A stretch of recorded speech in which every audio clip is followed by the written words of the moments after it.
Chapter 1 I'm about to be expelled. It was the morning of century year 2018. I was in the library of Bryant University, leaning against the window while casually flipping through a hefty antique tome, basking in the sunlight. I murmured to myself, do you know what mystical creatures are? If you're fortunate enough to observe one, you'll enter an exquisite world dancing with death. If nothing's ever observed, just wait to die like an ordinary person like me. In all my 18 years since birth, I've never seen a single mysterious creature. My stomach growled on cue, and I continued, speaking of which, I only came to this university because I heard there were ghosts here. Turns out there weren't any, except for you, my adorable kitten. You're always by my side when I'm lonely. You're not a native of this world. You came from the planet Meow. Turning a page of my book, I added, it was Nyarlathotep who brought me to this world. He said he admired my interesting soul and wanted me to create miracles. He even casually erased my memories of the mystical and negative emotions, saying it'd be more fun that way. The person reading nearby gave me a puzzled look, and someone even pulled out their phone to take a photo,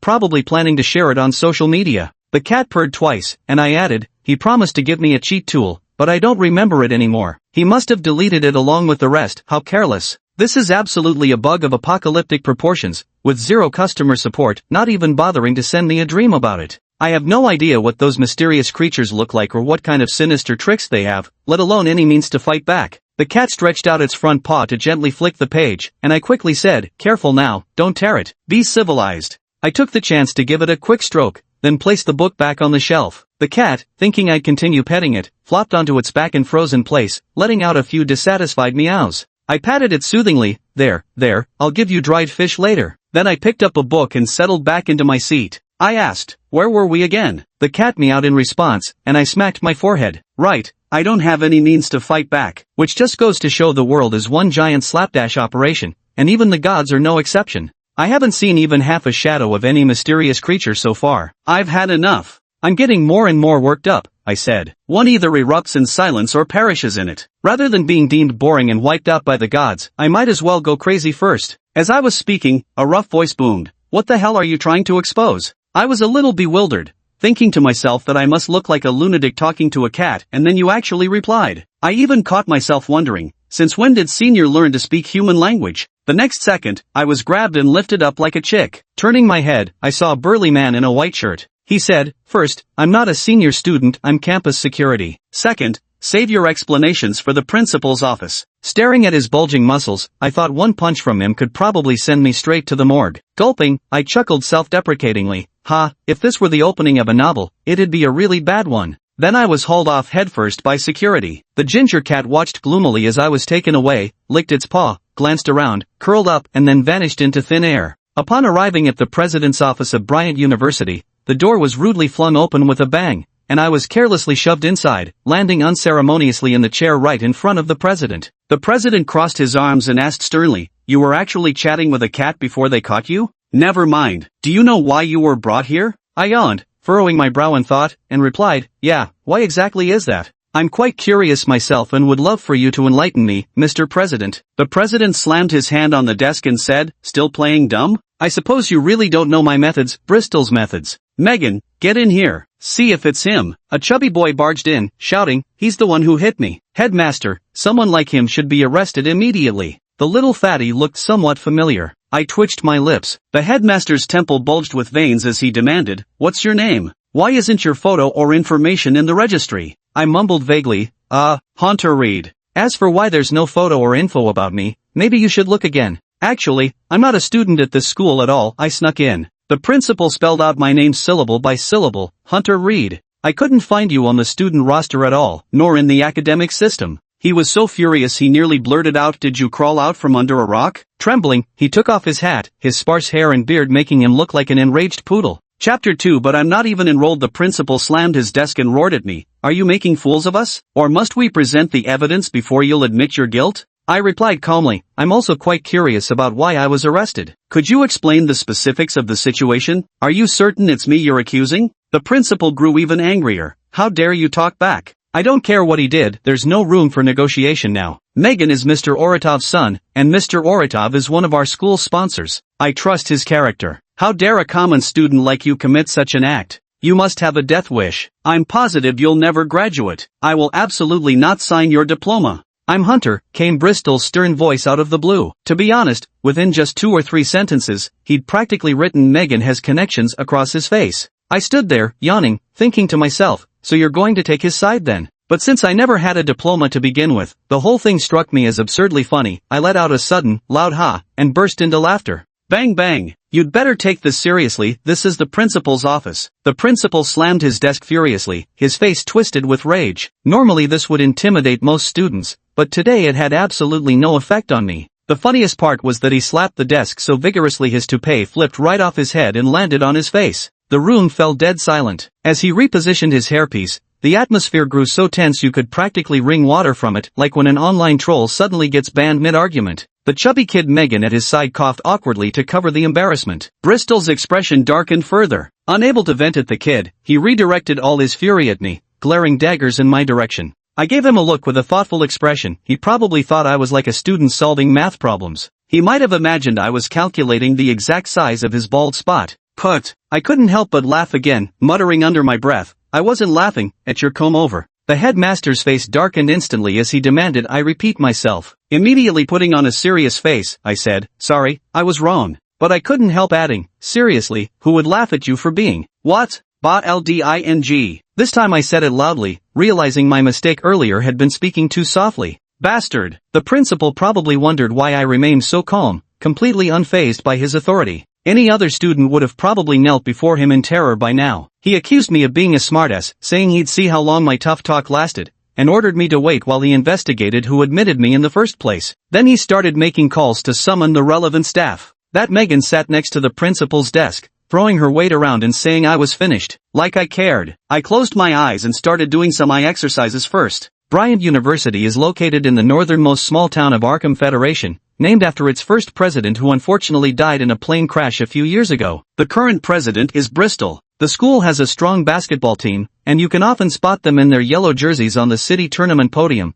so they get plenty of funding. The extra money goes into sculptures and infrastructure. The school library's collection even outnumbers the municipal libraries. I secretly infiltrated this university to learn about the mysteries of the occult world, having heard their library contained books on mystical creatures. I would have gladly entered through proper admission, but apart from academic requirements, the tuition here is outrageously expensive, and the orphanage's support ceases upon reaching adulthood. Faced with the choice between earning money through labor or sneaking into the university to study, I chose the latter without hesitation. The orphanage director's words still echoed in my ears, "Mr. Hunter, you've reached working age now. The orphanage rules state that if you can't pay your own tuition, you have to go work in society. Now I can only rely on myself. Getting a job is out of the question, and I don't even need to complete 4 years of college, I just need knowledge related to the occult." I hadn't even spent half a day at this school before running into trouble. I usually sneak back to the orphanage through the unused back door near the school's rear warehouse, but today things went sideways. Megan Slater, that bastard. He's an entitled brat who knows nothing, abuses his power because his dad's a board member,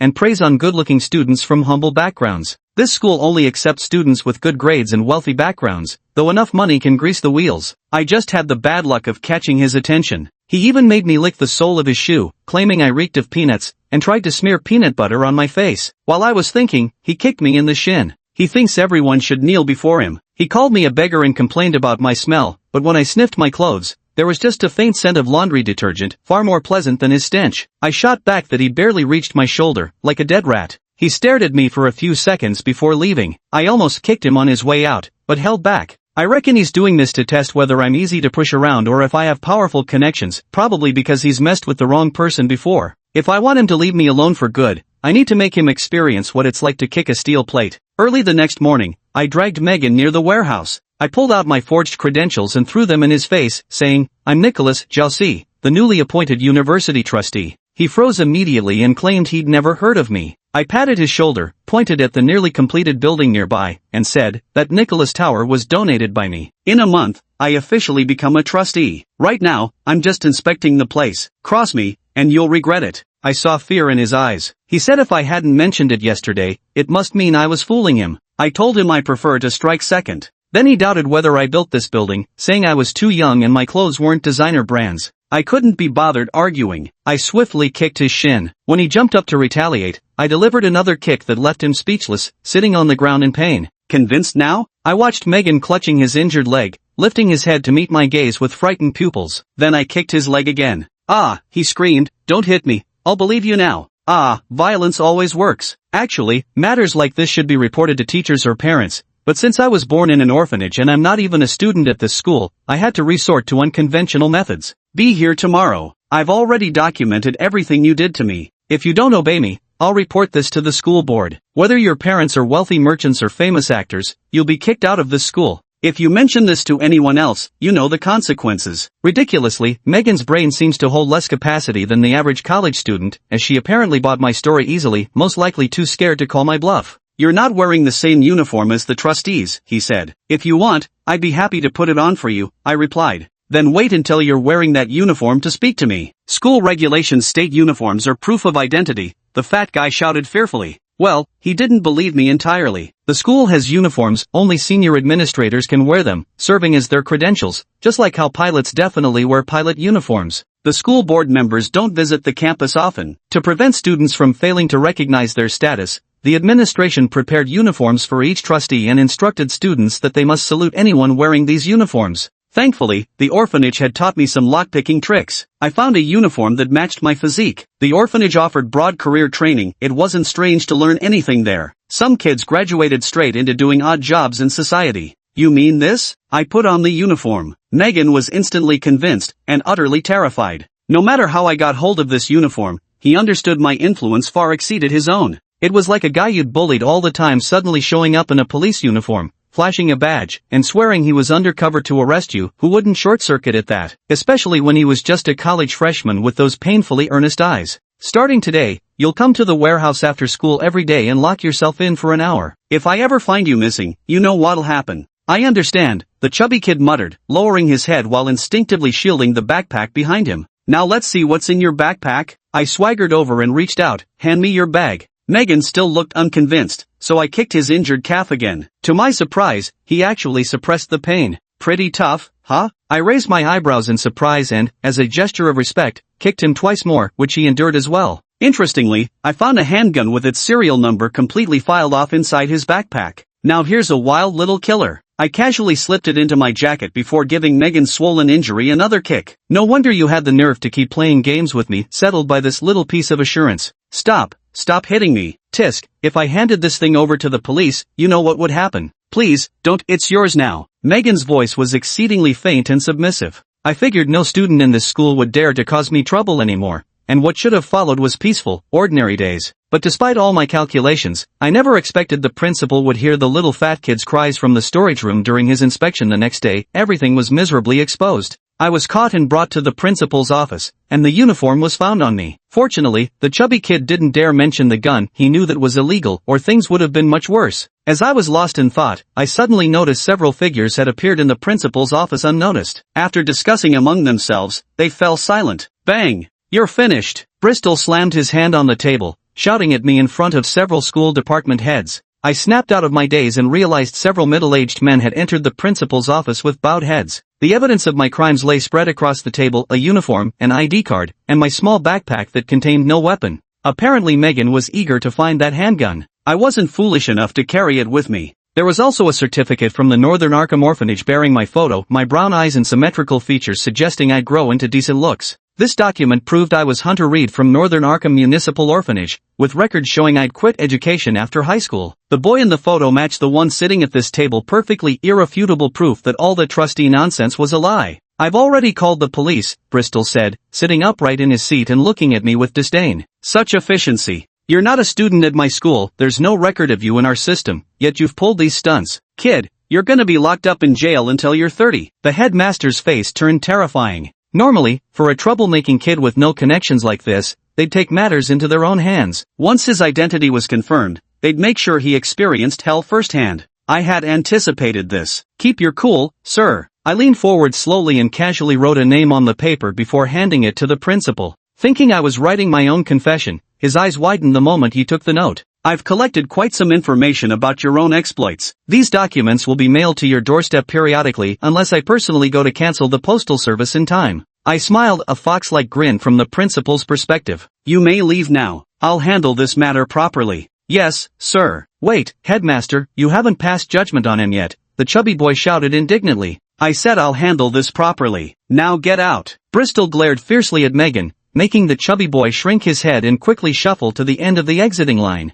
Click, the door closed softly. How did you know about this? State your terms. He narrowed his eyes, realizing he couldn't treat me like a normal student. The note contained his lover's name, a school faculty member, information that definitely wasn't common knowledge. That's right, this principal relies on investments to live luxuriously at the school, and lovers are one of his indulgences. He would never admit that his warehouse visit wasn't an inspection, but rather to scout a rendezvous spot for his mistress. No matter how much I know, he has to placate me and get me to cancel the post office transaction. Bristol clenched his hands beneath the table. If you persist in your stance, I'll eliminate you. The entire administration building has no surveillance cameras, with only 3 guards at the entrance. To me, the principal's office might as well have been completely unguarded. The locked cabinets posed no challenge either. After cracking them open effortlessly, I found a lipstick tucked away in a corner. Engraved on its base was the name of a female professor at Bryant University. I'm betting this professor has something to hide. Though I couldn't find more evidence, what I've uncovered is enough to weave this lie. If it doesn't work out, I'll run away immediately. I certainly don't want to spend time in prison until I'm 30. Squinting, I replied, just ignore my existence. Drop all charges against me, and I can guarantee no trouble will come of it. The principal snorted lightly. A reasonable demand. The balding principal nodded, then suddenly seemed to remember something. His expression quickly smoothed over as he smiled and asked, how exactly did you get in here anyway? My guards shouldn't have let riffraff like you inside. I raised an eyebrow, his mood shifted way too fast. I figured he was testing me. If I turned out to have no connections, he might resort to underhanded methods. After all, I might be holding evidence that could ruin his reputation.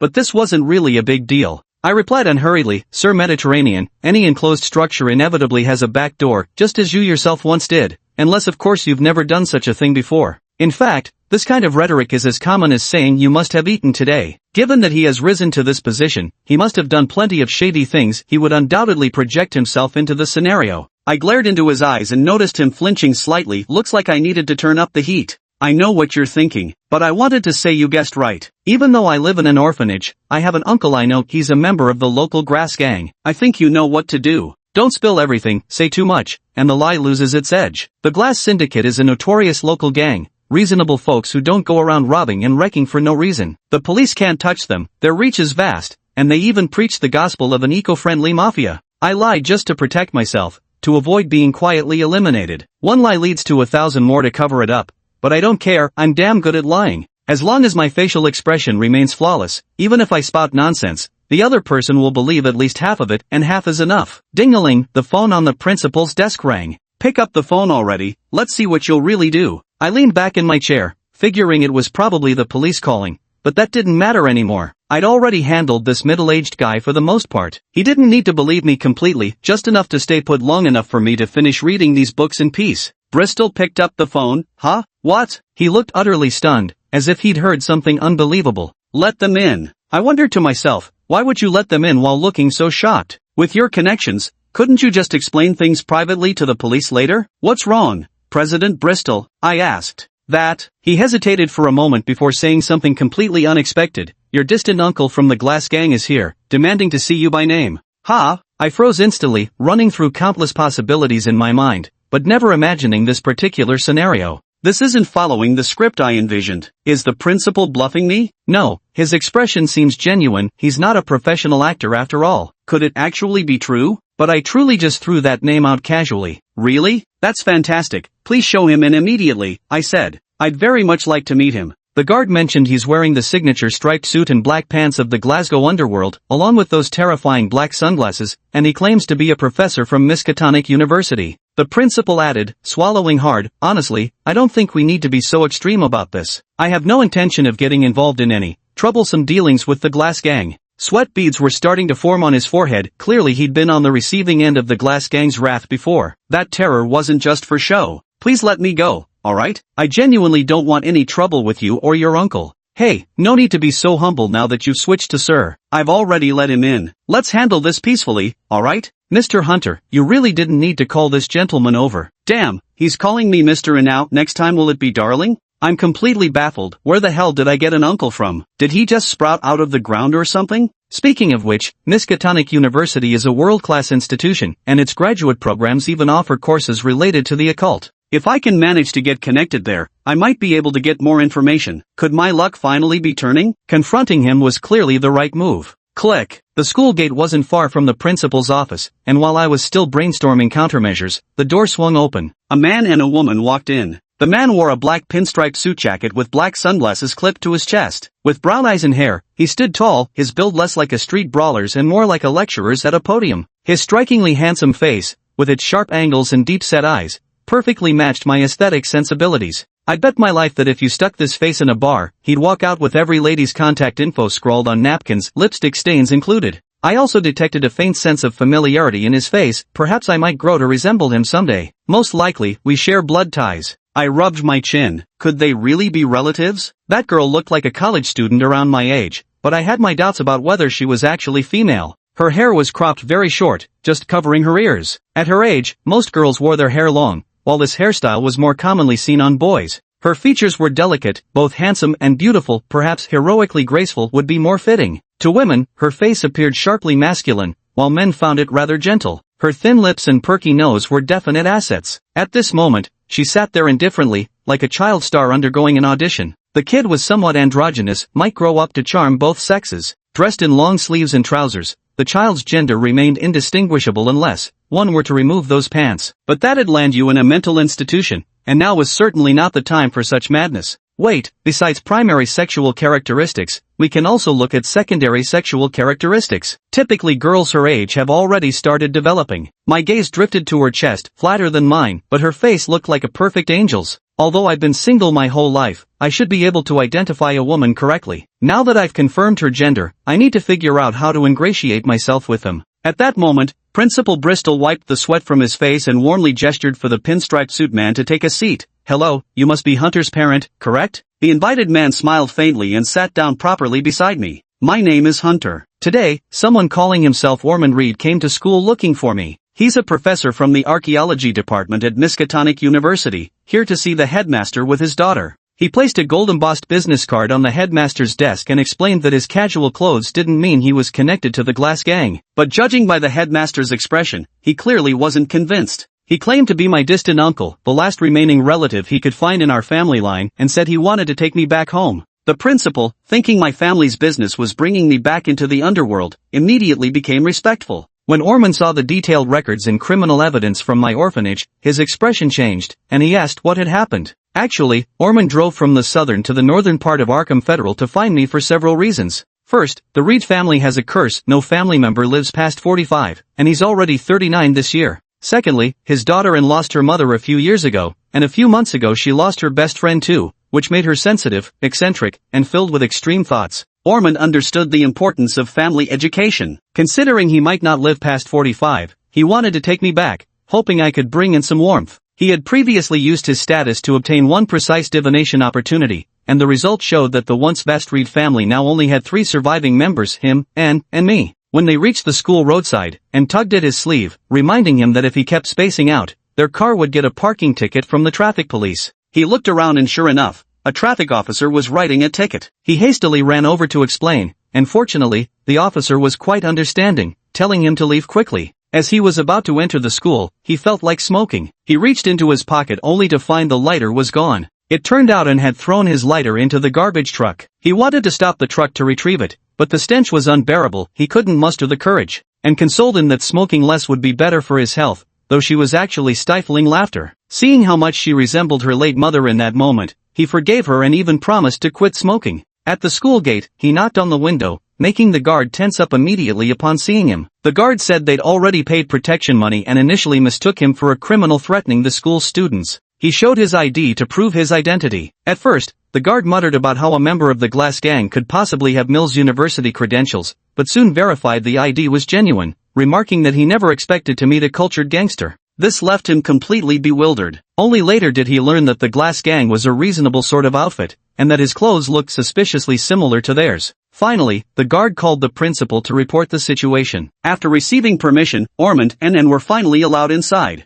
Chapter 7: An Unexpected Agreement. I don't think I actually need any companionship, and brought up the topic again as they walked up the stairs of the building. Why? Ormond remembered they had already done psychological work on this issue before. I can take care of myself just fine, she said earnestly, tugging at Ormond's sleeve. I'll be the best investigator, don't need anyone else at all. Humans are communal creatures, no matter what the conclusion may be. Ormond sighed and patted her head, and seemed a bit resistant, but obediently allowed it. Losing both his mother and his best friend in succession, this kind of wound in the heart was impossible to say when it would ever heal. What's even more alarming is that this little fellow, quite by accident, possesses the terrifying ability to slaughter humans. In simple terms, she transplanted a heart from a mysterious creature. Who knows what might happen in the future if she isn't properly guided. I've got Hunter's orphanage records. He's a good kid, and if you really can't get along with him, I'll send him back. We have to at least try, don't we? Ormond reassured him, and let out a reluctant groan. Time returns to the present.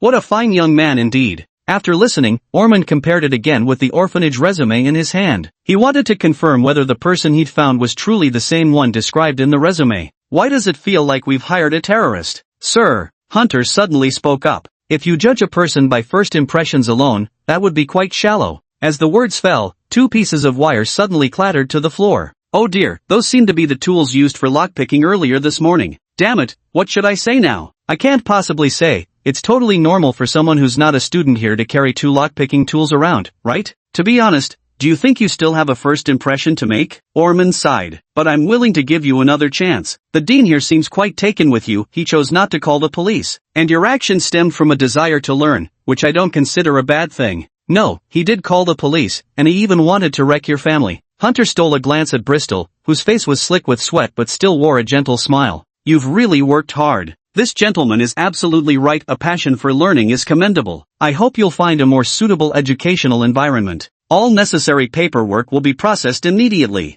Principal Bristol wiped his head and chuckled awkwardly. In fact, formal procedures weren't necessary at all, since Hunter had never actually been enrolled in the student register. The so-called formalities existed merely to soothe the delicate sensibilities of the wealthy merchant's son, Megan. Alright, I've already made arrangements with the orphanage beforehand, but it seems they haven't had the chance to contact Hunter yet, so I'll have him brought back to the orphanage first to gather his things. Ormond took out the folder he carried with him, containing the transfer documents that had removed Hunter from the orphanage. Perfect, sir. Then I won't disturb your family reunion any further. After shaking hands amicably with Ormond, Bristol assumed an exceptionally deferential posture. This way, sir. You may now take your child home. Wait, and, who had been sitting quietly to the side, suddenly spoke up. His voice was bell-like, somewhat high-pitched, the kind characteristic of puberty's voice changes. What's this guy suddenly doing? Hunter looked at him suspiciously. What's wrong? Ormond looked at his daughter. Do you have any suggestions? I don't want this guy coming to our house. Why? It was Bristol who spoke this time, eager to get rid of Hunter, this unknown hot potato of dubious origin. He's a good boy, even though he beat up classmates, stole property, looks impeccably handsome yet is a complete scoundrel, and happens to be an unemployed social misfit. Do you even know how to speak properly? But all of this stems from societal circumstances. He had no way to attend this school lawfully, so he resorted to desperate measures. He's still a good kid at heart. In fact, I originally intended to enroll him as a regular student and cover all his tuition fees myself. Hunter felt this was the moment for some strategic cooperation. Oh, headmaster, I'm truly indebted to you. Hunter's eyes welled up with tears of gratitude, because if he didn't vent his emotions somehow, he would have burst out laughing. Ah, Ormond covered his face, suddenly overcome with nausea. That's precisely the problem, and pointed at Hunter, her voice turning sharp. I don't want someone with questionable character, or should I say a criminal, in my home. You're such a difficult kid to deal with. And, first impressions don't tell the whole story. Ormond pulled her aside and spoke soothingly to her, his back turned to Hunter. Yes, I'm quite certain Mr. Hunter is a rather decent fellow, the headmaster added softly, careful not to provoke any displeasure. And, we've already agreed even in the workplace, employees get a probationary period, right? Yes, a person isn't something you can judge at first glance. Who knows, you might actually get along very well together. And, you must learn to get along with all sorts of people. When you grow up, you'll inevitably encounter all kinds of individuals. I can't possibly watch over you forever, Ormond said earnestly. I'm sure your mother would also want to see you being cheerful and outgoing, wouldn't she? One mouth is no match for two. In the end, after persistent persuasion from both the headmaster and Ormond, and reluctantly acquiesced to their proposal. Though called agreement, it was really just silence. The atmosphere eased up again. Mr. President, Hunter called out to Bristol. What? Might I ask what snacks are being served in the cafeteria today? Hunter asked abruptly while looking out the window. Sandwiches and French fries, the president replied. Why? Want to take some back? Go ahead and take as much as you like, my treat. You can even use a basin to carry them. Look at this old fellow, he can't wait for me to leave sooner. It's alright, I just want to bid farewell to this school. Please be a little more lenient, Hunter said, his gaze fixed on a figure downstairs, a face full of resentment, clinging to a slightly taller figure while tearfully complaining about something. It seemed to be Megan and her unlucky father. By the way, the headmaster suddenly said, Mr. Hunter. What's wrong? Regarding the matter of Lusha, please keep it in mind. Lusha was the name of his lover. Don't worry, principal. Wondering how amusing his face would be if I revealed I had no evidence at all right now. The visit concluded with both parties parting in great satisfaction. Creak. Orphan casually closed the door to the principal's office, his gaze settling on the young man before him, this little fellow called Hunter, who appeared roughly the same age as his own daughter. Though his methods were somewhat extreme, nothing seriously disruptive had occurred after all. In his view, Hunter was just a youngster still lacking proper education. Now that we're alone, shall I go over the details with you again? No need, you're my distant uncle, and you're here to take me back to the family. That's roughly how it went. Chapter 8, a gentleman takes 10 years to seek revenge, but a petty man strikes back right now, teeth bared. We'll have plenty of time to chat, Hunter said to Orphan, but give me a few minutes, I want to say goodbye to this school properly. Very well, but make it quick? Orphan replied with a puzzled yet amused smile. If you take too long, my car might get a ticket. Won't be long. You can wait for me at the school gate, I'll be right back. As he spoke, Hunter dashed down the stairs in a hurry. And, do you know what this guy is up to? I don't know, and I don't want to know. I have a feeling this is quite an interesting little fellow. In fact, Ormond and Anne didn't have to wait long. Before they even reached the school gate, they suddenly caught snippets of drifting conversation. Do you dare lay a hand on me? My uncle is a core member of the Glasgow gang. Don't you dare hide. If you do, I'll take down your dad along with you. Punching sound, with reactions suggesting a chubby kid just got hit. Ah, I told you not to hide. The sound of punching grows more frequent. He's bleeding. He's bleeding. Call an ambulance, quick. The sounds of brutal punches cease, the attacker seems to have exhausted their strength. Listen here, if you dare bully anyone again, I'll beat you up every time I see you. Let's see if campus security dares arrest me. Who the hell are you? How dare you assault people on campus? Why did you hit my son? Ouch. So you're the one sponsoring this school, huh? More thudding sounds of flesh being struck. Security. Help. What are you all standing around for? Along with this came countless curses and the sound of guards rushing over. Well, that's certainly a unique way to say goodbye. He's certainly an interesting character, and replied coldly. I recommend calling the police and having him arrested. If we call the police, we might end up in jail for a while too. After all, according to Hunter, I'm a key member of the gross underworld, just a fake one, though. Ormond gave a bitter smile, and hadn't shown any violent tendencies yet, but that wouldn't last much longer. We need to get out of here quickly. This little guy has thrown everything into chaos. For the first time, I feel like my status isn't quite enough. Hurry up, let's go. I've finished taking care of things. Then they saw Hunter approaching briskly while wiping his hands. The guards nearby seemed to have received some sort of command, as they all remained frozen in place. What did you do? Ormond had mostly figured it out, but he wanted to hear the details. Just taught that little bully of a rich kid a small lesson. Hunter tossed the napkin into the trash can. That merchant's son named Megan has a nut allergy, and today the cafeteria happened to serve peanut butter.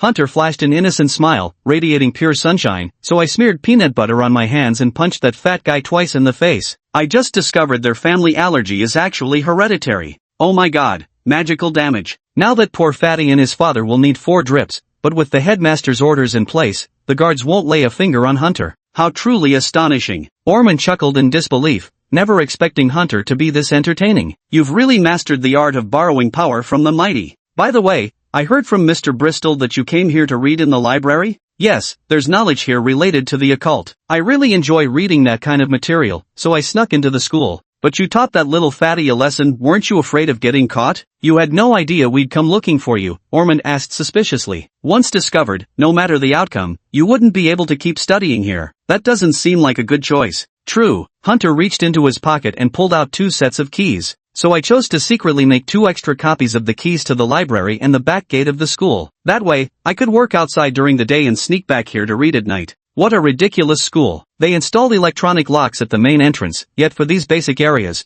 they're still using those metal locks, the kind you could pry open with a pair of pliers. So even if I hadn't shown up today, you'd have been able to get through this predicament safely. You could say that. Genius. The handsome middle-aged man finally couldn't help but laugh. He had now confirmed that the young man before him possessed tremendous potential worth nurturing, and strode ahead out of the school gates. Hopefully this kid can have some chemistry with, and it's always worth a try. Wait here for a while, I'll go get the car. As Ormond walked away, Hunter finally turned his gaze toward the fellow beside him. Hunter hadn't noticed it before, but at this moment, he suddenly saw Anne standing with his back to him, appearing completely indifferent to his presence. Or perhaps intentionally refusing to look at him. This guy. Hunter remembered his name was Anastasia. Because the name was too long, Mr. Ormond called him Anne. Ah, such a feminine name. The boy was pretty to the point of being androgynous, though his physique, mannerisms, and tone of voice all confirmed he was male. He was wearing long pants and long sleeves, which seemed rather odd. By all accounts, summer had already arrived. Wouldn't he be hot dressed like that? Perhaps he disliked sunlight. The shadow cast by his hair completely obscured his face. Is there something on my face, Mr. N?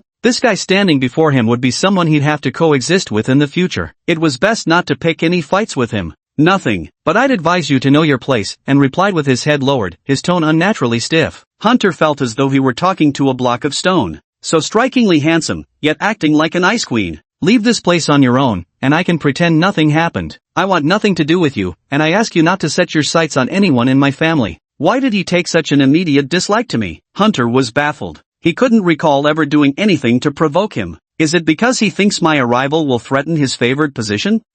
I've seen similar plotlines before. There's really no need to worry too much, just giving him enough sense of security will do. Don't be so distant. Trust me, I'm not coveting your family fortune, Hunter quipped with a grin as he approached, opening his arms in jest. Come on, let's have a proper brotherly hug. Come now, let's try some familial goodwill. Get out, don't touch me. And sensed the other person approaching. She turned around abruptly, intending to teach the rude fellow before her a stern lesson, when suddenly she felt a strong push propelling her body violently forward. Coming through, make way. Let the stretcher pass first. Oh, I'm terribly sorry. A team of medical staff carrying a stretcher hurried past, and one of them accidentally bumped into Anne. After hastily muttering an apology, the man disappeared from sight. Chapter 9. Oh, it's really you again. I'm terribly sorry, young man, I hope I didn't hurt you. Anne's body stiffened, and so did Hunter's. They collided into each other, an actual embrace. No, bro. Why does it feel so soft? And that faint, elusive fragrance, what is it? This isn't a romance novel, what kind of plot is this? But before he could even process the thought, Hunter felt himself being violently shoved away so forcefully that he was thrown against the nearby wall.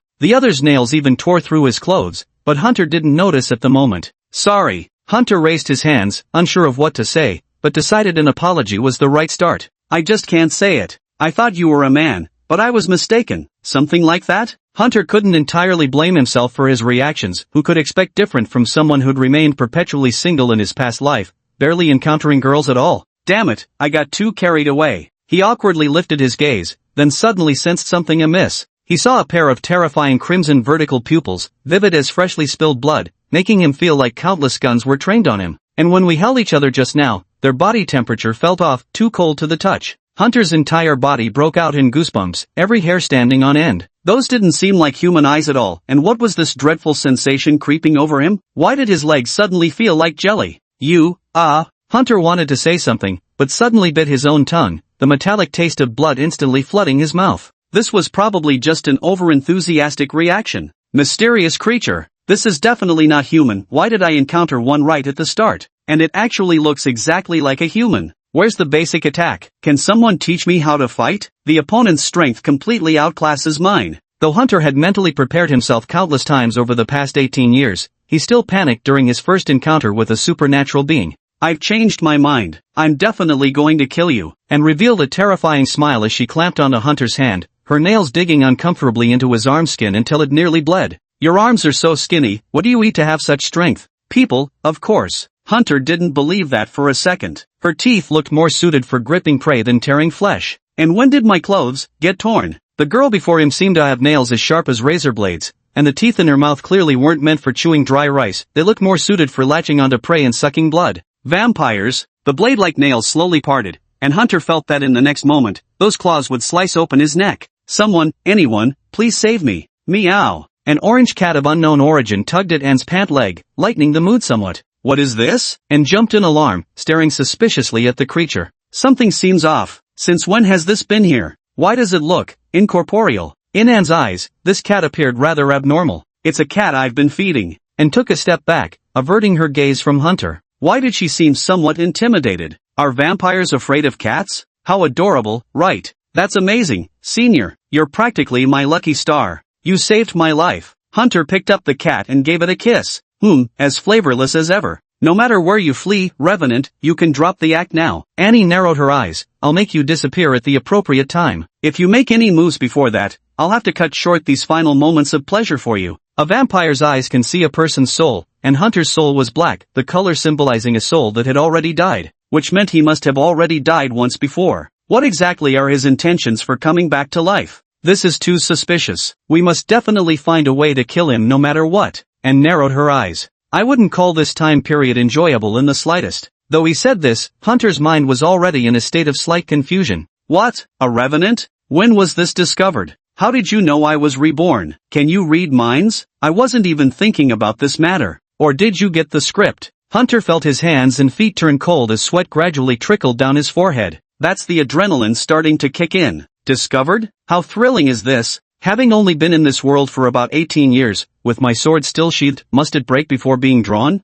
Can I dig a hole and bury myself right now? Does this plot feel too rushed? Did I just jump into the finale of some novel? Beep beep. The sound of a car horn momentarily interrupted Hunter and Anne's movements. Oh, look how quickly you've progressed in your relationship. Ormond had already driven his car up to them, shattering the atmosphere between the two. What are you guys talking about? Already holding hands? He said with a touch of humor. Now, no punching, okay? If you run into any trouble, you can always talk to me. No, can't you see her crimson red eyes? Hunter strained to turn his head toward Ormond. From his angle, he should have been able to see the anomaly on his own daughter's body. But why? Hunter opened his mouth but, remembering what the other had just said, wisely closed it again. Making me disappear at the right time, is that it? If you're smart, you'll know what to do. When Hunter turned his gaze toward and before him, she suddenly spat out these words. The girl opposite finally released her grip. His hand ached, marked with several red imprints. Though he still didn't fully understand the situation, it seemed so long as he remained before Ormond, he should be safe.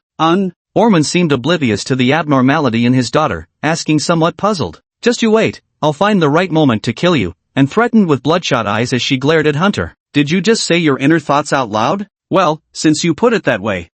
Me too? Hunter murmured in response. I'll find a chance to explode on you too. What are you mumbling about there? And shot him a fierce glare. Not at all, Dad. And regained her model student demeanor, turning around with a smile. We were just saying hello. We were exchanging greetings. This classmate here is quite enthusiastic. Yeah, such an enthusiastic greeting that it nearly killed me. Hunter wiped the sweat from his face. You can chat all you want after going home. I'm sure you'll have much in common according to birth records, and is only 3 days older than you. Ormond pursed his lips. I suggest you both get in the car now. If we leave, we might still make it back for afternoon tea. All right, old man. And reverted to her usual self. She opened the car door, shot Hunter a wary glare, and settled into the back seat. Can I bring this cat along? Hunter picked up the orange tabby. The cat wasn't particularly fat, but neither did it look especially cute. But it saved my life. Staying at this school isn't necessarily any better, so why not bring it along? What's its name? Ormond muttered curiously. When did it show up? I didn't see it earlier.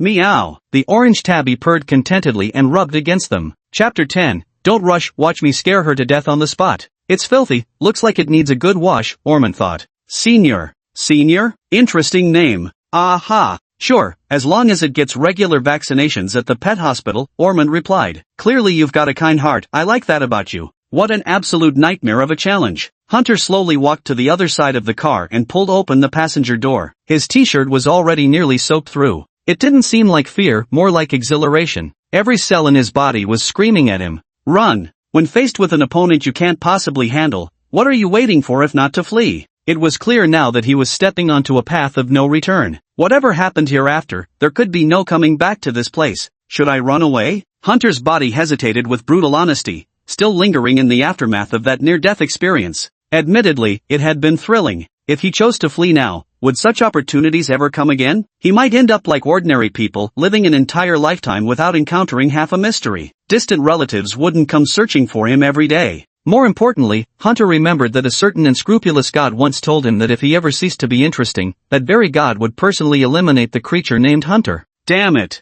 It's like the despair you feel after committing a major offense when the principal summons you after pacing outside the office for ages, realizing that whether you run or enter, the inevitable confrontation with the principal awaits. Still, even in a no-win situation, the choices you make hold meaning. In truth, he never really had a choice to begin with. I'll take you down with me. I totally deserve this. Hunter let out a cold laugh and climbed into the passenger seat. On the highway, a blue car flashed by. It appeared to be a racing car. The perspective zoomed in. The interior wasn't lavish but was incredibly comfortable, while its streamlined body provided immense grip. It was so comfortable that it tempted one to floor the accelerator. So the driver naturally sped up. Even on the highway, our speed seems to be excessive, doesn't it? And reminded him, don't worry, my credentials will take care of everything. Orphan said casually as he rather absent-mindedly turned on the CD player beside him. Some old-fashioned tunes gradually began pouring out from it. He glanced slightly to his side, where the kid in the passenger seat was carefully reading the documents about his own adoption. With his documentation, he cleared nearly all obstacles, completing all the procedures within just a few dozen minutes. Isn't that called abusing authority? And asked again. I'll be careful, don't worry. If another car really comes, the navigation will alert me, and I'll slow down. Orphan raised his hand, revealing a phone screen filled with maps as an electronic voice streamed out. Navigation service provided by Queed. Listening to such old songs, then suddenly claiming to use navigation, it's like a primitive living in the mountains suddenly starting to eat with knife and fork. Who talks about their own father like that? Orphan sighed, seeming to recall someone he could use for comparison. You're starting to sound more and more like Dylan Dora. He seemed to realize something, clamped his mouth shut. More and more like what? Listening to the disjointed chatter beside him, Hunter frowned as he flipped through the documents before him. Now, after visiting the orphanage and civil affairs bureau, we were on our way to the new home, with all the luggage already packed into the trunk. Alright, Hunter had to admit, he'd boarded this pirate ship in a moment of recklessness, and now he could constantly feel a pair of blood-red eyes staring at him from behind. The guy behind him seemed to be constantly searching for any good opportunity to get him killed. So what exactly could he do to stay alive longer? As long as he could buy some time to find a way to deal with it, that would suffice. Or rather, make her think that Hunter was an immovable force. At this realization, Hunter suddenly felt as if enlightened by a divine clarity. He stopped petting the cat in his hands. The senior looked at Hunter with confusion. Hunter narrowed his eyes. Why didn't this mysterious creature eliminate him immediately? She clearly knew his true identity. Since there's no turning back anyway, he might as well make some serious trouble. Just then, Hunter spotted the service area by the highway as the car began slowing down. Sorry, kids, I think I need to rest here for a while. Had a bit too much black tea while chatting with the orphanage director. Orphan steered the car into the rest area, tossed out these words, then hurriedly vanished into the restroom. The car instantly fell into an eerie silence, and felt uncomfortable with the abrupt stillness. Fishing out her phone, she began scrolling aimlessly with her unusually pale fingers. Watching her in the rearview mirror, it was clear she had no real purpose, just killing time. Fully understandable. From a psychological perspective, everyone has a personal space buffer of roughly 1 meter. When strangers encroach within this zone, it creates an instinctive discomfort. Inside the same vehicle, Hunter had already violated her personal boundary. Could you please close your eyes? Just as Hunter kept staring through the rearview mirror, and finally spoke up, unable to bear it any longer. I can't help but want to gouge your eyes out. Feel free to try. Hunter suddenly adopted an indifferent expression. What do you mean? And couldn't understand why the boy who had been so afraid of him at the school gate suddenly became so defiant. Nothing, I just meant to say you can throw hands anytime you feel like it. Hunter suddenly grinned, reaching into his pocket and pulling out something to hand to the girl. It was a handgun. The serial number on its frame had been filed away beyond recognition. From its shape, it appeared to be a Glock-type pistol. A gun? Where'd you get that? And instantly tensed, refusing to take the weapon as her nails sharpened into claws. What are you playing at? You love your father deeply, that's your fatal weakness. Hunter shrugged, continuing to stroke the cat in his arms. The gun's loaded. You could try shooting me in the head, just a heads up. This is your only chance to take me out. What exactly are you? What do you really want? Anne's eyes suddenly turned blood red. That chilling sensation crawled up Hunter's spine once more. That unsettling feeling of having one's soul completely laid bare again. Could she actually see into his soul? Chapter 11, An Adult's Intimidation Tactics. His heartbeat quickened. She undoubtedly possessed some passive skill that affected mental states. Damn it, he should have remembered this, but it had slipped his mind completely. A vampire might hear your heartbeat. He might find out the truth. Then let's make the heartbeat seem natural through actions. Click. Go on, pull the trigger. I'd love to see this. Hunter suddenly seemed like a different person. He chambered around and pointed the gun at his own head, gesturing for the girl to pull the trigger. What have you done to my father? Guess? If you get it right, I'll tell you. If I guessed right, why would I need you to tell me? Unable to get an answer, she visibly grew more agitated. Kill you. Anne's hand stopped midway, suspended in the air, its surface catching a faint glint of light. She saw the hopeful expression on Hunter's face. Why was this guy so eager and enthusiastic about inviting her to kill him? What exactly had he done to Ormond? Could it be that if she killed him, Ormond would die too? Damn it, when did he cast the curse? Why didn't I feel anything at all? What the hell is that cat? Looking at it always gives me the creeps, and a kind of long dead feeling. Her palms were sweating. She suddenly couldn't make sense of the situation before her. After all, he's still young, and many things haven't fully developed yet. I'll count to 3. I suggest you shoot, or you'll regret it. 3. Are you some kind of pervert? And stared fixedly at Hunter's face. Somewhat flushed, he appeared extremely agitated, wearing a slightly crazed smile. His rapid heartbeat made it impossible to determine whether it was from nervousness or excitement. He was serious. Whether judged by his pounding heart or his expression, he was clearly anticipating something and was thrilled by the prospect. 2. Ha! If you won't pull the trigger, then I'll give it a shot myself. What? Anne's voice cracked sharply, instantly drawing the attention of passers-by. Fortunately, the car was equipped with tinted windows. While the sound escaped, no one could see what was happening inside. The senior squirmed restlessly. Shoo, you're scaring the cat. Hunter widened his eyes with a grin. Perhaps the expression looked sufficiently terrifying that it successfully made Anne shut her mouth. 1. He must be a total freak, a damn murderer, and suddenly felt completely at a loss. After all, her real age was only 18. Compared to someone with the psychology of a 30-something, she was still too green. Age dominance works like that.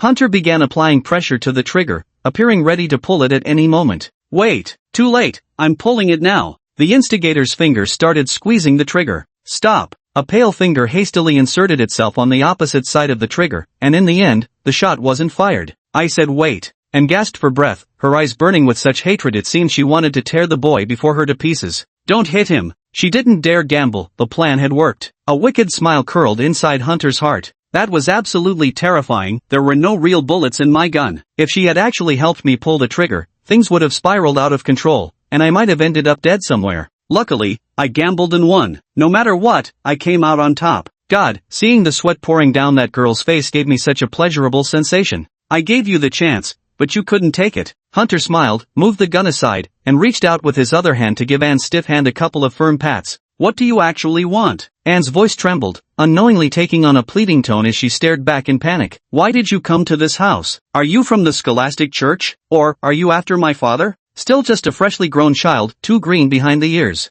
I'm gonna find a way to kill you someday. No, you were just scared a moment ago. How did you suddenly turn like this? What an extreme guy. For fun. What? Anne shouted, lowering her head. Do you really think I'd believe that? Let's get along well, shall we? My dear girl. Looking at Anastasia biting her lips, Hunter said cunningly, though those blood-red eyes still carried immense intimidation. Hunter no longer cared, because from now on, she would regard me as a devil. Before she realized I was deceiving her. Damn, I actually impressed myself with that act. Meow. The orange tabby poked its head out and licked Hunter's hand. Good girl. The vehicle slowly entered a bustling metropolis. This was the city of Doran. According to the knowledge learned in geography and history classes, this world differs from the previous one. Here there are 4 nations composed of human federations. These are the Asian Federation, the Arkham Federation, the Imanova Union, and the Southern Hemisphere Federation. Currently, the currency used in the Arkham Federation consists of pennies, shillings, and golden pounds. Clearly, this world is quite similar to the one he stayed in before. The Southern Hemisphere only has Australia, so it is collectively called the Southern Hemisphere Federation.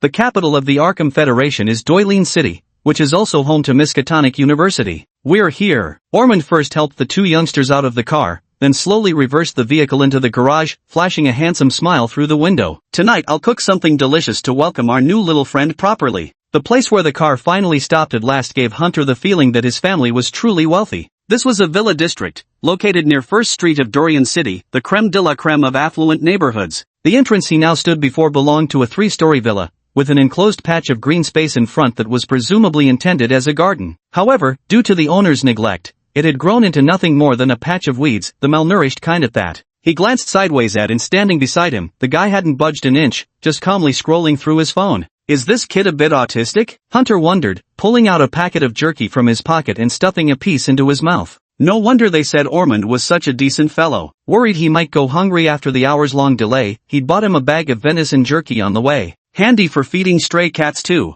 To avoid the awkward atmosphere, Hunter decided to walk around the house while holding the cat. But he hadn't gone far before someone called out to him. Hey! It sounded like an elderly voice, one that was stifling a mouthful of phlegm. Looking over, he saw a gray-haired old man. What are you eating? the old man demanded in an accusatory tone. Hunter noticed and rolling her eyes beside him, a smirk curling at the corner of her mouth. Is she gloating? Is this old man some troublesome character? How could you eat these animals? The old man's spittle nearly sprayed onto his face. How to eat? Jerky is definitely best eaten dried in the sun, Hunter said, somewhat puzzled. What do you mean by that? Chapter 12, Revenge for the Vegetables. Bastard, are you eating chicken? Or pork? Venison jerky? Are you staying here? Whose child are you? What's it to you? Dear, he yelled, that's an animal. What are you doing? Eating raw meat and drinking blood? It has a soul. Alright, a vegetarian or animal rights activist, now I understand why Ian made that face. Probably their whole family had to deal with this kind of lecture before. Yes, I think they sprinkled salt on it, Hunter replied. It tastes a little salty, but mostly sweet. Would you like a slice? I mean, it was alive. But now it's dead. Hunter picked up a piece of jerky. See? It doesn't move, lifeless, stagnant as dead water. Stay away from me. Don't you feel any shame at all? I feel it tastes good? How dare you say such words? The old man immediately scowled. All meat is poisonous. After these animals die, their souls carry endless resentment, all of which you'll consume, absorbing it into every cell of your body. So noisy. You think I don't want to? Hunter shouted. I'm a vegetarian too, but I have pica, that's why I have to eat meat. What? At first I thought eating meat wasn't good either, but later I came to terms with it. What are you talking about? What did you have for lunch? Hunter asked. Seaweed, what's it to you? The old man snapped. This is something truly good for the body. Only vegetarian food can purify your soul. Seaweed. Hunter suddenly roared so loudly that even Ian standing nearby was startled. How dare you eat seaweed? Wait, what's wrong with kelp? I'm not just a vegetarian, I'm a kelp conservationist. What? The old man suddenly looked bewildered. Kelp? What? A kelp conservationist, roared Hunter, as the cat in his arms began to bristle. Kelp just sits there quietly, living its life, and you dig it up to eat like this? Exactly how many greens have you consumed? Everything in this world has a soul. They're living with care and diligence, yet you tear them up by the roots and devour them. No, seaweed is all green food. This is murder, you know? Murder. I have pica and eat meat, at least animals get euthanized. But vegetables? You don't just uproot them, you devour them skin and bones. It's absolutely despicable. What kind of logic is that? The old man retorted. Plants don't have souls. As a seaweed conservationist, I came precisely to spread this belief. All things have souls, how dare you claim seaweed doesn't? If they had no soul, why would they grow toward the sun? They revere sunlight, reaching for it, only to be eaten by fish. Hunter wore an expression of profound grief. Every kelp wishes to grow freely in the ocean, but the sea contains fish that will destroy them. What's wrong with the fish? The old man suddenly choked on his words. To protect these kelp, I had to eat the fish. Likewise, to protect all kinds of plants, I had to consume these herbivorous creatures. Hunter suddenly gave him a look as if he were staring at garbage. You only see the surface-level fact that I eat meat, without considering the deeper meaning, just like fish kill kelp, deer trample grass, and you consume vegetables. Hunter suddenly threw himself to the ground and grabbed the other's leg, while the senior student pounced onto the old man's face. Where did this cat come from? What are you doing? Get off! The old man struggled to pull the cat away from his face, giving the senior student a chance to pluck several strands of hair. You vicious old man, you've devoured tens of thousands of vegetables. Let me go, you're insane. The old man began to panic, but his strength was no match for Hunter's. He couldn't break free at all. You're eating vegetables too. I'll bite you to death. Just like I devoured those vegetarian deer. Revenge for the seaweed and vegetables. Hunter sank his teeth directly into the old man's thigh. Thud. Not far away, Anne's phone fell to the ground. Her jaw dropped as if dislocated, her eyes widening in shock. Are you a dog?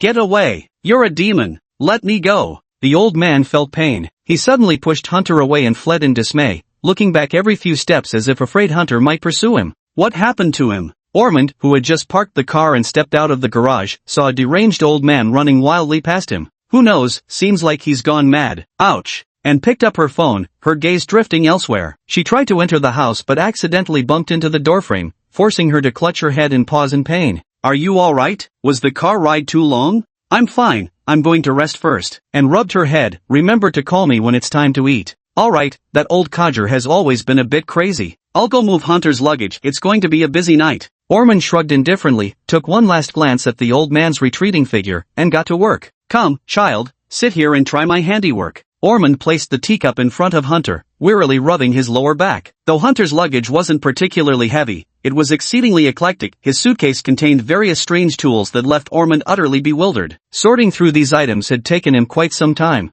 For instance, there were wires of varying thicknesses, along with wrenches and screwdrivers of every model. According to Hunter, these were supposedly supplementary props from courses taught at the orphanage. Ah, so that's how it was. This is for developing hands-on skills, right? It must be. He desperately tried to convince himself. Seeing these things always led his thoughts to rather unpleasant places. Just then, Orphan suddenly felt around and found an oversized black stocking. He was certain it wasn't meant to be worn. It was absurdly large, cut off at the lower half, and there was only one. There was even a local sewer map. Beside it lay tutorials for crafting restricted knives, even a homemade guide on building a crude pistol using capacitors. Would an orphanage really teach this kind of stuff? Good heavens, lock-picking tools and robbery equipment are all fully prepared. So exactly what are they teaching you at that orphanage? Preparing you for a $0 shopping spree when you're truly broke? Orphan couldn't help but start worrying about Hunter's character. This kid wouldn't corrupt my daughter, would he? Orphan smoked several more cigarettes privately over this concern.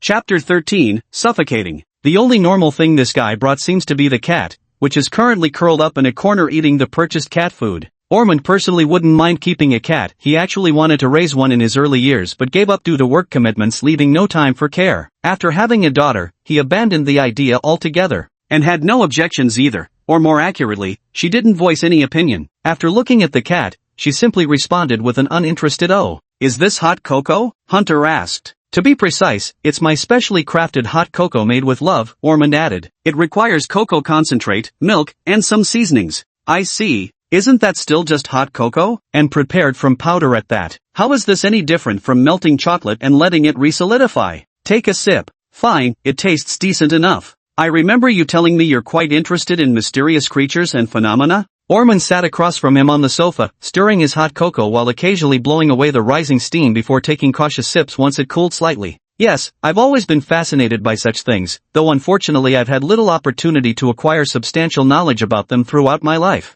Hunter attempted a sip as well but quickly stuck out his tongue from the scalding heat. It's normal. Anything related to the occult generally isn't allowed to circulate publicly. If you're forced into such incidents, your memories would be erased. But if you're really curious, you could visit the municipal library here. There might still be a book or two left. Orphan leaned back on the sofa, taking a sip of hot cocoa, feeling the warmth spread through his body. He exhaled contentedly. If you want more knowledge, I can only recommend Miskatonic University. I've heard Miskatonic University has many books on such subjects. Yes, that place is the origin of the mystical world. But even I can't say more about what lies beyond. Anyway, you want to get in, don't you? That's correct. Since you've already missed this year's Miskatonic University admissions period, I suppose you'll need to attend a regular university properly first. Only by meeting the academic requirements and with my letter of recommendation can you enter Miskatonic for graduate studies. Orphan took out a letter from his briefcase and handed it to Hunter. Here now, this is your university admission recommendation letter. Thank you. Is there another way we could try? Hunter pondered for a few seconds. For example,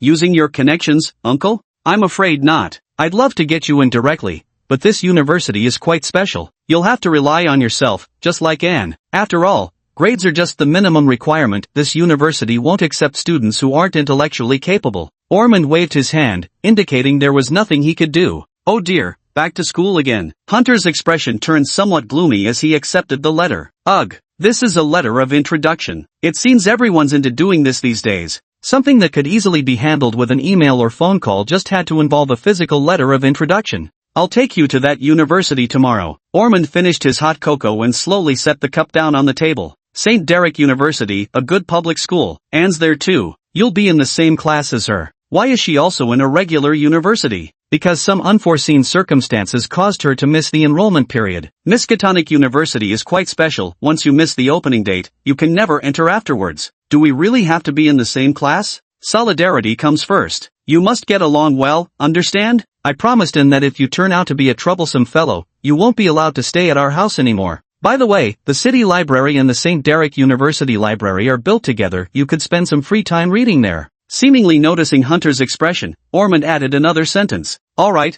uncle. Thank you for your kindness. Ugh, I hope the two of us don't end up fighting. Hunter sighed wearily as he accepted the letter. I'll go upstairs and pack up first. By the way, I've already got a general understanding of your situation. Orphan suddenly called out to stop him. You should also know about the circumstances in our household. Hunter sat back down again. All right. Now you're speaking my language. The more dirt on and the better. If things really do come to blows, I can just casually drop some of her skeletons to rattle her defenses. similar to publicly mentioning that she still wet the bed at age 5. A video would be even better. Before 2013, we were still a happy, complete family of 3. Orphan subconsciously picked up a cigarette from beside him but paused for a second before putting it back in the pack. In 2013, during a scientific expedition, Anne's mother passed away. Before that, Anne had been a very lively and adorable child. I never would have guessed. Yes, actually for a while after her mother passed away, Anne remained quite lively. I thought it was because she was still young and didn't truly understand the pain of loss. Orphan covered his face, as if recalling some sorrowful memory. When Anne was little she loved playing with her handheld game console, even refusing to sleep properly at night. To keep an eye on her, Anne's mother would remove the batteries and hide them in the study. She warned Anne not to take them out and play after 8 p.m.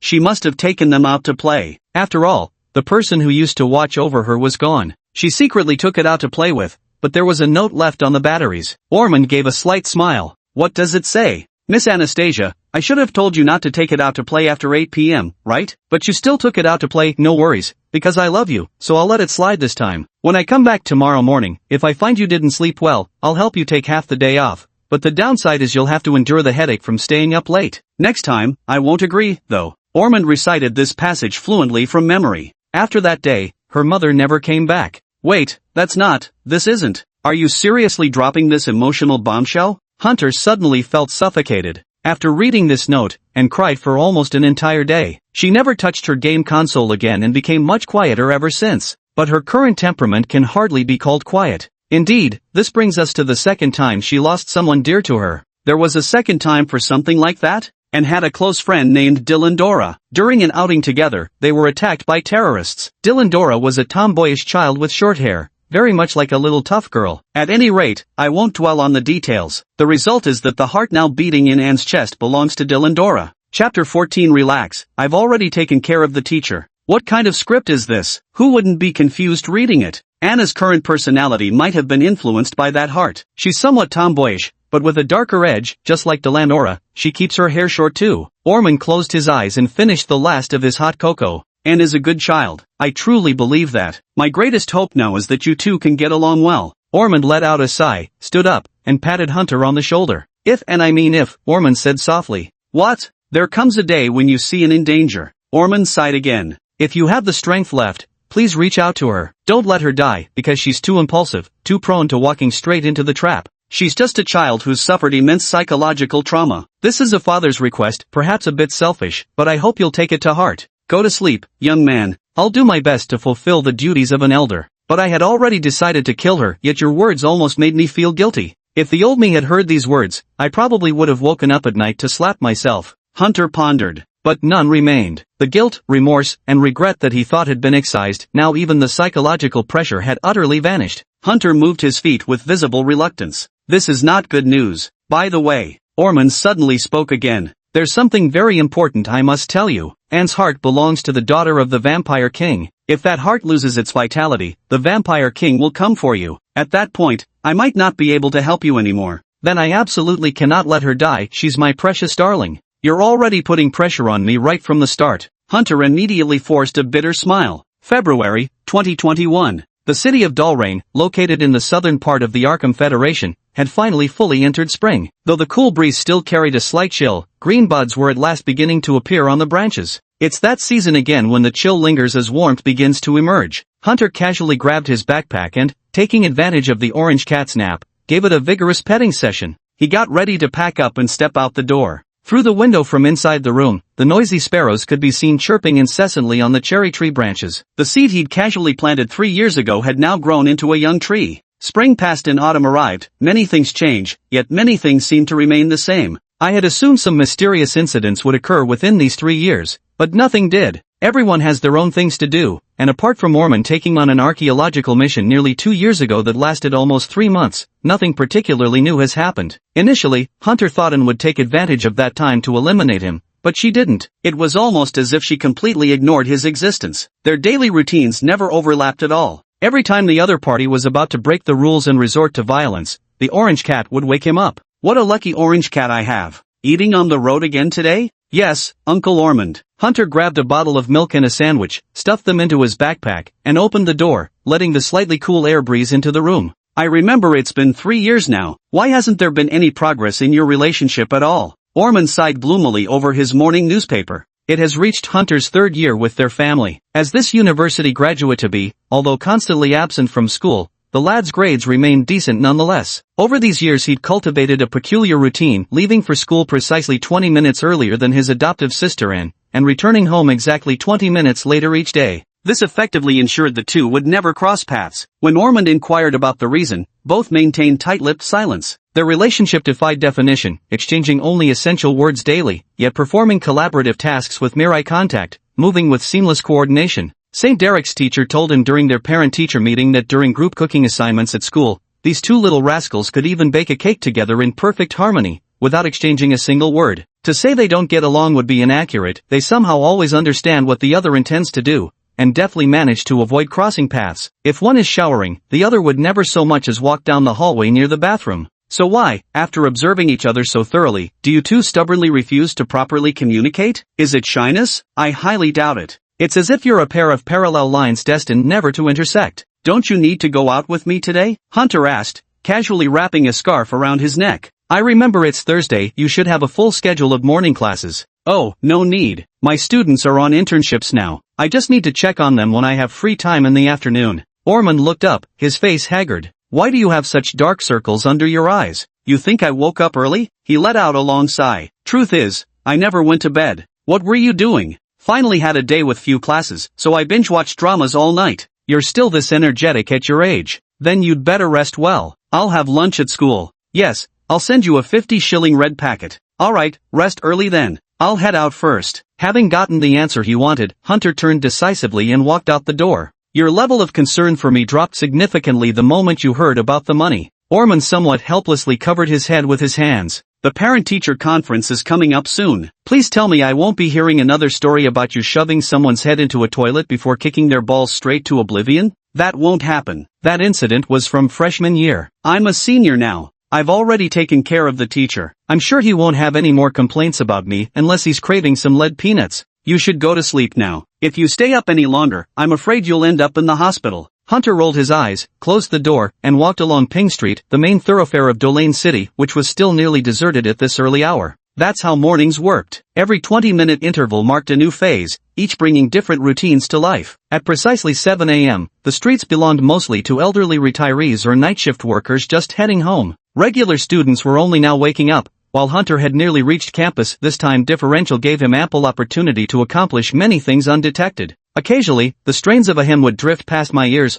Only from the nearby St. Andrew's Church would there be mass this early. Good morning, Mr. Hunter. It was Sister Ernst, who handled the morning cleaning duties at the church, greeting him. The name sounded rather masculine for a nun. She and Hunter had a decent rapport. For the past year, he had been coming to assist at the church every weekend. Good morning, Sister Ernst. You still look as worried as ever. What a delightful sight. Though I'd very much like to argue with the words you used to describe me, this time things really are a bit dire. Sister Ernst was a striking beauty with fiery red hair, said to be just over 30 years old, and the figure hidden beneath her monastic robes had been the subject of much speculation. Yet at one point, Hunter had vaguely glimpsed something metallic glinting through the gaps in her robe. Better not dwell on these thoughts. Who knows, maybe the other guy is some kind of ninja or something. Chapter 15. What? I am the boss. What's the matter? Did the church not issue this month's wages? Or have you run out of cigarettes? That's somewhat better. At least it's not my personal interests that were harmed. Sister Ernst clutched the cross at her chest tightly. The holy water used for worship in the church was stolen. It's an extremely valuable item. Oh my God,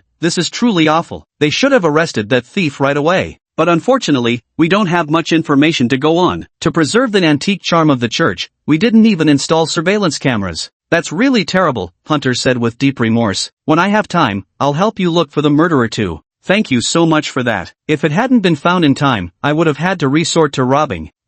Soliciting donations from certain individuals. Sister Ernst anxiously retrieved a cigarette from her clothing and retreated toward the back of the church. Robbery? It's sponsorship. Did you almost let something unbelievable slip just now? After bidding farewell to the nun, Hunter quickened his pace. His destination wasn't the school, but the municipal library nearby. The municipal library adjacent to downtown Dalian had ample heating, so Hunter casually loosened his scarf. After greeting the library attendant, he used his student ID to enter the school library section and began rummaging through its contents. This library is rather unique. It serves both as the municipal library and the internal library of St. Derek University, with 2 entrances and 2 distinct sections. When the school gates open, one can enter the campus directly from the library's other end, though a student ID is required to access the university's library area. For Hunter, who wanted to enter the school grounds early, this setup was extremely convenient. Before the school gates opened, he would usually come here to browse books, or more accurately, to search for those related to the occult. Naturally, there were no proper books introducing mysterious creatures, so he had to piece together clues from folklore and legendary tales. The fact that a vampire lingered by his side hung over him like a shadow. If he couldn't fully understand her, he feared he might be killed at any moment. Though he had successfully intimidated her 3 years ago, who could say how long that threat would last? Though he talked about exposing them, their strengths were simply not on equal footing.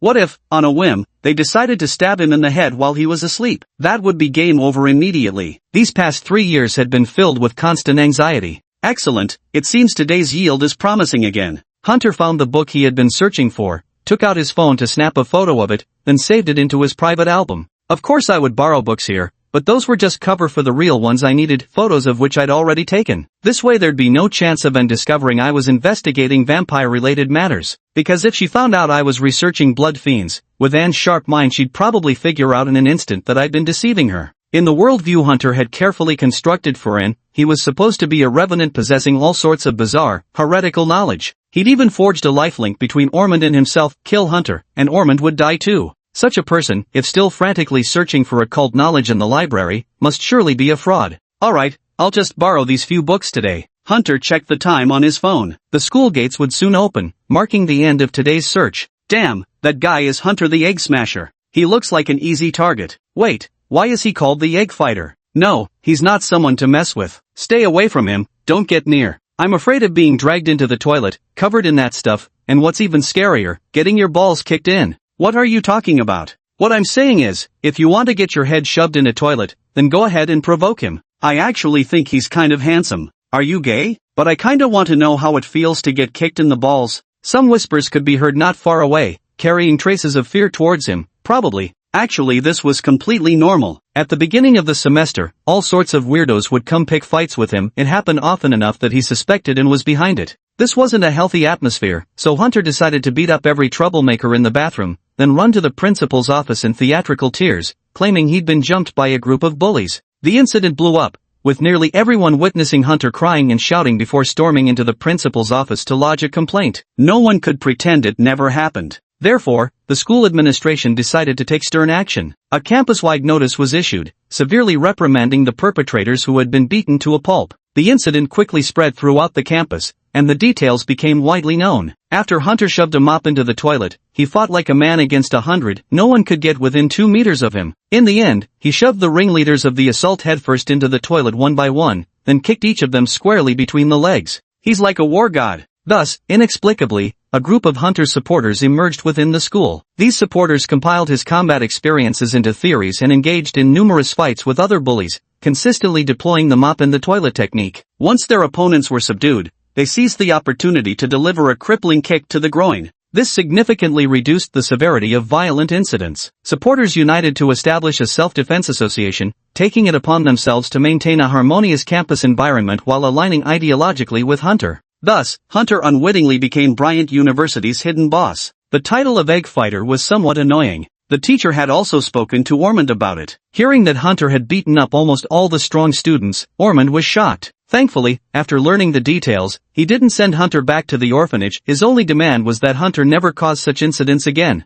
Kicking someone's eggs into oblivion is a terrifying thing. Please don't let me hear such rumors again. To avoid Ormond turning against him, Hunter took the initiative armed with a pink-painted Glock to have a heart-to-heart with his homeroom teacher. Rest assured, the teacher won't be discussing anything with Ormond anymore. Alright, all that's in the past now. Even though I beat up a classmate and threatened a teacher, overall I'm still a good student. Hunter took his seat and pulled out the breakfast he'd brought from home. Chapter 16, long-awaited campus life. Morning, Mr. Hunter. Quite a few people greeted him, and one person in particular walked straight over, smoothed her skirt, and sat down in the seat in front of him. Morning, the other person said. Glad to see you didn't get into another fight today. Why do you think I'm someone who gets into fights every day? Because you're quite famous. That's not a good reputation, Fiona. Hunter took a bite of his sandwich, suddenly noticing his classmate's troubled expression. Why do you look like your favorite celebrity was just diagnosed with a terminal illness? Hey, my apologies. How can someone be as boundaryless as you? If you keep spouting such caring words, I'll call the police, Fiona retorted, veins popping on her forehead as she puffed up angrily. Mr. Schoolyard Bully.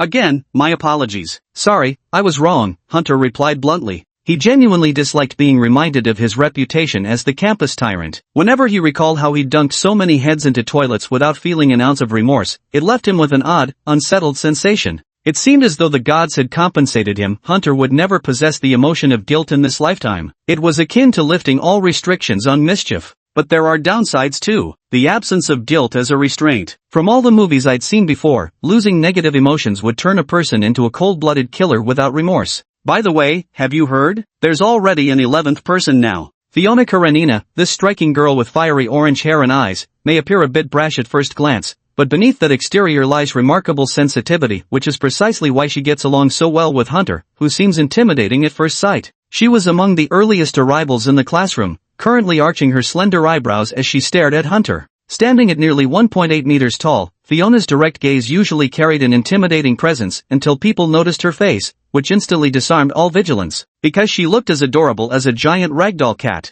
As for her personality, well, let's just say she was the type who could take a joke, which was precisely why Hunter enjoyed teasing her so much. Are you talking about that serial killer incident? Exactly. Fiona blinked and picked up a piece of paper to scribble something before placing it in front of Hunter. I've connected the dots between all 11 victims over the past 3 years. It seems he's been moving through the city systematically, and the next area will probably be here. Let me guess, if he's still targeting beautiful people like before, his next victim might very well be you. He'll lure you with sweet words first, then attack as soon as he gets you alone somewhere, vanishing without a trace afterwards. My God, you're positively vicious. You worry about this every day, isn't that exactly what you're afraid of? I just can't help worrying, you know? Nothing is impossible in this world. I need some comfort. Then you should find a boyfriend and get a sense of security in his arms. That kind of thing is still too early for me. I'm not that open-minded yet. Hunter casually opened his phone. The cases were published in such small news sections that almost no one noticed, yet the reports confirmed people had gone missing. Rumor had it, however, that these individuals were already dead, their deaths gruesome and horrific. At first, the incident caused quite a stir in class, but gradually, under the deliberate guidance of the teacher, such discussions faded away. Only Miss Fiona before him still spoke of these matters. Could it have been the vampire at home? Probably not, but it wouldn't hurt to consider all possibilities. This girl called Anastasia had attracted considerable attention ever since entering the school. After all, her appearance was far too stunning, radiating a charm that captivated both men and women, and coupled with her icy demeanor, she instantly gained a swarm of admirers. But when some reckless fool tried confessing his feelings by forcefully dragging her aside and ended up getting publicly beaten for it, people finally realized that this sister and brother duo both seemed to have the makings of campus tyrants. The general consensus about these two was, they don't just talk about fighting, they'll really throw down. Once everyone understood neither sibling was to be trifled with, the hype around her eventually died down. Only a handful of students who got along with her dared to keep interacting with Anne. Miss Fiona, you look absolutely beautiful today as usual. A somewhat abrupt voice sounded as a tall fellow slung his arm around Hunter's neck. I'm eating. Get off me, Kane, Hunter warned. The tall boy with coarse black hair and green eyes reluctantly released his grip and leaned against the nearby windowsill with a somewhat sulky expression. I overheard what you were talking about. Was it that mysterious disappearance case where all the victims were strikingly beautiful? Exactly. Oh, then it seems our Miss Fiona might be in some danger. Kane, how could you say that too? Fiona puffed out her cheeks. This gorgeous local of Doran City looked like a frightened little deer, always making people want to tease her. Don't worry, I'll definitely protect you. If a real serial killer comes in, don't be the first to run away. How could I? I'll definitely carry you to safety. That kind of tone is bordering on harassment, you know. This guy named Kane is also a transfer student. Unlike Hunter, Kane transferred just last month as a freshman. The moment he arrived, he found Fiona stunningly beautiful, like a heavenly vision, and has been scheming all sorts of ways to worm his way into Fiona's social circle. God knows what this guy transferred for. Could it really just be to chase girls? The class bell was about to ring when Hunter saw and quickly walked through the classroom door and take her seat. It seemed Ormond had gone back to sleep after greeting him, unlike usual when he'd waken up. So that confirmed it, and must have overslept and sprinted all the way here. The guy had been running all the way here, yet there wasn't a single trace of sweat on him, and his chest showed no signs of heaving. What a physical monster. Hard to imagine what kind of creature could stand against such a mysterious being. I'd initially thought I'd clash with her over these 3 years, but nothing happened.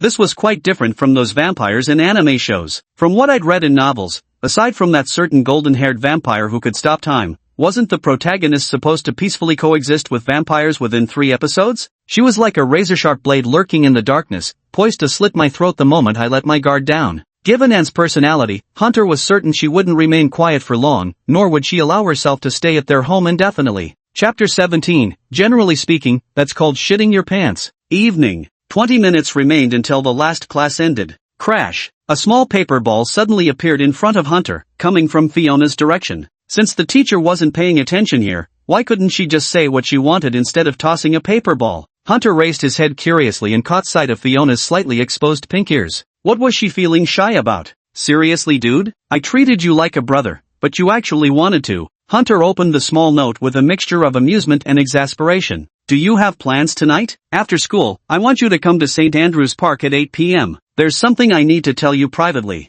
Perfectly reasonable. Completely logical for a close friend you've known for nearly 3 years to suddenly throw a romantic confession straight at you. Totally reasonable. But this makes no sense either. Fine, I agree. Hunter replied, casting a deliberate yet seemingly casual glance at Kane beside him, who was looking suspiciously at Fiona with her bright red earlobes. This plot is thrilling, and what a coincidence. What a delightful coincidence. I was thinking the same thing. Hunter looked towards and sitting in the front row just as she turned to meet his gaze, their eyes locking momentarily. What does she mean? Kane whispered, what's written on that note? That might be rather difficult to explain to you. Just tell me, I really do like Fiona, I've never seen such a striking girl. If she's waiting for you to confess, then I'll step aside. He looks so wronged. Alright, I'll tell you a little bit. Tonight she's planning to invite me to City Center department store, Hunter said with an earnest expression. She wants to buy a birthday gift for some handsome guy. Well, there is indeed a municipal department store next to the park, but it's long been abandoned and is still under reconstruction. Oh, who does Fiona want to buy a birthday present for? Kane asked. You? May I ask, when is your birthday? Is it me? Kane's eyes widened in shock. So easy to fool, Hunter thought. I truly adore her. If possible, I'd like to leave the best impression I can on her. Kane propped his head on his hand, muttering to himself. This guy is truly pure-hearted when it comes to love. 7:55 a.m. Anne's room wasn't the girly type at all, but rather filled with simplicity and practicality. The spacious room contained only life essentials: wardrobe, bed, desk, with not a single unnecessary item in sight. Anastasia opened her bleary eyes, first gazing around unconsciously before her focus settled on the phone by her bedside. It's only 7:55. I'll sleep a little longer. Wait, I think class starts at 8 o'clock? As this realization struck Anne, her head barely touched the pillow before she jerked upright like she'd been electrocuted. She blinked several times, her eyes slowly regaining focus. We're done for. This damn constitution of hers made her full of energy at night but left her sluggish and drowsy during the day. Anne quickly scrambled up, not bothering to wonder why Orphan hadn't woken her. She hastily threw on her clothes, grabbed her backpack and lunch, then dashed out the door. On her way out, she absent-mindedly ruffled the ginger cat's fur against the grain. Meow, protested Senior with an indignant cry. Naya, and stuck out her tongue playfully in response. Damn it, there's no way I'll make it in time. It was close to 8 o'clock, well past the usual class hours for regular students. Most pedestrians on the street were office workers, faced with the bustling crowd, and felt utterly helpless. Wait, that wasn't entirely true. There was actually a way, though it would be risky. With graduation approaching, attendance records were crucial now. If he were late or something unexpected happened, it would undoubtedly worry Orphan. Isn't the rooftop quite spacious? Seeing no one around, and swiftly darted into the alley. She tightly fastened her backpack and food supplies to her body, took a deep breath, and closed her eyes. Her heartbeat gradually intensified, and when it reached a certain threshold, her eyes rapidly turned crimson, her fingernails grew sharp, and subtle protrusions began forming near her hips. To an ordinary mind, sudden protrusions in that area would most likely indicate an unfortunate pants mishap. But in truth, it was a tail remarkably flexible, with an exceptionally smooth, scale-free surface that felt pleasantly cool to the touch. What a nuisance, Anne muttered, curling her smooth tail around her waist. A few seconds later, a dark shadow swiftly moved across the rooftops of the buildings. In just a few breaths, she approached the school at a speed that almost seemed like flying through the air. Their school building had 6 floors altogether, and their classroom was on the 3rd. And first landed on the top floor, then sprinted down the staircase from the rooftop. As she ran, she took deep breaths, and with the slowing of her heartbeat, the tail wrapped around her waist quickly retracted, and her eyes returned to their original black and red color. The bell rang, and Anne successfully took her seat just a moment before the teacher entered. Not even a drop of sweat had formed. With such physical prowess, Anne could eliminate Hunter in an instant if she wanted to. Over the past 3 years, she had gained even greater mastery over her physical abilities. He should have arrived by now at this hour. He usually eats a sandwich first, then drinks some milk. Hunter, who had been sitting in his seat drinking milk, suddenly felt a chill wash over him. He immediately began looking around, wanting to know who was giving him this uneasy pressure. He would glance at me first, but as long as I averted my gaze before that, he'd find nothing, and turned her eyes away. Sure enough, just as it looked elsewhere, Hunter's gaze locked precisely onto her. Everything was predicted. She knew him inside out. Having lived under the same roof for 3 years, and hadn't gained nothing, she had acquired absolutely thorough information. Every morning, this guy named Hunter would come to the municipal library, searching for all kinds of materials, but the books he borrowed were bizarre beyond imagination. It was as if he was trying to understand this world like someone who had crossed over from another dimension. But in reality, after and befriended the library security guards, she managed to copy an entire set of surveillance footage from the monitoring room using her own methods. Only then did she see Hunter secretly photographing books with his phone, and the books he snapped happened to be precisely those concerning various legends about vampires. What kind of person would go around secretly documenting vampire legends?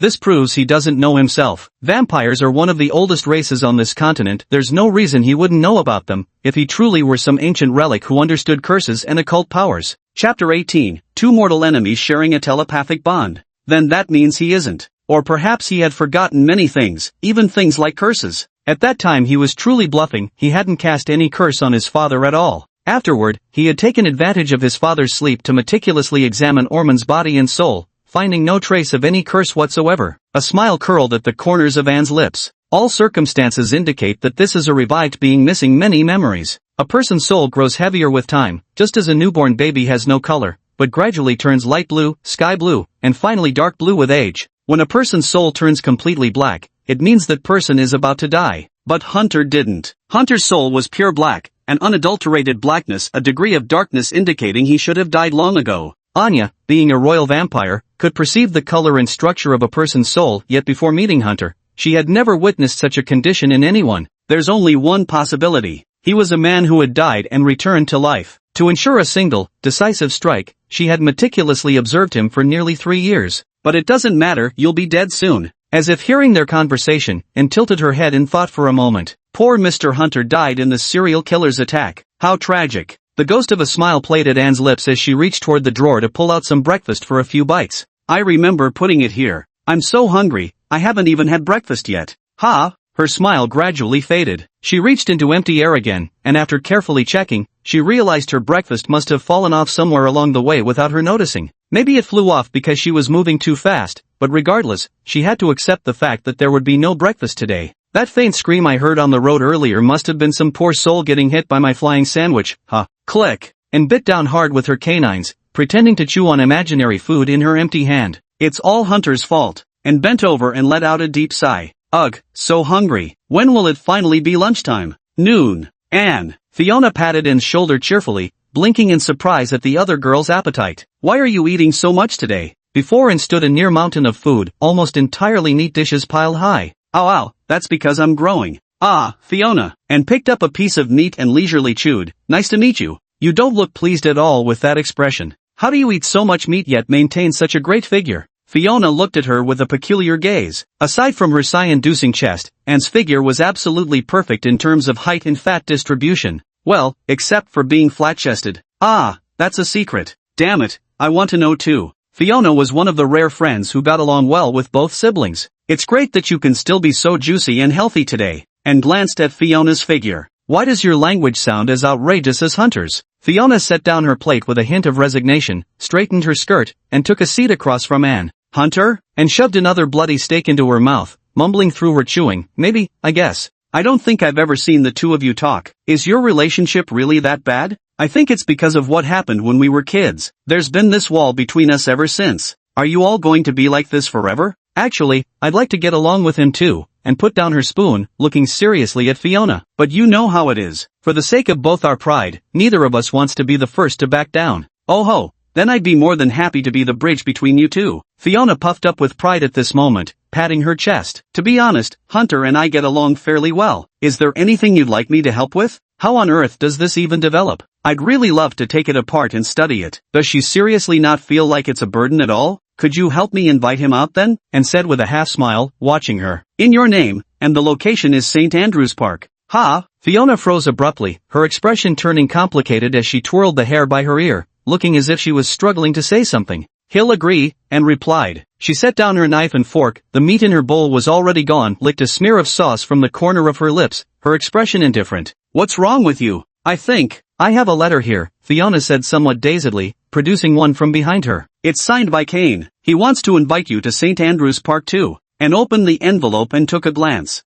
This is Hunter's handwriting. Evening. What is our loveliness and running out for again? Spotting a cute little head peeking out from the stairway leading to the second floor, Orphan asked with amused amusement. Is Hunter here? Since when do you care about him? Didn't you always ignore him? You know me, I can't relax with outsiders around the house. He's no outsider. He just went out with an annoyingly smug grin on his face. I suspect he might have found himself a girlfriend. Orphan sighed as he picked up a rag to wipe the table. You're about that age now, when will you find someone to spend your life with? Even having someone living with you every day, you still can't manage to get alone. I don't need anyone else, and puffed out her cheeks. By the way, I'm planning to go out. What? Hearing Anne's request, Orphan was clearly surprised. He paused in clearing the plates and cutlery. You're going out too? In his recollection, his well-behaved daughter usually stayed in her room after dinner and never went out again. What's gotten into you two today? Suddenly enlightened, he muttered. Even homebodies want to go out for a stroll? Yeah, we want to go out for a change, and replied quickly as she put on her outdoor clothes. Then you'd better be careful. I heard there's a serial killer active nearby recently. But it's fine, as long as you stay in the downtown area, there shouldn't be anything to worry about.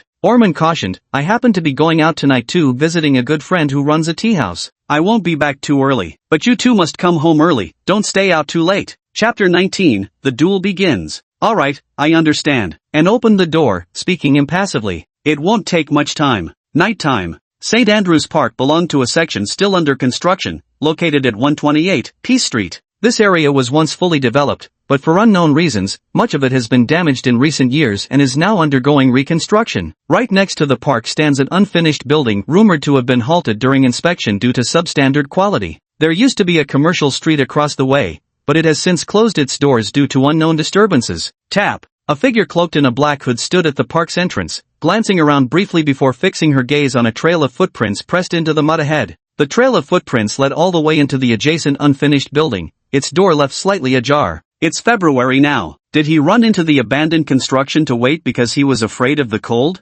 Indeed, just an ordinary person. Even with the identity of a revived one, it makes no difference. From this, it seems he also lost a fair amount of memory upon revival. What little remains most likely has nothing to do with combat. He must have prepared a great deal, but unfortunately, racially speaking, he never stood a chance of winning. How should I phrase it later? And muttered to himself. Perhaps I should imagine how he'll beg for mercy before dying? Or what else might he say? Let's start with the classic movie confession. We've known each other for 3 years now, and today our personal grudges can finally be settled completely. The sword hanging over the Reed family can finally be removed today. A reborn soul with memories of past lives can never be trusted. Keeping him around is nothing but a ticking time bomb. Who knows when he might stab you in the back? What a shame. If you were just an ordinary person, we might have gotten along really well. Truth be told, she never expected to meet someone whose brainwaves aligned so perfectly with hers. They could even anticipate and leave adequate personal space for each other in any situation without prior discussion. During cooking classes on campus, she and Hunter moved almost like two hands belonging to the same person, requiring no communication yet instinctively knowing each other's next move. Should she conclude that one's greatest understanding always comes from one's enemy? While she devoted her full energy to investigating Hunter, he was simultaneously investigating her.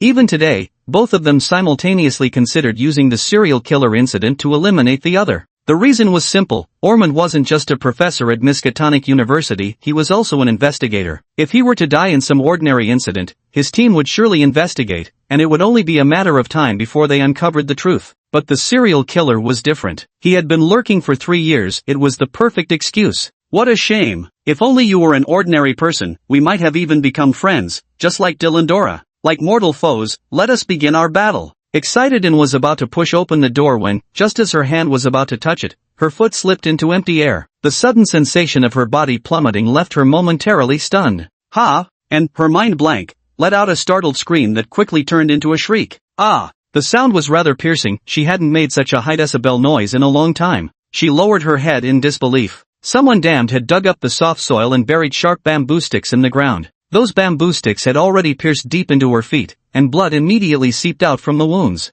Damned bastard. Did you really think such petty tricks could finish me off? How could you resort to such despicable means? Shouldn't a duel be conducted honorably? I shouldn't have underestimated this guy. No matter how weak he appears, he's still a revenant. I truly forgot this is the same person who fought using a mop dipped in toilet water. Hunter! And screamed as blood from her heart surged through her veins. Her teeth and claws sharpened, while her eyes turned blood red. Gently lifting his foot, the several freshly inflicted wounds quickly healed. He firmly believed his earlier cry had served as an alarm bell, announcing his arrival, and surely, the other side had already prepared accordingly. Plenty of clever tricks, but never enough to sway the tide of battle. After all, I'm now a vampire who can survive a pistol bullet through the head. These methods are utterly useless against me. The sky began to rain, and the air grew noticeably colder, as if urging her to hurry into this unfinished building. Step by step, she approached the door and kicked it open. It had barely been closed. Clang! Then, a bucket filled with water fell from above, landing squarely on her head. First came the chilling sensation, swiftly soaking through her coat. Then, a burning feeling, as if set aflame, erupted instantly from her scalp.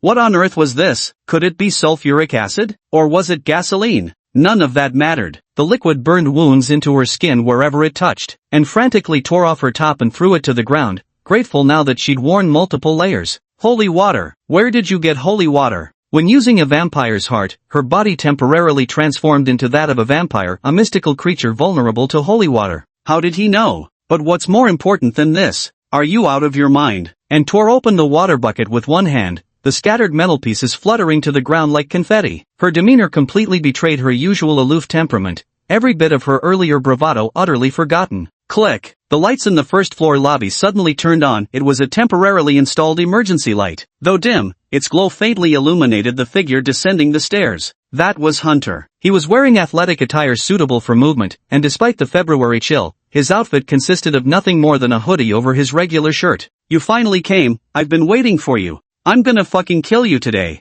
A light rain began to fall that evening, forcing Orphan to turn back home for an umbrella as soon as he stepped out. With practiced ease, he hailed a taxi that took him to a tea house. This tea house was modest in size, barely accommodating 3 or 4 people comfortably, but felt distinctly cramped with even a few more patrons. Have a pleasant evening. Orphan opened the car door as the driver ahead nodded gracefully to him before driving away. Forcing the butler to disguise as a taxi driver every single time must be terribly inconvenient for him. Coming here so late must have been exhausting for you, Orphan. It's been nearly 3 years, hasn't it? Human lifespans truly are short. You've already started aging. What kind of talk is that? I'm not dead yet. Human life is finite, you know. If there ever comes a day when you don't want to die, I could turn you into a vampire. Chapter 20. I did it on purpose. Come hit me if you dare. Well, first I'd have to make it past 45. Johnny sat upright in the center of the tea house, nodding as he gestured for his good friend to take a seat across from him. Come and try some. Though afternoon tea time has passed, you can still treat this as a midnight snack. Very well, Johnny, Orphan replied, eyeing the lavish spread of pastries before him. I just hope I don't develop the 3 highs. We can discuss the 3 highs later. Right now, there's a small issue. It seems you've been hypnotized. A golden-haired man in appearance, but in truth the vampire patriarch Johnny Brankin narrowed his eyes, tossing his blonde locks as he spoke earnestly. Orphan took a seat before him, and as he sat down, the large door behind him began to slowly close until it completely sealed them off from the outside world. He indicated his full understanding, likely because the following conversation couldn't afford to be overheard by any outsider. It was and who did it, wasn't it? Orphan asked, narrowing his eyes. What kind of suggestion did she plant? Hard to say. I can only tell you've been given a suggestion. As for what type, you'll have to figure that out yourself. Johnny elegantly took a sip of the black tea before him. I'm curious how she learned to implant suggestions. Orphan stared into Johnny's eyes. A vampire's inherited abilities are innate. If it was just the heart, there shouldn't be any genetic factors involved. Did you do this? Probably figured it out on her own. I'd never teach in such things. I want her to be normal more than you do. Johnny swirled his glass before raising it, studying Orphan's eyes through the crystal. If she discovered it herself, then she's a genius. My daughter doesn't require genius in this particular field. If she ultimately becomes an investigator, I hope she remains just an ordinary one. But I suppose your daughter wouldn't harm you, so let's discuss something else. You're really quite casual about this. My wish is for you and your daughter to live. For her to live carrying my daughter's heart, that's how I choose to honor her. As for anything else, what concern is it of mine? You look like you're throwing a tantrum. You're still hung up on this matter. I'm not. I have to admit, this vampire's values will always clash with mine. People from different species really aren't that easy to talk to. Orphan also took a sip of his black tea and began asking questions. while Johnny unfolded a newspaper and spread it out in front of him. Displayed there was information about that serial killer case. Listen carefully, you should still remember about Diranora. Johnny mentioned his daughter's name with eerie calmness. It was the Scholars' Church that attacked Anne and Diranora while they were out on a trip. Which faction was it? Definitely not the moderates. Go on. They've returned. This serial killer incident is yet another monster bred by the Scholars' Church. To test its effectiveness, they have a team constantly following the subject for refinement. By now, that murderer has developed quite troublesome capabilities. Who told you that? My eyes and ears. So that's what it was. In early 2015, Dilandora wasn't a heart back then, she was a complete being, a living vampire. Due to their family's connection, she and Anne knew each other well. But during a group excursion after February, cultists from the Scholars' Church raided their research camp. When finally discovered, Dilandora had nearly lost half her head, while Anne lay beside her with a ghastly wound in her chest. The conclusion was obvious. Dilandora had lost major portions of her head, preventing blood consumption for regeneration, while Anne's chest had been pierced clean through, her heart completely missing. As her own blood continued to drain away, she chose to place her heart into Anne's body, choosing to let Anne live. Upon learning of the incident, Johnny accepted the outcome, then furiously slaughtered every member of the Scholars' Church in Dalrain City. The Scholars' Church was largely composed of knowledge-crazed lunatics who excelled at conducting experiments that violated all normal ethics. After receiving Dilandora's heart, Anne's personality began to undergo subtle changes. Since Dilandora had been a tomboy, Anne also started cropping her hair short and adopting more masculine speech patterns. That disaster nearly destroyed 2 families, so when Ormond heard news of the Scholars' Church again, he couldn't suppress his anger. Then what happened? Ormond slowly placed the tightly gripped cup back on the table, the cup now covered in cracks. A royal family's heart has always been something they coveted. Remember to compensate me for this cup. It's a 200-year-old antique, long out of production. Johnny seemed oblivious to the heavy atmosphere as he popped a cherry into his mouth. Rio, they're probably here for in this time. What are you planning to do? Remain indifferent, Johnny said slowly. What? Bastard, take this. The agony of stubbing your little toe on a table leg is impossible. No sooner had the words been spoken than Ormond sprang to his feet, pulling out an ancient book measuring about 10 centimeters in length and width from his chest. He forcefully flipped through its tattered pages while shouting at the top of his voice. What are you doing all of a sudden? Yet the next moment, he suddenly doubled over, clutching his foot while letting out uncontrollable sounds of agony. Though this book of yours requires no price to use, every incantation carries a 50% chance of rebounding on yourself. I'd advise you to exercise caution when wielding it. If you invoke some overly terrifying sorcery, I'm beginning to doubt whether even that esteemed doctor would be able to bring you back. Johnny looked somewhat helplessly at the Ormond before him. I haven't finished speaking yet. Being indifferent is impossible. When will you learn to stop talking in such drawn-out gasps? I just wanted to speak like a villain boss. They all like to drag out their words. You're insane. You can hit me if you want. Johnny, take this. Ormond suddenly opened that square-bound book with one hand, the technique of 100-volt electric current coursing through the body. Johnny's body immediately went rigid. You're insane, the vampire said, trembling. I did it on purpose. Hit me if you dare. The two began arguing until Johnny was the first to stop this childish game. He slowly rose to his full height, his nearly 2-meter frame making him appear even more imposing, and shoved his hands into his pockets. Chapter 21, You'd never guess how twisted I really am. Roar, they were supposed to have been wiped out 3 years ago, yet they've appeared again? These Scholar Church fellows truly never learn. Johnny also seemed to erupt in fury. His muscles began bulging until they shredded his entire garment into rags, revealing a powerfully built physique beneath, completely unlike the typical slender vampire frame. It's time to show them the wrath of the ultimate lifeform called Father. Add me too. WRYYYYYYYYYYYY. Oh, I almost forgot to ask. After letting out a strange yell skyward, Johnny suddenly remembered something. I recall you took in another son 3 years ago? Nephew. His name is Hunter. Fine, whoever he is, he needs to get along well with Annan. Otherwise, he has no reason to exist. Ormond stroked his chin, somewhat conflicted as he relayed what he'd witnessed earlier. You're saying those two understand each other deeply yet hardly ever speak? Like they share some kind of telepathic connection? Johnny's face revealed an enigmatic expression. That reminds me of an old friend of mine named Joe. We understood each other perfectly too, but in the end, I seized all his family fortune. When did this happen? Ormond exclaimed in surprise. You actually did such a thing? That's absolutely revolting. Sometime in the 19th century, perhaps? You've no right to judge me, there are vampires who've done far worse things than that. Johnny absent-mindedly touched his neck. From my personal perspective, I naturally hope Anne and that young fellow Hunter can coexist peacefully. But there's something clearly off about the way they're interacting now. I think you should call a proper family meeting with them, Johnny advised. I don't want your two kids ending up like my son, sneaking off to become some gangster celebrity in Western Arkham Federation. He's not even 20 yet, and already a big shot over there. Are you bragging now? Yeah. I really feel like smacking you over the head, Orphan thought bitterly as he took a frustrated bite from the macaron on the table.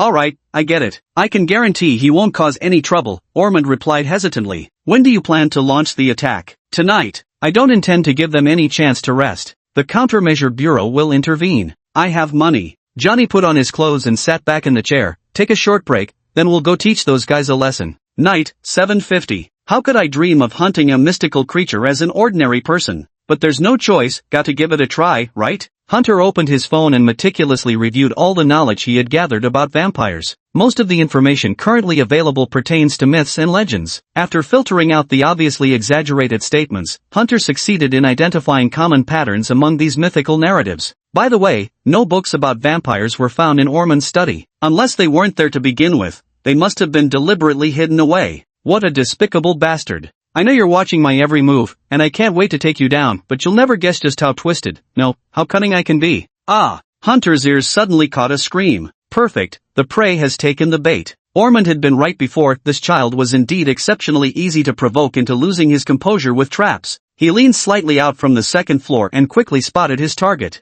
The shadowy figure struggled to pull their foot free from the trap, eyes glowing red like lanterns beneath a black hooded coat as they warily scanned their surroundings. She looked like a strikingly handsome tomboy, with that stern, heroic beauty of hers. Even wearing men's clothing wouldn't seem the slightest bit out of place. 3 years had brought significant maturity to Anne's physique. Though her muscles appeared firm, they weren't overly hard. Standing nearly 1.7 meters tall with legs accounting for most of her height, her proportions were harmoniously balanced, nothing short of perfection. Except for being flat-chested. This place really doesn't allow any flesh to grow at all. In short, she had complete faith in her body, and its strength was indeed remarkable. If they were to actually fight, he feared he'd be taken out before even realizing what happened. Hunter analyzed the situation. However, I'm not the type to just wait for slaughter. I'd beat her half to death, just enough to prove I could kill, and if I wanted to, then I'll have a chance at an equal conversation. If she still insists on killing me, well, then I'll have no choice but to strike her down. As for the backstage patron behind her after Anne's death, he was said to be the king of vampires. If I anger the vampire king, then I can only bear the consequences. I'm actually very opposed to killing people, because once you start, you can never stop afterward. The sky began to rain, as if foreshadowing that the battle was progressing deeper. The door was left ajar. Knowing your habits, you'd immediately want to find me, so you'd kick the door open. Shouts echoed through the air. Excellent, just as he had theorized. Hunter studied the figure before him intently. Transparent droplets were steadily eating away at her form. That stuff was holy water, and damn effective too. Pity there were only these 2 vials left in St. Andrew's Chapel. Sister Ernst would never suspect that the thief she'd been searching for so desperately was standing right in front of her. I wonder how much these 2 bottles are worth. If I manage to survive this, I'll work to earn the money and pay her back. Wait, did I just jinx myself? Hunter walked down the stairs from the second floor. I'm used to treating every hardship I encounter as a trial. Only by overcoming it can I grow stronger. With a wave of his hand, the hidden chandelier immediately turned on, revealing countless spots marked with red paint. The red paint looked particularly suspicious, as if each red cross marked the location of a buried mine.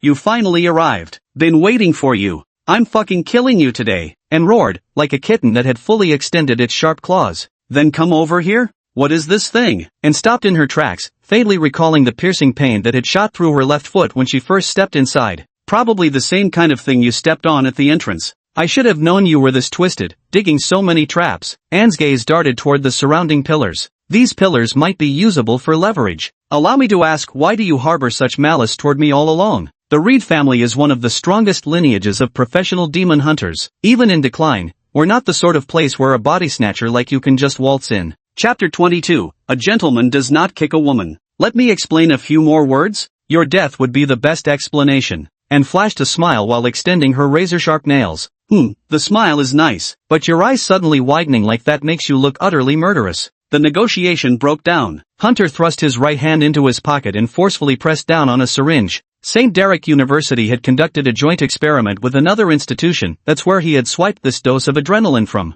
This shouldn't count as stealing, right? Whatever. I call it self-preservation. Hunter narrowed his eyes. Let's begin. Because the ground is full of traps, you'd never have time to test them one by one, so you choose to leap across by pushing off the side pillar. Just as Hunter expected, the girl before him suddenly vanished from sight. Incredible speed, but with this adrenaline injection, I should be able to react in time. But he remembered that and was afraid of ultraviolet rays. Even if exposure wouldn't kill her, it would still cause her extreme discomfort. And, who always wore long sleeves under the sun, was living proof. So when he saw his opponent about to reach him, Hunter suddenly unbuckled his belt, revealing the ultimate weapon strapped to his waist. Bet you didn't see that coming. Taste my expensive 200-watt UV spotlight. Hunter shouted while pressing the switch of the spotlight attached to his waist with his left hand. A purple, slightly translucent beam shot out, striking Anne's face before she could dodge. A UV spotlight could cause severe damage if shone directly into human eyes. Needless to say, for a vampire terrified of ultraviolet light, the device was somewhat bulky, forcing Hunter to find a suitable carrying spot. After careful consideration, strapping it to his waist proved most convenient. By pulling his pants up slightly, he could conceal it completely. Now all he needed was to loosen his belt for instant access. It just feels kinda perverted. A somewhat handsome guy suddenly pulling down his pants in front of his distant cousin's sister. No matter how you look at it, it seems like a bizarre scenario.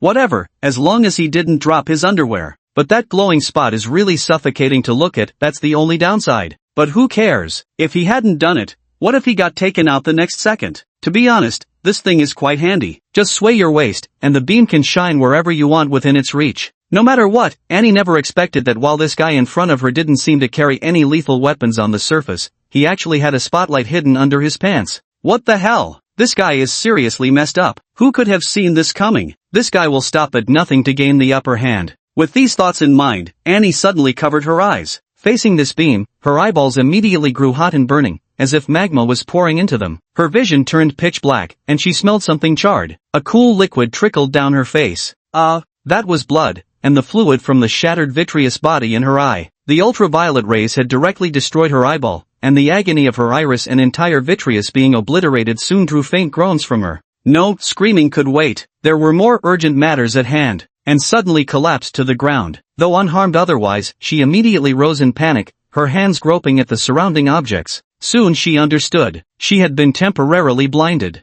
Is it over now? Impossible. You think I came unprepared? Anne's mouth immediately began chewing. As a vampire, her formidable physical abilities allowed her to perform feats impossible for ordinary people, like bending her tongue backward into her throat, which would cause suffocation. No sane person would ever do that. Strange, where did it go? That thing. Found it. A blood capsule was pushed out from her mouth by her nimble tongue, then bitten open, releasing its sweet flow for her. It was like a shot of adrenaline straight to the veins. Anne's eyes quickly grew clear, yet the strange sensation of rapid growth forced her to instinctively squeeze them shut. The regenerative abilities of royal vampires are formidable. Even if their eyes are completely destroyed by ultraviolet light, they can recover swiftly. However, swift is only relative. By the time self-repair is complete, the battle would have long been over. So Anne chose to ingest blood to hasten the process. 2, 1, eyes open, and lingered on the ground for merely 2 seconds. By then her vision had fully restored, and she swiftly ducked behind a nearby pillar to evade the light. Bloody old relics. She turned her head and saw Hunter's face.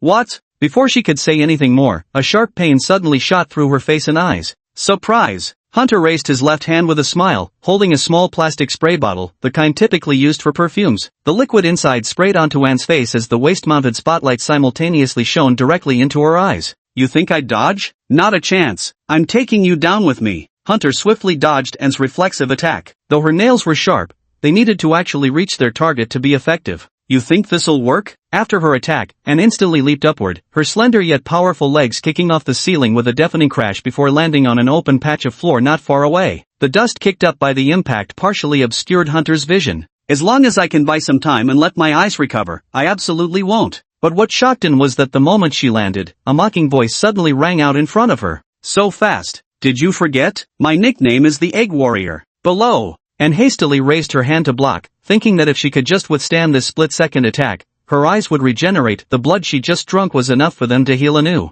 But her guard met empty air. Instead, she felt something cold and metallic force its way into her mouth. Bang! Times N. Fooled you. Without hesitation, Hunter pulled the trigger, sending multiple bullets spraying from the gun. How could I possibly make such a crude move against a girl? Ding-a-ling! Ding-a-ling! This was the sound of bullet casings falling, incessantly ringing in these few seconds. The bullet instantly pierced through the back of the girl's head, taking with it fragments of bone so violently that one could momentarily glimpse the scenery behind her through the bloody hole. The fragments were bones. I have to admit this body is incredibly durable. The first few bullets actually failed to penetrate her. If this were the Resident Evil universe, she'd at least be a formidable tyrant-level creature. Chapter 23, Physical Collapse. Click. The sound of a body hitting the ground, and happened to fall within the area covered in red paint symbols, yet none of those traps activated. Where would I find the time to dig so many holes? Only the one at the entrance is real, that's all. And strained to turn her eyes, her blood-red pupils kept dilating and contracting. The injuries to her spine were still slowly healing,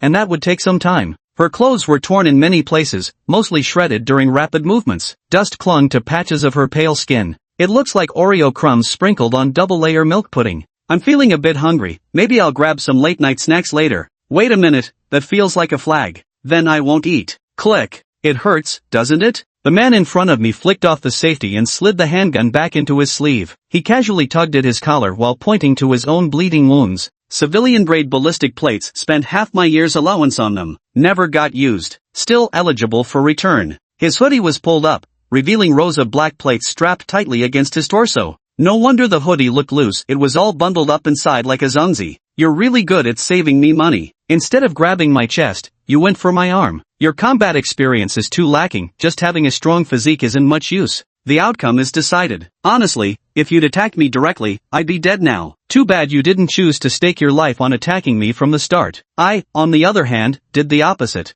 Hunter spoke, though he was sweating profusely too, clearly not as composed as he appeared. The near-instantaneous speed just now had drained most of his stamina, likely causing muscle damage. His whole body ached now, especially the right hand that was grazed by the bullet just now. With just a light scratch, the flesh and blood split open as easily as tofu. What a cliché plot, but I bet right in won. No matter what, I won in the end. If you only rely on your physical strength, then you're no different from a beast. The reason humans stand as the pinnacle of primates is precisely because they wield tools. That's why you lost. Cough, and could only force out a single syllable from her mouth. Listen, huff. Hunter let out a long breath. The intensity of the battle had clearly been exhilarating, forcing him to stand still to calm his frantic heart. I shattered the connecting part between your brain and spine. Now you can't control your body. We can finally have a proper chat, though it might just be me doing all the talking. At last, I can make my own choices. It's best that someone who's always been scheming to eliminate me in the shadows doesn't exist anymore. A tear traced its way down Anne's cheek. Does this guy think he's about to die? A mischievous impulse surged through Hunter as he abruptly whipped out his pistol and pressed it against Anne's temple. Oh no, I'm about to press it. I'm really going to press it now. Whimper, and trembled, as if recalling that moment years ago when her heart was taken and death seemed imminent. Alright, perhaps constantly frightening this child isn't the best approach. For long-term considerations, it'd be best not to leave her with too many psychological scars. Alright, calm down. Don't make me out to be the villain here. Hunter holstered his gun, straddling Anne's waist as he lowered his head slightly to examine the healing progress of her wound. The bones were healing noticeably slower, likely because the more complex the tissue structure, the longer it took to regenerate. After all, I've read so many vampire legends. Legends must all be derived from reality, just remove the exaggerated parts, and what remains can be somewhat believable. If a vampire's hand gets severed, reattaching it immediately would allow for quick recovery. But to regrow an entirely new arm? That would take a great deal of time. Kidding aside, don't let my current triumphant act fool you. I'm genuinely terrified she'll recover, stand up, and obliterate me in an instant. Hunter glanced at the nearby wall, earlier, and had casually clawed through it like slicing tofu, leaving behind deep, jagged scars. The concrete was completely torn through. Though it was technically a condemned building, the destructive force was still impressive. Speaking of which, this should count as teasing a mystical creature, right? That irresponsible deity never set any clear standards. Does this qualify as completing the task or not? Listen, I won't kill you. Though I wouldn't feel particularly guilty, I'd hate to see Orphan sad. So I've got a solution where everyone wins. Listen, you've got two choices now. First, I kill you. Second, I go home first. When you've recovered, follow me and we'll explain to Orphan that we just can't get along. Convince him to let me return to Northern Arkham Federation so we'll never have to interact again. According to Hunter's observations, and simply wanted to ensure Orphan's safety, afraid of losing someone again. Her intentions weren't malicious, and as a vampire she didn't harm humans, merely stealing blood bags from hospitals occasionally. Compared to direct attacks on humans, the loss of a few blood bags was negligible. This made things much simpler. Solving this problem would be extraordinarily straightforward. There's no inevitable connection between wanting to attend Miskatonic University and living under Orphan's roof. I could visit other Miskatonic professors, though challenging. I should be able to persuade them to write recommendation letters for me. After all, no one would reject an outstanding student. then returned to Bryant University, achieved decent grades, and while in graduate studies at Miskatonic accomplished. With that golden business card in hand as an investigator, I'd never have to live with this walking nuclear bomb of a sister again,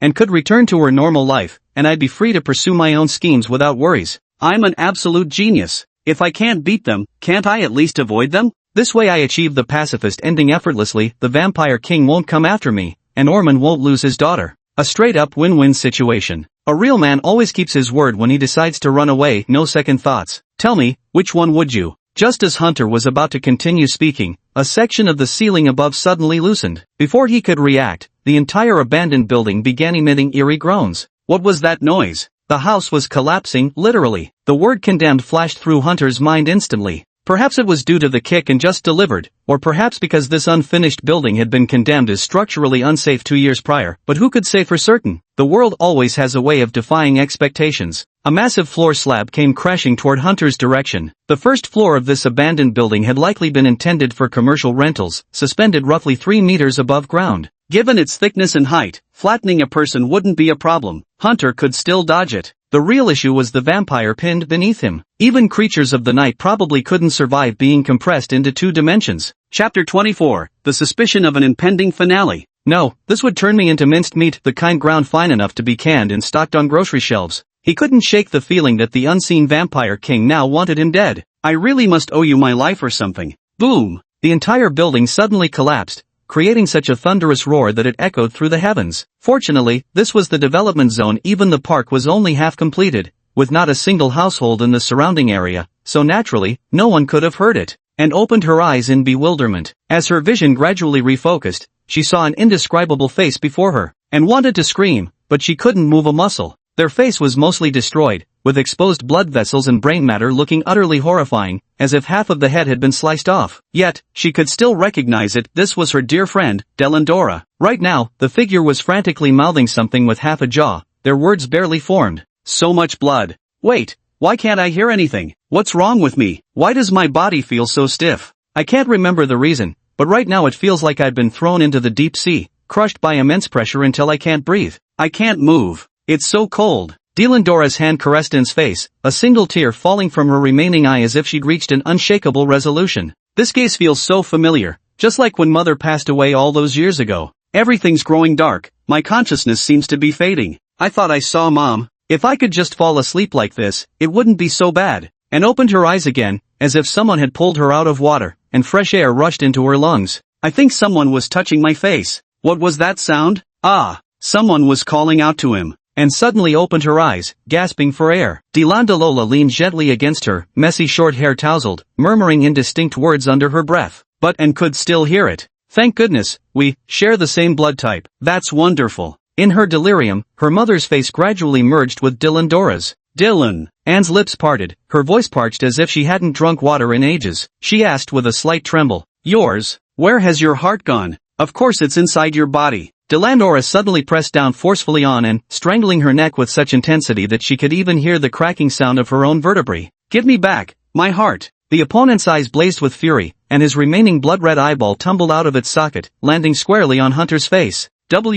What? Remember, you owe me this, she uttered in a hoarse, almost demonic voice. An unknown length of time passed before the noise of collapsing buildings finally faded into silence. Ahem. Dust swirled thickly through the air, and struggled to open her eyes, immediately coughing from the choking haze. It hurt somewhat. She couldn't feel her left hand or foot anymore. They'd probably been crushed to dust or simply lost. Who could tell? Tick-tock. It seemed I dreamed of Delendola. Probably the excessive pain triggered my body's protective mechanism, knocking me unconscious. After all, genetically speaking, this is still a human body. Felt like having a nightmare. But it's alright. Having received someone's kindness, enduring a bit of retribution is only natural. People always have to move on from such things. Constantly ruminating and reflecting on the same matter holds no positive meaning whatsoever. Yes, it held no positive significance. So, what exactly just happened? It seemed someone had pulled me back when the entire ceiling collapsed. Otherwise, I might have truly ended up as canned meat on a store shelf. What about the person who saved me? And tried moving her neck slightly. I seem to be able to move now. Don't know how long I've been unconscious. The bones in my neck have mostly healed, but everything below the neck remains immobile, probably because the nerves haven't recovered yet. I can speak now. Drip. As the dust settled, a face she knew all too well emerged before her. you're finally awake. Hunter smiled at her. Did you sleep well? Ugh. He still failed to control his expression, scowling as he spat a mouthful of bloody foam right by Anne's ear, inevitably splattering onto the side of her face. Ew, disgusting. Anne's usually impassive face twitched slightly, unable to hide her disgust. Why does this guy always manage to ruin the mood every single time? Oof. Aren't you a vampire? Shouldn't you be thrilled by this sight? Hunter jerked his chin toward the bloody froth nearby. Isn't it best served fresh? Do you eat tripe when you see it hasn't been cleaned properly? So my blood is equivalent to unwashed tripe in your eyes? For you, that's actually a compliment. I shouldn't have talked to you in the first place. Hunter's voice grew noticeably weaker, his face turning ashen pale. I'm dying. Is this really all you want to say to me? Doesn't matter. How long was I unconscious? Anne asked, her expression softening slightly. Not long. 3 minutes. Hunter struggled to raise his left hand to wipe the corner of his mouth. Only then did Anne realize the other person was sprawled completely over her, supported by knees and elbows propped above her body. 2 dark protrusions emerged from Hunter's torso. Upon closer inspection, they were steel rebars piercing straight through his body. His clothes had torn long ago, the bulletproof plates utterly useless against such clean penetration. The dripping sound heard earlier was also the sound of blood falling to the ground from the tip of the steel bar. You saved me? Why? Through the faint light, and saw the massive floor slab pressing down on Hunter's back. She didn't know how heavy it was, but it was clear that if he hadn't been holding it up, she would have been crushed. Ha, you think I'd choose to be in this position? Hunter retorted with a contorted face, his lips twitching uncontrollably. Without the adrenaline coursing through him, the pain might have knocked him out cold by now. I simply didn't dodge in time when the condemned building collapsed. Otherwise, why would I bother saving you? The rebar went straight through the ballistic plates on my chest and back. Great, now I can't get a refund. Why does that tone sound so regretful? Meaning you still want to go back and get a refund, is that it? Give me back my moment of emotion. You pulled me up just now. I just didn't want Orphan to suddenly lose his favorite daughter. Oof. Looks like this guy's internal bleeding is pretty severe. He really isn't far from death. Chapter 25 The Master of Mockery. So what do you plan to do now? Anne averted her gaze, suddenly unwilling to see such an expression on the face of the person before her, because looking at him reminded her of that bastard someone had forcibly shoved into her heart. Those 2 steel rods pierced precisely between my ribs and spleen. Cough. Are you really about to die? Anne asked skeptically. Is this all the capability you have as a revenant? The world I used to live in had no mystical creatures, so of course I know nothing about them. Congratulations, you win, but before that, you need to see this. Hunter pointed to a nearby light source, and only then did Anne realize why she could clearly see each other's figures within the enclosed ruins. The ultraviolet spotlight had long been crushed. It was the glow from a mobile phone. The information displayed on its screen made her eyes widen. Did you see that? Cough. There were massive flames and explosions at number 53 in the wealthy district of First Street. The information has already been blocked now, but I managed to screenshot this before it got deleted. Wild guess, some kind of attack happened there, probably something occult related. Number 53 in the wealthy district. Anne's pupils suddenly trembled. That's right. That's your home, the area where Orphan is located. He said he was going to visit his good friend tonight. Anne's voice trembled slightly. The vampire's regenerative abilities were steadily repairing her shattered left hand and foot, but the agonizing pain of regrowth was unbearable. The process was also far too slow. We can't rule out the possibility of him returning early. Hunter gently shattered her illusion. You want to go save him, don't you? I do. I need to wait for my body to recover first. Open your mouth. Hunter commanded sharply, his gaze locked onto the girl's crimson-red eyes. What are you up to? The mission to save Orphan rests with you now. Girl, cough. A few red fragments landed near Anne's head, and she struggled to turn her face away. How disgusting. And suddenly felt an urge to laugh, but couldn't. I can't do it. I don't know what to do now. You can. Hunter barely managed to extend his arm. Your mouth still works, doesn't it? Bite. Why? Words are incredibly convenient tools, capable of easily painting people's perceptions in a different light. Orphan is a formidable guy. He wouldn't be swayed by such things. In other words, Orphan is a good teacher. I don't think students taught by him could turn out too bad. Hunter spoke with increasing fluency, as if his injuries had miraculously healed. No. This must be the last glow before sunset. Mother was like this, and so was Dylan Dora, their eyes shining with hopeful light, both wishing they could live on well. I often see them in my nightmares. If Hunter dies today, there might be one more face in those nightmares. And you, someone who constantly talks about killing me, from my experience, you don't really want me dead, but rather what? But rather, you're still longing for love, Hunter said slowly. Though the word feels a bit shameful to say, that's the truth. You're afraid of loss, afraid to accept new connections. You're terrified that what happened to your mother and friends might repeat itself with others. I understand you too well. You're just a normal person starved for love. Liar. I don't believe you. And didn't know why, but she felt an oppressive heaviness in her chest. A familiar sensation welled up inside her. I've studied you thoroughly for 3 full years. I even privately passed the psychological counselor qualification exam, Hunter said with a scornful curl of his lips. You know whether what I'm saying is true or not. Did you actually take the psychological counselor exam? How come I never knew about this? No, I'm definitely lying to you. What about you? So eager to die? And asked abruptly once more. Me? I've always been against living a second life. Do you think I wanted to come to this world? It's completely different from the one I existed in before. Let me give you my conclusion. I don't want to live. Hunter forced a smile at her, his voice as soothing as water left to warm, extending his grime-covered arm toward her mouth. For some reason, and felt a flicker of warmth in her heart. If you don't drink it now, the blood will stop flowing soon. There's a bit of dust, but it's fine. A little dirt never hurt anyone. And tried to open her mouth but suddenly froze. Though she was extremely reluctant to admit it, the truth was, I don't think I've ever sucked blood from a real person before. How exactly should I do this? How can you be so incompetent? If all vampires were like you, it'd be utterly pathetic. I've never had the thought of sucking someone else's blood. Just bite down and use your fangs to suck directly, they're hollow like straws. The rest of your teeth grow slightly inward, they lock prey in place once you bite. Got it? Ha, oh. Remember to bite the artery, my good friend, the blood vessel along the inner side of the arm. That way, you won't waste too much effort. Where did you learn this knowledge?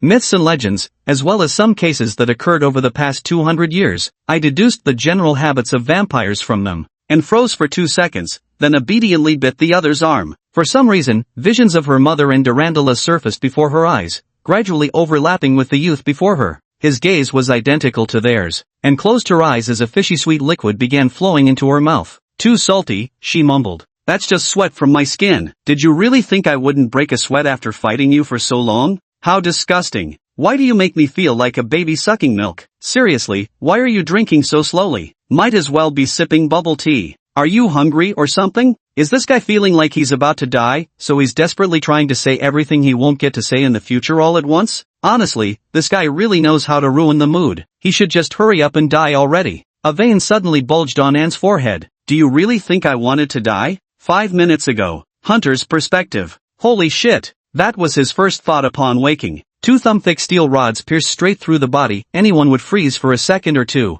It looks like a triangular structure. Good thing I ran to the pillar before the collapse. Hunter touched his chin and suddenly sensed something was wrong. My hands were propped against the ground, so why could I feel my own chin? Chapter 26, The Golden Finger Arrives. Huh, it doesn't even hurt? Am I already dead? Of course it's because I pulled you into this special space. A voice that sounded rather punch-worthy rang out behind him. Hunter turned his head to see a mass of ancient godly flesh wavering like strands of wakame seaweed. Right in front of him was a giant screen displaying footage from his own perspective. So it was you, god of wakame. Call me Nyarlathotep. The other person yanked down hard on a conical object in their hand. Pop. A few small streamers burst out and landed on Hunter's head. Here comes the newbie gift pack. Your gift pack seems a bit late. If this were a game, players would curse you to death. Hunter suppressed the urge to punch the guy in front of him. Too bad I'm about to die. Doesn't that make your gift pack rather pointless? This reward is unlocked once you reach a certain threshold of mischief. Didn't I tell you?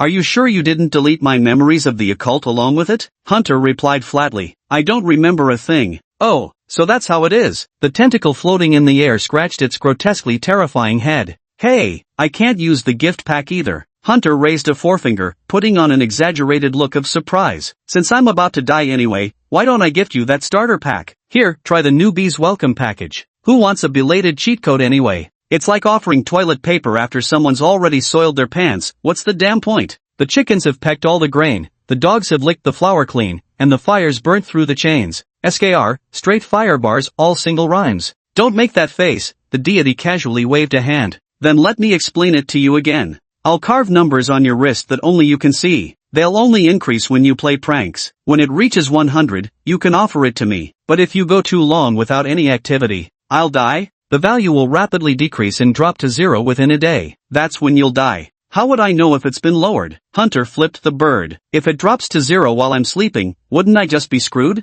You'll find out. Your wrist will grow hot until you clearly see the number on it. Only by restoring the number to its previous level within a single day will the countdown stop. And once you obtain your value, you can check your acquisition history in the room. Sounds quite challenging. No, this sounds way too much like a newbie tutorial for a game. Nyarlathotep moved aside, revealing a table with 5 masks on it. Choose a mask to wear. You'll temporarily gain an infinite respawn buff and a portion of my abilities, with random duration. There's a time limit? What's the minimum? Please don't say 3 minutes. That wasn't it, it was 10 seconds. So when you said that wasn't it, you meant it wasn't that much. Yeah, can I wear them all at once? It's useless, because all 5 masks have the same effect. What's the point of having these 5 options then? Pfft, gotta give you some semblance of choice, don't I? Ha ha. If I make it out alive, I swear I'll devour 10 bowls of seaweed soup in one go. How can I even tell if I'm still alive? Hunter kept massaging his temples. Talking to this guy could shorten your lifespan. It's simple. As long as you can still think, silently recite my name to reach this room. You can stay here until your brain completely dies out. Choose a mask you like to wear on your face,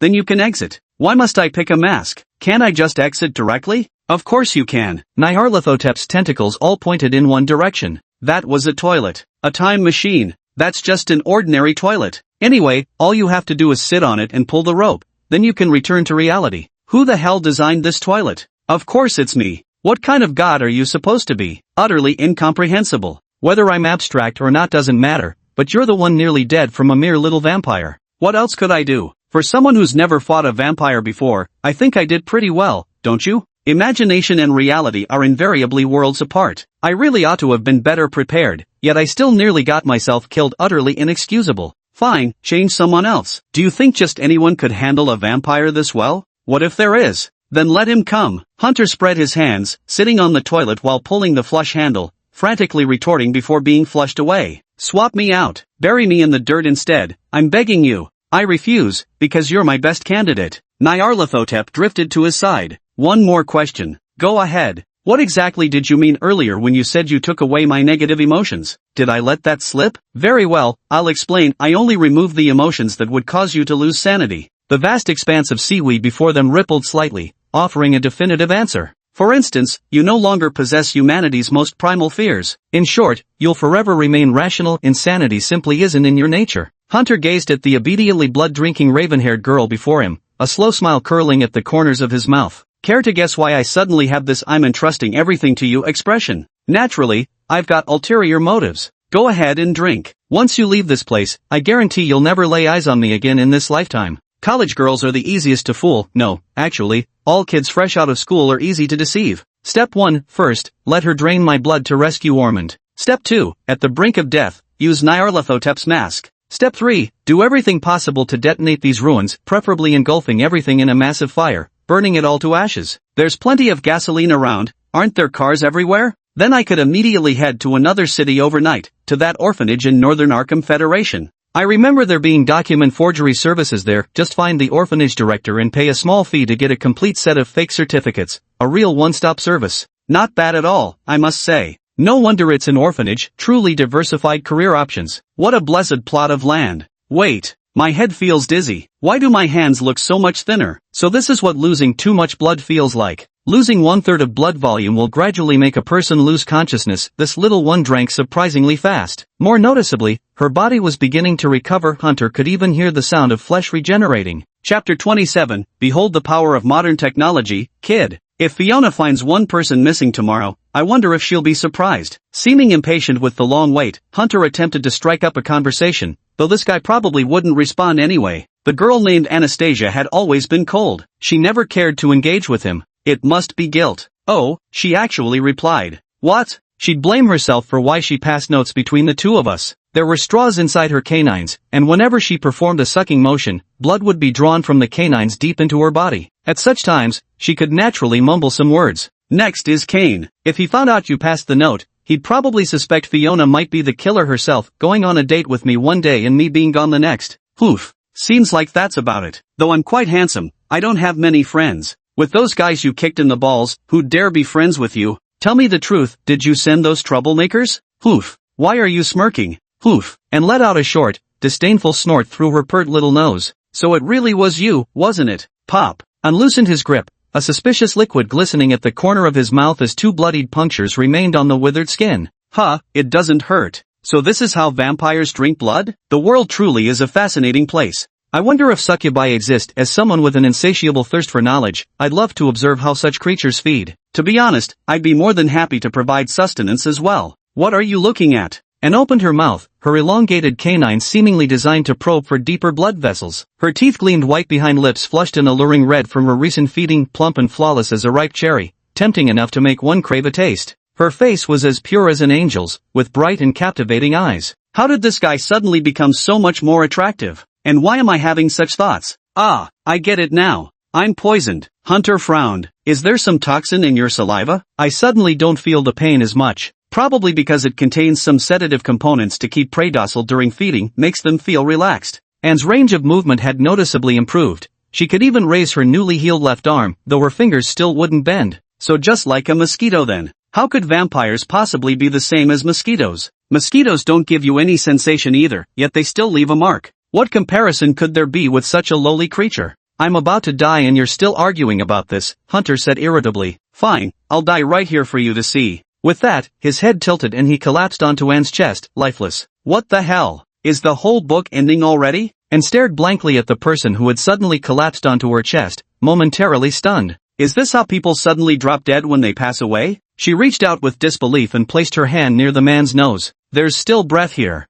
You seriously expect me to buy this? Too hard. She heard Hunter mumble these two words hazily. Then she could no longer sense his presence. He truly seemed dead. Through her vampire's distinctive vision, she saw his soul begin to disperse. Of all things to be his dying words. A few angry veins popped on Anne's forehead as she nearly laughed in exasperation. Forget it, there's no point in arguing with him. Still not fully recovered, she used the glow from her nearby phone to carefully study the young man before her. His hair was covered in dust, his face twisted in displeasure, likely from having his head rested on something hard. The Reed family genes were excellent. In him, one could catch glimpses of Orman's youthful features, the high bridge of his nose, his comparatively gentle facial features, the slim face, and the coarser, shorter hair. Perhaps it's because the Reed family has always been professional demon hunters, there might genuinely be some inherited predisposition in their bloodline. Hunter straddled above her with legs spread, bracing himself against the floor slab behind him with one hand, trapped in this triangular three-dimensional space, and propped some nearby debris beneath the wall panel, carefully freeing Hunter from his entrapment, and turned her attention back to the message on her phone nearby. The incident started 5 minutes ago. There should still be time to rush back now. Recalling Hunter's words from earlier, her eyes inexplicably reddened as she thought of the deaths of her mother and close friend.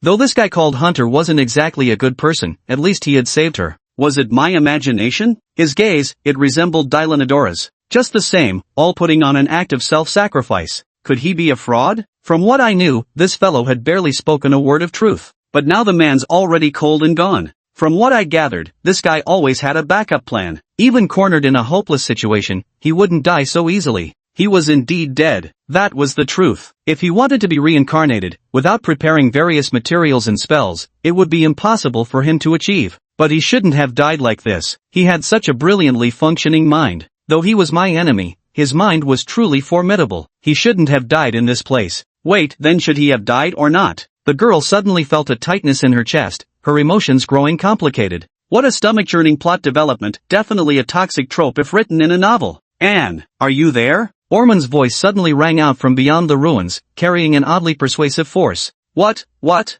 No, why were you there? Anne was suddenly startled. Her body still couldn't move properly. She could barely stand up, but the nerves in her left arm and left leg hadn't fully recovered yet. She could only manage slight movements. That's not right. How could old man possibly come to a place like this? Hold on. I'm coming in to save you right now. The voice from outside the ruins called out again, mingling with the sound of rain, making it seem particularly surreal. Wait, is that really him? Anne glanced at her phone. Opening the app, she found Orman's account and clicked on the details page. Live location displayed, affluent district. That's the address of his home. Orman was also someone who never went anywhere without his phone. Whoever was yelling outside in perfect Orman's voice clearly had questionable credentials. A fake. Ha, and couldn't help but laugh. Modern technology, kid. What turbulent times we live in. And gritted his teeth, fighting through the exhaustion. His heart began pumping blood furiously, his eyes turning bloodshot, his mind suddenly becoming crystal clear. The voice that had been echoing in his ears now turned sharp and hoarse. This was how that voice was meant to sound all along.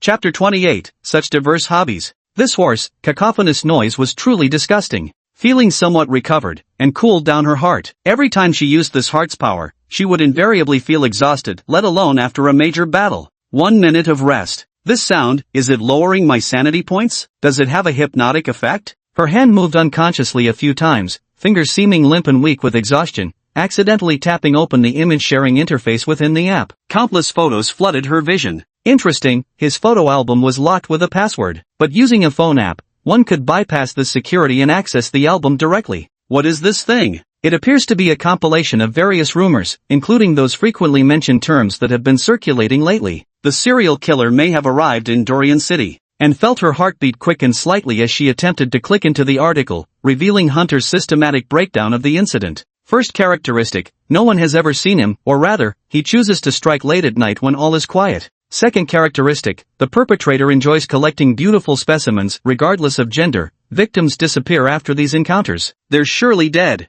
Feature 3, the serial killer appears to possess some kind of ability. After each incident, at least 2 or 3 days pass before new information emerges. Speculation suggests it might be hypnosis or a one-hit kill capability. However, given the absence of struggle traces at the crime scenes, the victims were likely wrapped up and taken away. Hypnosis. That just now seemed to be hypnosis. Trait 4, the killer's combat prowess may be extraordinarily high. Current world guardians of order, such as investigators from Miskatonic University, may have already been dispatched to investigate, but there has been no news for 3 years. One possibility is that they failed to apprehend the culprit, another is that the target's strength is simply too overwhelming to capture. This is absolutely possible. The investigators had already taken action, and Old Man Ormond had also taken notice of this matter. But the delay in apprehending them can only be due to these 2 reasons. Didn't this guy write down any solution? Anne's gaze drifted downward. There really is. I've thought of a few methods, but I'm not sure if they'll work. Whatever. As long as I don't go out at night, nothing will happen. Why should I care so much? I'm just an ordinary person. What kind of idiot would stroll the streets at midnight? I'm not like that night owl, and vampires are the ones used to going out at night. Conclusion, the threat level is practically zero. Crack. A sudden fissure split across Hunter's phone screen, like the throbbing vein on Anne's forehead. This guy's maneuvers were downright suffocating. Surely he must have other solutions to offer? With this thought in mind, Anne moved her fingers downward. The results displayed numerous images of beautiful women with exquisite figures. Beauties, nothing but beauties, various skin tones, perfect figures, dominating most of the screen. There were even mixed blood descendants with mystical creature lineages, mostly snake girls adorned with elegant scales or cat-eared girls. These things were like sharp thorns, piercing straight into Anne's mind. Like them curvy, huh? Didn't this guy just say something about how stiff it was? Oof, quite the player, aren't you? Your tastes are certainly diverse. Take a deep breath. This situation is understandable. Right, what about that chat history where he messaged himself on the computer? The one showing messages exchanged between his phone and computer, and opened it with a glimmer of hope. Few nothing but memes and saucy pictures, tons of those Cheems dog memes, a type of internet joke image. Ha ha. A vein suddenly bulged on Anne's forehead again. Understand my ass. How old are you still watching these things? Humph, for the Reed family. She extended her fingernails, slit her own wrist, and bit down hard on her lower lip. Absolutely not for selfish reasons. He. Hunter sat at the table, happily tapping his fingers lightly on the surface. This guy will be leaving soon. Normal human brain death typically occurs within 24 hours after physical death, meaning I just need to wait a few more hours before Anne leaves.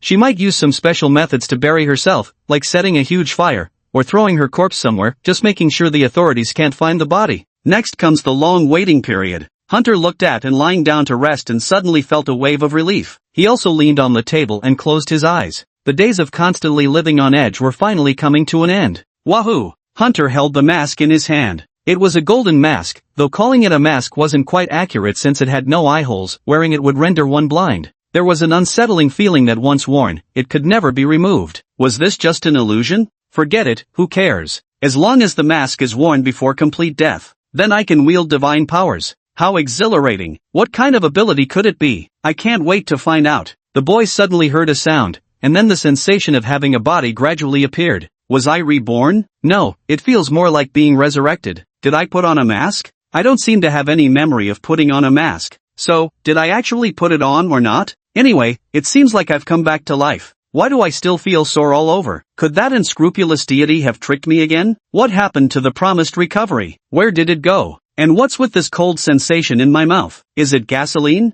Feels kinda sticky. Is it possible that just as I'm reviving, and wants to burn me alive? Hey, isn't she actually wanting to watch me get burned to death? If that's the case, then there won't be enough time to save Ormond anymore. How could she still have spare time to do something like this? Why does my body feel all tingly and numb? Wait, I think I can hear noises again through my ears. Suddenly I felt someone prying my eyes open as a blinding light shone in my hair. Startled by the sudden stimulus, Hunter jerked his head violently to the side only to find himself in an unfortunate position, plunging into someone's rather soft embrace. Though soft wasn't quite the right word, more accurately, it felt like colliding with a rather firm pillow. What the hell is this? Hunter was just about to utter the word hard when he caught sight of a familiar face. Gulp! He swallowed it back, as if choking down a mouthful of rust that tastes strangely metallic. Aha! Hunter awkwardly raised both hands. Chapter 29, wait, how did my phone crack? How do we keep running into each other, he said with a miserable expression. I was already seeing my dearly departed grandma. How'd you drag me back again? How the hell did you even manage that? Coming from an orphanage, where'd you get a great-grandmother?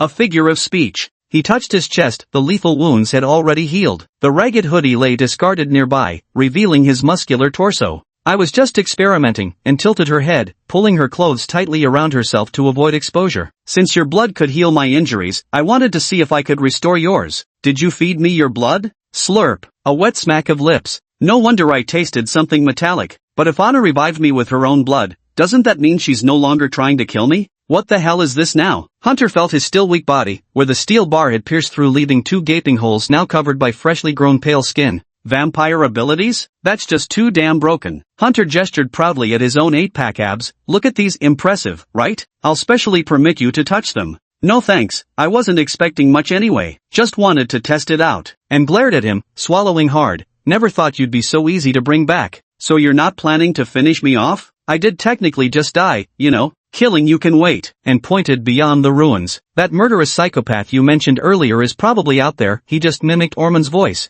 You sure? Hunter fell silent, listening carefully. But what I heard was your voice. Ha! Hunter listened intently for a few moments. Wait, kids. I'm coming in to save you right now. It really was Orman's voice, but Orman's location definitely wasn't here. Hunter chuckled. Who would believe that? Aren't you feeling dizzy at all? And widened her eyes. She had actually believed it for a few seconds. If it were another ordinary person, they might have kept believing until they met their death. Not at all. This guy's sanity might be far higher than expected. Could it be because he's a revenant? Anyway, we need to kill him or escape from here. Hunter stared at her motionlessly, seeming to sense Hunter's gaze, and felt a bit puzzled. What is it? Why would you think I'd help you? Hunter replied. I just don't want to ruin Orman's family. But here's the question, what exactly are you? Just because you revived me, does that mean I have to help you? I never asked you to bring me back. I want to save Orman, but I can't do it alone. Nobody can catch that murderer. I'm not confident I can escape from him. And suddenly became somewhat incoherent, as if she herself didn't understand why she was doing this, and could only awkwardly lower her head. You came here to kill me originally, and after I defeated you I let you go. I also told you I don't want to live anymore. We should be even now. What more do you want from me?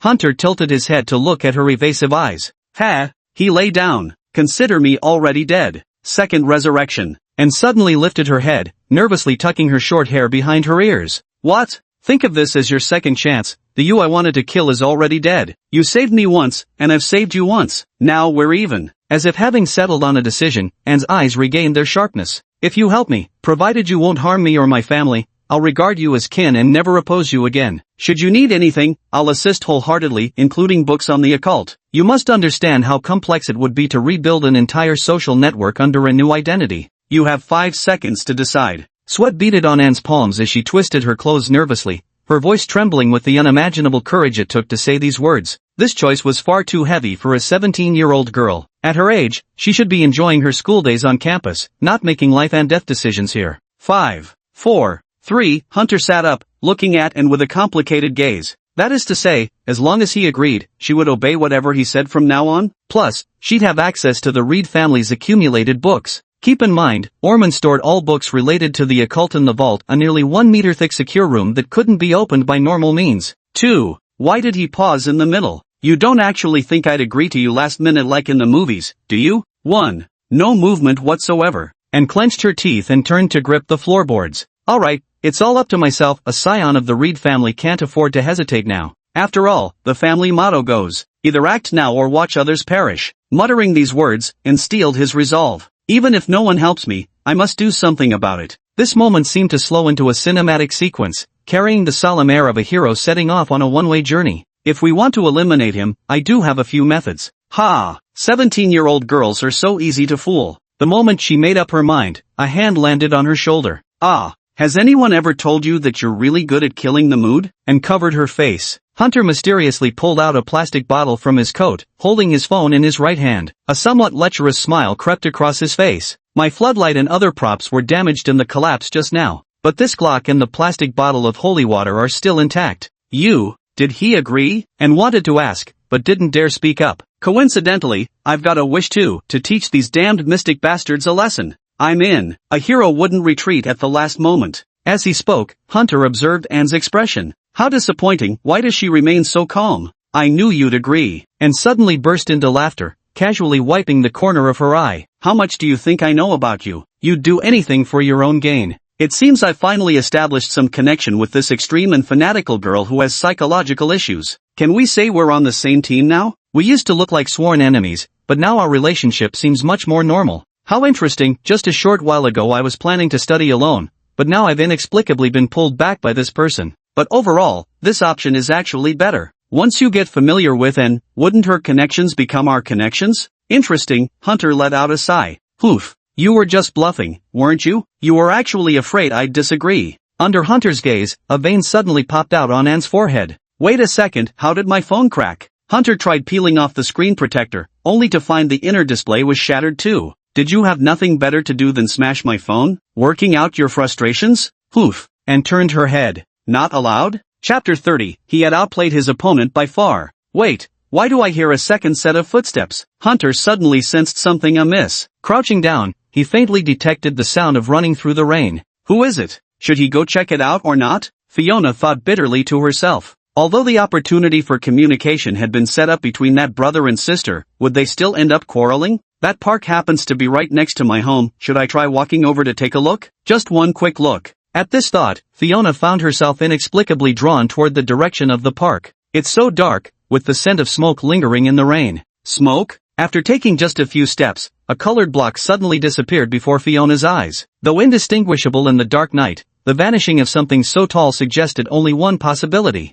Why did that building collapse? What kind of place is that? St. Andrew's Park, the very spot where Anastasia and Hunter are. What happened to them? The building collapsed, are they injured? A figure with orange hair dashed frantically toward the park, heedlessly discarding their umbrella on the ground. Rainwater quickly seeped into its folds, like silent weeping. St. Andrew's Park, 8 a.m. And, are you there? Outside the ruins, raindrops drifted down slowly like icy threads falling upon the body, while a dark figure kept calling out beside the collapsed structure. The building's collapse had drawn some attention, but fortunately, the larger flames and commotion in the distant affluent district captured everyone's gaze instead. We need to get them out quickly. The figure hesitated visibly. Normally he wouldn't take such risks, but those trapped in the ruins were two absurdly beautiful individuals. Beautiful prey tastes the best, he murmured to himself. The shadowy figure seemed to have grown larger in the darkness, extending a pair of rough, inhuman hands to methodically clear away the rubble before it. Ghostly sounds continued emanating from the shadowy presence. Hold on, I'm coming to save you. Is anyone alive in there? Answer me quickly. Silence was the only reply. There are usually two reasons when one's words go unanswered. Either the other party knows they're being hypnotized and chooses not to respond, or they're already dead. Both scenarios are possible, but they must be utterly exhausted by now. If a fight breaks out, victory would undoubtedly be mine. Could they possibly join forces to attack together? It might be a bit risky, but who cares? The aroma was intoxicating. Both the succulent tenderness of the meat and its appearance surpassed anything anyone had ever tasted before. Tap tap tap. A faint, barely audible sound of footsteps. Though subtle, to the figure's ears, it was as startling as the first thunderclap of spring. He swiftly hid among the nearby ruins. An eerie silence fell as both parties present watched warily the approaching figure from afar. The scene seemed to reach a delicate equilibrium. Hunter! An orange figure appeared, shouting frantically before stopping to catch her breath, panting heavily where she stood. Fiona! And gasped under her breath. What on earth is she doing here? Damn it, could they already be trapped inside? Fiona, dripping wet, tried making a phone call. No movement. It should be mine you call, my phone's already been crushed. It's fine, she probably can't reach me either. Hunter quickly powered off his phone. What should we do now? Just as in finished speaking, Fiona slowly walked up to the ruins and continued tapping on her screen. Both her own and Anne's phones had already been called, so who is she trying to call now? Her parents? But she didn't even have their numbers. Was she planning to call the police? If we call the police and they find out the location here, that serial killer would be exposed. According to the information he had gathered, serial killers are never discovered. That means if she calls the police, Fiona only has two possible outcomes, either get killed by the serial killer on the spot, or be registered on the killer's hit list. Damn it! Hunter quickly tapped Anne's shoulder. Help her! She's calling the police! Meanwhile, the figure hiding nearby forcefully lifted a larger piece of rubble and appeared before Fiona like lightning. Gee! Fiona hesitantly raised her head, meeting a pair of green eyes. A primal fear coursing through her body made her legs tremble. They stood frozen for a second. The moment the rubble fragment was lifted, two faintly visible figures darted out from beneath the debris on the other side, scrambling like cockroaches. No matter why you froze for that second, but I'm definitely seizing this opportunity. In the next instant, the figure before Fiona had their wrists and ankles slashed open, blood gushing forth. Fiona herself suddenly felt a sharp pain in her neck before collapsing unconscious, swiftly dragged behind the rubble by Annie. Bastard! Only now did the shadowy figure realize that these two had been lurking in the crevice the whole time, waiting for the moment when that piece of flooring was lifted to block their line of sight before making their move, and forcefully scratched his wrists and ankles with his nails, then crawled into the other ruins. Hunter crouched low behind, taking aim at him in a posture nearly prone to the ground. How could an ordinary human harm themselves? The towering figure's eyes brimmed with disdain, yet unexpectedly found themselves paralyzed. Looking down, they saw their wrist and ankle wounds showed no signs of healing. Though I don't understand why, it seems the initiative is in my hands now. Hunter flashed a wicked grin. Someone had tampered with the wounds. The figure immediately sensed something amiss. Damn it! Okay, urgent question. How would you deal with a nearly 3-meter-tall giant? The answer is of course, go for the balls. No male creature is immune to the fear of a hit to the balls. Bang! Hunter yelled, firing several shots with his pink Glock toward the area between the opponent's legs. Truth be told, Hunter's marksmanship wasn't exactly top-notch. But whatever, from less than 2 meters away, missing would qualify as third-degree disability. Whether it hit the balls or some even more awkward spot, the guy in front of him would need considerable time to recover. No matter how strong a man is, his weakness will forever be his balls. It must hurt terribly. I am a testicular fighter. Hunter's voice rang out triumphantly. Arg! Ahem! Instantly, the giant figure's howls of pain intermingled with the sound of someone choking on their own saliva from the crevice nearby. At this moment, Hunter knew he had outplayed his opponent by far. Chapter 31, The Perfect Ingredient. At this point, it would be easy to take them down. Hit him now! Strike while he's weak! Hunter shouted as he threw the holy water into a crevice of the nearby ruins, and swiftly grabbed the holy water and carefully sprayed it onto her fingernails. Hey, time for an enchanting trick tip. Mystical creatures experience scorching pain upon contact with holy water, and the reaction intensifies dramatically if it touches an open wound. But fingernails are different, they're just simple bone structures with minimal connection to mystical beings. Scratching an opponent with holy water-coated nails can prevent their wounds from healing. There's a time limit, about 10 seconds or so. Definitely enough. Can't do it. Anne suddenly answered like this. She tried to enlarge the wound, but the opponent's body suddenly became abnormally hard, her nails couldn't even leave a scratch. I think I know why he's never been caught before. The concrete wall should be incredibly hard, yet Anne's fingernails sliced through it like cutting tofu, yet they couldn't even leave a scratch on this kind of skin. Moreover, his body stood over 3 meters tall, making any attempt to transport him temporarily completely impractical. The enemy's wounds were still healing, probably waiting for the holy water's effects to wear off, and had no choice but to pour all the remaining holy water onto his injuries to slow the regeneration. Those eerie green eyes staring back made her heart pound with unease, and looked toward Hunter, who swiftly emptied the remaining bullets into the other's neck. Every single bullet ricocheted off. Damn, that's tougher than bulletproof steel. What the hell were you raised on? What to do? Don't stop. Hunter suddenly strained to lift a large piece of rubble and pressed it onto the monster's body. Bury it under these debris fragments, and immediately understood, using her vampire-enhanced strength to hurl surrounding rubble onto the monster's body. No matter how strong a person is, as long as you pin them down with weight and immobilize their body, preventing their muscles from moving, they become much easier to handle. It's the same principle as when someone lies on the beach and gets buried in sand, they can't move. Right now, he's trapped in the rubble pile. If we bury his body, there's a high chance he won't be able to get up temporarily. How exactly can we kill him right now? And spoke with some difficulty. Her body was drenched in a mixture of sweat and rainwater, her clothes clinging tightly to her frame, accentuating her healthy and well-proportioned curves. How well-proportioned, you ask? To the degree that if you took a photo and posted it on social media, it wouldn't get banned. Those fair legs might have been worth a look, but there's no time to admire them now. Her underwear is pure white today, hope she hasn't noticed yet. After all, she's still a beauty, and I do enjoy appreciating beauty. Take one last look. Kill him? Why should we kill him? After shamelessly coming up with an excuse for himself, Hunter picked up his phone. 8 minutes have passed since it happened. Are you really not going yet? Ormond is still waiting for you. What about you? And shook her head, flinging off the rainwater. You're too slow. I'll take you with me. You're not in good condition right now. There's no way you can run while carrying me. Hunter gave her a thumbs up. You go first, I'll handle things here. But, and glanced at the trembling pile of rubble nearby. It was clear that Guy's injuries had mostly healed, and he was struggling frantically. Staying behind now would be suicide, wouldn't it? You promised you'd listen to me, buddy. I knew you'd have a backup plan. A crafty rabbit has 3 burrows, it's not like you've just met me. Don't get yourself killed. Even rabbits get caught sometimes. And frowned, then turned and vanished into the rainy night without the slightest hesitation. Poof, she let out a melodious snort.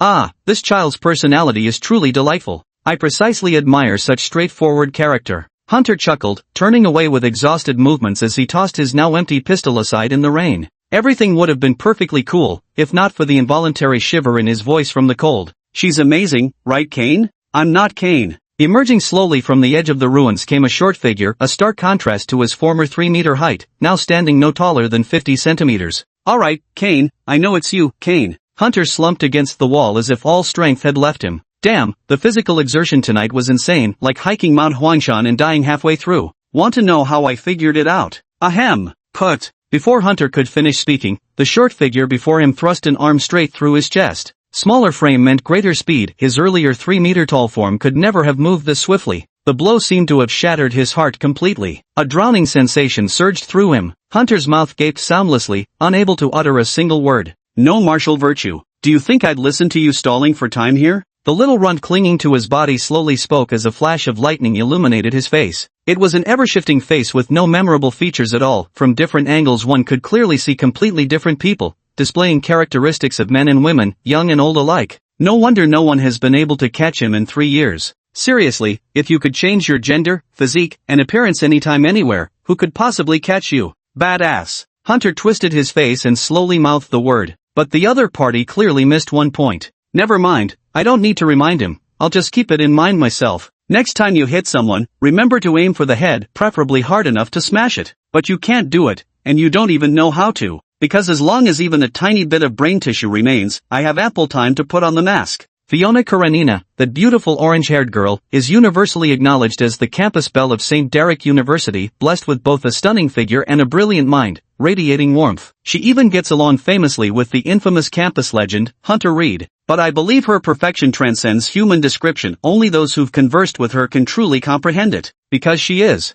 perfect ingredients. Kane Forrester set his eyes on this girl the moment he arrived in the city. Truth be told, that wasn't his real name, it belonged to the last caretaker he encountered at the Scholars' Church. But who cares? He'd already devoured the guy outright, so the name was rightfully his now. The genetic sample came from the mysterious creature known as the Troll. Decades ago, the Scholars' Church was fortunate enough to obtain a specimen of its remains. After years of research, they decided to commence human experimentation. Chapter 32, I eat them all equally. Infused with the Troll's genes, Kane became the sole survivor. In truth, he wasn't a perfect experiment either. But this is a compliment, because he's even more powerful than the perfect experimental subject targeted for testing. Ability to freely alter body size. When transformed into a troll form, he can harden his skin. Though immobilized in this state, his skin becomes virtually impenetrable by any conventional weapon. Just kidding. Something like a missile could easily take him out. But who'd launch missiles into a downtown area? What's more, the sounds he emitted had a bewitching quality, entirely the result of genetic mutation.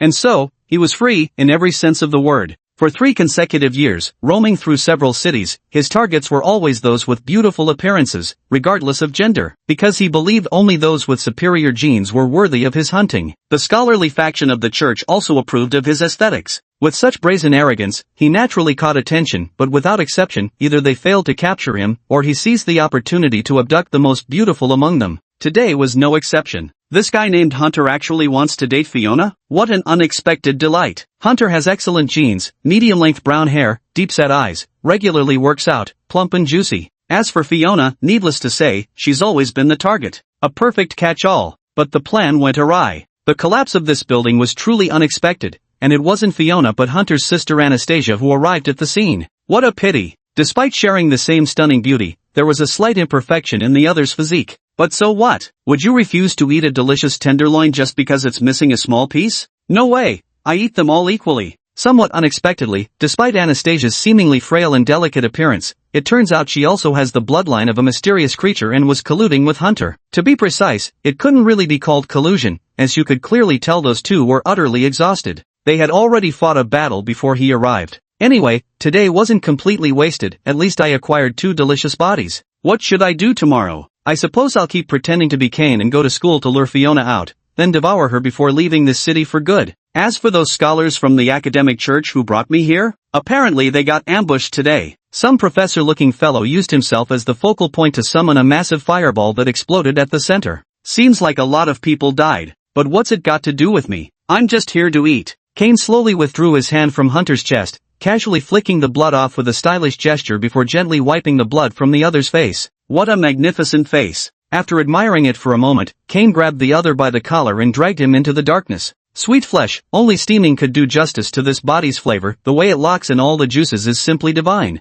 Where are you taking me? Hunter demanded with full vigor. You don't need to know. His habitual response. No. What's your situation? Cain suddenly released his grip and rapidly transformed into a 3-meter-tall giant, stomping Hunter beneath him into the ground with 1 foot. For a moment, the floor seemed to tremble. After transforming into a giant, his weight appeared impossible to judge by appearance alone. That single step shattered chunks of the concrete floor, like an overloaded truck barreling down the road. And Hunter? Shattered into pieces. His internal organs were scattered everywhere, the stench of blood filling the air. No matter how skilled he was at feigning death, surely he was truly dead by now? Reduced to unrecognizable gore, revival must be impossible at this point. This somewhat defies common knowledge. Who'd have thought someone could linger so long without a heart? It should be alright now. It's just a shame the ingredients got crushed, not perfect anymore, but it's all the same. Even in pieces, premium steak is still premium steak. Looking at the now motionless Hunter, Cain sighed with regret as he lifted the relatively intact pieces and headed back to his temporary hideout. Still, it was strange, how had he survived just now? With this question in mind, his peripheral vision kept glancing at the fragments of Hunter before him, but just as he slightly averted his gaze to look at the road ahead.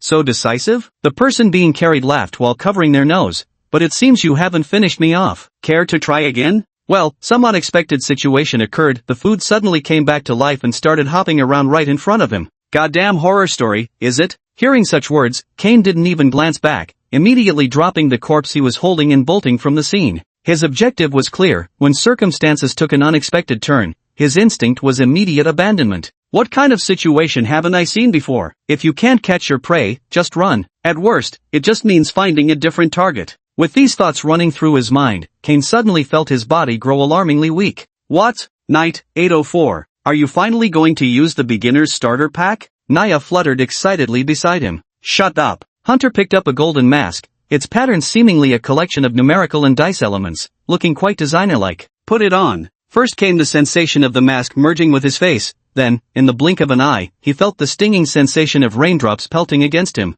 Consciousness returned to reality. The rain must be coming in sideways. Wait, the stinging sensation doesn't seem to be coming from my body, but from my chest. Damn, that hand is still stuck in there, squeezing my heart directly. Miscalculation, should have waited until he pulled out before putting it on. Now I'll have to die again after using it. Damn, it hurts so much. Hunter simply tilted his head and lost consciousness once again. Everything in this world is governed by probability. No one can guarantee what will happen next. For instance, a car might suddenly burst into flames, or certain important figures could be brutally assassinated. Even an airplane crashing into a skyscraper isn't beyond the realm of possibility. So, the ability bestowed by that unscrupulous deity was to pass judgment on all things in existence. Time limit, 2 minutes. 1d100, roll a 100-sided die for judgment. An event can only be judged once. If the brain can think about multiple things simultaneously, multiple probabilities can also be judged at the same time, but it puts a tremendous burden on the mind. For example, let's judge the probability that the guy in front of me will suddenly drop dead. Suppose the required number needs to be within 2. Now let's check the result. As expected, the die rolled a 5.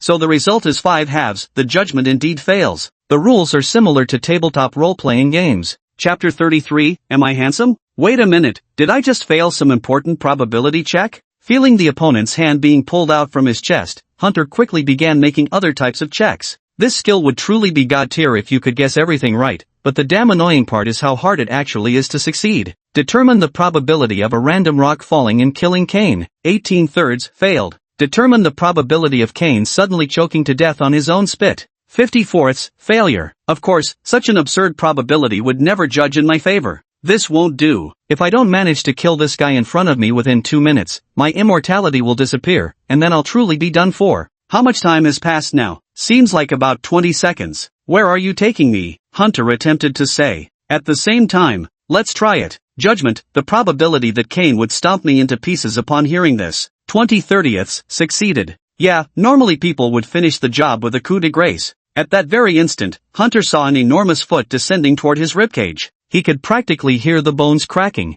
Sounded oddly crisp. Then he lost consciousness, and when he woke up again, he found himself once more gripped in Kane's hand. So that's what it was. The more likely something is to happen, the higher its probability becomes. This ability probably isn't meant to directly eliminate opponents, the odds of that would be far too low. The true purpose of this ability is for guidance. Essentially, as long as you keep making judgments toward a certain possibility, once the first step succeeds, the second and third steps will naturally become prominent. What's that saying again? Discover patterns, summarize patterns, utilize patterns. To sum it up in just 4 words, the tide of history. Once that trend takes hold, what follows is inevitable, it's simply a matter of course. Now, there's about a minute and a half left. Watch me pull off a comeback. What if the comeback doesn't work? Easy. That's the end of the book. Hunter thought with self-abandonment. Making decisions this resolutely? Hunter said with a smile, covering the blood streaming from his nose, but it seems you didn't manage to finish me off. Would you like to try again? Crack. Hunter was flung brutally to the ground, splattering a puddle of mud. The fleeing Kane ahead showed no intention of looking back,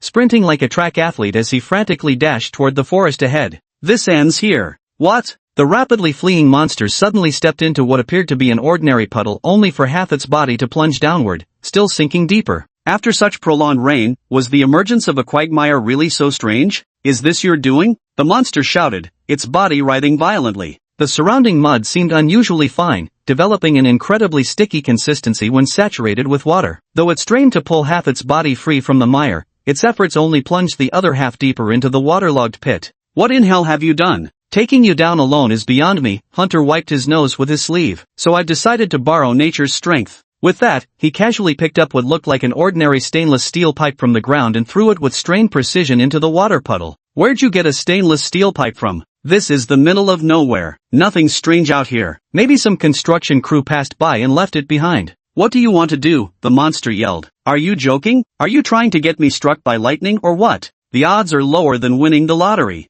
Yes, the probability is indeed extremely low. But it exists, doesn't it? Judgment, rain clouds gather here. 20/50ths. Judgment successful. This is only natural, as it is currently raining here. Judgment, positive and negative charges are gathering within the clouds, forming lightning. 5/20ths. Judgment successful. It was only natural that on such a rainy day, lightning would easily form within the clouds. All these words spoken by Hunter turned into reality, that was anything but normal. Why? How can you control the weather? Judgment, generate a large amount of lightning, strike this area. 30/35ths. Judgment successful. The butterfly effect, seeing the big from the small, when numerous coincidences appear simultaneously, the impossible becomes possible. Coincidences occur by chance, but if variables are artificially controlled, when all conditions are met, this coincidence becomes inevitable. What do you want to do, bastard? For some reason, the monster's body couldn't pull itself out of the puddle. Every time it grabbed onto something, the object would immediately break, and it couldn't find any foothold to step on. It could only grip the stainless steel rod Hunter threw at it, continuously testing whether it could reach a foothold nearby. But each attempt fell just short, causing its body to sink even faster into the muddy pit. He had no choice but to transform his body back into a 3-meter-tall giant. The instant he grew taller, his hand could suddenly reach the ground beside him. Just as he was ecstatic, the ground he used to push against couldn't withstand the force needed to lift him and collapsed. The greater the volume, the more force required to pull yourself out of quicksand. Didn't your physics teacher teach you that? By the way, you should stop struggling, Hunter said expressionlessly. Making everything you try to grasp slip from your hands also requires a lot of mental effort. Faced with Hunter's mockery, the monster could only shrink its body again, clutching that stainless steel rod in its hand. No matter how fast or powerful he was at this moment, he remained trapped in this quagmire by countless coincidences. But countless coincidences ultimately lead to inevitability. Analyzing every move you make is pushing my brain to its absolute limit. Hunter wasn't in great shape either. His eyes were half open as blood kept coughing up from his nose and mouth. His mental state had deteriorated to rock bottom like someone who hadn't slept for a week straight. Stop right now. I can give you anything you want. What do you need? Money or people? The creature finally gave up struggling and began begging Hunter for mercy. "What the hell do you want? Please, am I handsome?" Hunter asked. What? What I mean is, you said an and I is hunting targets, but now the hunter and the hunted have switched places, the roles have reversed. Isn't that cool? Gross. Suddenly, copious amounts of blood gushed from Hunter's nose and mouth. Clearly, the excessive mental strain from all those judgments had overwhelmed his brain. Chapter 34, Because Your Foot Feels Different. At that very moment, the monster before him suddenly hooked its limbs onto a protruding piece of hard rock nearby. Finally found the leverage point. In the darkness, a pair of eyes that had turned blood red fixed their gaze intently on Hunter. Roar! The monster, almost transformed into a mudman in the mire, suddenly flicked out its fingernails, which shot toward Hunter like bullets. Unable to dodge in time, he was struck head-on and toppled backward. Finally, I've found your moment of weakness. The monster carefully clutched that precious stone while straining to pull itself free from the muck. Just a few more seconds. Give me a few more seconds and I'll... Boom! Lightning now began to descend in great sheets from the sky, illuminating everything before them. A figure resembling a demon slowly rose from the darkness. Hunter gently pulled out the fingernail embedded in his forehead. "Surprise," he sneered, forming a gun gesture with his hand. With a soft click, he pretended to shoot at the very stone the monster had been clawing at. The stone the monster was gripping suddenly loosened, then dropped right before his eyes. "No! Judgment!" The word fell from Hunter's lips like a cold verdict upon the creature, his reason now completely overriding physical impulses. "You asked me what I want? Now I can answer you." Hunter regarded him with unsettling calm. "I want you dead. I'll make every target who wants to kill me disappear one by one. From the moment you decided to take my life, all possibility of negotiation between us vanished. You can struggle all you want. Each time you try, I'll tear apart your hopes, once, twice, 3 times if needed, until you drown in utter despair." Did you really think killing me once would set you free? Impossible. No way. You lost. Hunter casually wiped the blood trickling from his nose. "I'll finish you before you finish me." Impossible. Know why you failed? Because you relied too much on your instincts. You crave human flesh, but you lack the finesse even to scavenge corpses properly. Why not haunt a morgue instead? You think just because your body has turned into a mysterious creature, you can't lose? How naive you are. Hunter quipped without hesitation before delivering his next line. The lightning will strike that lightning rod. The dice in his mind spun rapidly at this moment, delivering a satisfying answer. 50/70ths. So much lightning had already gathered here that even without Hunter's command, some of the bolts struck the rebar in the monster's hand. Roar! One bolt after another traveled from the stainless steel rod in his hand into his body. He thought there were only a few lightning strikes, but he was wrong. Countless bolts of lightning gathered like a brewing thunderstorm, gradually forming a sphere around his body. Even throwing away the stainless steel rod in his hand was futile. I didn't even go through the judgment process, and this ball lightning just appeared. My luck is really something. Hunter clutched his nose as multiple overlapping images swam before his eyes. His head ached terribly, it felt like he might drop dead any second. These judgmental processes were like mystery boxes, you never knew how much physical strain the box you drew would inflict, nor whether the judgment would succeed at all. Just evaluating that lightning bolt had nearly blasted his brains out. The body's complete recovery only takes effect after death, so I'll have to find a way to die once. But has it been 2 minutes yet? Hunter wasn't sure. His phone had fallen to the ground when he was first killed. And who could keep track of a 2-minute limit in such a life or death situation? Even Danzo would check the Sharingan on his arm. What if the time limit happened to expire just as I committed suicide? Then it would truly be the end of the story. Boom! The figure in the quagmire underwent violent changes. Ball lightning is a relatively rare natural phenomenon that carries energy. When a conductor disrupts its equilibrium, it neutralizes with the surrounding air and releases its energy. Who was the conductor? The monster itself. As the pale white glow of the ball lightning grew increasingly unstable, it finally erupted in a violent explosion, its brilliant white light illuminating everything around. How destructive is this thing exactly? They say it reaches temperatures over 1,000 degrees. No living creature could withstand that. The lightning-wreathed monster violently tore off one of its own limbs, regardless of the mud, shreds of clothing, and bone shards clinging to it, and crammed the appendage into its mouth. Simultaneously, its flesh continuously regenerated, growing thicker as it struggled to resist the searing bolts before it. But it was futile. The 1,000-degree lightning almost instantly tore apart its newly formed skin while simultaneously charring it, emitting waves of foul stench. After waiting for the commotion to subside, Hunter struggled to open his eyes. The water in the muddy pit had nearly completely evaporated, while the nearby sand had been melted into glass-like shards. Above it, the crimson glow from the intense heat still hadn't fully dissipated, bearing witness to what had just transpired. As for that monster, God knows where it went. Maybe it's already become one with the mud pit. This rain is great, but also terrible. I'm freezing to death. Now will you listen to me properly? Hunter shivered and slowly approached the edge of the mud pit. The center of the quagmire had now turned completely dark, leaving nothing visible. In the moment before death, consuming one's own limbs to desperately regrow flesh and a heart. That's some intense will to survive. How do I know you're Kane? Because when you saw me getting close to Fiona, you chose to challenge me alone. Kane had long heard of his reputation and immediately protected his family jewels,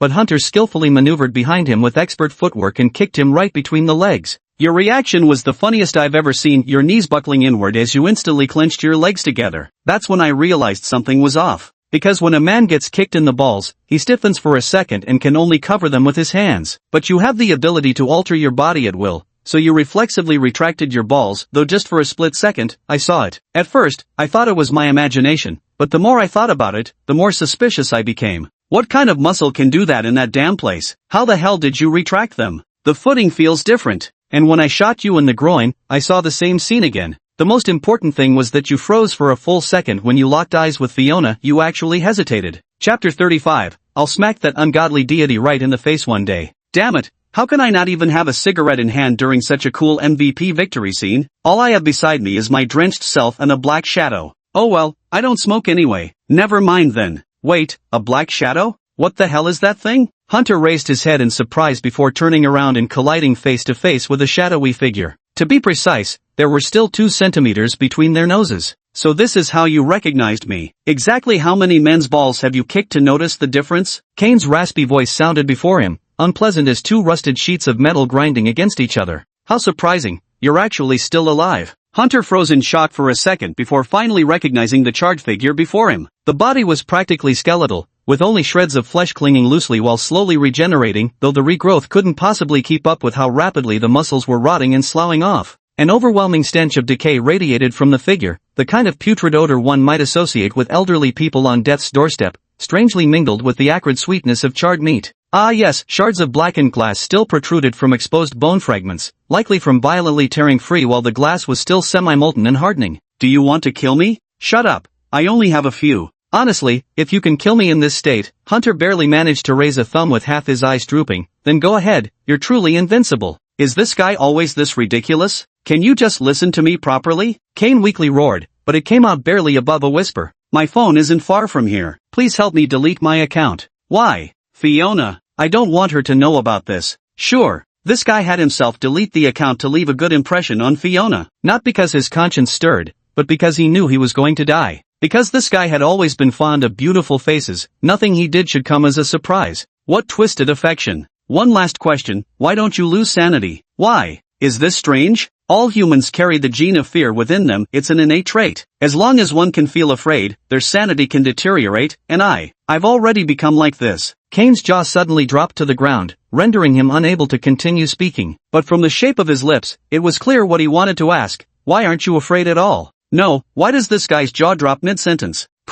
Must hold it in, absolutely can't laugh now. Forgive my childish sense of humor. It's simple. Hunter leaned closer to his ear and spoke slowly. I don't have any negative emotions at all. I used to think I'd experience fear, but it turns out that was just excitement when facing challenges. Losing sanity? I understand the concept, but it truly doesn't happen to me. You were the one, ugh. If you're already dead, don't keep struggling. Kane barely managed to force 2 syllables from his throat before Hunter removed it as effortlessly as plucking the leaf from the top of an orange. That was all it was, a withered piece of muscle. Then, Kane's bones seemed to fall apart. No, they genuinely did. As they struck the ground, they shattered. The muscles that had once bound his joints together had lost all vitality, unable to hold the bones in place anymore. It was like watching dried bamboo segments drop one by one, breaking into smaller fragments upon impact with the floor. The fleshy chunk connected to the body fell to the floor, writhing wildly like a snail stripped of its shell. Deprived of an energy source, it rapidly withered away. You say I'm the monster? I already am one.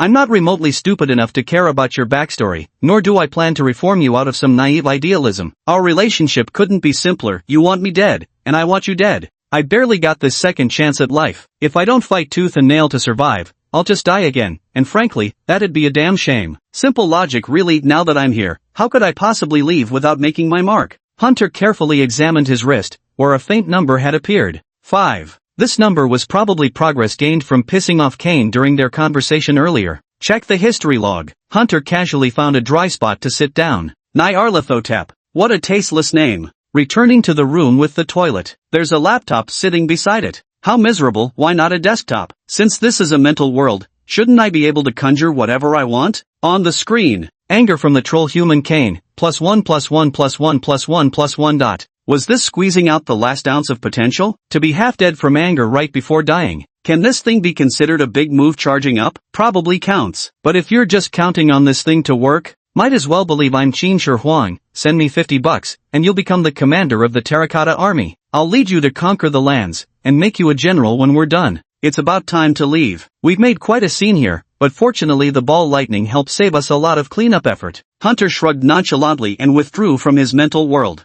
After briefly dealing with the scene, he vanished into the rainy night. Having caused such a major incident, the only choice now was to seek Orman's help. As for Fiona, there's no need to worry at all. She didn't see herself or Anne's figures, and has no clue what happened. Even if questioned later, she wouldn't be able to provide any answers. Just move her to shelter from the rain, then wait for her to wake up naturally. If my former self had witnessed such a scene, I probably would have been so frightened I'd scamper away immediately, crawling and stumbling in panic. Now I don't feel afraid no matter what. It's like the final human lock has been released. When a person becomes absolutely incapable of fear, what kind of condition might that create? Unknown, because no one can live without fear, so they can only speculate about fearful situations. But what am I afraid of? At some point, I developed a habit of recalling two questions whenever I encountered difficulties. First, could this difficulty kill me? If not, then it doesn't matter. Second, if he could, well, he'd already be dead, so what more needs to be said? Such a mindset is very likely a sign of psychological issues,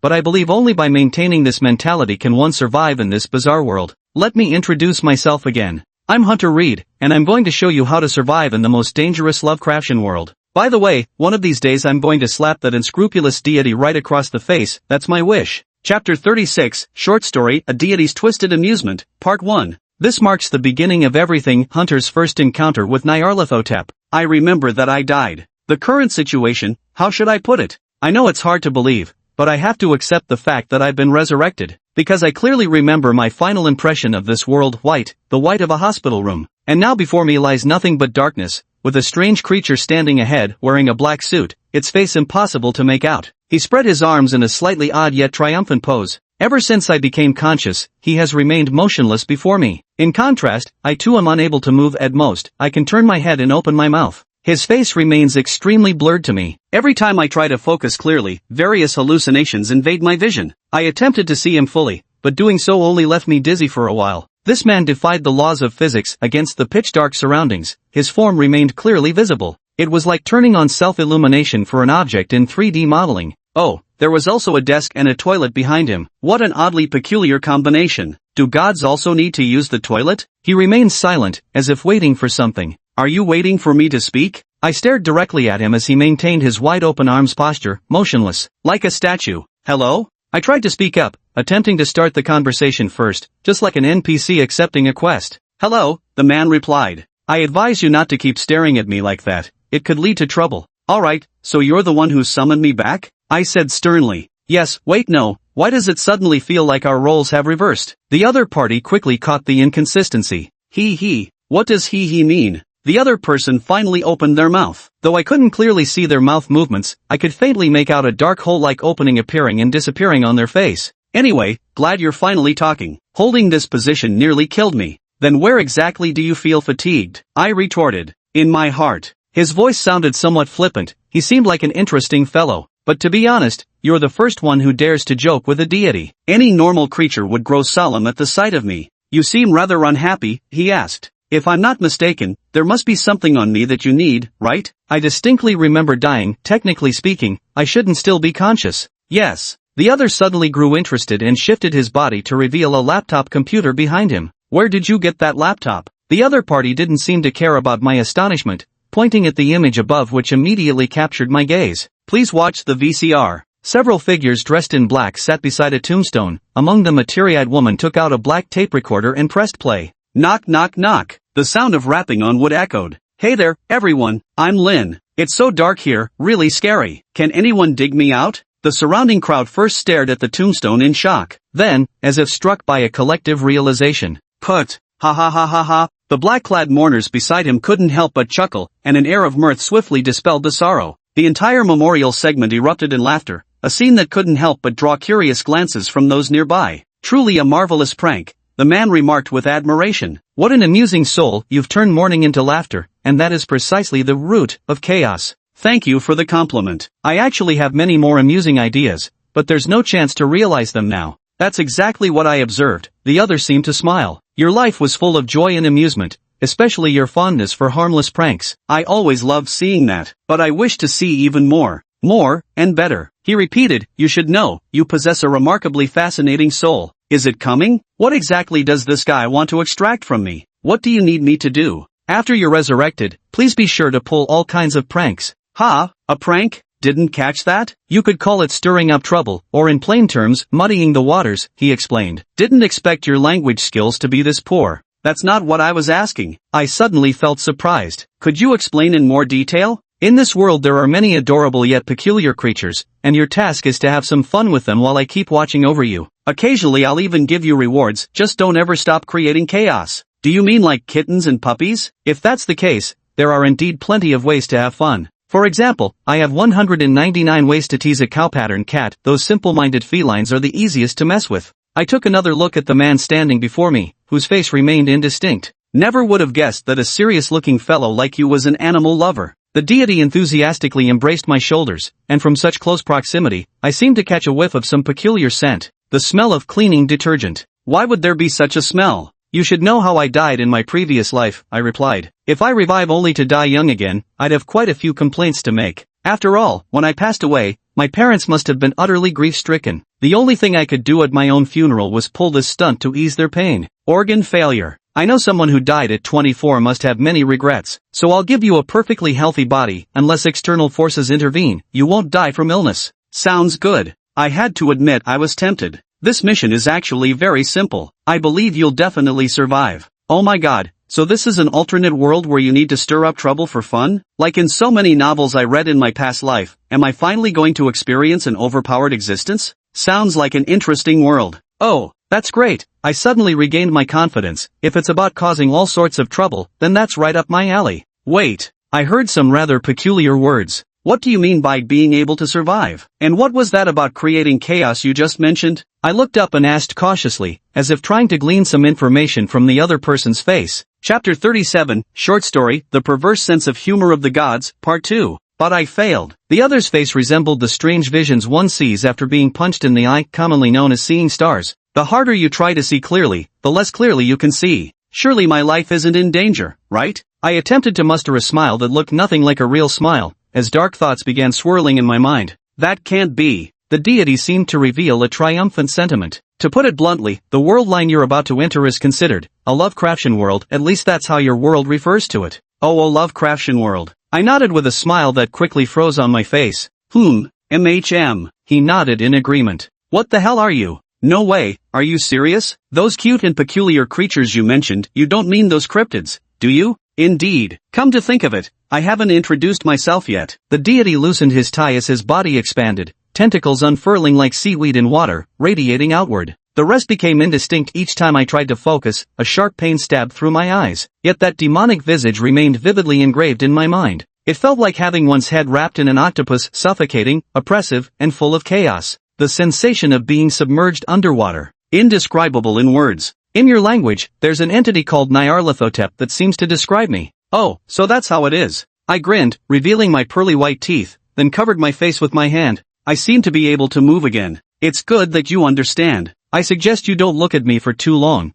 or you'll lose your mind. Please wait a moment. In Naya's eyes, I seriously plunged my hands into the pitch-black ground and began digging frantically, dirt flying everywhere. Why is there soil in this place anyway? Whatever, let's dig first and think later. What are you doing? I plan to dig a hole and bury myself. Just pretend I'm already dead, and you never saw me. That'd be best for both of us. I quickly squeezed myself into the freshly dug pit, then covered myself up with dirt. I'd rather not go mad after dying, that sounds disgusting. Might as well die properly. Yes, Naya smiled. But don't you think it's a pity? With so many interesting ideas that can't be applied in reality. Besides, what's wrong with being crazy? Haven't you already died once before? Just bury me back in the earth. Truthfully, I have no attachments to this world left. I made one final struggle. I understand now, it's because of guilt. I'll remove that emotion from your soul. Do you think I'm some kind of computer, that you can just reassemble me however you please? You can't do anything to me, can you? I'll make you regret this. I don't like being controlled. I suddenly calmed down and said to him,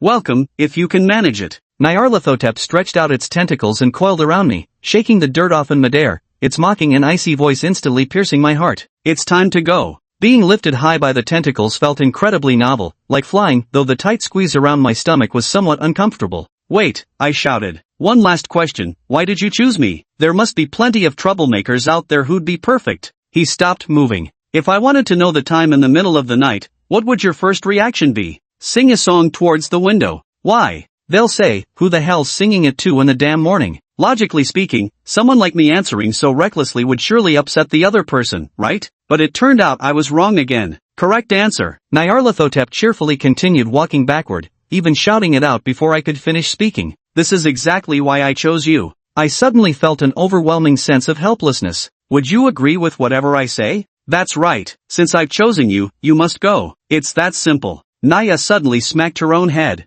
Right, offensive techniques. When dealing with them, you must learn some self-defense skills. Can't have you breaking at the first touch. Is it something like a cheat code? I laughed. Hurry. I know you've already read everything there is to know about the Cthulhu mythos. Naya's smile grew increasingly grotesque, his mouth nearly splitting his entire head open to reveal rows of glinting fangs. Use those memories as payment. His tentacles reached behind my head and extracted something. Wait, you can just extract this stuff like that? What did you do? Tell me what you pulled out. Don't worry, it's just some unimportant things. Nyarlathotep's tentacles swayed 3 square geometric shapes. You've basically got a bug constitution now, just like Randolph Carter, except his was exceptionally high sanity, while yours never drops. Alright, it's your territory after all. I've got no objection. Yes, my territory. Kay said so. I resigned myself to fate, but soon I realized something was wrong. The tentacles had already pulled those things out, so why weren't they letting me down? Where are you taking me? Why a toilet? Why was I held upside down over a toilet? Time to cross over to a wonderful world.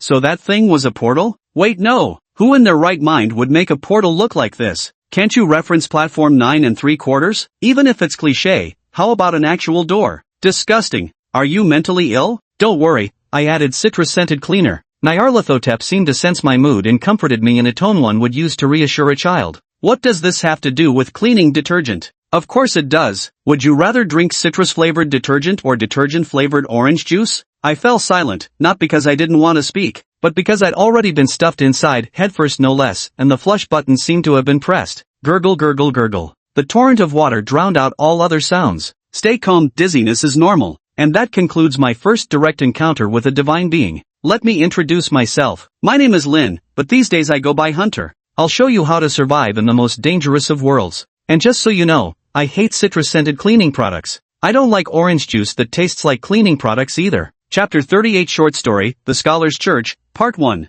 Another perspective from that night. Though a light drizzle fell from the sky, it couldn't dampen the scholar's fervor. Inside a villa located in the wealthy district, which they had rented out, each person wore luxurious garments and identity-concealing masks, gathering around a dining table laden with delectable pastries. Without explanation, no one would ever believe this was a meeting that couldn't officially take place in the open. Mila stood somewhat stiffly in the corner, dressed in a proper women's tailcoat, with a butterfly pinned to her purple hair. This was her first time attending such a large conference. She tried her best to appear relaxed, but the harder she tried, the more awkward she seemed. Several groups of people had already approached, but Mila declined conversation each time, citing lack of familiarity as her reason, because she genuinely suffered from social anxiety. "Miss Mira, I'm delighted to see you here." A young man dressed in an expensive suit spotted the lady and enthusiastically approached to greet her. "I remember last seeing you several years ago. You were hiding behind your father back then. Who would have thought you'd grown so much? Ah, by the way, I'm Grell. Mr. Grayer, it's been a long time. I'm very glad to see you again. How did you recognize me?" Mira nodded with a smile, lightly lifting the hem of her skirt. She recognized the scholar before her. "Because you're wearing your father's mask, I still recognize it. By the way, where is your father?"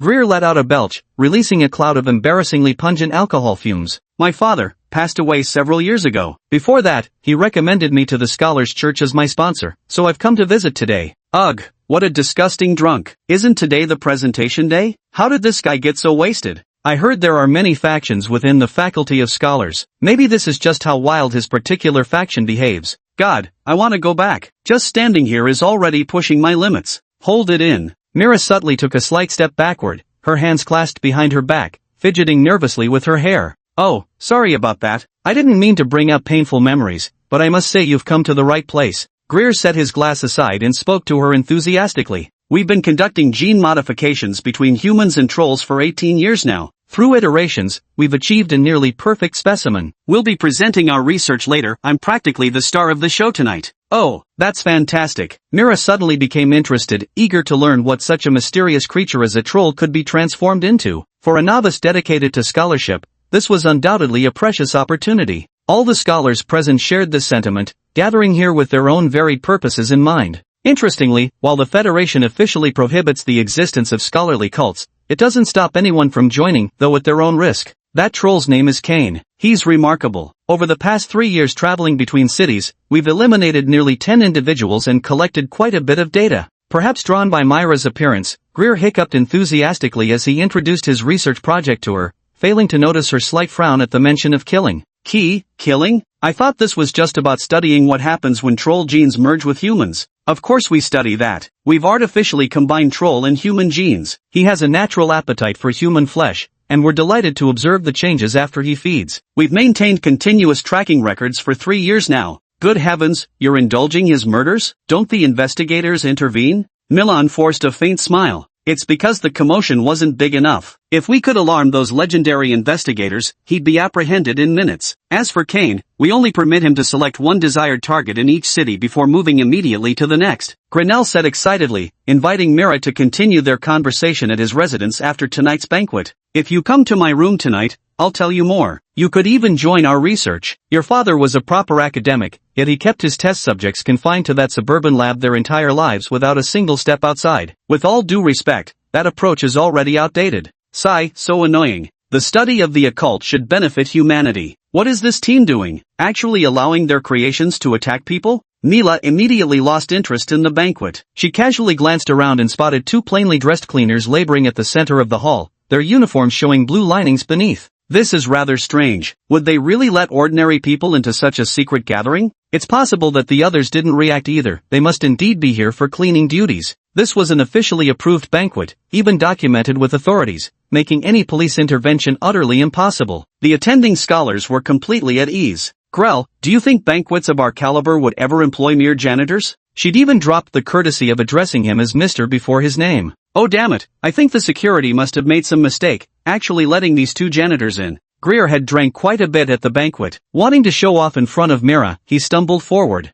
What are you 2 doing here? This is an upscale banquet, outsiders aren't allowed in to clean. Very sorry, sir. I'm truly brilliant, though I do pity those 2 janitors having to endure harassment from that drunkard. Watching them quarrel exactly as she had anticipated, Mira quickly headed for the exit. All she wanted now was to flee this place that so thoroughly contradicted her values. This goes completely against everything father taught me. After stepping out of the extravagant villa, Mira plopped into her car with something akin to petulance. This is the parking lot, where a light rain continues to fall outside, the water flowing along the drainage channel into the sewer. The entire parking lot is filled with a damp and oppressive atmosphere. Mira casually turned on the heating and took off the mask on her face, unconsciously rubbing it in her hands. How did the Scholars' Society turn into this state? Greer had been her father's student in earlier years, specializing in the fields of curses and biological mysticism. What could have changed him? Is it the Scholars' Church itself? Chapter 39, Short Story, The Scholars' Church, Part 2. Father once mentioned that this organization has multiple factions. The moderate faction he belonged to conducted research primarily for the pursuit of knowledge,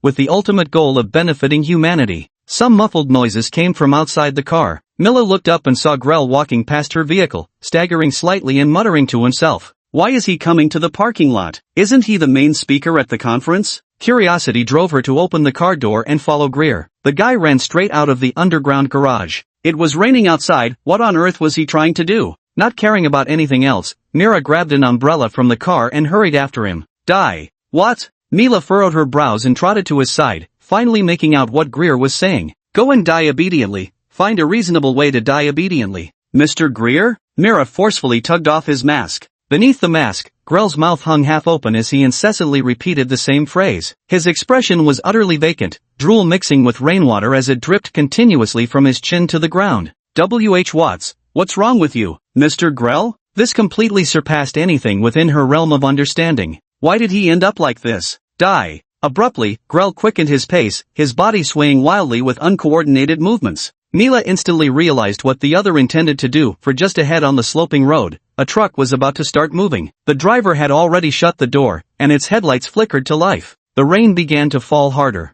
Wait, someone's up ahead. Mila shouted desperately, but it was already too late. Greer had rushed beneath the truck and pressed his head eagerly against the wheel, as if treasuring his discovery. The vehicle started up, honking its civilized horn twice. When there was no response, the driver inside stepped on the accelerator. The head was instantly crushed beneath the massive wheel, and Mira thought she heard the sound of grapes being smashed, as red juices slowly seeped out from under the vehicle. The driver frantically pushed open his door and stumbled out. Seeing he had run over a person beneath his tires, his face twisted in anguish as he knelt and pounded the pavement violently. I honked. That drunk didn't move. God, he's wearing such expensive brands, I'm finished. Damn this luck. The driver hastily scanned his surroundings. Spotting Mira, he rushed through the rain toward her like a drowning man grasping at straws, his face contorted in misery. Miss, I'm calling the police right now, and you'll need to be a witness. What? Suddenly, the other person's mouth fell open, letting the rain pelt him as his gaze fixed on something behind Mira. Mira took shaky steps backward, ignoring the driver's odd behavior. Her mind could no longer process so many unknown things. What was wrong with that meeting? Before the words had fully left his mouth, the sky seemed to brighten. Why would it be getting light at this hour? It was only around 8 p.m. What could it be? With this question in mind, she raised her head. It was a tiny dot of concentrated light that grew larger as Myra's eyes widened in tandem.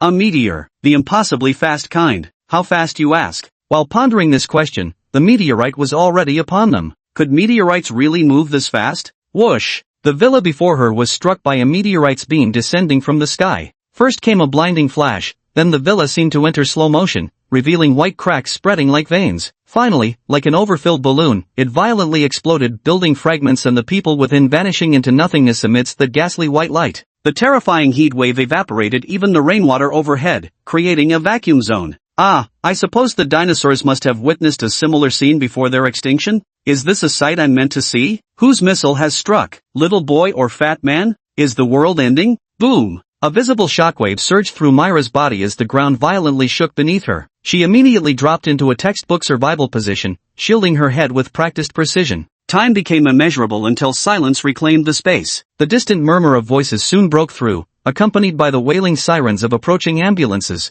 Miss, are you alright? Two men in formal suits slowly approached her. One of them extended his hand, and Mira used it to pull herself up, only then realizing her clothes were completely soaked. Thank you, Mira sneezed. Miss Mira, the man spoke first. Mr. Ormond? Mira said in surprise. What are you doing here? Yeah, my friend and I were just passing by. Ormond subtly adjusted his suit jacket, though the movement was discreet. Mira still caught a glimpse of the familiar lining. Wait, that blue lining looks awfully familiar. Where have I seen it before? A chill crept up her spine. It's fine. Just as Mira was about to scream, Ormond flashed her a charming smile and whispered in her ear, Go back and get some sleep, Miss Mira. Take a hot bath, and hold on to what you believe in. Mira, who was about to scream out loud, gradually calmed down. I'm a bit sleepy. I think it's time to head back and sleep. Got it. Mira nodded, somewhat mechanically heading toward the basement. It's so cold. What am I doing here? I forgot. Mira, asked the companion beside him, is this lovely lady your wife's successor? Before he could finish, Ormond punched him in the stomach. Mira once attended Miskatonic University as well, and I was her teacher. Is this how you treat your master, blood bag? Just because I drank your blood doesn't mean I'm your personal blood bank, Ormond retorted. By vampire standards, you drinking my blood speeds up your recovery, while I drinking yours gives me more efficient energy replenishment. It's mutually beneficial. Then you shouldn't call me blood bag, you should call me savior. Whatever, Johnny shouted. Speaking of which, that Mira just now, is she no problem? She's my friend's daughter, was once my student, a good kid. Her appearing here most likely means she's attending that scholars conference. Shouldn't we eliminate her? No need, she doesn't know anything about the human experiments. She's just here for the conference, she belongs to the academic faction. I know this kid's personality well. Ormond wearily rubbed his temples. Give me some more of your blood. I need to rest early tonight. Using too much sorcery, the Grell guy had injected himself with some troll-related serum. His CN value is higher than normal people's, making him remarkably difficult to hypnotize. Yeah,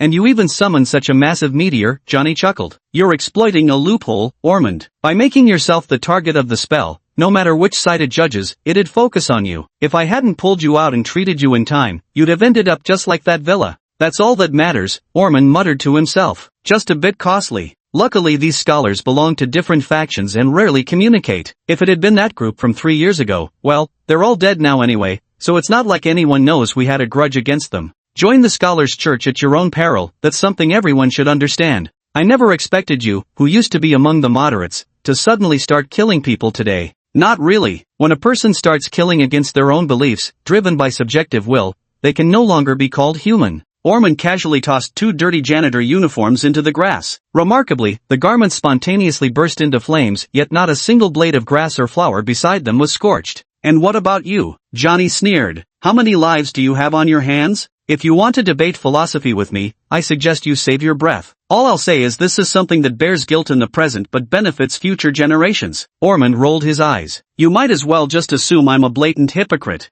Got it, hypocrite. Chapter 40, Short Story, A Night for Vampires, Revived Ones, Investigators, and Patrol Officers, Part 1. The night the explosion occurred. Creak. In the darkness, the door quietly opened a crack, letting a sliver of light spill through. Along with that light slipped in a nimble, deer-like figure, though thoroughly drenched, rainwater cascading down skin as smooth as fresh cream, like droplets clinging to ice cream. How strange. Where could Dad have gone? He's not even answering his phone, muttered in as she dried her hair with a dry coat by the door. The rough texture didn't feel like her own coat, it must be Amon's. Whatever, at worst I'll just help him wash it later. The explosion in the wealthy district was a mysterious incident. Officers are already arresting people everywhere to erase memories, this place will probably be searched soon too. These are minor concerns. The real question is, where is he? All the lights at home are off too, which basically rules out the possibility that he's already back. I was so worried about his safety. Could he have gone somewhere to enjoy himself instead? Don't tell me he's really bringing home a stepmother for me? Come to think of it, why does this coat feel so cold, and a little damp to begin with? Snap. With a growing sense of unease, and hesitantly turned on the light. She froze. A handsome but exhausted-looking uncle was watching her with amusement from the side, currently hanging a blue shirt on the coat rack. The jacket in her hands was probably something he'd hung up earlier. Orphan was also cradling a cat in one arm. It appeared he hadn't bothered to turn on the lights upon returning, first petting the cat by the entrance, then removing his coat, before she'd snatched his jacket in the dark to dry her hair. Wait, when did you get back? And why are you sitting here petting the cat in the dark without turning on the lights? You're okay? And instantly felt relieved. Of course I'm fine, but you, my child, he said gently, are about to be in trouble. Ha! And guiltily hung the suit jacket back on the rack, putting on an obedient expression. I was wrong, I'll help wash it clean for you. Don't say that so soon, we still have procedures to follow. Let's start with the first question. Orphan smiled gently at her, then opened his eyes while maintaining that smile, stroking the cat in his hands tenderly. And, where have you been? You have the ability to become a vampire, so I don't think anyone could bully you.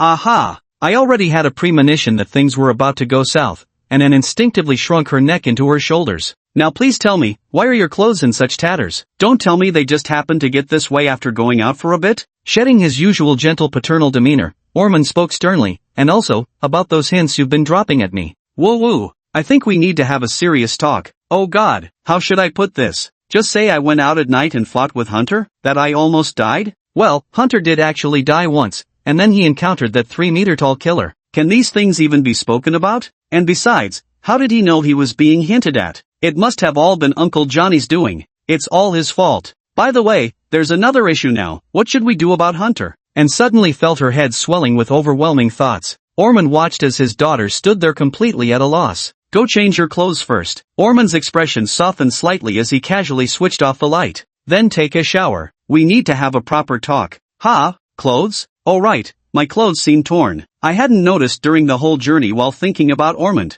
Why did he turn off the light? Could it be? Anne lowered her head. In the faint moonlight, she saw that her pants were mostly torn, especially the left leg, likely shattered by the rubble, leaving it almost like wearing only half a pair. Her face instantly burned with heat, and Anne covered it in shame. If that was the case, then hadn't he seen everything earlier? And you just ran back like that? There's only one solution left now, and clenched his teeth. Kill them all. Gouge out their eyes. I'm going to blow up with them. And struggled to suppress this dangerous thought. Why does my thinking suddenly align with Hunter's? That can't be a good sign. Perhaps I've studied him too much, subtly altering my own thought patterns. Don't you realize? After all, being a father, Orphan couldn't help pointing out to his daughter, your underwear is showing. I know. Let's not talk about this anymore. And covered his face. Like an ostrich. And it's not your face you should be covering, but your pants. Shut up. And shuffled toward his room with an odd gait, speaking through gritted teeth. This is exactly why you've got no friends, you're too damn blunt. Upon hearing this, Orphan shrugged his shoulders and walked to the door. The kid's freaking out.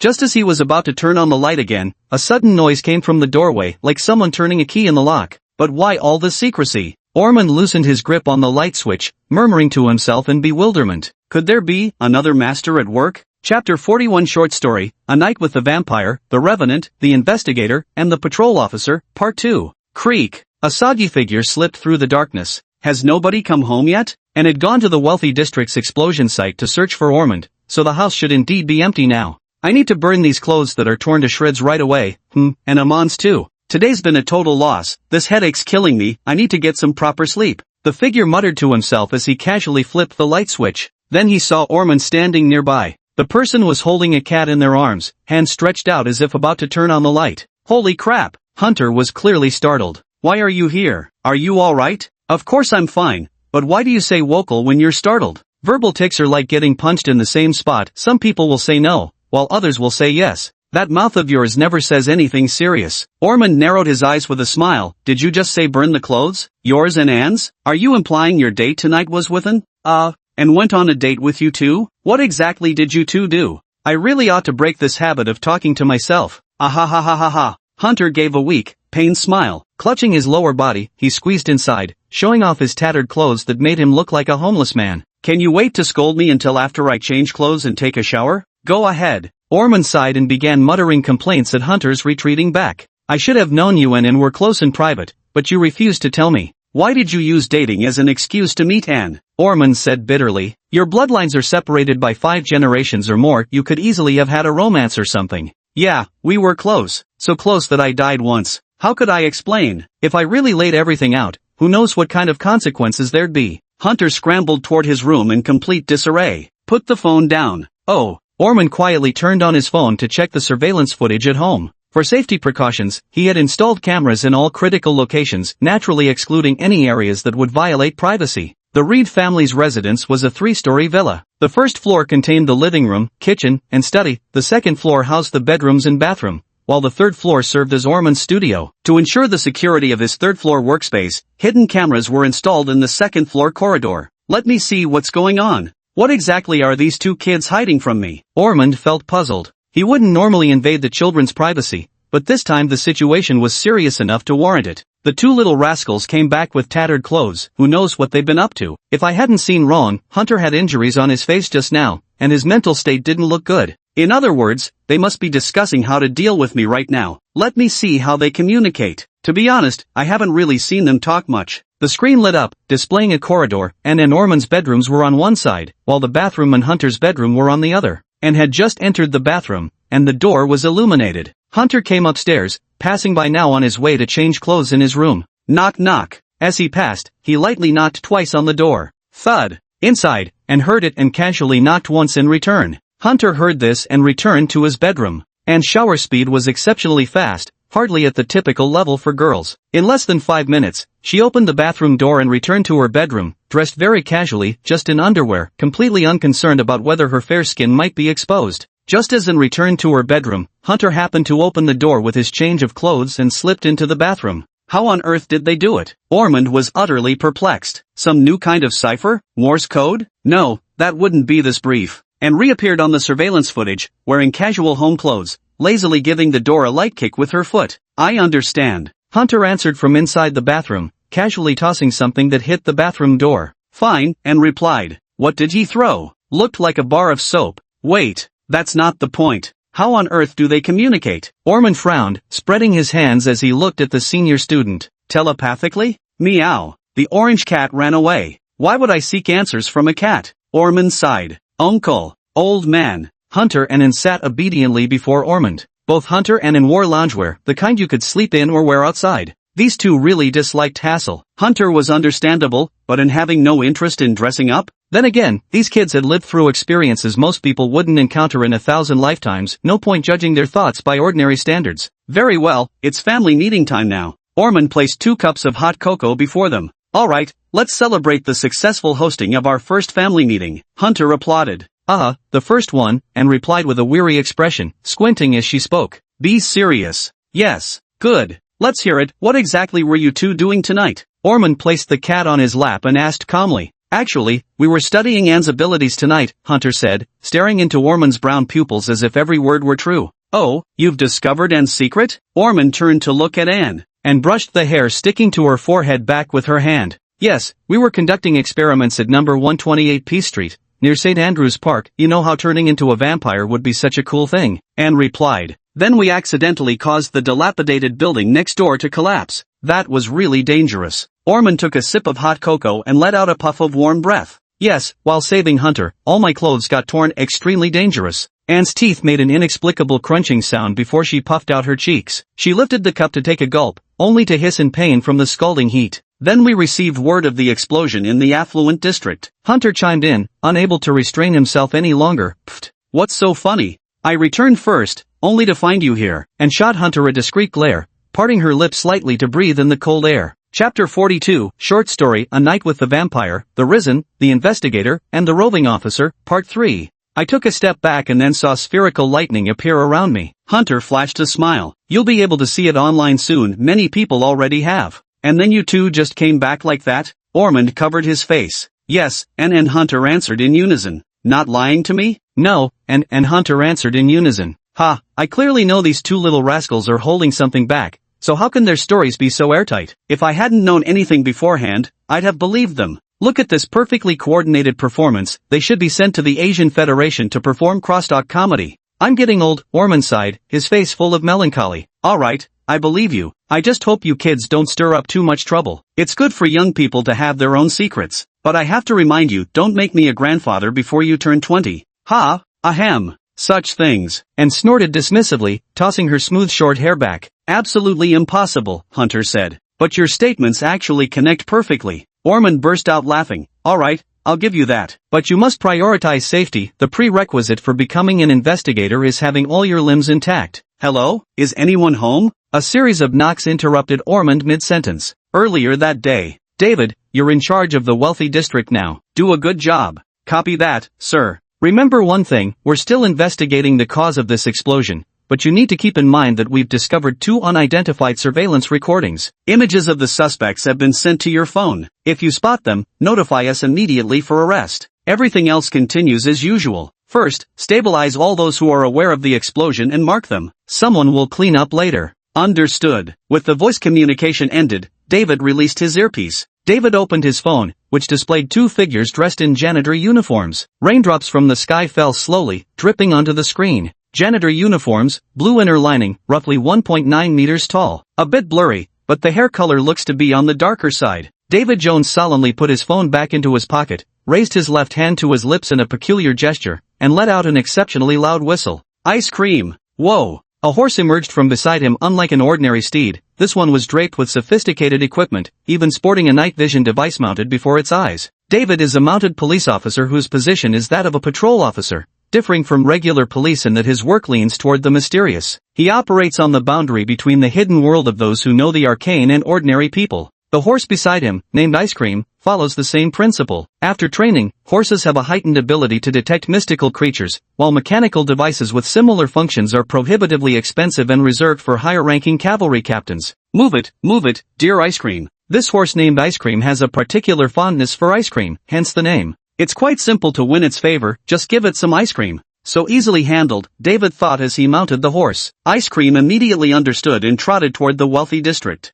Hello, patrol team. David knocked on a household's door, first inquiring if they knew about tonight's explosion, then deftly jotting down notes in his notebook according to his routine. Did you only hear a loud noise? Alright, sorry to disturb you. If you need anything, you can call this number. Someone will come later to perform memory erasure on you. David smiled as he closed the door. This was a lie, just words to keep people calm. In reality, memory erasure was mandatory. I was just here to scout things out. If we encountered anyone who knew about the recent explosion, professionals would come to interrogate and erase their memories. If I encounter a suspect, I'll notify headquarters immediately, and they'll swiftly dispatch assistance. There's no other way. The patrol unit is always understaffed, so we have to rely on this decentralized investigation method to boost efficiency. Let me see. District 53, the affluent area. Hello, is anyone home? I'm from the patrol team. Tying the ice cream to a wooden stake by the door, Dave stepped forward and knocked. The room suddenly fell deathly silent. the quietness almost too oppressive. Was my knock really that startling? Or are they doing something shady? One moment please, sir. Fortunately, he didn't have to wait long before a brown-haired young man hurried over to open the door. Hello, how can I help you? The speaker was a handsome middle-aged man sitting on the sofa, with two good-looking young men by his side who appeared to be his children. That's exactly what I wanted to ask. Did you happen to see or hear anything unusual just now? I know what you're trying to say. The other party nodded in understanding, pulling a business card from his wallet and handing it to David. My name is Ormond, he said. Hello, I'm David. David took it. It was a Miskatonic University business card. It seemed to be the genuine article, meaning the person before him was either a professor or investigator involved with the occult. This card was telling him there was no need for background checks, essentially signaling they were on the same side. You're the new member of the criminal investigation team, aren't you? Ormond chuckled relaxedly. You're a new face, young man. Yes. David smiled. Alright then, I won't disturb you any further, Professor Ormond. Looks like nothing's happening today either. About time to wrap things up. Your children are adorable, David said. I'll take my leave now. Then he turned his head and spotted the blue shirt hanging on the coat rack at a glance. Oh ho. Forgive me for asking, David said softly, his head slightly bowed, dark hair obscuring his eyes. How tall are you? And where exactly were you tonight? Please think carefully before speaking, as every word you say from now on will be used as evidence in court. David activated the recorder on his chest and rested his right hand on his hip, speaking coldly. Seeing David's hand about to reach for his earpiece to report to headquarters, Ormond glanced at Hunter and winked. Wow, this is really a critical moment. Just as the patrolling officer's hand was already on his ear, about to press down at that very instant, Hunter grabbed his fingers, preventing him from pressing it. Chapter 43 Short Story, Night of the Vampire, The Resurrected, The Investigator, and the Patrol Officer, Part 4. What are you doing? This is assaulting an officer. David swiftly drew a pistol from his waistband, aiming it directly at Hunter's head. Hunter's response was simple. He used his other hand to clamp down on the trigger, preventing David from pulling it. Then, ow! David let out a strange noise, clutching his crotch painfully with trembling hands. Hunter had just kicked him hard there. Every man understands that pain. Good kids, don't try this at home. Oh my, that must hurt. Ormond covered the orange cat's eyes. Who on earth taught this kid such things? Look up, meet my eyes. Hunter lifted his head and forced him to look around. To be more precise, it was Anne's eyes, those large, blood-red eyes that carried some peculiar hue within them. Whoa! Ice Cream, the creature tethered to the wooden stake at the entrance, suddenly let out a loud cry. The alarm on its body rang out as well, and it began to shake violently, trying to create even more noise. What's happening to me? David's eyes cleared again as he quieted down, listening to the patter of light rain outside the window. Nothing at all, officer, Hunter said. By the way, aren't you feeling rather tired? Tired? A bit, actually. David glanced at his notebook. But it's fine, you two are my last targets for this trip. What's wrong? Why do I feel some pain? David slowly crouched down, an involuntary moan escaping his lips, staying in that position for quite some time. Well, if there's nothing else today, would you mind leaving? We need to sleep. I feel like I've forgotten something. Is it just my imagination? Officer, you're so stern, are you always this serious? Why are you suddenly asking this question?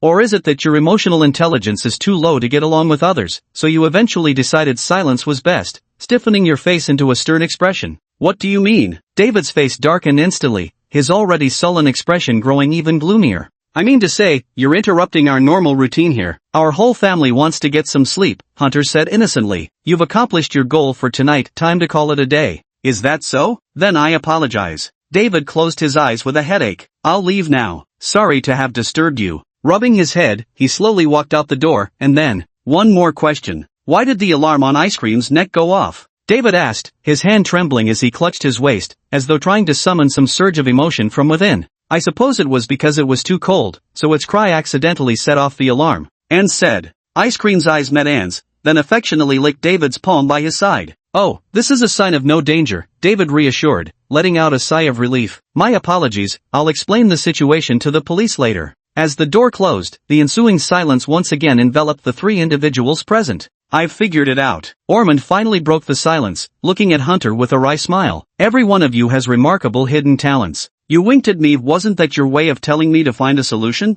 What I meant was for you to say something to draw his attention, while I figured out how to handle it. Perhaps it's a matter of mindset. In mystic arts, you'd better refrain from using your abilities as much as possible. It's like the dark forest theory, the more you use them, the greater the chance of exposure. Ormond rubbed his temples with a headache. But perhaps it's for the best. This incident let me witness Anne's hypnosis ability, though it seemed rather superficial. I suspect the senior officer at the police patrol bureau will understand everything once he sees David. What should we do then? I know that officer. Any problem solvable with money isn't really a problem. And Orphan turned to his daughter, if you wish to further develop your abilities, I'll permit you to continue learning more about vampire powers from Johnny after graduating from university. Alright, old man, go get some rest, nothing else needs doing. And glanced at Hunter, then quickly ran up the stairs. What about me? Hunter took a few steps toward the staircase. Come here, let's talk together. Orphan said with a smile, motioning for Hunter to sit down as he carefully examined his eyes. Your mental state isn't right. Though your SAN value hasn't dropped, your nerves are extremely fragile, to the point of sudden death. This is strange. You might be a special case. I'll find time to take you for a physical examination.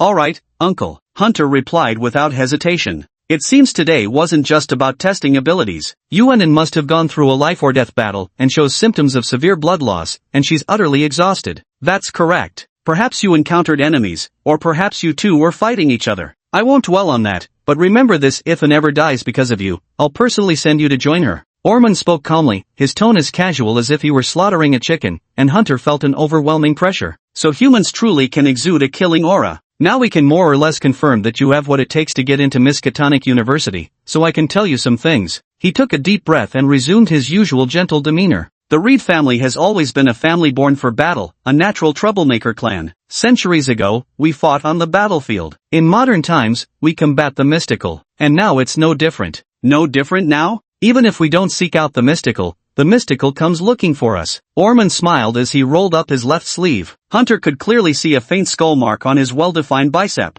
What is this thing? It's a curse. Starting from age 30, this curse, or rather, this mark, will appear somewhere on your body. Then when you turn 45, you'll face an attack from a top-tier mystical creature. Me too? Everyone. But now's not the time to discuss this. I just want to tell you, if you're interested in the occult, feel free to pursue it. I'll fully fund your studies. When you've learned what's necessary, I'll tell you everything. Orphan stared intently at Hunter's face. I have a divination, you two have been favored by a certain deity. But I must tell you, divine favor may appear beneficial at first glance, yet most often brings misfortune. Well, that's all I wanted to say. You should go rest now. Orphan picked up his phone. I ordered takeout that you and can try when you wake up. I've got some matters to take care of. You mean that business about you blowing up the wealthy district? Hunter said with a laugh, his tone making it a statement rather than a question. I do enjoy speaking with clever people, but you'll need to be sharper in the future, just like how I'm now cleaning up your mess. He turned his head with a helpless smile. Turning myself in is far better than letting them find me first.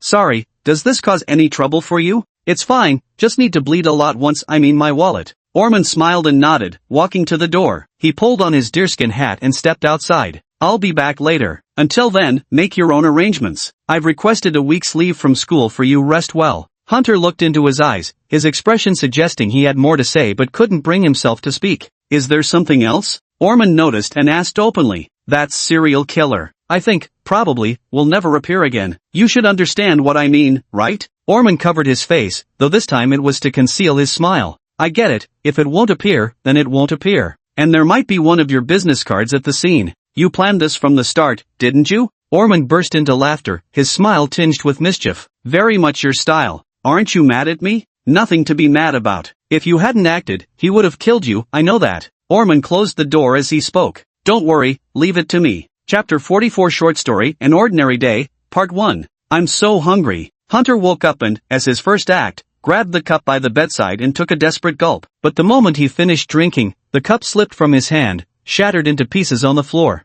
Fine, looks like there'll be another mess to clean up later. Hunter's mouth fell open as he stood frozen for several seconds. My cup. I nearly forgot, skipping dinner last night and fighting for so long had already pushed my body beyond its limits. Not to mention the adrenaline shots. I can already imagine the state my body must be in. For an ordinary human to escape and even turn the tables against a vampire and a serial killer, that's an unbeatable record. If my heart, liver, spleen, lungs, kidneys, brain, and bones had consciousness, they'd probably raise a thumbs up. Rock on. We'd follow you in the next life too. About time to get up. What time is it now? Looks like it's around 1 p.m., just past noon. Oh god, it's like I just ran up Mount Huangshan. My whole body feels weak, and my head is pounding. Hunter tried to raise his hand, managing only a feeble half-lift before dropping it again as if it were filled with lead. Thank goodness I showered before bed yesterday, otherwise I wouldn't even be able to put on my clothes now. The weather is still bitterly cold. Considering yesterday's torrential downpour, it's a miracle I didn't catch a cold. I'm so hungry. Hunter squirmed on the bed like a caterpillar for a while before finally giving up the struggle. But I can't just starve to death like this, can I? Dying of hunger right here in bed would be such a pathetic way to go. Driven by the will to survive, Hunter finally pulled himself up using the wall and groped his way downstairs. Click! When Hunter opened the door, another familiar figure came into view. Chestnut brown hair cut just above the ears looked slightly disheveled. Clearly, she hadn't bothered to tidy it up. She still wore the pajamas she changed into the night before. It wasn't. She was also leaning against the wall, probably because, not being a vampire herself, her physical condition remained largely human, maybe slightly stronger, but not by much. Are you going to eat too? Poof, and emitted a weak breathy sound as she slowly descended the stairs. Even the slight movement made her gasp in several breaths of cold air, trembling as she displayed a pained expression. Hilarious. Oh, Hunter tried to pretend nothing was wrong, but he too let out cries of pain while going down the stairs. Poof, Anna's mocking chirp, like a bird's tweet, came from the side. Hunter pretended not to hear, because if he really had to use his throat muscles to retaliate, it would hurt too. Good thing the stairs had handrails, or else us two cripples would have tumbled down. It would be too embarrassing if I ended up in the hospital from a fall. In any case, by scrambling and stumbling, the two of them finally managed to seat themselves at the dining table. Ormond had ordered takeout for them: pizza, meat, milk, and the like, all foods that could quickly replenish their energy. Here, this is yours. Hunter and Anne helped each other carry the heated food to the table like disabled people, moving with the seamless coordination of someone's left and right hands. The orange tabby munched on its kibble nearby, stopping occasionally to groom itself. When did you feed the cat? And glanced at her senior, seemingly having missed Hunter portioning out food for the tabby. Must have been my uncle, he replied. Where's Ormond? And took a bite of food, chewing carefully. He left us a message. He's still at the police station. The mess we caused is quite serious, and he needs time to sort it out. Hunter frantically stuffed the food into his mouth. He was positively starving. Anything you want to say? And swallowed before studying Hunter's expression closely. About what happened yesterday. What do you mean? Hunter responded dismissively. We had a deal. You have to listen to me. You're a psychologist, aren't you? And quickly finished most of her food, feeling her stomach settle slightly. Guess what I'm thinking? You knew that was fake, didn't you? Alright, let's hear what you have to say. Alright, Hunter nodded. It's just that you don't know how to deal with me, and it's making you nervous, plain and simple. Yeah, sudden character shifts can be pretty jarring. One moment they're mortal enemies locked in combat, the next they're fighting side by side. It's just like when a failed art student suddenly decides to stop killing and becomes a vegetarian Buddhist. No one would believe it, and would certainly feel some regret. After all, Hunter was a man already dead, someone she had brought back to life. And just as he had guessed, she had indeed succeeded in helping him resolve this crisis, but precisely because it was as she had imagined, and felt fear. Who could fathom the mind of someone capable of eliminating even a serial killer? Was his previous death perhaps part of some scheme? The solution was quite simple. Chapter 45, Short Story, An Ordinary Day, Part 2. Hunter took out his cracked phone and played a video. Take a look at this, and had no desire to watch it. She chose to lower her head and continue eating. The second resurrection, came the familiar voice from the video, sounding both resolute and fervent. Ahem. And suddenly jerked her head up, coughing violently and nearly spewing out bits of food. What? And let out an indescribable shriek, her striking features contorting into a cry of outrage. What the hell are you spouting? Consider this your second resurrection. The version of you I wanted dead is already gone. You saved me once, now I've saved you once. That makes us even. Hunter pointed to the screen. The pretty girl in the video tucked her hair behind her ear with a complicated expression, speaking quietly. Though filmed in near darkness, the faint glow from the phone clearly revealed the girl in the footage was none other than herself. Wasn't this the exact moment when she'd stated her terms? No way, why did you even record this back then? Anne's expression began to grow complicated. How did you do that? Didn't you promise me you wouldn't record anything? Hunter replied. Power button plus volume button pressed together. Some people use it for screenshots, but I set mine to record. Bastard. You always have some trick up your sleeve. A crimson blush bloomed across Anna's cheeks, smooth as a peeled hard-boiled egg, her aloof expression finally cracking under the strain. The shame burned like childhood cringe videos playing at a wedding reception. Anna lunged for the phone, but Hunter effortlessly blocked her advance with a single palm pressed against her flushed face. With both their muscles still aching from earlier, neither could muster their full strength in the tussle. I should turn into a vampire right now and drain you dry. Go ahead and try? What if I send this video to Ormond? My finger's already on the send button. I'm going to kill you today. You won't. Hunter observed Anne's expression with a smile as he said this. Tears are about to overflow. Oh my, how adorable. Hunter suddenly noticed Annie exerting a bit more force, making her chubby cheeks slightly bulge between his fingers. It felt just perfect, like when wearing stockings and the flesh slightly bulges at the edges. Gee, weird. I should have finished you off right then when you disagreed, and hissed viciously. As she stood up, her loose sleepwear unsupported sagged slightly, creating a gap at the front. Hunter couldn't help but sneak a glance. TCH, a sports bra. Couldn't see anything except a cute, slightly toned stomach, fairly pale skin. Wait, what am I looking at? What are you looking at? Annoyed, and grabbed his finger tightly. Seizing the moment of his distraction, she abruptly twisted it in the opposite direction. Hunter's hand recoiled as if shocked by electricity. Humph, not bad reflexes. Hunter wiped his palms inconspicuously against his trousers. When this guy was roaring just now, his breath hit me right in the face, ticklish and oddly unsettling, like an itch deep in my gut. Alright, as you can see, I'm still a bad guy. Let's just say you're being threatened by me. I don't need you to obey me in the future, just cooperate at critical moments when it counts. In return, I'll cooperate with you too. Plus, where else would you find a teammate who works this well with you? Deal? Now hold out your hand, Hunter continued. Then what happened? See what you've caught. Nothing at all. No, you've grasped everything. What do you mean? According to the hypothesis that this world has different timelines, in this space-time continuum, we've clashed numerous times across different periods, some with good endings, some with bad. But why can't we try to change, try to accept? Imagine this, years from now, would you regret that decision you made that day? No one can say for certain, right? You must understand, even if I am deceiving you now, if I deceive you for a lifetime, then the deception becomes truth. Humph, truly a golden tongue. And turned her head and gave a slight nod, her face somewhat flushed. This child is so easy to read, naive beyond belief for a 17-year-old girl. No one had ever spoken to her like this before. That's the best psychological tactic there is. So what should our relationship be now? If we're talking siblings, we're not that close. After all, it's hard for me to call someone who's spent 3 years trying to kill me my sister. Hunter pondered, swallowing his last bite of food. Given your physique and personality, I've decided to treat you as a bro. These words made Annie blink rapidly as she let out a relieved sigh. Fine, that works too. Very well, Miss Anastasia. Just call me Ann. She mumbled, her voice as faint as a mosquito's hum. What was that? Hunter leaned his head closer. Since when did your voice get so tiny? Didn't you eat? No. And slammed back, their heads colliding midair with a sharp crack. Thud. What a crisp sound. Ow. Hunter and Ann, both clutching their joints and heads simultaneously. Hunter was a bit dazed.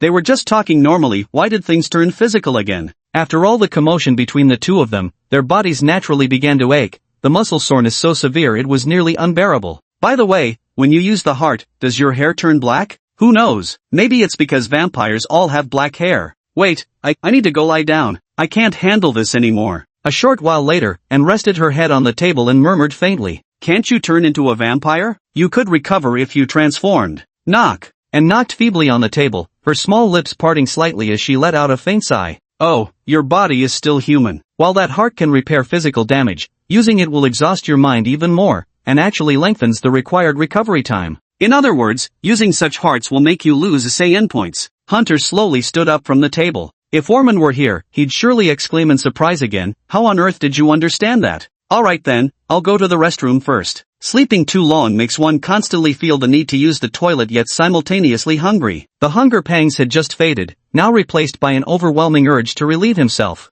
Knock knock, and knocked twice more. Chapter 46, A Short Story, An Ordinary Day, Part 3. You need to use the bathroom too? Hunter's expression darkened, and the atmosphere instantly grew tense. Well, that complicates things. Little known to most, the third floor of their house structure was strictly off limits. That was where Orphan kept his collections and worked. The only restrooms available are on the first and second floors, but to reach the second floor, one must climb a spiral staircase with agonizing steps, an absolute nightmare for anyone with particularly sore legs. Now we face a decision. Who's going to the first floor restroom? If one person goes to the first floor, the other must go to the second. So, who gets stuck climbing upstairs? That's a really good question. And shifted her feet, but Hunter immediately grabbed her sleeve. Don't talk while walking, Hunter warned, and don't even think about running away. I think you're older than me, so you should give way to your junior. But judging by biological age, you're actually older than me. Sister and Natasha. Hunter deliberately accentuated the word sister. Now you're calling me sister at a time like this? Why didn't you say that earlier? One thing at a time. Let me go to the first floor restroom. Not happening. We'll support each other and go to the second floor together. Then we'll decide who goes to the first floor. Hunter made the cold decision. In that case, the other person would have to go downstairs again. That's extremely unfair. Then let it be unfair. Hunter indifferently tugged her sleeve. Otherwise, we'll both stay here until one of us can't hold it anymore and wets themselves in public. Hunter placed his phone on the dining table, the camera pointed directly at the two of them. I've already started recording. Let's see who caves first. Are you out of your mind? How did this turn into such an argument? What did you say? And widened her eyes. Fine then, let's wait it out. By the way, male and female bladders are different. Men have greater urine retention capacity than women. Shoo, shoo. Stop whistling at me. I really need to use the bathroom. What should I do? Hunter recited mechanically, as if it wasn't him who needed to use the bathroom. Shoo, shoo. Enough. And leaned on the table, her voice moaning faintly like a mosquito. Then let's all go to the second floor first. Her legs were tightly pressed together, clearly in a hurry. That's more like it. First floor bathrooms and such aren't really important. Talking about these things only hurts our relationship. Hunter nodded in satisfaction. We have a relationship? Since when? With obvious reluctance, and placed a hand on Hunter's shoulder while he supported hers in return. Gripping the handrail together, they took one step up the stairs. Ouch. What are you doing? Both of them felt the other's body tremble at the same moment. Their eyes suddenly met. Pain? Then let me make it hurt even more. Hold on tight. Perfect opportunity. Both men suddenly grabbed the handrail simultaneously, yanking it with force to push each other upward. Yet doing so caused them to lose balance at the same time, sprawling onto the staircase. Though the staircase's sharp edges had been rounded off, slamming into them still delivered a jolt of intense pain. It was like having just run 10 kilometers, then abruptly starting to release tension with a fascia scraper, the kind of pleasure which could only be likened to slaughtering pigs. Arg! You did that on purpose. I'm gonna kill you, damn it. I don't have the strength left. Meow? The orange cat leaped up lightly from the side with effortless grace, its brisk movements seemingly mocking these two disabled individuals. Let's just go upstairs first, and suddenly calmed down, putting on a carefree expression. Can't hold it in much longer, can you? Shut your mouth. In the end, the two still managed to support each other all the way to the second floor restroom. You're really messed up, making such a fuss just to use the toilet. And sighed and opened the bathroom door. Who gave you the right to judge me? Who isn't like that? Hunter rolled his eyes. So who goes first now? I suggest I go first. Guys take less time in the bathroom than girls, so I should go first. That's not necessarily true. What did you say? Gotcha. And seized the opportunity, shoving Hunter out of the bathroom and slamming the door shut behind her, forcefully turning the lock twice. Humph, looks like I won after all, and said smugly as she removed her clothes and sat on the toilet. Yeah, you won. Hunter, looking completely unfazed, left the scene of the crime and slowly made his way toward the first floor. As the saying goes, while the priest climbs a post, the devil climbs 10. I wonder how long it'll take her to find out. The moment I was pushed out, I took the paper with me. My muscles are killing me, ouch. Less than a minute later. Where's my paper? An anguished wail immediately sounded from inside. Outside the door, there was complete silence, only the sound of rustling fabric could be heard. I've left your clothes outside. Go take a shower yourself. By the way, I didn't bring you any underwear. No, and cried, only to hear the footsteps outside growing fainter. Hunter, kids, I'm home. Orphan's weary figure appeared in the hallway. I've finally settled everything. Why do you have a scratch on your face? Hunter? Got scratched by a cat, Hunter replied. Tripped and fell right on top of it. Meow? The senior looked up in confusion. So what about you? Why are you lying here in such a strange position? Orphan asked curiously. And, did you just take a shower? You're all wet. The cat fell on me. And twisted her head, appearing unable to control any part of her body below the neck. Her body was contorted into a strange shape, lying upside down on the sofa with one hand pinned behind her back and her legs crossed. No strength, can't move. Did you two fall in the same spot? Orphan chuckled, sitting comfortably on the sofa as he took a leisurely sip of tea. Or should I say, and transformed and caught you, then she was too exhausted to resist whatever you did? No, we fell at the same time, Hunter said. Oof. Seeing you two getting along so well truly makes me happy, Orphan said sincerely. Though it's a bit childish, are you two little kids or what?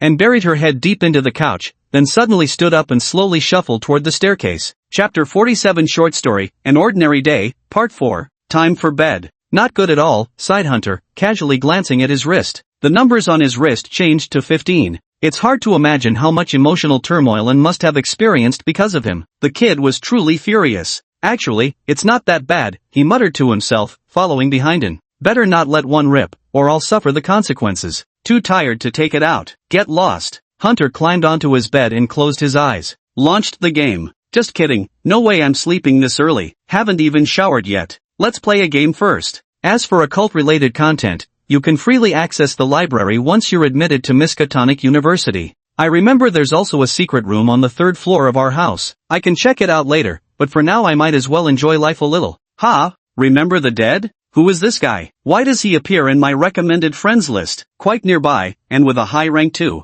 Probably a local resident. Whatever, let me invite him for a match. Hunter clicked send. On the nth time when the other person saved Hunter from dire straits. Damn, bro, let's do OQ from now on. No problem. Never thought there'd be such a pro near my place. Who'd have thought we'd synergize so well? He turns around and instantly knows I'm baiting enemies deeper. Where else would you find someone this insane? You can tell he's not a professional support. With his skills as a support player, he'd be even more dominant in a carry role. Could it be Anne? Hunter thought without reason. Like hell she knows. She's a quiet, elegant girl. How would she possibly play this kind of game? Anyway, she hit her IP earlier, so you shouldn't even be able to see her in-game. Although relations have thawed somewhat, the restrictions shouldn't be lifted this quickly. The most crucial thing is, this guy wrote his gender as male. I have no objections. The other party replied via text. Should we change our names? Something super badass. Go ahead. I'll be called Bastard Number 1, you'll be Bastard Number 2. When we do OQ, we'll basically be unstoppable. I'll even play support for you. The name might be a bit strange, but these IDs are meant for opponents to see.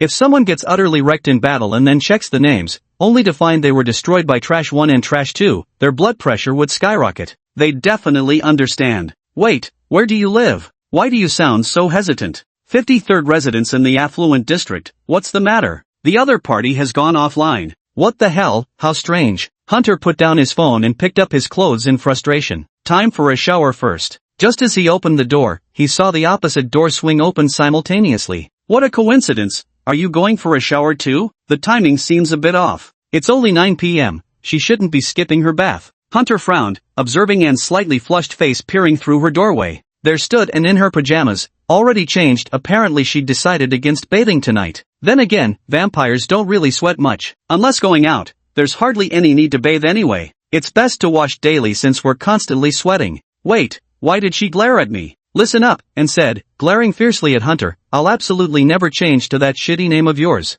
Holy shit? In the end, and did change it. From then on, 2 fiendish duo Q players appeared in the rankings, whose coordination made it seem like Code was playing the game. Chapter 48, Short Story, Epilogue. Rainy night. St. Andrew's Park grew somewhat lively as people gathered here in 2s and 3s. On this seemingly tranquil night, an explosion rocked the affluent district while a massive ball of lightning appeared over St. Andrew's Park. However, since the affluent area had been completely sealed off, people could only gather here, curiously trying to ascertain what had happened. But they soon discovered that a police cordon had already been set up near the inner part of the park at some unknown time. Inside the cordon area, only 3 figures dressed in black were conducting investigations. Unlike the crowd outside, these 3 maintained a terrifying silence. Clad entirely in black, their faces indistinguishable, they could only be recognized by their silhouettes, 1 man and 2 women. Lazy dog, what do you say? The taller figure in black at the center spoke up. Please stop calling me lazy dog, the woman in black at the front replied helplessly. Before the massive crater, the woman who had been exploring for a long time slowly stood up. Her voice carried a mature tone, easily reminiscent of those glamorous career women. Got it, lazy dog. Didn't I just oversleep a little on graduation morning? How could you go ahead and enter my information into the system without me? Because you're a lazy dog, I'll call you lazy dog, too. Has anyone ever told you that you're truly sick in the head? That's a label that sticks with you for life. Or have you forgotten about that investigator who went by the name, Fluffy Pink Bunny? That investigator who was only level 2 but got laughed at his whole life and ended up with depression? You actually know about that? Put. The slightly younger woman beside them couldn't help but laugh. Bank, shut up. Your name isn't any better either. Hee hee, because I found all the names I wanted were already taken, so I just randomized one. Tell me what you discovered, the man asked. Never mind, I won't argue with you, Snowman. I don't know how to describe it to you, so I'll just start with the facts. Speak. Here appears a naturally formed mud pit that theoretically could exist, but is extremely rare to find in reality, and it's a full 2 meters deep. The woman spoke in a tone brimming with insecurity. And that ball lightning happened to land right in that mud pit, where I further discovered fragments of human bones and flesh ahead in the pit. Go on. Coincidentally, when the DNA from these remains was compared, it matched that of the serial killer who had been prowling along the Arkham Federal route, codenamed Troll. What do you think? Everything was coincidence, but too much of a coincidence. That troll stepped into a mud pit with brittle stones all around him, making it difficult for him to get up. Then countless bolts of lightning converged into a spherical shape, and the electricity just happened to scorch him to death. Do you know what this means? The woman burst into silent laughter. I casually tossed a tissue from the upstairs window, and it landed right on the face of a worker toiling at the well. In that instant of lost vision, he slipped and fell to the bottom. By sheer chance, there was a protruding nail in the well sharp enough to pierce through his safety helmet and straight into his brain. This is way too insane. If you want me to explain what happened, all I can say is it was pure coincidence. This serial killer dug his own grave. It's like choking on water while trying to drink. Hee hee, another woman chimed in playfully. Her voice still carried the naive clarity of a college student, though with slightly more maturity. No hee hee, lazy dog, replied gloomily. Look at this. Another woman extended her hand, holding a golden business card. Where did this come from? At the scene, another piece of evidence the police found. Miskatonic University, Professor Ormond. Snowman, slowly read out. That, blood hunter, Ormond Reed, the low-profile history professor? I've taken his class. Yeah, I had the honor of going on a mission with him once. He's extremely low-key. Rumor has it his partner is a vampire, but I've never seen them. A slightly more youthful voice chimed in. It sounds like it, but could he really have done it? This clearly doesn't match his fighting style. Lazy dog, contact him. Snowman also pulled out his phone. I'll have the diviner from the college check the general direction. I get it. The woman pouted, finally unable to hold back a smile. It's an honor. After all, Professor Ormond is quite a distinguished handsome man. Just a tad too old, but that's to my liking. Love-struck fool. You're just jealous because he's handsome. The phone rang, but it wasn't hers. That's my phone. The black-clad man named Snowman pulled out his phone and answered the call, instantly making the atmosphere turn serious. All right, I understand. He gestured for the two beside him to cease their work. After a long pause, he put down his phone and turned to address his two colleagues. Mission accomplished. Mr. Ormond took out that serial killer, credit goes to him. Whose call was that just now? It was the dean, not the division head, but the dean of the university. Snowman glanced suspiciously at the muddy puddle and the bones. So we're just stopping like this? Professor Ormond has that much influence? He can call in the dean? Report back immediately. The mission is over. Don't ask questions. Snowman turned and left. Remember to preserve the evidence. TCH. Lazy dog put down his phone in disappointment. Bank, inventory the evidence. Okay, lazy dog, sis. Are you sure you didn't see anything? Yes, officer. I inexplicably passed out after arriving there. I have no idea what happened. I only saw a pair of green eyes glaring at me, then he got injured, and after that I lost consciousness. Fiona held her head. Bandages were wrapped tightly around it. Her orange eyes looked somewhat listless, her gaze repeatedly drifting toward the flowers by her side. It said that was sent by Hunter and Anne together. Their relationship had improved considerably after last night. Otherwise, the signature wouldn't have read Hunter and Anne. Humph, I'll go find them to play once I'm discharged from the hospital. A faint smile flickered in Fiona's orange eyes. All right, we'll conclude the registration here. Although you have no corresponding memories, as a precautionary measure, we'll perform a memory erasure on you under the Occult Countermeasures Act to prevent any residual effects from encountering the supernatural. The time frame will be set from 8 p.m. yesterday to midnight today. In front of her, a police officer in a blue uniform nodded at her. When? Specialists will be here shortly, the policeman said gently as he opened the hospital room door, allowing a white-suited man to enter. Don't worry, it won't hurt. Hello, please lie still. The white-suited man nodded. It'll only take seconds. After everyone left the room, Fiona recalled what had happened the day before. Really? I don't remember anything at all. Is this memory erasure that effective? What did I do yesterday? I remember going home, and then everything goes blank. How interesting. Let's share this news with everyone. Fiona cheerfully picked up her phone and started scrolling through it. Hunter. Av. Huh, what? Where's Kane?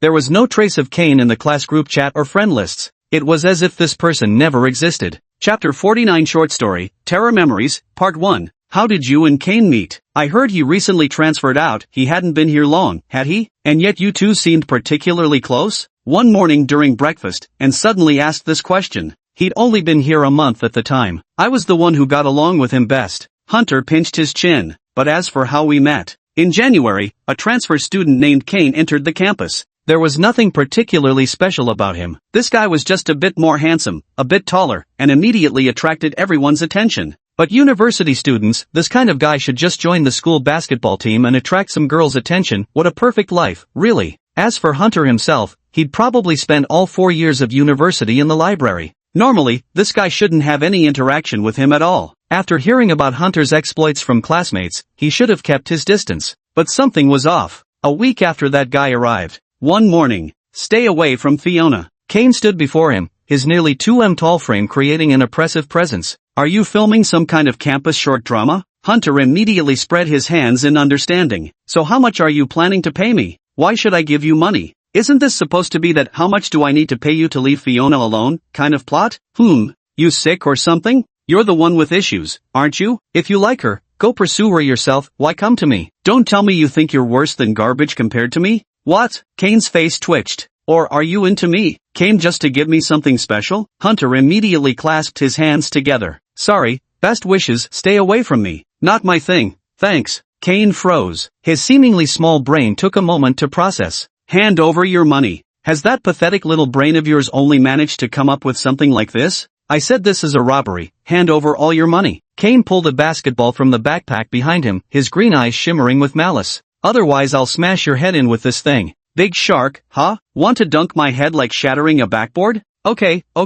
Hunter slipped his hand into his pocket and gently pulled out the white lining. See, empty, right? But as long as I do this. Then he tucked the lining back in and quickly pulled a coin from his trouser pocket. Look, there's an extra coin now. I didn't come here to watch magic tricks, but I came to see you perform magic. You motherfucker, I'm gonna beat you to death today. Kane angrily raised the basketball. But the next second, he immediately clenched his legs and used his hands to shield his crotch with the basketball, because he saw Hunter in front of him also raising his leg. You think you can hit my balls? Before the words even finished, his face suddenly took a kick, and 2 streams of bright red liquid flowed from his nose. He aimed for the face. This isn't like the rumors said. Ha, you think all I can do is kick balls? You despicable little bastard. Kane moved his hand away, but the instant it left, Hunter's other foot came flying and landed a solid kick right on the lychees. The sound of shattered bells, or crushed eggshells, take your pick. Let your imagination run wild. I really do only know how to kick people in the balls. Kane lay curled up on the ground like a shrimp, twitching uncontrollably. He gasped wetly like a broken ventilator. Ah, another day of needless violence. Hunter sighed and squatted down. Do you want to go to the infirmary? I'll wait until you feel better. Chapter 50, Short Story, Terrifying Memories, Part 2. This guy probably wouldn't choose to tell the teacher or the dean. Ungloated. What a joke. Going to assert dominance over another guy for a girl's sake, only to get kicked in the nuts. Who could possibly admit to that? What if he actually goes to tell the principal? And pondered aloud. Then we'll give the principal a kick too. Really? Fake. Alright, so what happened between you two later? And was quite curious about how such a strange relationship had managed to turn into friendship. Well, Hunter's expression turned peculiar, probably because of shared interests? Wait a minute, what's that photo you've got there? After being injured, Kane lay on the ground recovering for a while. By chance, he spotted Hunter scrolling intensely through a website, saving every image that matched his aesthetic preferences. Please, let me have a look too. You're really just thinking about yourself, aren't you? Hunter suddenly turned serious. Let me ask you this, would you rather have someone good-looking or someone with a great figure? I choose both good looks and a great figure, plus fair skin and striking features. Kane immediately matched Hunter's solemn tone. The golden ratio, completely natural with no cosmetic surgery. As for the body-to-leg proportion, definitely longer legs, about 1.25 times the length of the torso. Precise. Oh my god. Hunter instantly conjured up all those fabricated memories of growing up with Kane, appearing rather misty-eyed. What's wrong with you? Want to watch it together, bro? Judging by our tastes, we must have been blood brothers from another mother in our past lives. Hunter extended his hand. Send me the diagram, I'll wrap things up. Kane also reached out to shake it. You're truly a good person, he said. I will revere you like a god, Hunter. Wait, why are you checking out guys too? I just admire their physiques. I wonder how they train to get so fit. Kane had already grown familiar with Hunter, slinging an arm over his shoulder. So that's how it is. Now let's see yours. Kane looked at Hunter with a peculiar gaze. Get lost. So you're saying I wasn't actually his target that night? And shrugged indifferently, her posture carrying a hint of self-abandonment. Still barely developed at over 20 years old, probably thanks to that damned vampire's heart. Doesn't matter. Aren't all those 1,000-year-old vampires in anime flat-chested anyway? We're all the same. Get lost. Actually, he wasn't coming for you that day. Hunter suddenly narrowed his eyes and stroked his chin. The killer's targets are based on appearance. Perfect humans, regardless of gender. Which means, was that bastard actually coming for me? I remember this guy was following some fitness content aimed at men. At first, I thought it was a joke, but now it seems a bit off when I think about it. Hunter suddenly got goosebumps and quickly stuffed his breakfast into his mouth. Why are you in such a hurry? I'm going to take a shower. Well, you'd better hurry. Later we're going together to give Fiona some flowers. That girl's getting discharged today. Anto propped her chin on her hand, rolling her eyes. Just then, the senior cat passed by her feet, and she seized the chance to scoop him up, cradling him in her arms as she stroked his belly. I don't want her asking all sorts of questions. Let's go early before she wakes up so we can get back quickly. Chapter 51 Short Story, Green Eyes, Warning, Lovecraftian Vibes. This piece merely serves to demonstrate how fragile humans with low sanity points become when facing eldritch beings. I seem to see those green eyes again. That rainy night. Fordsoft, it's this old gentleman. These voices came from nearby as I sat upright in the tea house, listening to the clamor while lifting a cup of black tea. As an English gentleman, I've always enjoyed taking afternoon tea with a bit of sugar and such. The topic they were discussing was none other than about me. I am Mr. Ford. Let them say what they will. They're merely the incompetent. On a summer night last year, my daughter was devoured. This isn't some unspeakable matter, and I've grown accustomed to the absence of my daughter. That so-called patrol officer told me not to interfere, as professionals would handle it. They treat me with respect because I was once a mounted patrol officer in my youth, and I had my own horse. I'm half an investigator. Trying to fool this old man? No way. Old man, you shouldn't keep searching. Someone seemed to be asking me. You're already very old, and your eyesight is failing. There's no need to do these things. I want to, and I'll do them very well. I laughed with deep sarcasm, my smile reflected in the teacup I held, bitter, yet filled with determination. I will never give up. For the rest of my life, I will search for the existence of the murderer and hunt him down. I heard myself say those words, and I loved that I could say them. Because I possess nothing, I can give my all. I pulled out all the information I could gather, slowly piecing together the trail of the killer. After fleeing through several cities, I arrived at the northern part of Arkham Federation. This will be your burial ground. Boom! The thunderclap jolted everything awake. My eyes snapped open abruptly. Damp moisture permeated the entire house. The fireplace was extinguished, utterly silent. Not a sound came from the bedroom either. But I know something is coming. Definitely something. I quietly stood up and began moving toward my daughter's bedroom, grabbing a baseball bat as I went. Ah! A scream ripped through the rainy night. I kicked the door open and charged inside, only to find the entire bedroom lacked a proper floor, with nothing but bare earth beneath, yet somehow, this was the third story of the building. I couldn't stop the car and fell straight down. I saw green eyes that took my daughter away. Don't go any further, it's time to turn back. You're all alone now. You made great contributions in your youth. You deserve a stable old age. I refuse, I heard myself answer. I have no family, old age means nothing to me. My purpose is to destroy that murderer. I woke up. The window was open, and I saw the hazy moon outside. There seemed to be a faint, flickering figure above me. I could see it quite clearly. Tonight was a rainy night. It felt like returning to last summer, when on the second day I saw my daughter's corpse, nothing left but bones, arranged into a neat and graceful shape by the thing that devoured her. Heartbreaking yet infuriating. Have you ever lost a child? Lost your only child? Irony, my only family is dead. As a former patrol officer, I failed to protect my own child. I gripped the pistol in my arms, my eyes seeming somewhat bloodshot, but that didn't matter. I looked in the mirror. The face staring back was that of an old man, pale as death, yet unyielding, like some iron-faced judge. Look at these muscles. Back in my prime, I wasn't half bad as a patrol officer. Even though I signed my retirement papers, you can't pull the wool over my eyes. The important thing is, that monster mostly moves during rainy nights. Counting the days, it's about time for the ogre to strike again. It's time for me to take action.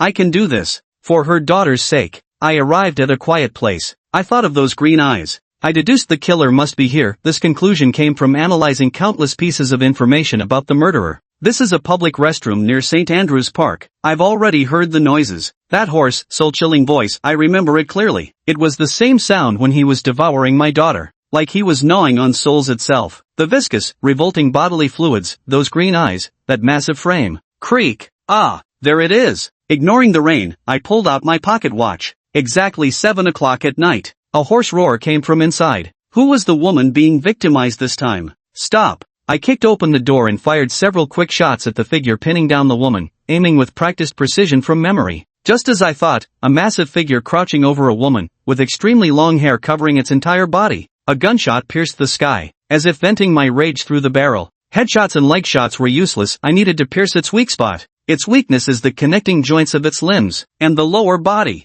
Furious, I fired shot after shot, switching revolvers in my hand until its body was riddled like a tattered ragdoll. My bullets were specially crafted, loaded with excessive charges precisely for maximum firepower. It collapsed. It has fallen. My daughter. You ate her. I'll eat you too. Those incompetent policemen. I want it too. Without thinking further, I took a few steps forward. An ogre can't be killed with a gun, we have to separate it. Yes, separate it. The woman on the ground was too terrified to make a sound. You're free, miss. I wiped the red marks from my face and spoke gently to the woman. The woman seemed terrified, scrambling away on all fours. Yes, she should have run away. I burst into hearty laughter. He drew the saw from his belt and stalked toward the still twitching body. You should have thought of this earlier. I turned over his body. No, it was a woman, still breathing faintly. It looks just like my daughter. The scene was dark, but I knew it was her at first glance. You knew it was me. You knew I'd come back for you. As expected of a murderer, bullets couldn't finish him off. It's already this late, and you still refuse to show your true form? What's the use of transforming into other women? Before she could make another move, I lunged violently, gripping the saw tightly as I tore through her flesh, sending blood splattering everywhere. Bits of meat and multicolored viscera sprayed onto my body.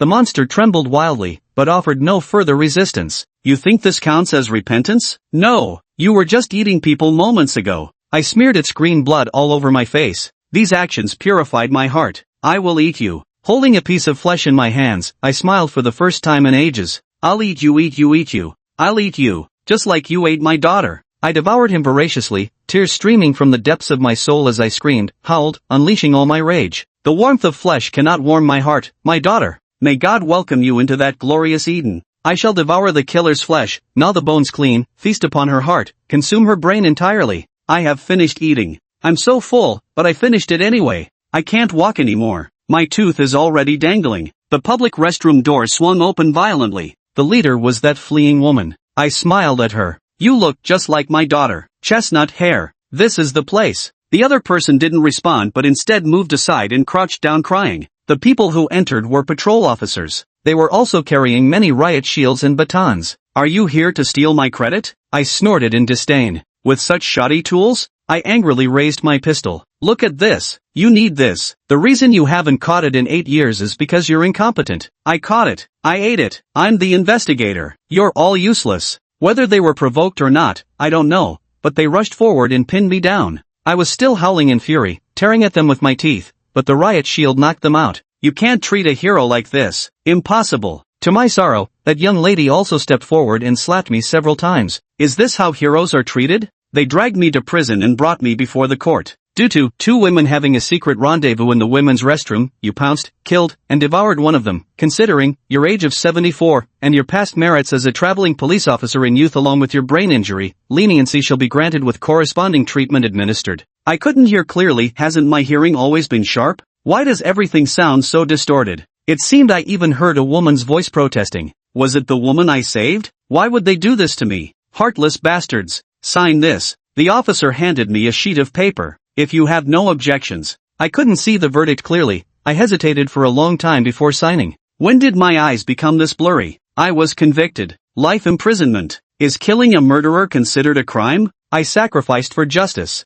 Oof. Don't think I don't know. There are mirrors in prison too. I tried looking at myself. Bloodshot whites of the eyes, a face torn asunder, green irises, fangs, an aura of sheer terror. It was just like that rainy night all over again. Damp and terrifying. I seemed to see those pupils again. Green, like the color of hellish demons. I memorized those eyes. Now, it seems I've acquired those eyes as well. Wait, no. I'm not a murderer or a monstrous cannibal. I tried looking around. The faces of people in the other cells all bore that same green hue. Those green eyes. You can't fool me. The ogre is dead. Just days before my trial hearing, I heard it echoed on the radio. The ogre was killed. That's exactly what I did. As for the ruins mentioned inside, what ruins? What lightning strike? What ornament? It was all a trick to give credit to someone else. I know it. You know it too. Everyone who reads these words. You figured it out too. I am innocent, innocent. Chapter 52 Short Story, St. Derek University, Part 1, on why Hunter became the school bully.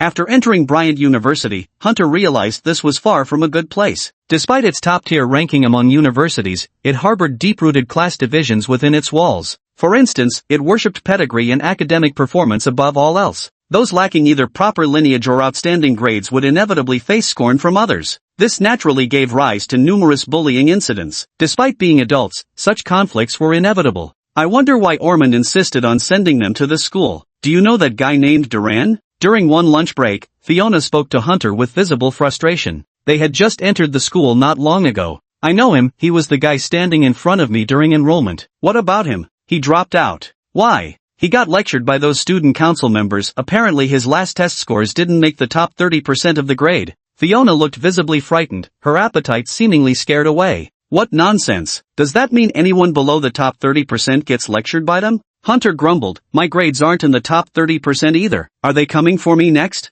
Yes, that's the culture of St. Derek's University. They call it natural selection. This very culture is why the university consistently achieves such high academic performance. A pathological approach to education. Natural selection means selection by nature, not human intervention. These people can't even name things properly. Isn't it better to call it wolfpack culture? Hunter rolled his eyes. During registration at that time, after him was you, and after you was me. Your turn will come soon. You mean those student union members would find an opportunity to mess with you? Hunter pondered for a moment. But my grades are actually just average, and my family doesn't have any powerful connections. Fiona sighed and slumped onto the dining table like a piece of soft candy. It's rare to see such an energetic person in this state. They don't show much mercy toward female students either. How come? How utterly ungentlemanly. How could you lay hands on such a lovely girl? Hunter viciously shoved another mouthful of food between his teeth. Indeed, this system is truly excessive. Just a bunch of guards pretending their chicken feathers are arrows of authority.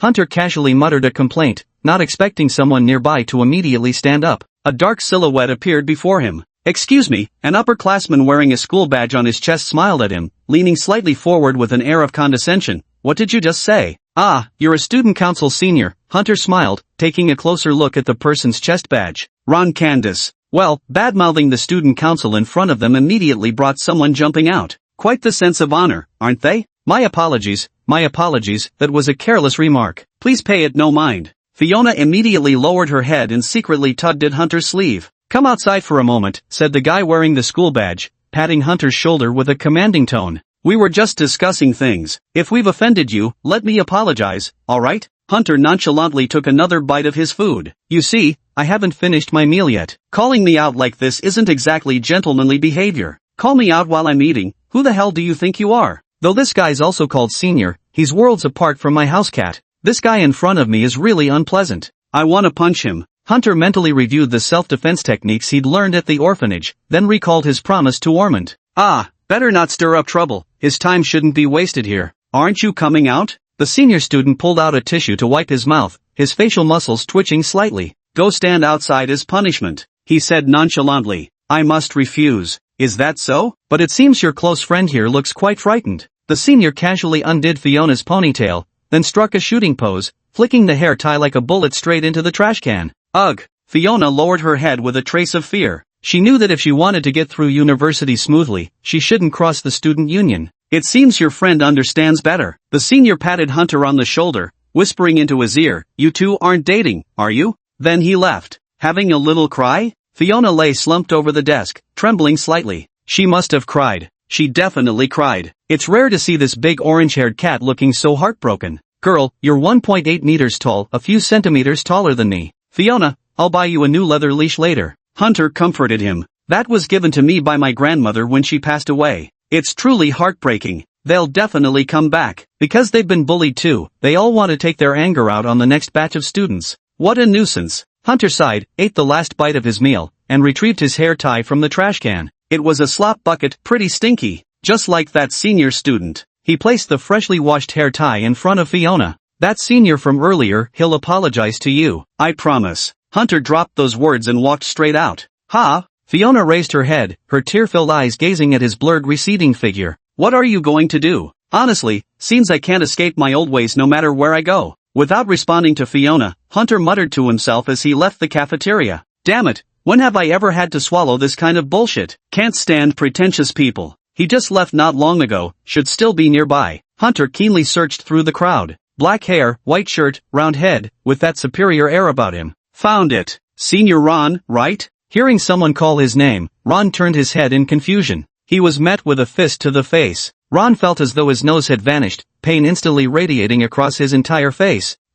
Who are you? Aren't you afraid of being punished? How dare you offend the student union? What a childish guy. Shut the hell up, moron. I don't give a damn about your trashy student union. Hunter yanked his head up by the hair. You've got 1 hour, gather every person you can call. There's a warehouse outside the school stadium. Meet me there. What are you talking about? Ron shouted vaguely, his hoarse voice making people frown. 1 hour, meet at the warehouse outside the stadium. If you don't show up, I'll tear up all your textbooks. My name is Anastasia Reed. Hunter twisted his ear and replied, you really like this style, don't you? Well, so do I. I'll call the police. You wanna try me? If I get locked up, I'll come straight for you when I'm out. Hunter threw him to the ground and whispered in his ear. Surely you won't let this slide? Where'd he go? Almost instantly, a dozen guys wearing school badges rushed into the warehouse behind the playground. Chapter 53 Short Story, St. Derek's University, Part 2. Ron, are you sure he's here? He said he'd be right here. What's his name? Anastasia Reed. I remember it crystal clear.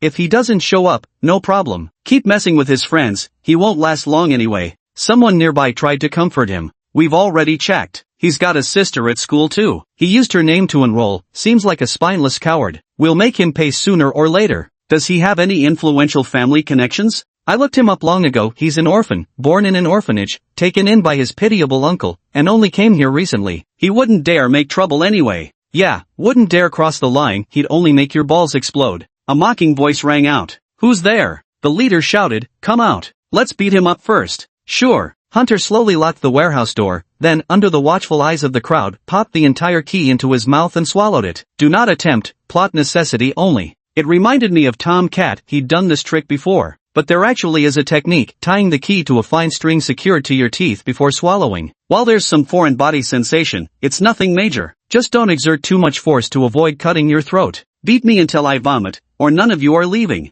Hunter grinned wolfishly. Get him. The leader tilted his head and shouted. The members behind him surged forward. Hunter, however, pulled out a dripping wet mop. It seemed to have just been taken from the restroom. What was that noise? The president of St. Derek University seemed to hear intense running footsteps and shouts of abuse at this moment. It was currently midday. Why was there such commotion? Could it be the student council causing trouble again? Then never mind it. The principal didn't care about these matters in the slightest. As long as results were delivered, that was enough. Bang! The door to the principal's office was flung open violently, startling him. A wailing figure came rushing in. Ron? The principal was quite surprised. He recognized this vice president of the student council. What are you doing here? Run now. At that moment, the headmaster witnessed a sight he would never forget for the rest of his life. Go ahead and try running. See who can save you then? Hunter delivered a sharp kick right between Ron's legs. Stop. What do you think you're doing? The principal was livid. He positioned himself in front of Ron, adopting his most authoritative stance. Do you know who I am? I don't care who you are. What? Are you the university president? I'm not even afraid of dropping out. Why would I be afraid of you? Hunter shouted angrily before delivering a sharp kick between the middle-aged man's legs. What happened then? And sat cross-legged on the sofa, watching Hunter pet the cat while recounting his exploits. They'd just gone through graduation ceremony yesterday. It wasn't like trash-talking their school was some big deal now. Anyway, I'm already graduated. That guy is actually the dean. I don't know, I was too busy chasing Ron at the time, I didn't see the sign. Hunter shrugged and rolled his eyes. Anyway, it was Ormond who handled it afterward. I didn't ask for specifics, but in any case, I didn't get expelled. Wasn't there a teacher who complained to Ormond? That person wasn't a teacher, it was actually the principal. Hunter flashed a smile. He went to his superiors to complain, and then Ormond came to talk to me. Even one level up, it's still not easy for him to handle. Although he's also a teacher, his situation is rather special and not really connected to the education department. So complicated. And lowered her head, playing with her nails. A vampire's nails always grew unnaturally fast. Indeed, even now, I still haven't quite figured out the nature of their relationship. How did you solve it? Me? Hunter made a hand gesture. I just ran straight into the principal's office holding that pink lock. Ha! As they say, if you can't solve the problem, solve the person raising it. Hunter turned his head and raised an eyebrow. Then the complaint got withdrawn. Genius. And praised, then extended her hand and abruptly changed the subject. Stretch out your neck. Let me have a sip. Why? Can't you drink concentrated plasma? Hunter replied warily. There's still some in the fridge. Why drink artificial concentrated plasma when there's fresh stuff available? Speaking of which, why do you look at me lately as if I were a giant cake? Because blood tastes good. And lifted her head and savored the memory for a moment, smacking her thin lips slightly. It tastes like chocolate? Don't share my taste with me. I don't want to know that. Anyway, are you giving it or not? Otherwise, I'll troll in the game later and you can forget about ranking up. And stared at Hunter with an eerie, unsettling feeling. That makes sense. Hunter swiftly jumped off the sofa, and the senior also gracefully slipped out of his arms, hiding in a corner. But I won't give it, I play solo. Hey! Today, an elderly man attempting to mimic the methods of a cannibalistic serial killer was arrested. Authorities have confirmed he suffers from severe mental illness. When police arrived, the man named Ford was found frantically devouring the corpse of a young woman. Given his medical condition, he may likely be sentenced to life imprisonment. You still love listening to news broadcasts so much. Orman's brown eyes blinked. Wouldn't it be better to just check news summaries on your phone? Old folks have their own preferences. I've loved this channel for over 50 years. Johnny shrugged and tapped the radio with a hint of bravado. This is a real antique. Did you send them to St. Derek University? Johnny eyed Ormond with suspicion. What's this guy up to? You can't possibly be unaware of that university's affiliations, can you? So what? Consider this my first lesson for them. Ormond leisurely took a sip of red wine. Johnny's red wine here is still the real deal, properly preserved through special methods. This nearly 300-year-old vintage isn't something you can just drink anywhere. Don't be too concerned with rules, learn to break them when necessary. Even the words of elders needn't be heeded at critical moments. So this is why Hunter fought back when bullied, kicking nearly 20 guys in the balls? Johnny chuckled. Let him work with my son then. My boy's currently in Western Arkham Federation territory, preparing to overthrow the gang rule there. I certainly don't want him turning into a ruffian. Ormond sighed. We're gangsters, not ruffians. Johnny retorted. I mean you're a hooligan, and so is your son. I have no objections. Johnny took a sip of his drink. What happened then? This guy barged into the principal's office with a pistol, pressed it right against the principal's head, and forced him to cancel the complaint on the spot. That's even more hardcore than what you did back in the day, isn't it? I remember you used to bury people with a shovel as a kid, got caught halfway through. I didn't bury him, I just wanted to scare him because he tried to swindle my money, Ormond said calmly. I never kill people. Johnny's face twitched slightly. Has the Reed family always been this ruthless? Otherwise there wouldn't be so few of us left alive. Ormond took another sip of red wine. Anything else? What did you say? Another one coming up. Do you think wine of this vintage grows on trees? Chapter 54, Miskatonic University. Summer 2022. Number 53 in the affluent district, the Reed family mansion. After breakfast. This is yours, Hunter. Ormond wiped his mouth and hands, then handed over a letter. With a flick of his fingers, he revealed another beneath it. And this one's for Anne. Is this the letter of introduction? Hunter took the envelope and casually passed another one to Anne. The envelope was meticulously crafted, bearing a central red wax seal stamped with Ormond's personal insignia, addressed to Miskatonic University. Now take your graduation transcripts to the admissions office at Miskatonic University. It might take some time, so I'll prepare dinner for you. Dinner? Why? We just finished breakfast, and you're already talking about dinner? Does it really take this long to submit a letter? Because you still need to take the entrance exams, and I can only inform you 2 weeks in advance. 2 weeks ago? Do I remember? Hunter carefully searched his memory before reaching a conclusion. No. What? Is this some kind of surprise attack? Hunter widened his eyes. You clearly said there was no entrance exam, just academic records and recommendation letters.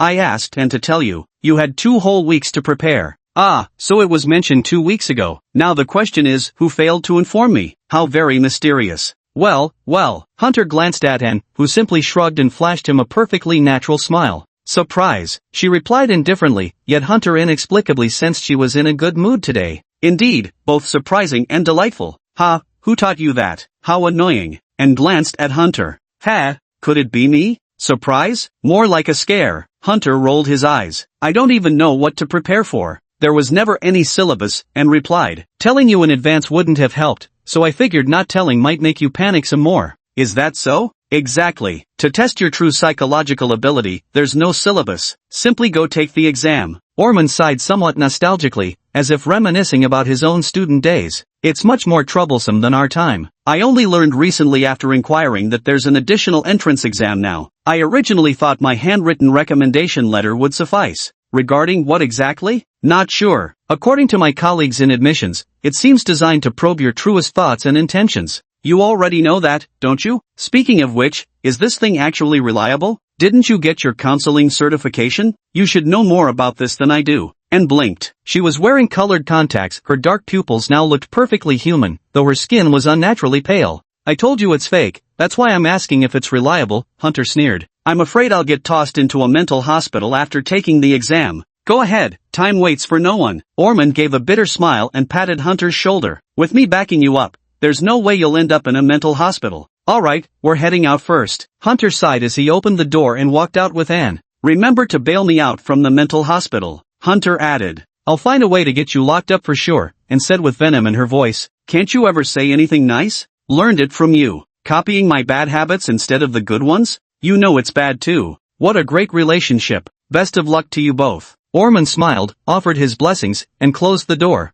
How could something like actually I'd forgotten all about mentioning there was an entrance exam ever be uttered aloud? He hadn't even remembered until 2 weeks before the test. She'd originally asked him to relay it to Hunter, though now it seems Hunter appears to have been the last to know. Well, it's not like there was any exam syllabus anyway, whether it was mentioned or not made no difference. After all, the world is just one giant slapdash operation. No unexpected event should ever come as a surprise. It seems these two little ones have finally reached that age. How time flies. Miskatonic University. Though associated with the occult, this university was unabashedly built right in the heart of the bustling city center. It shows no regard for the federal right to know the occult decree, likely because the institution primarily teaches standard university curriculum. Only at the postgraduate level does one encounter professors delving into occult-related subjects. Postgraduate studies require branch campuses, which are typically never located within urban areas. So whether you studied at Miskatonic University as an undergrad doesn't matter at all. You only earn the right to have a golden business card once you reach graduate school. Yes, that golden business card Ormond has. Hunter initially thought graduating from Miskatonic would be enough to obtain one,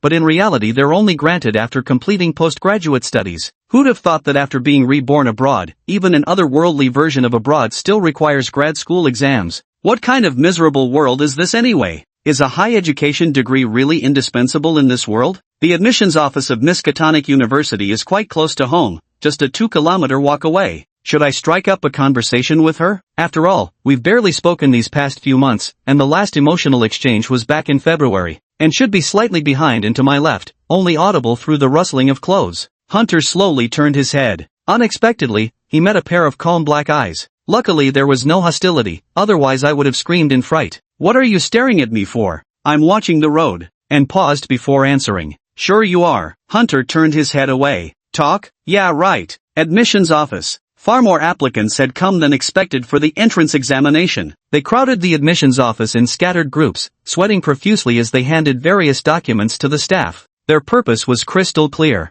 Every one of them coveted that golden ID card, the privilege guaranteed after graduation, whether entering the occult profession or not. They submitted their materials through the guidance at the entrance, received their numbered tags, and then entered the counseling room in order to take the entrance exam. What kind of hellhole is this? This is your future campus, not some hellhole. Are you kidding? It's like a zombie outbreak. Hunter pointed to the registration area, where some people were even being squeezed flat against the admissions desk. Are they all this reckless? Mostly for the prestige of Miskatonic University's name, and said flatly. After all, privilege is always something people admire. Oh right, that golden card, it actually seems to contain real gold. In emergencies, you could melt it down and get some money. Then what should we do? Wait here all day? Dad gave us recommendations. We just need to show the letter he gave us and we'll be allowed in. Privilege is such a wonderful thing. Chapter 55. Can't you learn anything good from me? It's just an internal recommendation. Any professor-level recommendation can do this. It's a special perk, and said,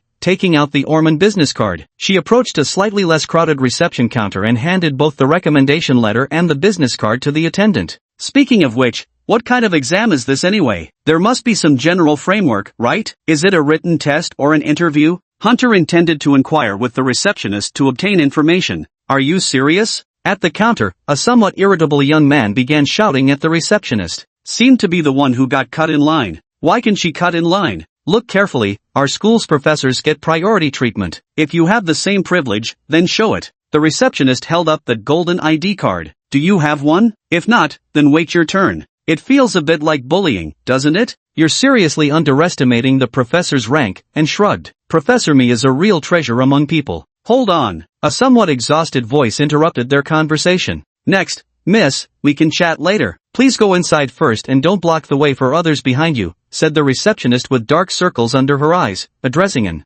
sure thing, and nodded in reply. Interesting, Hunter murmured, watching the envious glances toward the golden business card in his hand as thoughts began swirling in his mind. What now? Planning another scheme? Turning back, and once more caught sight of Hunter's calculating expression. This guy, it seems like every time he thinks, he comes up with some weird and bizarre moves. Don't do anything attention-grabbing, Hunter. You wouldn't want to miss out on college, would you? And parted her thin lips and warned. Who taught you to talk like that? You. Why can't you learn something good from me? Maybe because all I can learn from you is bad? And rolled her eyes and walked into the counseling room. Kuwait sat in the counseling room, flipping through the next applicant's file. Come in. The student outside hearing these words pushed the door open. Kuwait looked up to see a guy wearing a white shirt and black jeans. For some reason, he was wearing black arm sleeves in July, seemingly somewhat afraid of the cold. Ha! Quite a handsome guy with a nice perky butt. A guy like this would probably be very popular if he wandered into the occult studies department full of shut-ins. After all, the students there are so desperate they'd pursue anyone regardless of gender. Kuwait grinned, observing that pretty face for a few more seconds before turning his gaze to the files on the computer.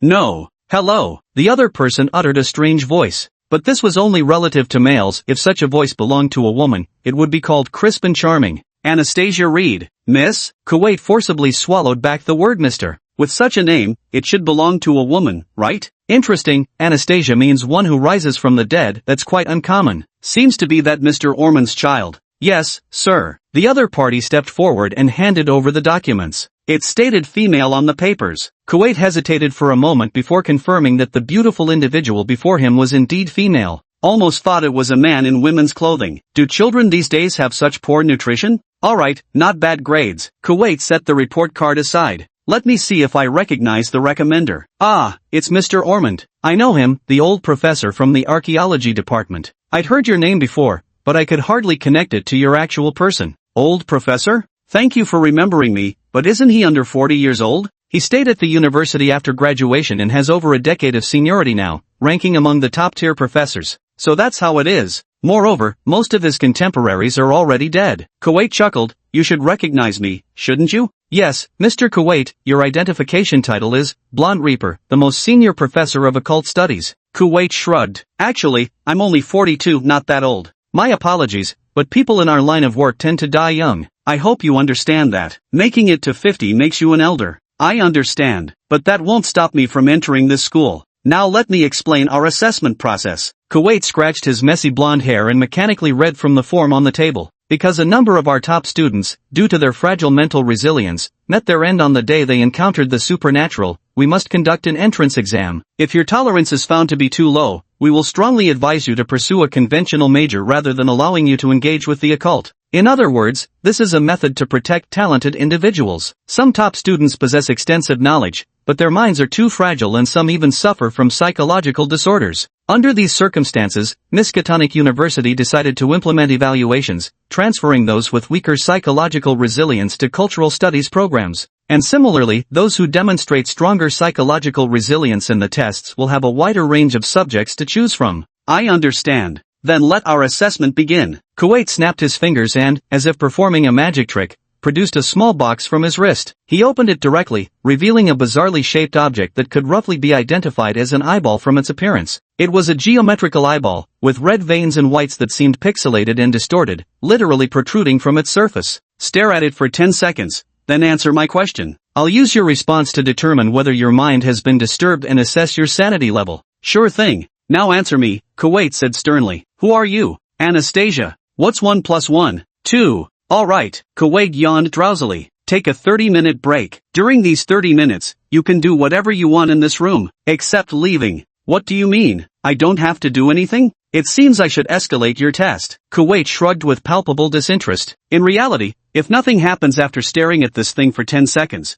we can conclude your mental state is fine. But now I want to conduct a deeper examination. First tell me what subject you want to choose? Occult studies. Excellent. You've got real potential as a madman, choosing a subject like that. Kuwait's demeanor seemed anything but normal, more like someone who'd just escaped from a mental asylum as he waved his hands gleefully. Chapter 56, Gazing Upon the Remains. The higher-ups told me to follow procedure, but I'm the occult studies instructor here, so I'm disregarding their opinion. Let's skip that 30-minute requirement. What do you mean? He retrieved a larger box from another bookshelf. Now open this box yourself and answer my question directly, Kuwait said with a grin. But I must warn you, if any abnormalities occur in your mental state, you'll bear the consequences yourself. After a moment's hesitation, and opened the box to reveal a crimson-red heart inside. The heart appeared as if pieced together from geometric shapes, looking utterly bizarre. Something feels off? The moment Anne saw this heart, she felt an abrupt sensation. It was as if she saw the heart suddenly beat once. From around the heart, writhing blood vessels began continuously growing, slowly extending outward from the box and gradually creeping onto her own hand.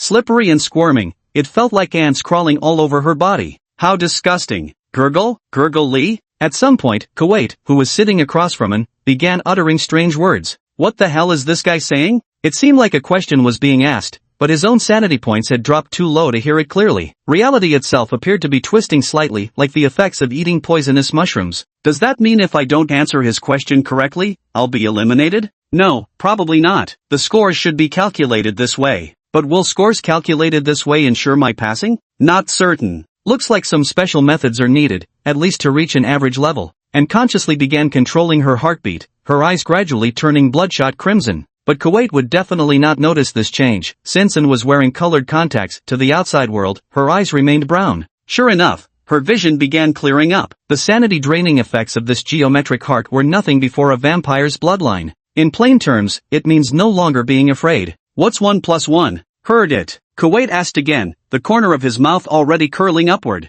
It seems this is as far as we can go. His mental state remains quite stable. Let me give him a score, definitely above average for a normal person. If we consider an optimal mental state for an ordinary person as having a sanity value of 100, most people fluctuate between 60 to 70 due to factors like sleep deprivation and mental fatigue. The fact that this guy lasted until the heart examination phase means his sanity value exceeds 80. Quite impressive indeed. 2. Ha? Are you serious? Kuwait stopped writing, his expression turning solemn as he spoke in a grave tone of admiration. You must be either a superhuman or possess some mysterious bloodline. What is it? No worries. Kuwait suddenly straightened his posture, visibly displaying his respect for the person before him. I have here a more advanced cursed artifact. If you can pass its trial, you'll earn the right to freely choose your mentor. Would you like to attempt it? What's the price then? If you can keep your sanity after seeing this thing, you pass. If not, I'll give you emergency treatment immediately. If that doesn't work, will I turn into an idiot? And pondered seriously. Just kidding. Kuwait grinned nonchalantly, trying to lighten the mood. How could I possibly give you emergency treatment here? I don't even have a first aid kit. How annoying, this tone sounds so familiar. Perhaps all mentally troubled people share the same traits. Kuwait pulled out a basketball-sized box from the bottom of the cabinet and placed it before him. Truth be told, you've already qualified. Only someone with mystical creature ancestry could endure this. The interviewer grinned slyly, pulling a key from his pocket and placing it before him. The key to that box, covered densely in ink-drawn sigils. It now tests a higher standard, whether you possess the courage to seek the unknown, disregarding life and death. I'll do my best. And took the key and gently unlocked it. Drawing a deep breath of chilly air, she then lifted the lid open. What is this? Inside rested a head, a single-eyed skull of geometric form, utterly unknowable what sights it might have witnessed in its final moments. Because the other person had opened their mouth so wide, they ended up dislocating their own jaw. A deathly silence of white spread across the other's eyeballs, his hair and the surrounding air began to writhe as if alive, revealing tendrils of gray and black that stretched from the box, slowly expanding to fill Anne's entire field of vision. Even a vampire's constitution couldn't withstand the terror before him. Undoubtedly, this is the skull of a human who had been attacked by a high-ranking mystical creature. The heart and eyeball from earlier must have been his. At this thought, Anne's body began to tremble. What was happening? Why did she feel her heartbeat pounding so violently? She remembered old man once saying, if you inadvertently come to believe in something, you'd keep believing in it unawares. In simpler terms, the collapse of mental defenses accelerates the loss of sanity points. The problem is, even knowing the mechanism now makes no difference. Things are beyond saving. It's like a peculiar poison where the only antidote is to eat a cockroach. Everyone hesitates because cockroaches are disgusting, but that very hesitation serves its purpose. By the time you waver, you're already dead from the poison. And was no different now. Even as her mind screamed at her to look away, her eyes remained locked onto the severed head before her, her mouth muttering unintelligible words. That's enough. Stop now. Just as Anne's entire body trembled, Kuwait suddenly closed the lid and turned the lock. The terrifying aura was instantly sealed away inside the box. Easy now, stay calm. Take a sip of holy water, but be careful not to channel your mystic bloodline's power, unless you want to scald your throat. Kuwait brought a test tube to Anne's lips, guiding her to drink its contents while muttering under his breath. Couldn't even last 2 seconds? Maybe I pushed too far. What the hell is this? And managed to speak through trembling lips. An investigator who had gazed upon an elder god, and due to his signed posthumous body donation, ended up here. Kuwait grinned smugly, showing no hint of remorse whatsoever. I hope I didn't scare you. If anything happened to Orman's daughter, I'd probably be killed by him. What a terrible joke. Honestly, if seeing a corpse frightens you this much, I suggest you retire early. The world of the occult clearly isn't for you. Chapter 57. This is not allowed. Kuwait reverted to his earlier lazy demeanor, showing not the slightest remorse for having nearly caused a major disaster. By the way, who exactly was that person you were screaming about earlier? Did I just say something out loud? You were shouting Ormond earlier, I know that guy, but who's this Hunter you mentioned afterward? What a jerk. Has anyone ever told you that prying into people's private matters is bad manners? Are you blushing? Kuwait teased, then handed her a laptop. Next, we'll conduct a mental aptitude test, just treat it like playing a little game. Come on, let's take a photo. Alright, next. Hunter deftly extended the business card to the next person for a photo. Alright, next. It was essentially a photo booth service, pay Hunter 10 shillings for a photo, or a golden pound for a short video clip. There were quite a few people here, all eager to snap a photo and flaunt it on their social media circles. Manners are deteriorating these days. The receptionist found herself unexpectedly idle for a spell, rolling her eyes and muttering a complaint. Hunter spotted in walking out from inside. Why aren't you in yet? And glanced over and immediately understood what was happening. You're quite good at making small profits, she said softly. Thanks for the compliment, I plan to go in a bit later. I wasn't complimenting you. You don't look well. What happened? You were in there for an hour, Hunter asked. He was about to sneer, but noticed the girl standing before him appear dazed, as if she'd experienced something shocking. I thought the exam was supposed to take much longer. Be careful with that examiner, he's insane, and warned with visible discomfort. I signed a non-disclosure agreement, so I can't reveal the details, but you need to be careful. Why? Are you afraid he'll finish me off? I'm afraid you might go even crazier than him. And suddenly lowered her voice, leaning closer to him. There was a faint, cool fragrance, hard to pinpoint exactly what it was, but it somehow made one's mouth water. If there were a single word to describe this scent, perhaps plain and quiet would suffice? What's wrong? Hunter was somewhat puzzled, but he didn't move away. My limit stops at the heart, and said coldly. The heart? What's that about? A bit cryptic, but understood, Hunter nodded. You'd better be. Stop whispering between you two. Next examinee. The staff member sitting at the door spoke impatiently. Mr. Hunter Reed, are you going in or not? Get me your calling card and letter, otherwise I'll have security escort you out. Why are middle-aged people so impatient these days? Society really is going downhill. My turn now. You can rest for a while. I'll take you back together later. Knock. And didn't say anything, merely knocking lightly on the nearby wall with her hand. How bold, exchanging whispers right in front of so many people. Another female staff member drenched in sweat muttered this complaint while swiftly filling in the candidate's information on a form and handing it to Hunter. Enter room number 1 with your form. Follow all instructions given by the examiner. Can you guess who she is? What? The staff member looked up in surprise. She's my sister, but we're separated by many generations of bloodlines. My God. In that instant, the staff member's mind flooded with all sorts of bizarre scenarios. This isn't allowed, you know. Why's your face so red? We're just close, where did your mind wander off to? That is, what do you mean by not allowed just now? Can you explain in detail? Wisps of white smoke visibly rose from the staff member's head. Anyone could tell she was imagining something. I did it on purpose. Hunter shrugged, glanced at his wrist, and pushed open the exam hall door with an air of indifference. It was 83 before, now it's 85. Not sure if it's a bug. Though you're supposed to earn points by pranking mysterious creatures, it seems teasing ordinary people works too, just gives very few points. After pushing the door open,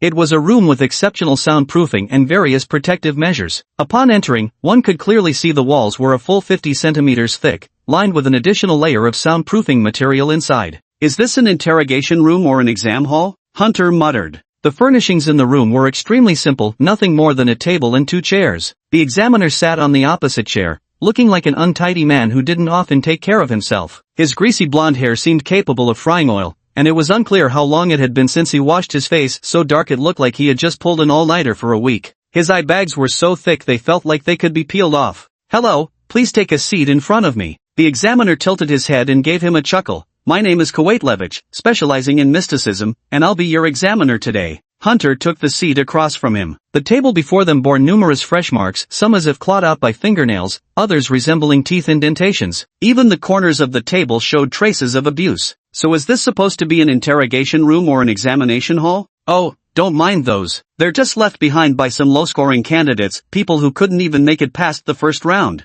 An obstacle course game? Something like that. Kuwait lazily flipped through his documents, yawning with wide-open mouth. How interesting. I just met your sister earlier. So you're also Mr. Orman's child, a distant nephew. Kuwait reviewed Hunter's files with audible amazement, clicking his tongue in wonder. The Reed family is truly thriving with descendants. You call 3 people thriving with descendants? Well, in my family lineage I'm the only one left, while yours has 3 times as many. Might I ask if you're descended from some noble lineage? No, my background is quite humble. You certainly know how to make conversation. Thank you.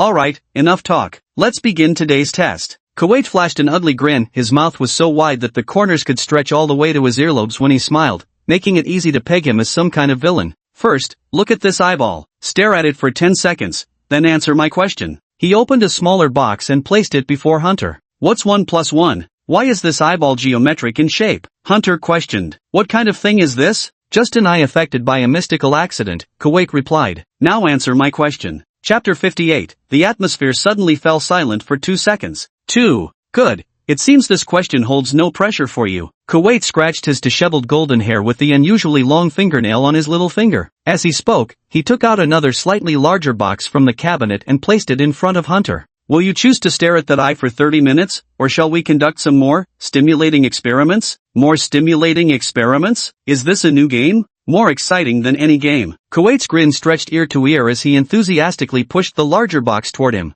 Hunter lowered his gaze and saw the hand pushing the box toward him was covered with countless scars. This guy called Kuwait probably wasn't as simple as he appeared on the surface. Suddenly, for no particular reason, Hunter thought of that nun near St. Andrew's Church. Beneath her habit, he'd glimpsed what looked like silver armor. You can choose to open it at your own risk, but doing so will grant you access to more academic fields, like occult studies. No way. Hunter opened the box, revealing a geometrically shaped heart inside. It resembled perfect jade. The rounded arteries had turned square, appearing crystalline, with each chamber transforming into irregular geometric forms, as if the creator deemed curvature unfavorable and remade everything this way. Somewhat reminiscent of the artistic principle, prefer straight lines over curves. Hunter stared at it. Feeling dizzy? Is this thing valuable? That answer isn't quite what I expected, but I just wanted to know if he was worth anything. That depends on who you ask. For the occult, it's a priceless treasure. If it were me, I'd spend every penny I have to buy it. Hey. Kuwait was in the middle of explaining when his expression suddenly changed. He watched as Hunter, as if possessed, recklessly placed his hand directly over his heart. The excitement level of merely watching something is nowhere near that of actually holding it in your hands. If this thing makes physical contact, the sanity draining effect could multiply exponentially. Put it down. Don't you dare pick it up. Kuwait grabbed the emergency phone nearby, ready to call security personnel at any moment. You madman. You never said I couldn't pick it up? Hunter, perplexed, placed the heart back into the box. Kuwait immediately sprang to his feet, snatched the box, shoved it into a drawer, and then scrutinized Hunter's eyes intensely. Now answer me, what's 1 plus 1? He seemed to have stumbled upon something extraordinary. 3. Hunter recalled what and had just said. Sure about that? By the way, if you want to apply for the occult studies major, you won't pass unless you can get through this hearts test. The examiner in front suddenly perked up, staring intently into his eyes. Stop looking. Do you really think I'd believe that? Since Anne's limit goes only as far as the heart, then I won't go beyond that limit. Even if the heavenly king himself came, the answer would still be 3. Hunter suddenly covered his face with his hands. I'm so exhausted, I need to get some sleep. Genius. So the answer is 3. Ha, are you crazy? Kuwait suddenly shouted excitedly, vigorously climbing onto the table and lunging toward Hunter.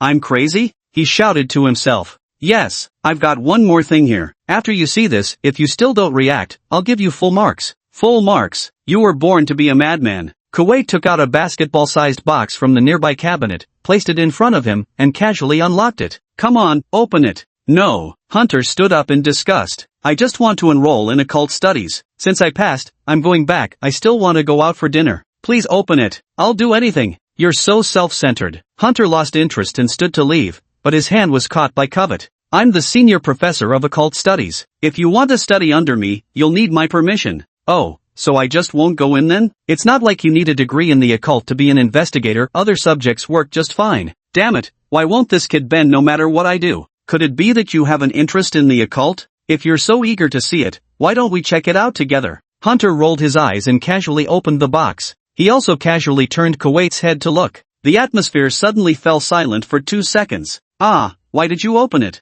Ha, why didn't you lock it? Ha. Their minds short-circuited simultaneously as their gazes abruptly met. Then they looked back at the box. A geometric-shaped head materialized before them, bathing everything in dazzling light. Both saw the geometric head. Kuwait covered his face with both hands, revealing an expression identical to the head's. Wow, Kuwait exclaimed, flailing his hands uncontrollably. Staring directly at a dead corpse up close was far too shocking. Cool, Hunter remarked. Click. Noticing the strange expression on the examiner's face beside him, Hunter casually closed the box again. An awkward silence followed. Kuwait lay on the ground like an injured fawn, taking a long moment to recover before trembling unsteadily to his feet. Step by slow step, he relocked the box. Only then did he sit down before him. "Mr. Examiner, are you all right?" Hunter asked. Kuwait didn't reply. Instead, he hung his head and gulped down an entire bottle of holy water, then slapped a sheet of paper onto the table before finally raising his head to speak. His tone was remarkably calm, an utter contrast to his earlier madman demeanor. "I had a classmate who worked as an investigator. Mr. Examiner, does chatting with you count as part of the assessment?" "Shut up," Kuwait snapped coldly. Oh, what truly silenced Hunter wasn't the order, but how the guy suddenly produced a pistol like a magician performing a trick. "Everyone understands what a pistol is. You aim it at a target to put people's minds at ease." "I had a classmate who was an investigator. Years ago, we teamed up on a mission where something went wrong. We both gazed upon an ancient god. My classmate possessed an intellect far beyond ordinary people, yet after less than 5 seconds of looking at that ancient god, he turned into, well, the head you saw was his. The eyes and heart too. That is indeed a grave matter." "I'm sorry to hear about this." Hunter wanted to say something, but was interrupted. Chapter 59, this is an Easter egg left by the programmer. "You don't need to apologize, he deserved it. He already had mental health issues, yet he stubbornly insisted on becoming an investigator. After that incident, I made a request to the school. Every incoming freshman must undergo psychological testing and demonstrate their tolerance for mysterious creatures. Normally, as long as someone can stare into that eye for 10 seconds and then answer my questions, I'll grant them passage. It proves they possess the most basic psychological resilience. I really don't want these seedlings to drop dead the instant they lay eyes on a mystical creature." Kuwait spoke a long sentence and raised his head. Tiny blood vessels had appeared in his eyes. "And you," he shouted, "absolutely perfect. I've never seen someone so composed, maintaining utter calm in the presence of the mystical. You're like a genuine madman. No, you're a genius. You're the real deal. You were born for this line of work. I even doubt you'd lose sanity at all. Earlier when you looked at that skull, I observed you for a long time. You didn't react one bit. So, just because of that one moment, you assume I won't lose my sanity?" "I have witnessed countless people descend into madness before my very eyes. Some were my students, others my elders, but most were my peers. Hundreds of them. I've seen too much, enough to recognize the true signs of sanity slipping away even with my eyes closed." "Experience tells you that?" "Experience dictates. You must be thinking, if they find out your sanity level is extremely high, would you get taken away for experiments?" I know what you're thinking. Madmen always understand each other's thoughts, and I'm no exception. I'll keep your secret, but only if you join occult studies. I'll teach you everything. You'll undoubtedly become the greatest investigator, maybe even a legendary one.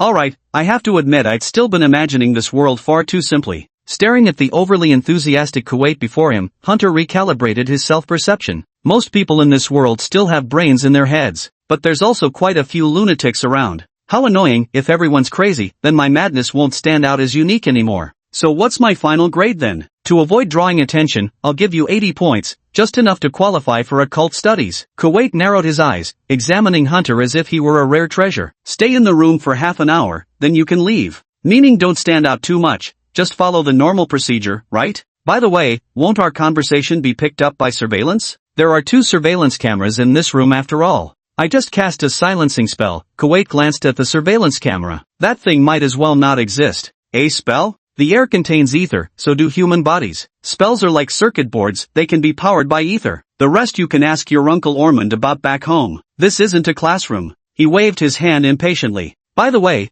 I heard there's also a cognition assessment." "For a lunatic like you, the test results wouldn't be accurate anyway. No need to bother with it." "Really? How would you know if you don't even try it?" "Whatever." Kuwait rolled his eyes and reluctantly pulled out a laptop from the cabinet. "If you're really that eager, go ahead and try it. But fair warning, your results are going to be completely off the charts." "I'll give it a try." Hunter took the computer. This appears to be a small game similar to the trolley problem. On one side are 2 people holding a wedding ceremony. On the other side are what appear to be 66 relatives and staff members. You're controlling an out-of-control truck. No matter which side you choose, people will die. It's your choice. Isn't this kind of thing supposed to be simple? Dingling. Well, looks like the results are in. Kuwait examined the final scores with interest. Everyone's dead? How did you manage to kill 68 people? I don't know. Hunter pinched his chin, his expression turning grave. Wasn't it just those 2 you ran over? I did swerve toward those 2, and I hit one first, but the other suddenly changed direction and ran straight into a crowd of 66 people. A normal person would have stopped colliding by now. Why did you change direction?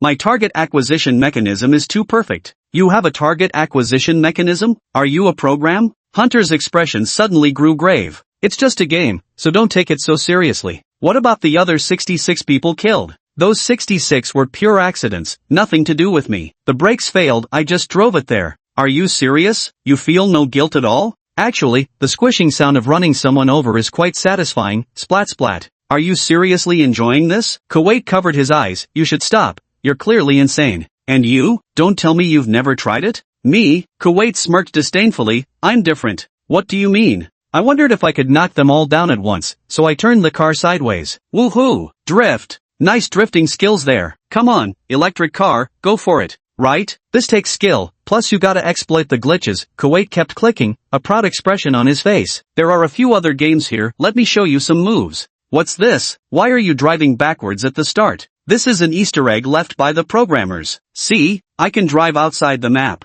No way, a psychological testing project actually needs to include Easter eggs? That's the pride of a programmer. Looks like the programmers here are lunatics too. Rest area. There were already many people seated here, but fortunately there were still enough vacant spots, and chose one of the seats and sat down. The examination hall he had just entered was hall number 1. As the saying goes, where there's one, there's bound to be another. Dozens of examination halls were set up here, and the rest area was also filled with people who had lost their sanity points. Due to the special nature of the exam, holy water and various medical supplies were provided here. There were also doctors or nurses in white uniforms giving psychological counseling and comfort to those examinees who were particularly emotionally distressed. The actions of these sanity-draining individuals are utterly humiliating. Screaming and shouting are minor offenses compared to those who loudly announce their darkest secrets in public, assaults against both ears and common decency. Hey handsome, can I get your number? A woman who had been wandering nearby timidly approached and asked a handsome young man with short brown hair. I'm female, and replied coldly, narrowing her eyes. Having just undergone sanity loss, she didn't want to say anything unnecessary now.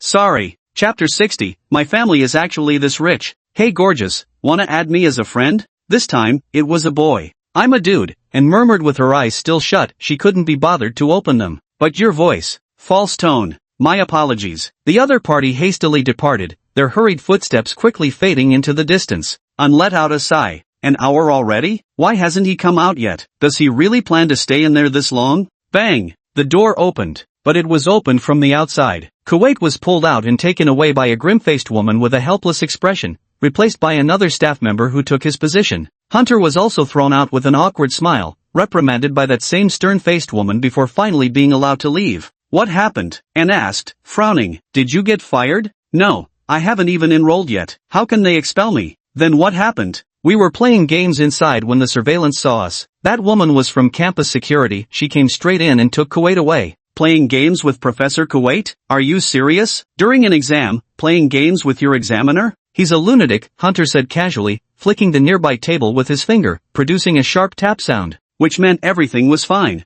Aren't you a lunatic too? And frowned and glared at him. So we get along pretty well. Hunter tilted his head, glancing at the still bustling admissions office. Let's head back, seems like we finished way too early. It's still early. Dad said we should go back for dinner. And rummaged through the bag of retrieved documents before finally pulling out a red voucher. Her eyes suddenly grew sharp. Because our exam session was particularly long this time, they included meal vouchers. We can eat at the cafeteria, the school's covering it. Is the food any good? Hunter asked skeptically. Please tell me it's not just noodles with a drizzle of ketchup. At least Orphan has a chef's license, his cooking's actually edible. The food here is amazing, much better than Old Man's Place because most of the chefs here are award-winning. I've tried it once, it's fantastic. Mitch definitely isn't short on funds for this. And gave a lengthy speech about how great the campus dining was, her eyes locked on the Hunters. The longer this guy's sentences got, the better his mood was. The same applied when they became unusually short. Going or not? Just look at those hopeful eyes, and those delicate, petite features.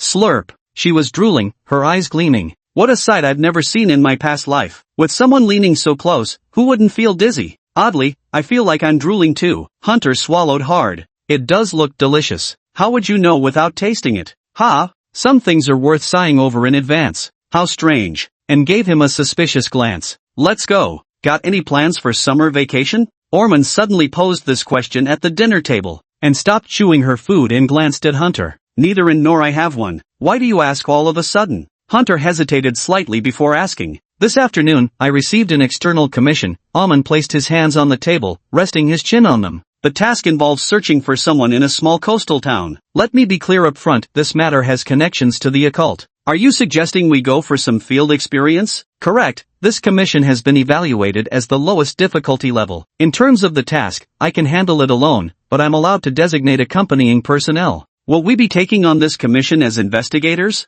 Yes. Investigators are ranked across 5 tiers, with Tier 1 being the highest. I'm currently a Tier 3 investigator and have handled many commissions of this level before. Consider it a business trip, Orphan said with evident amusement, glancing between Anne and Hunter. And should any emergencies arise, I'm confident your capabilities will be more than sufficient. After all, even that serial killer was taken down, right? After all, it was achieved with external help. By the way, why the sudden urge to go on a mission? If it's for training, you could have gone somewhere else. Doesn't Bryant University already have various immersive programs and designated cryptid specimens? Asked Anne doubtfully. If it's not necessary, you're just after the money for this mission, aren't you? Hunter narrowed his eyes, giving Orphan a peculiar look. Indeed, I'm short on cash. Orphan laid his cards on the table, wearing an I can't fool you guys expression. How could that be? And frowned, voicing her disbelief with skeptical questioning. An annual salary of 400,000 gold pounds is enough for you to buy another house in the affluent district. Don't tell me you've taken to gambling? Wait, so Orphan's salary is actually this high? I knew that those living in the affluent district couldn't be from ordinary families, but I never expected. My family is actually this wealthy. Then why should I keep working so many jobs? I might as well just ask for it directly. Those who don't manage a household don't know the cost of firewood, rice, oil, and salt. A single bulletproof steel plate costs me a month's wages. Impossible, Orphan sighed. I had to spend quite a bit of money to suppress certain matters. What matters? What could possibly cost so much money? Many things, mine, and some unexpected expenses. Orphan gave Hunter a subtle glance. Hunter fell silent. It's probably about the serial killer. You've truly gone to great lengths to clean up my mess. Thank you, ass-wiping hero. Wait, going? Orphan narrowed his eyes at the 2 children, a smile playing at his lips. By the way, my savings account matures in a week. To make it until next payday, we'll have to survive on instant noodles for 5 months. If you solve certain things, there should be payment, right? At the very least, there should be some income. Kane has committed crimes in so many cities during his fugitive period, there's no way there aren't bounties on him. At the very least, there should be some income. I almost fell for your trick just now. Hunter narrowed his eyes while and seemed to have realized something too, now staring straight at Orphan. Staring? What have you done? I'm telling the truth. Orphan raised his hands, unable to bear the way the 2 of them were looking at him. I have to admit, I can't resist the allure of ancient artifacts. Well, that's typical of a history professor. What did you buy? To put it in simple terms, this mission is non-negotiable. Orphan wore an expression that seemed to say, since you found out, might as well come clean. Chapter 61, you're definitely laughing, you haven't stopped. After all, I spent a hefty sum of my savings to acquire that artifact, the 3rd century's mystical creature slate, shaped like a hound, with an identification number of 114514. Alright, I'm in, Hunter shrugged. Since I was bound to encounter mysterious creatures anyway, meeting them earlier didn't matter, I had Orphan to back me up. How about you? Hunter looked at Anne. I knew you would definitely go. But let me guess what excuse you'll use. Orphan, or me? For Dad's safety, I have to come along. Plus, I need to keep an eye on Hunter to make sure he doesn't stir up trouble. And closed her eyes and took a sip of juice. Alright, hit the nail on the head. Hunter nodded in understanding. When exactly will it be? Next Monday. You can make some preparations in advance. I'll brief you on some essential knowledge every investigator should know. Orphan smiled with satisfaction, picked up his phone, and sent the details of the task to their 3-person group chat. As for Anne, you'll visit the Brandygon family and learn some vampire abilities from Mr. Johnny. I know perfectly well that since you've already started using them, you'll never give up this power. I'll allow you to delve deeper into these developments, but you must receive proper instruction. Anne hesitated, looking like she wanted to say something but stopped herself. There's a question that's been bothering me for a long time. I wonder if you'd know the answer. What is it? If, and I'm just saying if, I drank someone's blood and then fed it back to them, what would happen? Well, the person you fed back would become a vampire's enhanced physical reserve food supply, commonly known as a blood bag. Their blood would become even more delicious, making them more prone to attacks by mysterious creatures. Typically, a vampire can only bind to one person. No. Orphan's expression suddenly turned shocked, the cutlery in his hand clattering to the ground with a metallic clang. Have you already turned Hunter into a blood bag? Ah, and turned her head away. What if I did? Oh my god, then you won't be able to leave him, because his blood is the only thing that can heal you quickly. And if you want to switch, it's only possible if the blood source dies. So, Anne asked timidly, looking up with fearful eyes, What's the usual relationship between vampires and their blood donors? Normally, they're spouses, servants, or sworn siblings, relationships that last a lifetime. Why does something so strange exist? You'd have to ask genetics about that. It's like how cuckoos lay eggs in other birds' nests, an innate ability. Vampires simply aren't meant to survive alone. For better living conditions, they'll inevitably collaborate with humans, hence this mutually beneficial arrangement develops naturally. Oh dear, am I really this insignificant? Ah ha ha ha ha. Isn't this just tying yourself to me? Hunter covered his face, his whole body trembling. Cut the humble crap. Take your hand away. I know you're laughing, you never stopped. And pulled her lips into a faint, inscrutable smile. A week later. Then we'll leave it to you. May this journey of ours go smoothly. We would very much like to be of help to you. We'll board the plane first. It'll only take half a day to reach Eastern Arkham Federation. The man speaking with Ormond had a somewhat melancholic air about him, with slightly long black hair and a pair of sunglasses, though they were now removed and tucked into his chest, revealing dark, inky eyes. His name is John Wick, which sounds like the protagonist of some movie, but here it refers to a client's name. Kids, are you ready? First time experiencing a chartered flight. Ormond beckoned and Hunter over with a thoroughly relaxed demeanor. They ought to be pleased indeed, since all expenses were being covered by the client before them. Moneybags. This mission didn't appear particularly challenging. Regarding the mission, Ormond had already sent the objectives to their phones before this. Now would be a good time to review it again. Hunter took out his phone. John was the boss of a trading firm and owned an peculiar ancestral gold coin. During his youth, he had his fortune told by a diviner who warned him never to approach towns near water sources, or else misfortune would loom over his entire life and his path would be altered. And truth be told, it happened almost exactly like that. His wife and daughter went missing during a trip, the very same Neg town they were heading to now. This place was located on a resort island in the middle of the ocean. Strangely enough, there were no records of his wife and daughter's identities in any system, as if they had vanished into thin air. Not a single person John knew could remember his wife and daughter's existence. They all insisted John was merely a bachelor, and that his wife and daughter were figments of his imagination. John should have forgotten too. But one day, this gold coin fell before him from some forgotten corner, and suddenly he remembered everything. To find his wife and daughter, John decided to seek help, but no matter how many times he called the police or how hard he searched, there was not a single clue. By chance, he learned about the profession of private investigators and began looking for one, but how could a legitimate investigator be so easy to hire on short notice? Besides, expecting an investigator to take on such a vague, directionless case was impossible. That small town Neg had existed for who knows how many years without any issues. Who was he to demand an investigation just because he said so? Somehow or another, this guy found out that near the wealthy district lived a certain Professor Ormond, a Miskatonic University professor who also worked as a private investigator, so he went knocking on his door. Ormond didn't want to deal with him either, but the money offered was simply too much. 500,000 gold pounds. Even if nothing was uncovered, there'd still be a 100,000 gold pound consolation fee. The only requirements were to confirm the whereabouts and existence of his wife and daughter, at minimum through written records, photos, or video evidence. Bringing them back would naturally be ideal. He also knew full well that his wife and daughter had most likely been gone for many years, but he still couldn't swallow this indignity. He simply wanted to give his younger self some closure. Although the specifics were unclear, with Ormond's endorsement, the commission was formally submitted and processed, thus elevating the incident into an official investigation. To conduct a mission, besides field investigators, there must be participation from personnel in related professions, such as assistants. Hence, Hunter and Anne's identities were transformed into assistants to Professor Ormond at Miskatonic University. The reason was quite straightforward. If outsiders were involved, they'd have to share the profits, and since the purpose of this trip is to make money, how could they possibly let outsiders join? Ormond simply brought his own 2 children into the scheme.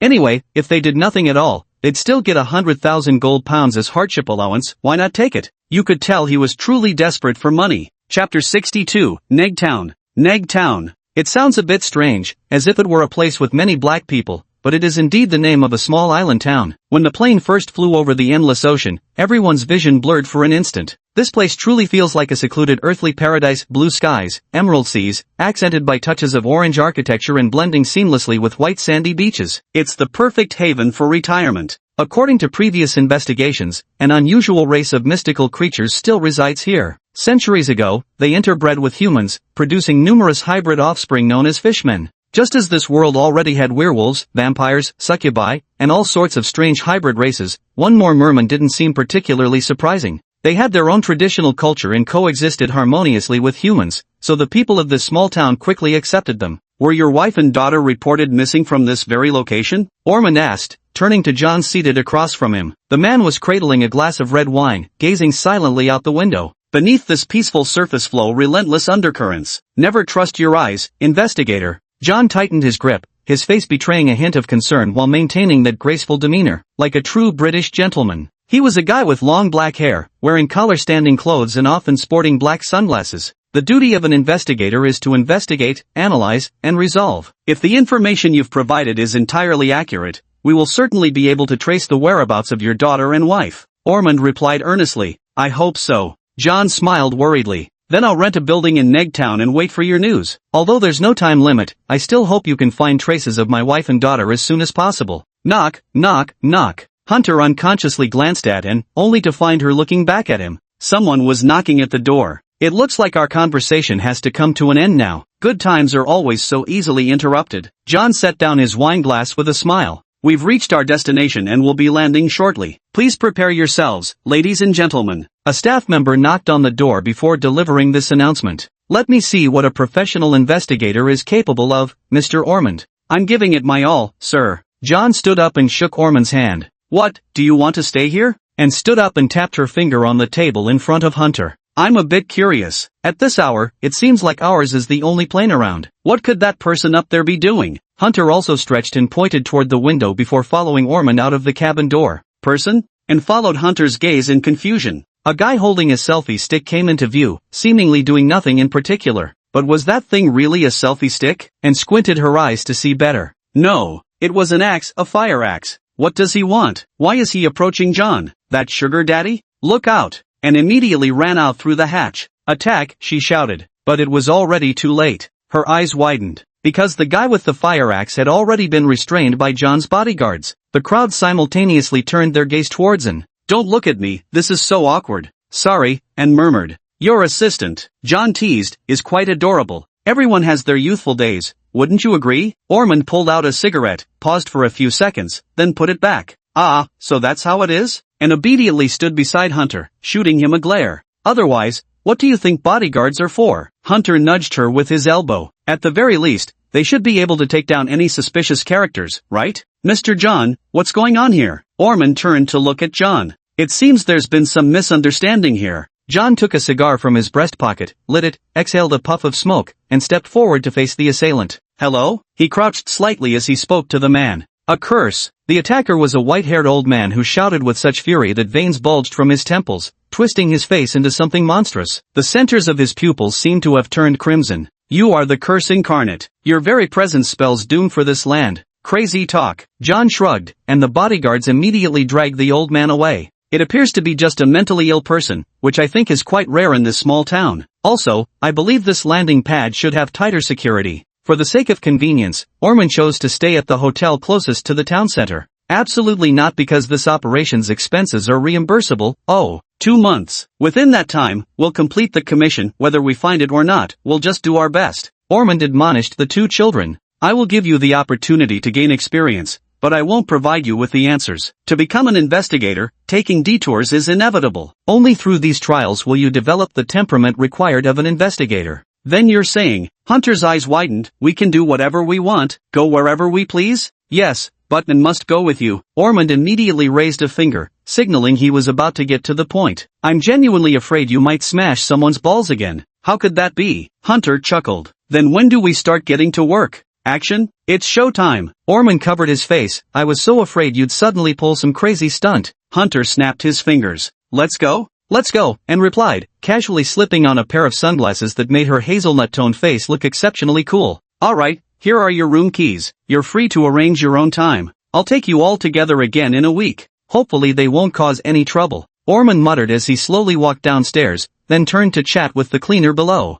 In places like this, what he needed most was common sense. No matter what mysterious site they were investigating, Ormond's first instinct was always to find out what was permissible and what was taboo. Sure enough, he quickly struck up a conversation with a janitor over a cigarette. This place was home to the fishfolk, who often traded their abundant catches with humans. There were even cases of intermarriage between humans and fishfolk. This situation had persisted for over a century, appearing perfectly safe. On the surface. You know what? Those guys who marry mermaids have absolutely terrible taste. How on earth do they get turned on by a fish head? That's truly astonishing. The janitor furrowed his brows, wearing an expression of disbelief. Chapter 63, Act More Mature. Can you imagine? With a fish, though the children born are quite normal. I heard they wear gold ornaments on their bodies. Yes, every child born is gifted a gold adornment by the sea, could be a necklace, bracelet, or even a crown. Ever seen a gold coin? Gold coins aren't just decorations, you're overthinking it. Listening to the janitor's words, Orphan jotted down notes. Fishmen. They sound similar to another mysterious creature, the Innsmouth folk, though the Innsmouth folk are far more savage, a species regular humans can't get close to. The fishmen here seem more harmonious, likely a variant. After all, both fishmen and Innsmouth folk wear gold ornaments. Their worship target should likely be similar to Dagon or Hydra, deities of their race. This is quite peculiar. Why would they worship what are clearly eldritch gods, yet coexist harmoniously with humans? Whether they were friendly or not remains debatable. Do you hear something nearby? Orphan stuck his head out. There seemed to be a clamor of rapid footsteps on the street. They'll have a parade at a specific time. Seems like it's today. Probably for a worship ceremony. We can go take a look later. Uncle! Hunter's voice suddenly came from nearby, accompanied by a faint trembling of the ground. What? What's wrong? Orphan looked over in astonishment. Uncle! Gold in the wild. Hunter raised the golden ornament in his hand and kicked a troublesome fishman out of the way. And so many fish that look just like humans. We'll have fish soup tonight. Is that thing even edible? Behind him was the clamor of countless fishmen shouting. What are you scheming now? What trouble have you gotten into this time? I'm going straight to the police station. Hunter shouted. There's no surveillance there. As long as someone testifies for me, I'll be fine. Damn it! Orphan shouted. Rabin, let's run to the police station. 5 minutes ago. Not good. Hunter knocked on Anne's door and held up the object in his hand. And, look at this, what do you make of it? Ginger cat? Isn't this your senior? Anne looked puzzled, reaching out to tease it a few times, then suddenly widened his eyes in astonishment. Why did you bring the cat? This isn't a vacation. God knows, Senior just vanished the night before, and Orphan promised everything was taken care of. I thought he'd sent Senior to a pet shop, never expected him to leap straight out of my luggage. Hunter breathed a sigh of relief. Good thing I didn't take a dump in my own suitcase. Truly befitting of you, Senior. What a neat and tidy cat you are. You're actually praising him. And watched as Hunter took a hearty sniff of the orange cat. I have to admit, that furry sensation was truly fantastic. Now is hardly the time for this, Anne sighed, rubbing her temples in exasperation. What do we do next? We don't have time to take care of a cat right now. The senior is very well behaved, just leave it in the room. Hope Orphan doesn't find out. So, it's free time now? And took off her jacket and changed into lighter clothing. Since she was wearing a sports bra underneath, she didn't have to worry about exposing herself at all. But Hunter took one glance and showed a pitying expression. I want to punch you. What's wrong? Wasn't it you who wanted to change clothes? Hunter shrugged. Ready to go? Let's go. Hunter and Anne stepped out of the hotel entrance, their eyes immediately catching something unusual ahead. Groups of people dressed in black were filing down the street under broad daylight, creating an extremely eerie atmosphere. Everyone around them was still in summer attire, so the sudden appearance of these figures made one think it might be a funeral procession. Yet the passers-by acted as if they saw nothing at all, treating the sight as utterly commonplace. What is that? Hunter saw the wind lift one of the guy's clothes, revealing a sea creature's face. It's hard to describe, like a human neck growing a fish's head, with a bizarre golden crown perched on top that looked ready to fall at the slightest touch. A fishman? It's a cryptid, a local specialty, and reminded him, then glanced sideways at Hunter as if suddenly remembering something. She wanted to warn that staring at mystical creatures for too long would drain one's sanity, but suddenly remembered the guy beside her was utterly different from normal people. Did you investigate them before? I did, but their records only had a few brief lines. I asked my old man, but even he couldn't tell me more. He'd never seen them either. What he encountered were the Innsmouth folk, a bloodthirsty race even more terrifying than mere people. They're so damn ugly you can barely tell males from females, Hunter abruptly remarked. They'd never find partners through matchmaking. Can't imagine how they ever arranged marriages with humans at all. It's fine, I can be your wife, and poured cold water on the idea. Your wife? No, your wife. You mean your wife. Stop the loop. TCH. By the way, I heard today's the day they hold their celebration, and searched through the information on her phone. They say the locals and merfolk here are extremely gentle and hospitable. This place has a 0 crime rate. 0? That can't be right. A town with 0 crime rate for decades straight, this is definitely the place. Not even theft? Hunter asked in disbelief. As a tourist city, they've achieved 0 crime rate? Then what about that assassination attempt we encountered this morning? That was supposedly just a madman with a history of mental illness. Nothing. What happens if someone commits a crime? Depends on the severity of the offense. Why? Are you planning something? If I steal, will it affect my chances of getting into Miskatonic University? Hunter looked at his wrist. Just moments ago, he'd noticed it burning fiercely. The digits that originally started with 9 had reverted to 8 and were rapidly decreasing. Clearly it had been too long since his last mischief. The numerical value was plummeting at alarming speed. Damnation, why had he designed this damn thing to track decimal places? The digits after the decimal point were now accelerating like a runaway train. It seems if we don't restore the values to their original levels by today, we're done for. Are there any mysterious creatures nearby? Yes. Seems like it's just the fishman in front of me. And doesn't count, she's already become immune to the point where her mental state barely fluctuates no matter what she does. The gains would be too small. The first encountered creature always has the best effect. Detention charges or whatever don't really matter. As long as it's mystery related and not too serious, any offense can be forgiven. Is that so? Then I'll have to be a bit more cautious, Hunter said. I just thought of a way for us to quickly gather the information we need. Chapter 64, Merman, 6. Right, steady now.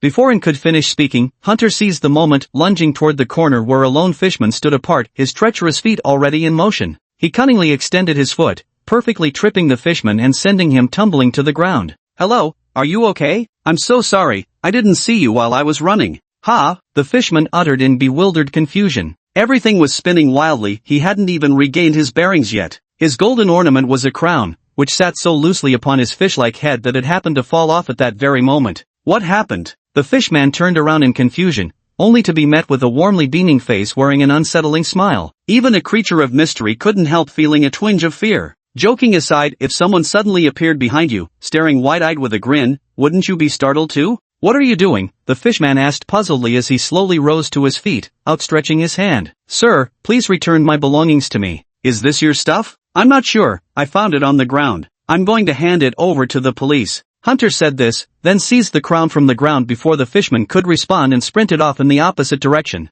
Oh my, I've found gold. I'm such an honest person who returns lost property. Now I'm heading to the police station in Neg Town. No, you can just give it back to me, the fishman tried to explain but realized Hunter had already bolted. Such smooth, practiced maneuvers left him completely bewildered. Hey, come back here quickly. At the fishman's shout, more of his kind nearby immediately spotted him, their gazes lingering on the gold in his hand. Robbery. Oh, your condition seems to have worsened. Why have you gotten even more unhinged now? Do you really enjoy dancing on the edge of the law this much? Who taught you to be so steady? Anne's outstretched hand froze mid-air, her fair face full of helplessness. But in the next second, that helplessness turned to horror. It was hard to imagine her usually aloof demeanor shifting emotions so dramatically, because a criminal named Hunter was running straight toward her. Don't come any closer. Can't you see the fishman behind you glaring at me? And waved her arms frantically. It was hard to imagine the usually aloof her being this panicked. I don't even know you, stop dragging me along. Seeing Hunter approach, Ann was about to scold him when she suddenly found him grabbing her hand and pulling her into a run.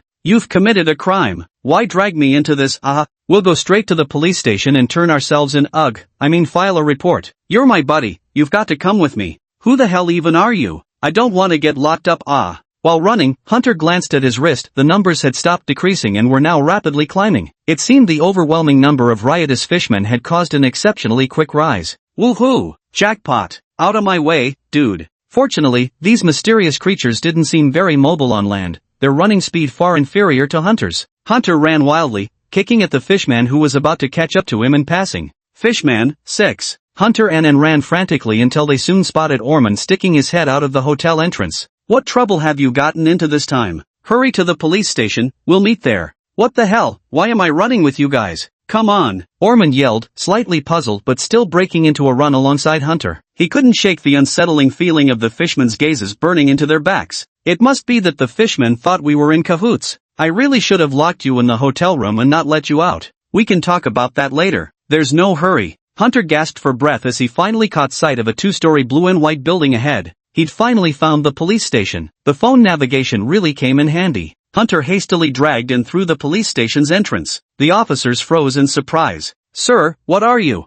I'm here to turn myself in, report a crime. File a report? At these words, the idle police officers in the station instantly rose to their feet. What's happened? The officers watched as Hunter swiftly shut the main door and pressed the button for the rolling shutter beside it, which slowly descended to seal the entrance. Hey, we haven't closed up yet, what are you doing? I found a golden crown on the ground. I'm here to return lost property. Hunter handed the crown in his hand to the policeman in front of him. The officer looked stunned, eyeing him with astonishment. Isn't this the ornament those fishmen wear on their heads? Seriously? I just found this thing. I had no idea it belonged to them. No sooner had he spoken than sudden pounding erupted on the door, accompanied by bursts of furious shouting. See, must be the crime syndicate. The moment I picked up this thing and ran to the police station, they all came chasing after me. Then who exactly are you? Hunter casually produced his research assistant ID card, simultaneously pulling out Orphan's golden business card as well. I'm just a tourist here. Look, I'm an honest young man. Returning lost property is just common decency. The officers exchanged glances, their expressions resigned. Did you do any research before coming here?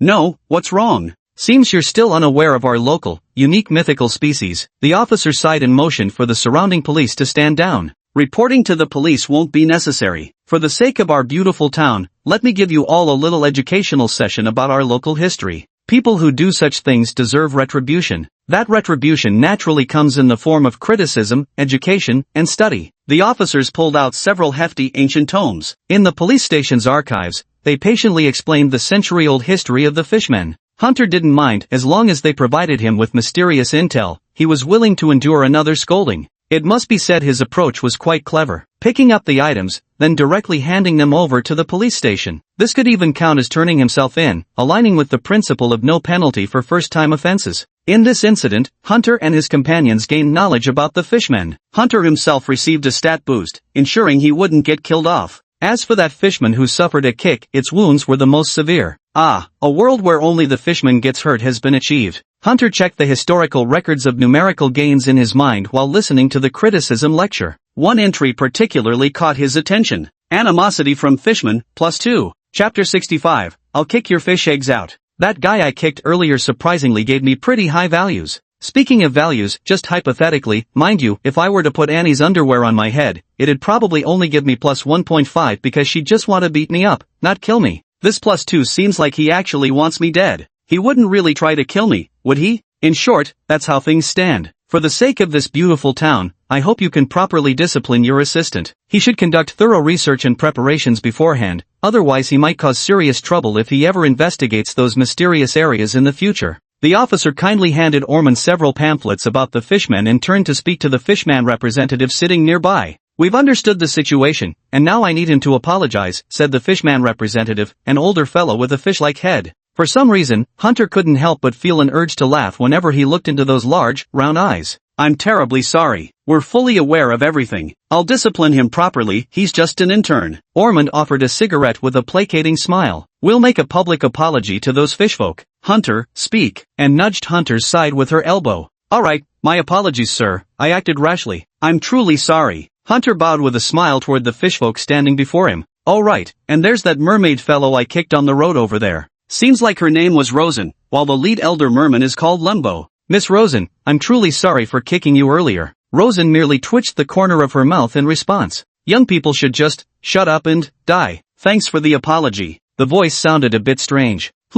Did I just hear something I shouldn't have? Hunter quickly raised his head, only to notice strange markings flickering briefly across the fishman's face before instantly returning to normal. It was like an old television screen showing static, but the next second it returned to normal. What did you just say? Did fluid build up in your cerebellum? How dare you spout such nonsense? Keep talking like that and I'll have your mommy arrested and eaten. At any rate, start by cursing them out equally. Ha! How could this child curse at people? Ha! And looked at him in confusion. He said thank you for your apology. What are you listening to? Is your hearing broken? Is that so? Did you all not hear that? Hunter glanced around, but no one seemed to notice anything odd. This child might be a little tired. Orphan covered for him. My apologies, I'll discipline him privately. It's fine, the fishman said indifferently. Wait, why do you all look so calm and unfazed? I'm seriously starting to doubt whether I heard correctly. How much compensation do we need to pay you? No need, said the policeman, who always gave off an impression of being a good-natured fellow. For the sake of our lovely town, first-time offenders get a warning without punishment. Education suffices. Of course, if you'd like to settle this privately with compensation, that's also acceptable.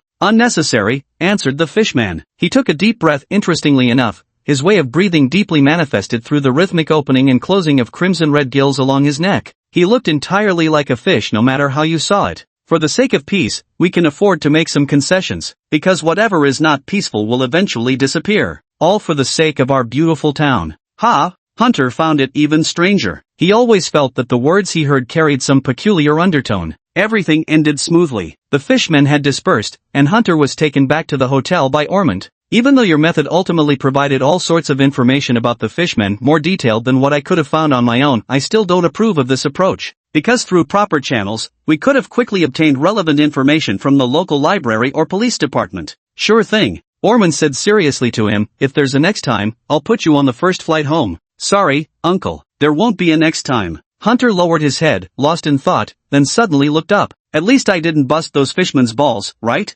What? You want to squeeze out their fish eggs too? Uncle, I see you actually have a bit of a sense of humor too. Oof. Orphan finally couldn't help but laugh. I'll take you all out for something nice tonight. Mr. John owns a restaurant here, we'll probably get a discount if we go. It was clear he didn't have much fondness for mysterious creatures either. The dinner gathering here seemed quite high-end. They were using full table service with waitstaff. Someone puts food in your bowl and even cuts it for you. You could even ask them to feed you. The food basically goes straight from the chef's hands to their plates within seconds. How do you like it? My hotel. John, with aristocratic bearing, made precise cuts into the steak before him. This guy refused the waiter's help and chose to cut the steak himself. He seems to enjoy doing things on his own. The taste is excellent, truly gourmet level. Ormond praised. Then he turned his head toward a rather peculiar-looking figure. Hunter, what are you doing? Ha! Hunter raised his head, pausing his movements briefly, and responded in a quiet murmur. I want to try steak with ketchup. Put. John sat perfectly upright, as if he hadn't been the one who just spoke. Normally, steak shouldn't be eaten this way.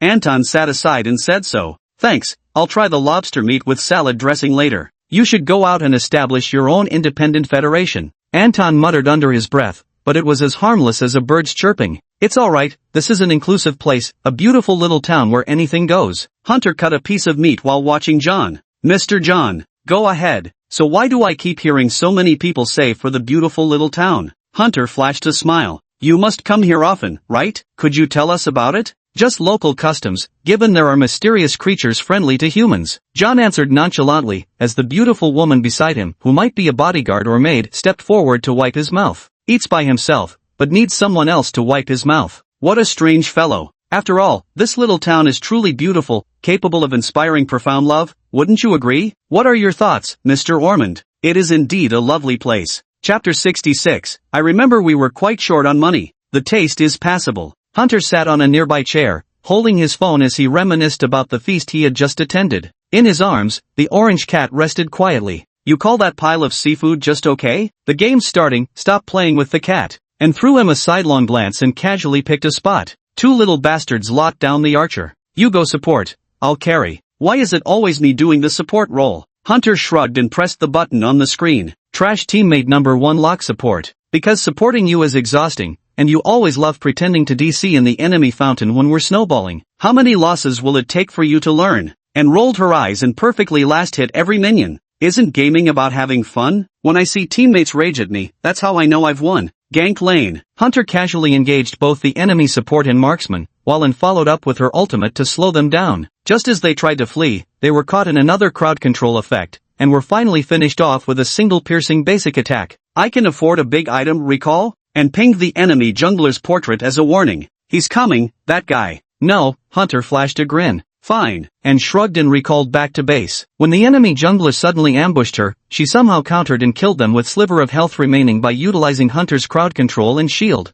The wolf feigns sleep to lure its prey. Scripting? The other side hesitated before responding. You're not going to open it, are you? Hunter casually replied. Where were we in our argument just now? Still haven't learned your lesson after losing so many times. Hunter retorted, alright, and don't you also love winning but not pushing towers, just standing there sending thumbs up emojis, waiting for the enemies to respawn before landing the final blow? But I can win. This is a top 750 ranked match, can't you take it seriously? Isn't the whole point of gaming to climb ranks? Winning or losing doesn't even matter, right? You can't drop out anyway, and you'll never reach first place, it's all those pro players up there. Then just go AFK. And retorted while activating her recall, while Hunter stood idly by, waiting until the last moment to press his recall. Both of them returned to the fountain at the exact same time. You got the guts not to recall with me? What's the point of waiting till the last second? Nonsense, that's just how the mechanic works. If you don't like it, don't play. Little bastard number 2 is godlike. In the scene, and was the only survivor left, currently standing before the local crystal repeatedly giving thumbs up. Push. What are you doing? Ugh, why is it this disgusting guy again? Waiting for the last hit? Aren't you afraid of messing up? Keep trash talking? Keep it up and you'll lose points. As if you could take both of us anyway. Got the guts to face us next match? Hunter fired back through text. How vile. And murmured, though she didn't sound very convinced herself, and controlled her character to stand by the enemy's crystal, ignoring her teammates' curses, and with one basic attack, shattered the crystal just as the enemy struck the final blow. You're truly despicable. You too. The two looked at each other for a second before lowering their heads and speaking in unison. Scum. Scum. Game victory. Hunter glanced at and he'd been playing this game since his past life, with ample experience, reflexes, and stamina to keep up. As for her skill comes purely from lightning reflexes, the vampire traits have boosted her physical stats too high. These in-game movements appear like slow motion to her, allowing her to manipulate them however she pleases. To avoid harassment, she even changed her gender setting to male. The first time we met, I nearly mistook her for someone else. I'm going to take a shower and go to bed, and put away her phone. So early? Don't vampires have energy at night too? I don't know why, but I'm especially tired today. And ducked into the bathroom, then suddenly peeked out with half her face visible, wearing an expression of hesitant embarrassment. I know what you mean. It's just about not wanting to be watched while bathing, right? Hunter raised a palm in acknowledgement, showing he understood. Hurry up and get out, senior. Even though you're both female, that's no excuse for such bad manners. He gently woke the orange cat in his arms, and the senior let out a drowsy meow before being shooed back into Hunter's room. Hunter clapped his hands. Now let's bathe, the nuisance is out of the way, and didn't move an inch. We're bros, what are you getting shy for? And you? And replied coldly, her eyes slowly narrowing. I'm one of your own people. My dear little brother, and laughed, though her eyes remained narrowed. Die here or get out, choose one? A fingernail flicked out, hovering over Hunter's head, gently scraping off a strand of overgrown hair. Ha ha, I'll die outside. Hunter's lips twitched briefly before he shrugged and decisively left the room, and slipped into the bathroom with relief. Just, the moment she finished showering, knocking sounded at her door once more. Why is it you again? He. Are you planning to spend the night here or what? And narrowed her eyes, staring at Hunter who had also just finished showering. There's something I've thought of, I need to talk to you about it. Can't it wait till tomorrow? I'm not sure, I'm getting more and more unsettled. Hunter walked into the room and sat by the floor-to-ceiling window. Though this was the town center, you could still see the ocean from here. After all, this was the 12th floor. Aren't you going to tell Dad? I need to discuss something with you first. Does the phrase beautiful little town appear too frequently? Am I? And don't you think there's something off about this town? Am I? Say those 2 words again, I dare you. I won't say anything then. And lay directly on the bed, feeling the soft bedding. Hunter suddenly appeared here, startling her, though she wasn't exactly opposed to it either. If humans and leopards coexist peacefully day after day,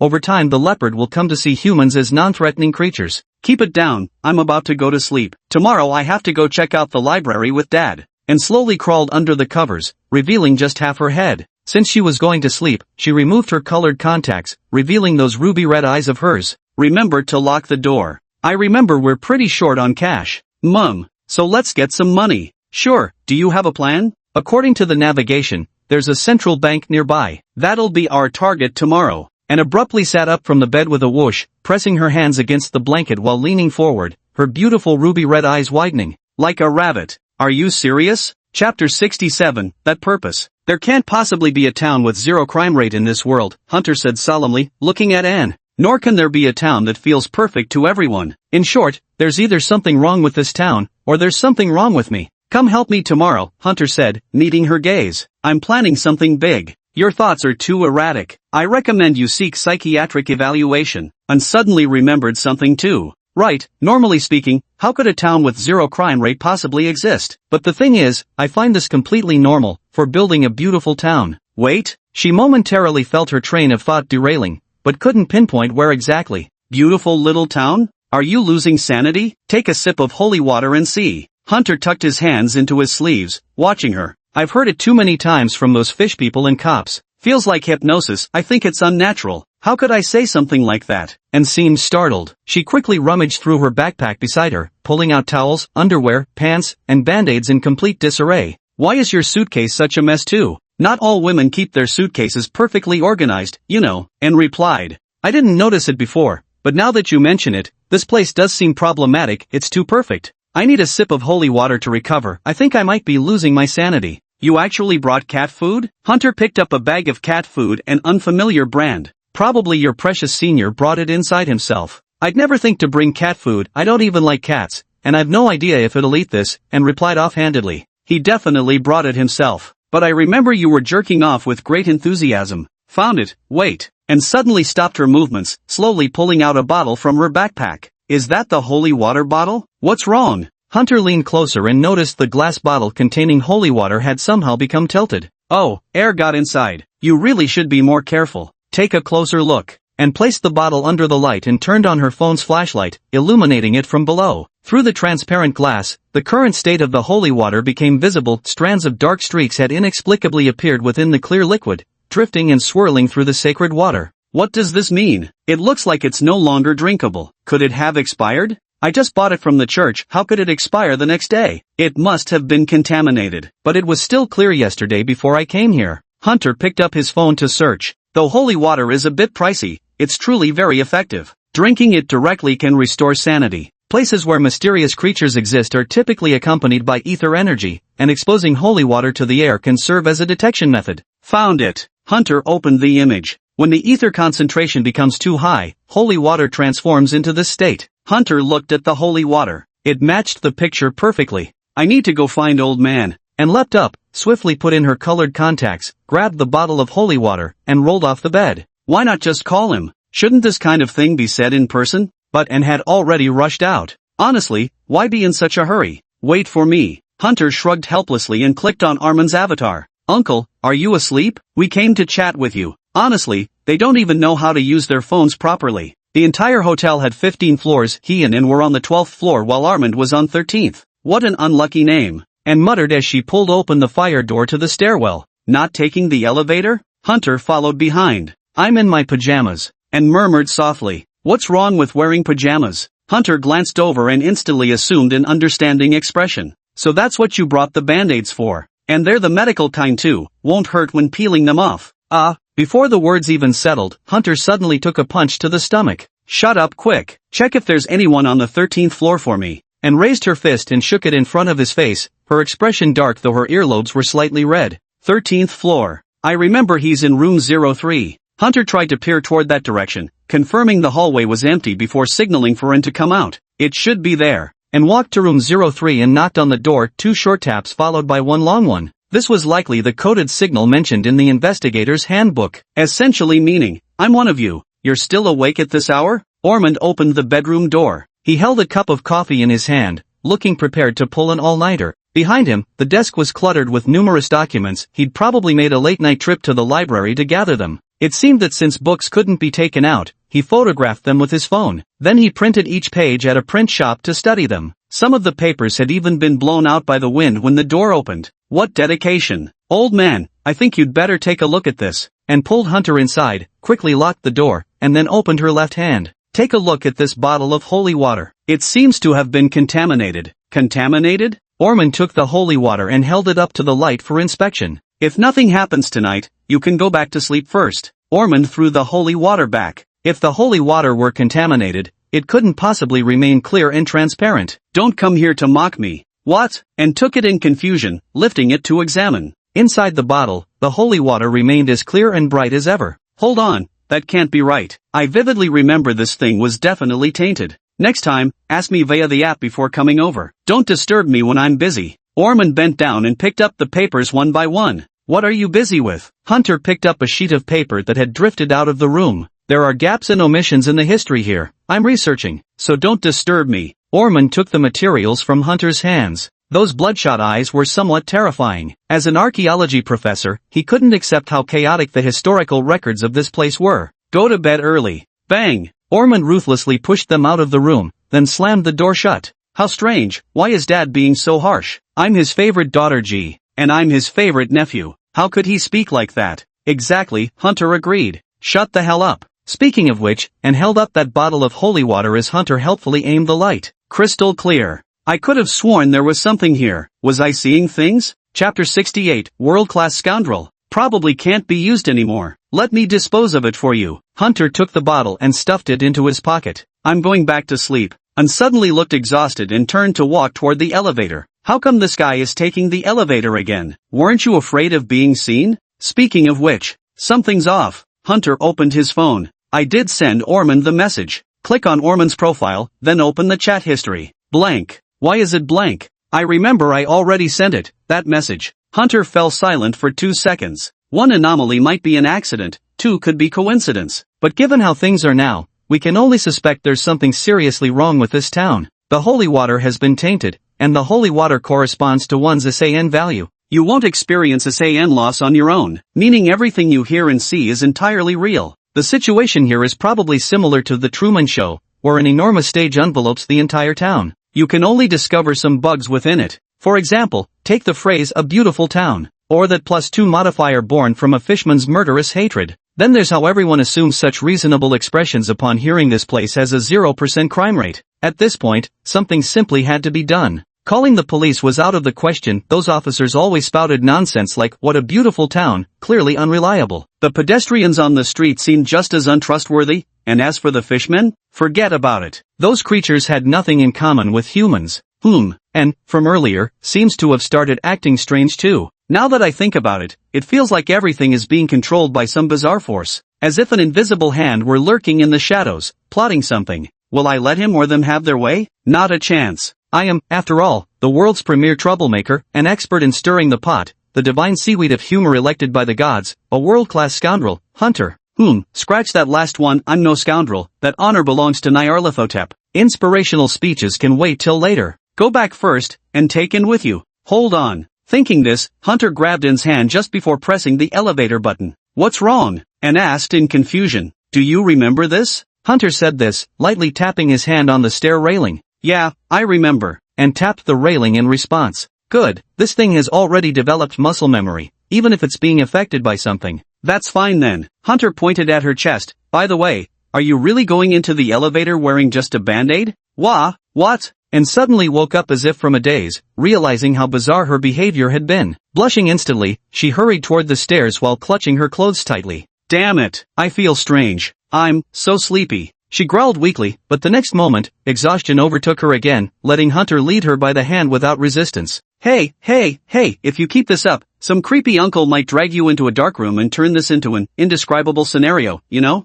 Hunter pressed his finger against Anne's face and gave it a poke. Anne's skin wobbled slightly like jelly, then she shot Hunter a glare. Just as she was about to say something, she lowered her head again, as if some program had been executed. Like a television set, give it a smack and it'll stay clear for a while? Hunter realized the gravity of the situation, his expression turning grave. Or perhaps, something was guiding their thoughts. It was clear that both Anne and Orphan's sanity was declining. Would they eventually vanish like John's wife and daughter? And just how many people had disappeared in this town? This small island town far from the mainland seems to devour people. Need to talk to John first. This guy is definitely hiding something. Yeah, something's not right, Hunter said, holding her hand as he guided her to his room, watching her remove her tinted contact lenses and curl up under the blankets to sleep. But I promise, I'll turn everything upside down. Back in his room, Hunter sat expressionlessly, casually pouring the holy water down the toilet. For a fleeting moment, the holy water appeared utterly black. Meow. Such a good boy, senior. Let me check if you're developing properly. Hunter grinned as he lifted the orange cat. Oh, it's a little girl. I'll take you to get neutered when I get the chance.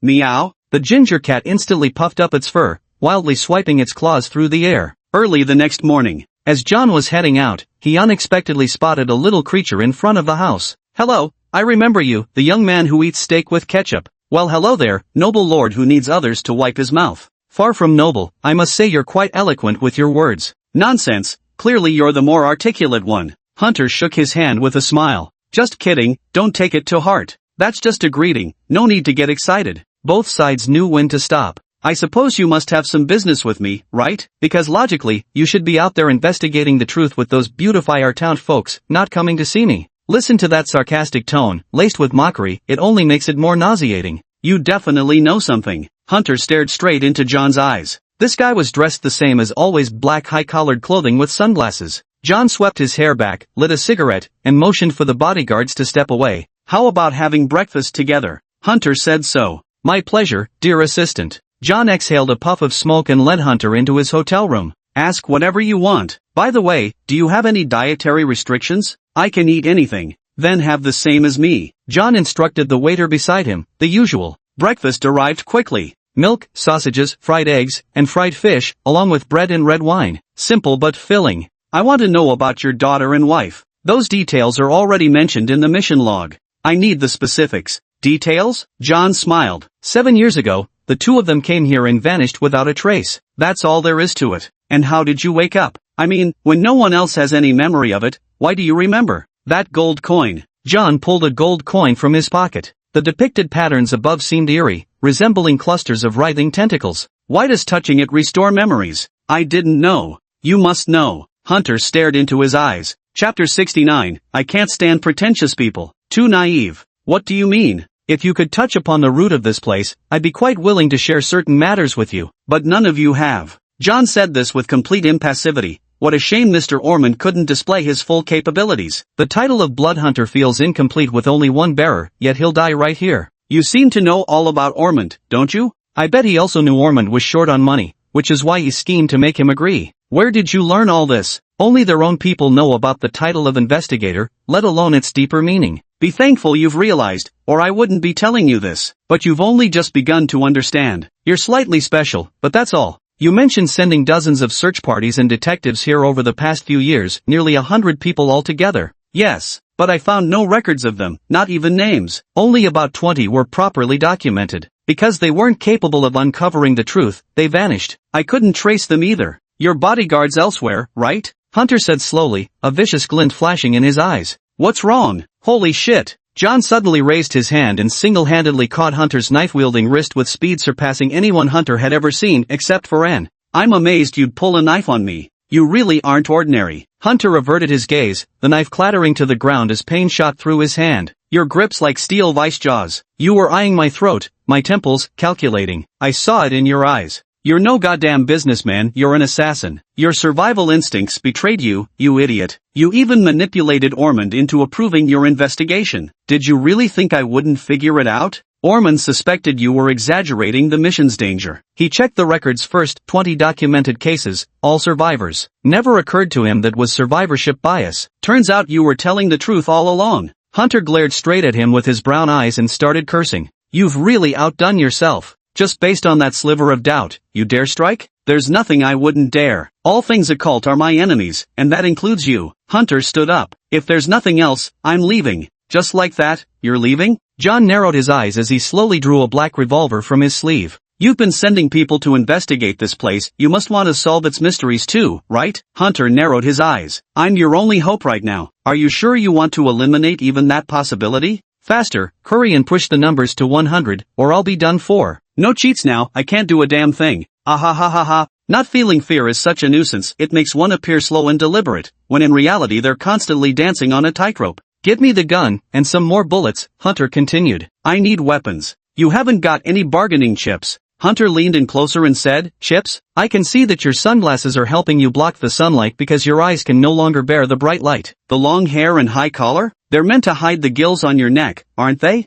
And my uncle and my sister are your best bargaining chips, don't play dumb. How did you know? John's lips curled slightly. I meant the previous sentence. Of course, it's because when you just yelled holy shit, the number on your wrist increased by 1, it went from 93 to 94. Causing trouble for humans might increase the numbers too, but only by small amounts, even kicking them in the balls would only add 0.25. Humans are still too weak. And you are a 1, which surely means you're connected to paranormal creatures. Add that gold coin to the equation, and I'll outright declare myself a prophet, blindly guessing you're one of the fishmen. But can this really be said? Hunter scratched his head and replied dryly. Just keep guessing. I'm already an honor student. Then take my deposit, honor student. John cracked a slight smile as he tucked the revolver into Hunter's pocket along with several speedloaders, apparently holding 6 rounds each. Know how to use this, kid? Not bad, the orphanage taught me. Hunter casually fiddled with it a few times before putting the gun away. Ha? What kind of orphanage is this? John looked at him suspiciously. Any problems? Cough. Well then, let me see, your time is 7 days. John pulled out a cigar, settled back into his chair,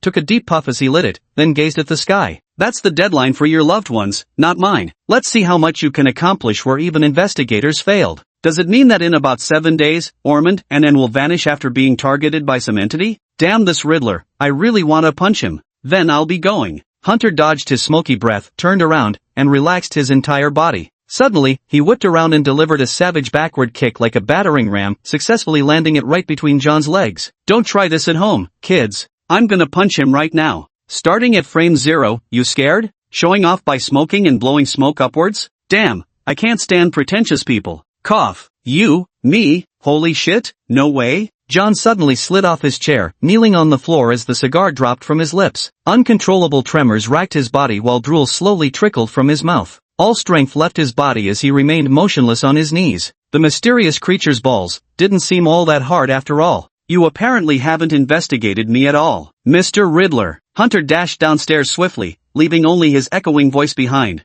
I despise idiots who speak in riddles the most. I'll make sure your balls get crushed. Madman. John, relieved from the pain for a few minutes, suddenly gave an ugly smile. Hey, maybe this guy can really stir some shit up, right? Daggone. He murmured, his tone suddenly tinged with resentment and menace. My father. But the slightest movement sent waves of soul-deep agony radiating through his body. Ouch, hiss. I think I need to go to the hospital, it really hurts. Do you need help? It seems you've injured something important. The bodyguard stepped forward to check, his flushed lips carrying a peculiar implication. Ha, back off, Mersault. John replied curtly. Really? Mersault stood with arms akimbo, assuming a posture as if to turn his head. Fake. John lifted his head, revealing a face drenched in cold sweat. Take me to the nearest hospital. That guest from earlier, was there anything you needed? Mersault slowly helped him up, whispering softly into his ear. Don't mind him. John gasped for breath. Do you think he believes he'll survive tonight unscathed? Chapter 70, Truly Terrifying.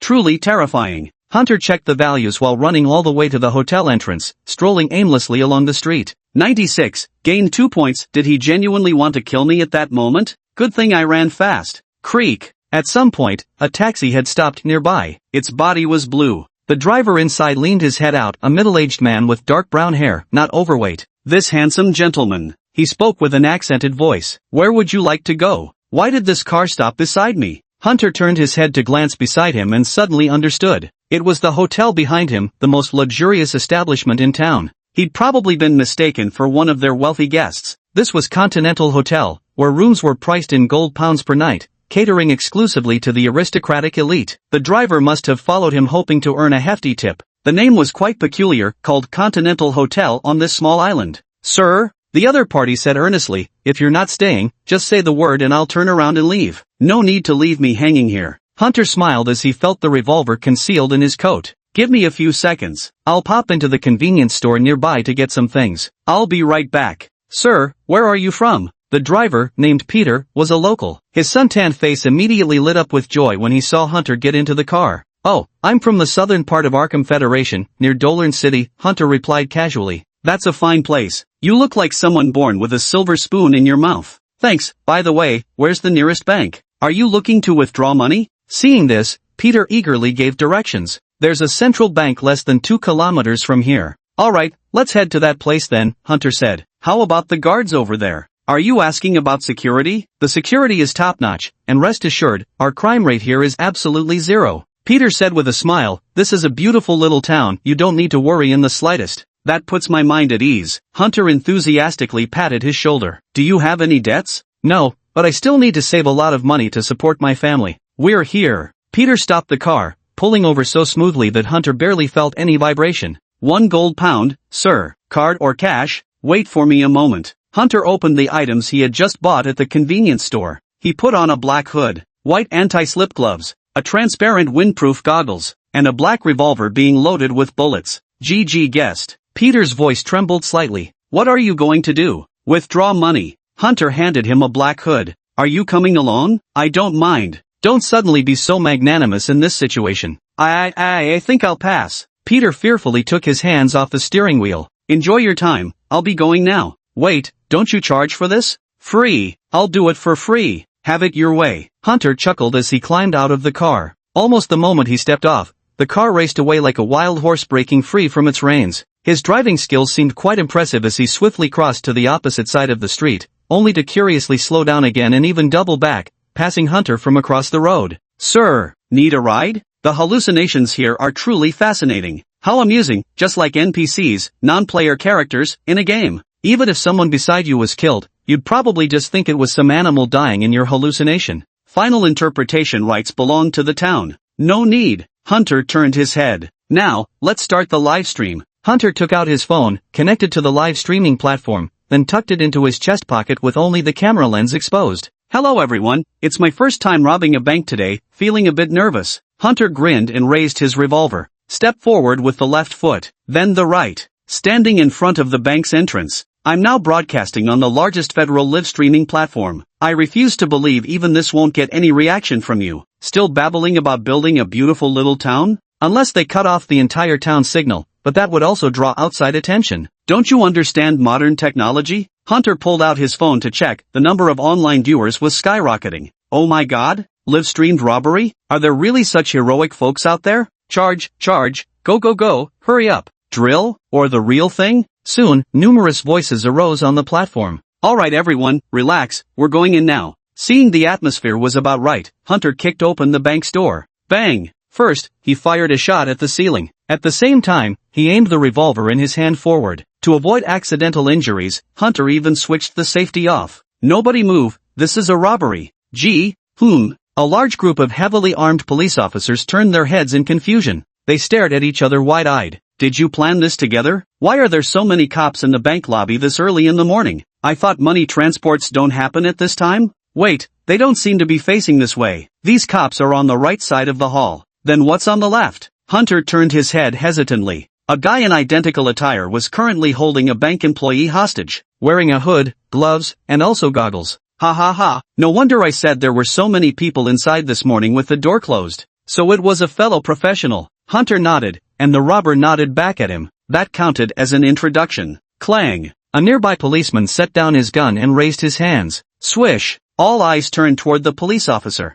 After a few seconds of silence, the officer picked up his gun again and pointed it at Hunter. Buddy, what should we do now? The guy inside suddenly whispered to him. Bro, you robbed this place before I did, and now you're asking me? Something must be wrong with this world. Didn't they say this godforsaken place had zero crime rate? Following this logic, shouldn't I be the only robber here? Now I've run into another robber. What are the odds of that? Probably lower than getting struck by lightning twice. Drop your weapon. But the officers beside them wouldn't allow such a conversation to continue. Hunter suddenly sensed someone charging toward him from behind. Before he knew it, he was pinned to the ground, and then more people piled on, burying him like a mound of earth. His pistol and other belongings were snatched away. Only now did he realize the ones holding him down were plainclothes officers who had been walking the streets. So from the very beginning, the whole damn street had been crawling with cops. No wonder those pedestrians gave me strange looks when I got off the bus. Chapter 71, Same Mentor. 6, Bro. Hunter barely managed to lift his head. If I'd known you were hunting for trouble here today, I'd never have come near you.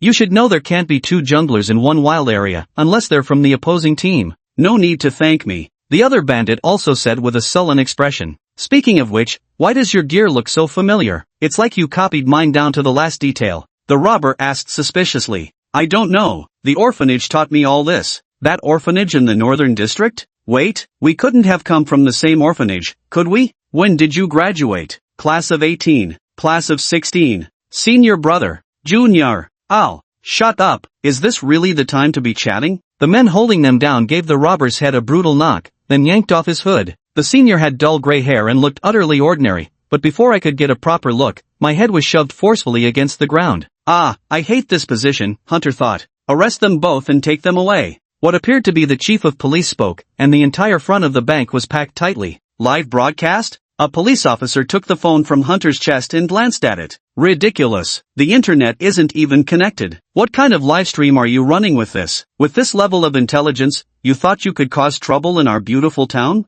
For real? Does this even need proof? The officer shoved the phone in front of his face, laughing scornfully. Looks like we should send you straight to the mental hospital. Those livestream comments he'd just seen must have been hallucinations. But if I'm not losing sanity myself, where did these hallucinations come from? How was I affected? After all that effort, I still haven't figured it out. But one thing is certain, I'm definitely in reality, only occasionally affected by hallucinations. Stop spacing out, get in the car. Someone suddenly pushed me from behind, and the surrounding noise seemed to grow louder. Where do you think you're going? Police station. Can I make a request? Go ahead. It's a bit stuffy in here. How about we play some music? Shut up. The police car wound through the bustling streets, gradually heading toward the remote outskirts. Flanked by heavily armed officers, I sat across from the other robber in silence. Not that there couldn't be. Tap, tap. A faint sound came from the seat. The robber was tapping the chair. The sound was soft, blending with the other noises on the bus, unnoticeably subtle. It sounded oddly familiar.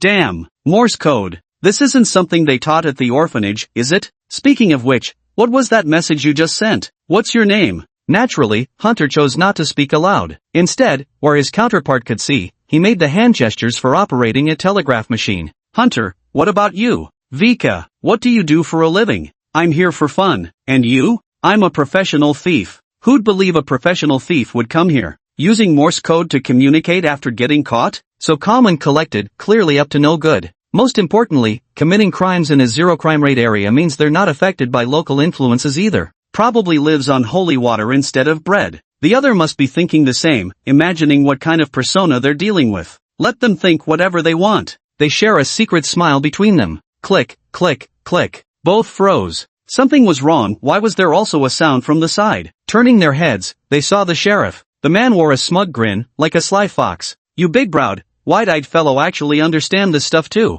The sheriff pulled out a baton and gave it a light tap. Quiet down now. You'll have plenty of time to spill your secrets later. Vika simply closed her eyes and pretended to sleep. Hunter noticed the surroundings growing increasingly desolate, yet he remained utterly unconcerned, instead observing the view outside the window with keen interest. I wonder what Anne and Ormond are up to right now. Following Ormond's research methodology, he'd soon identify the problem, but whether he could solve it remained uncertain. Same with Anne. Though connected to him through the vampire bloodbag bond, she'd likely be powerless against such bizarre hallucinations, because the filth in this town seemed capable of distorting human perception. God knows how they managed it. Truth be told, I should be on the path to disappearing right now, just like John's wife and daughter, being forgotten by everyone, having my very existence erased by something. All my plans have completely fallen through. I should be utterly panicking at a time like this, but I just can't bring myself to do it. It was more of a thrill, as if the absence of fear and all other negative emotions had left a void in me, and my body had filled that space with excitement instead. In other words, robbing someone would feel thrilling, and getting robbed would feel thrilling too. I suppose even facing death one day would probably feel thrilling? That sounds a little twisted, doesn't it? Alright, there's also my orange cat called Senior. If my existence gets erased, what will happen to him? That's my cat we're talking about. Gotta figure out a way to stay alive and get out of here. When the police car finally stopped, Hunter looked outside. They actually stopped in front of a dilapidated church. The church looked like it had been lifted straight out of a horror movie, surrounded by overgrown weeds, its windows covered in dust and cobwebs, with faint glimpses of strange symbols. But the next second, everything returned to normal. A church standing at the edge of the town was bathed in a golden radiance. Like a sanctified land from a storybook, it exuded an aura of holiness and tranquility. I don't know why, but the rapid changes made it look kind of funny. It was as smile-inducing as Marilyn Monroe trying to hold down her skirt. Are you planning to take the law into your own hands? The robber shouted, this isn't a police station. I demand fair treatment. Get out. Hey there, Sheriff. This place doesn't look like a police station. Hunter blinked, his voice brimming with confusion. Are you bringing us here to baptize us or something? By protocol, you'll be judged here. The sheriff said nothing more, merely instructing other officers to bind them before shoving them into this church. On his way out, he carefully closed the door behind him. For the lovely little town. They chimed in unison. It looks like a cult. Hunter looked around, casually glancing at the numbers on his wrist. 97. That's all those mortals could offer just now. You don't seem like a prisoner caught here, more like a tourist. Vika shrugged helplessly. It was the only movement he could make. The rough hemp ropes bound his limbs tightly, immobilizing all his joints. Apart from taking small steps, he couldn't do anything else. The key is panicking won't help anyway. Hunter grinned at him with amusement. You're the one who got me involved in this mess. Got anything to say for yourself? Chapter 72, Kicking Across Water Like a Skimming Stone. What can I say? Their police response was ridiculously fast. They had the place surrounded in under 5 minutes after I got inside. Vika analyzed, it seems they've turned every person in the town into surveillance cameras. Any abnormality would be detected. We're making history here, breaking their zero crime rate record. No, we're far from the first. Many predecessors have already disappeared, permanently. We'll meet the same fate, and then this place will still maintain its perfect zero crime rate. Where is this? Hunter asked, noticing the surrounding lights flickering on one by one around them. Seriously? Are we pulling this outdated TV drama cliché? Hunter moved closer for a better look. They were candles, rows of them. Whoosh, he exhaled sharply. The candles went out. The next second it reignited once more. Hunter moved closer and realized the candle was actually hollow inside. The so-called wick was a slender tube. It appeared to be electrified. No wonder it couldn't be blown out. It was rigged with technology. What kind of freakish place is this? You've got too much time on your hands. Vika sighed. You've got nerves of steel, Junior. This is St. Maria Cathedral, the town's religious organization. Wait, do you even know where you are? Looks like a church from a horror movie. Yeah. Several figures appeared ahead, seemingly dressed in white. Brides? What kind of nonsense is this? How could there suddenly be so many brides? These are nuns' robes. Vika scoffed, and Hunter could clearly see his face under the light. Ash-gray hair, forgettable features, an average height, and this utterly unremarkable voice. Dressed in a gray jacket, he looked like an utterly ordinary passerby. You say you're a professional thief? You look like you were born for this line of work. Thanks. Vika also sized up Hunter's appearance and couldn't help but chuckle. If you worked in our profession, you'd be arrested in minutes. Why? Too handsome, highly recognizable, very easy to spot. That's exactly what I wanted to hear. How about saying $5 worth more? If we survive today, I'll give you $100 worth. The distant figures drew nearer, rows of nuns in white habits, their heights and builds nearly identical, their faces seemingly cast from the same mold. If only their features were visible while the rest of their bodies remained shrouded in white, anyone would need ages to tell them apart. It was astonishing to imagine the church's interior could be this vast, conservatively estimated to hold over 1,000 people. God only knew what it was truly for, but one thing was certain, it definitely wasn't meant for hosting parties. Sinners, since your arrival here, your fate has already been sealed. Among the nuns emerged a rather distinctive woman. She wore an exquisite golden crown on her head, strikingly beautiful and crafted with intricate openwork techniques. Her eyes were a shade of violet. Want it? Sure do, if only we could swipe it. Still thinking about stealing even when you're about to die. Occupational hazard. Weren't you thinking the same? I want to rob the rich to help the poor. Really? Vika narrowed her eyes, sensing a glimmer from the young man before her. Are you some kind of righteous crusader? Of course it's robbing their wealth to relieve my own poverty. Alright, it must be an illusion. Every orphan from the northern orphanage looks the same. Bring them over here. The nun wearing the golden crown gave the order. Humph, wanna catch me? I'm the legendary kick-skimming-on-water runner. Vika magically freed himself from all restraints and dashed toward the door. Next time remember to lock the door. You bunch really have no sense of security at all. Bang! He delivered a brutal kick to the exit door. No one behind could catch up. They couldn't match my speed. Could they even win? We will win. I, Vika, am truly not someone the small town could ever contain. The door didn't budge. After carefully observing for a few seconds, Vika began to wail. Damn it, why is this door locked from the outside? What kind of material is this? No sooner had she spoken than the nuns closed in behind her. Hey, can we settle this? Vika pleaded with a woeful expression. Let's just pretend none of that ever happened. His face took the hit squarely, and he collapsed to the ground with his eyes rolled back. Immediately, someone injected an unknown liquid into his neck. Now it's quiet. The women in white robes split into groups of 4, each pair clamping onto Hunter and Vika as they injected some kind of serum into their arms before dragging them toward the center of the hall. Well, given Vika's recent movement, she got injected one more time. They're incredibly strong, who knows what they've been eating to grow like that. How are you feeling? Vika asked, his voice noticeably looser. Starting to feel weak in the knees? That should be the muscle relaxant kicking in. Hunter took a moment to savor his surroundings. The woman beside him had an exceptionally soft body, carrying a pleasant fragrance reminiscent of violet-scented incense. He nodded solemnly in agreement. Rich but not greasy, it really makes one's legs go weak. I'm not talking about that feeling, Vicar answered with a slightly slurred speech. The two were led forward, surrounded by countless women in white observing them. My name is Loi, said the golden-crowned woman at the forefront. Her violet eyes and voluptuous figure were striking, especially her bosom. What will happen to us? Vika looked at her. We won't do anything to you. We'll let the gods deliver judgment. What do you mean? We will sacrifice both of you to the gods, and let K be the judge. Loi clenched his hands in devout prayer, gazing up at the sky where the light shimmered upon it, truly possessing a serene beauty. But still, what a hypocritical answer. Aren't you just sentencing me to death? It's the kind of line like, God will judge you, my job is just to deliver you to him. When said by a righteous character, it sounds pretty badass. Why are villains saying this nowadays? It feels so awkward to hear.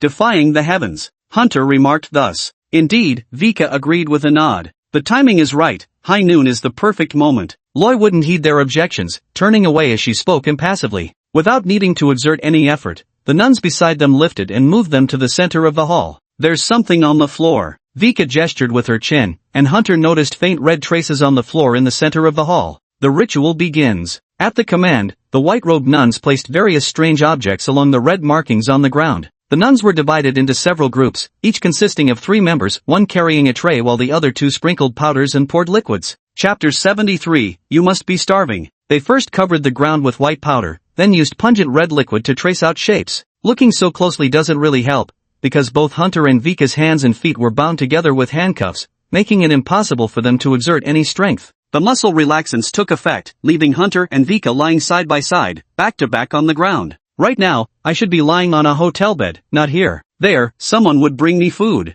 Now that you mention it, I'm feeling hungry too. Did I smell food? Hunter frowned. Nearby, a nun appeared carrying a fresh tray of dishes. A faint aroma seemed to drift their way. What are those? Giving us something to eat before we head out? Do you not usually read books? Isn't this your chance to show off? As a thief, you must have a wealth of experience, right? Fine then. Vika rolled her eyes. See that white powder they sprinkled? It's stardust powder, the foundation for constructing the magic circle. Next to it is blood, the medium that enables the circle's transmission function. The ether will transfer through this. Sounds like the principle behind circuit boards. Essentially no different. It's the law of the universe. You could view it as the universe's circuit board. But scholars would never call it that. Sounds too pedestrian. As they were talking, the white-robed nuns began carrying trays, placing strange black and red objects around them in an organized hexagonal pattern. The further out the plates are arranged, the smaller their radius, until finally only a fruit the size of a peach can fit. What's this? This time it's food. Wait,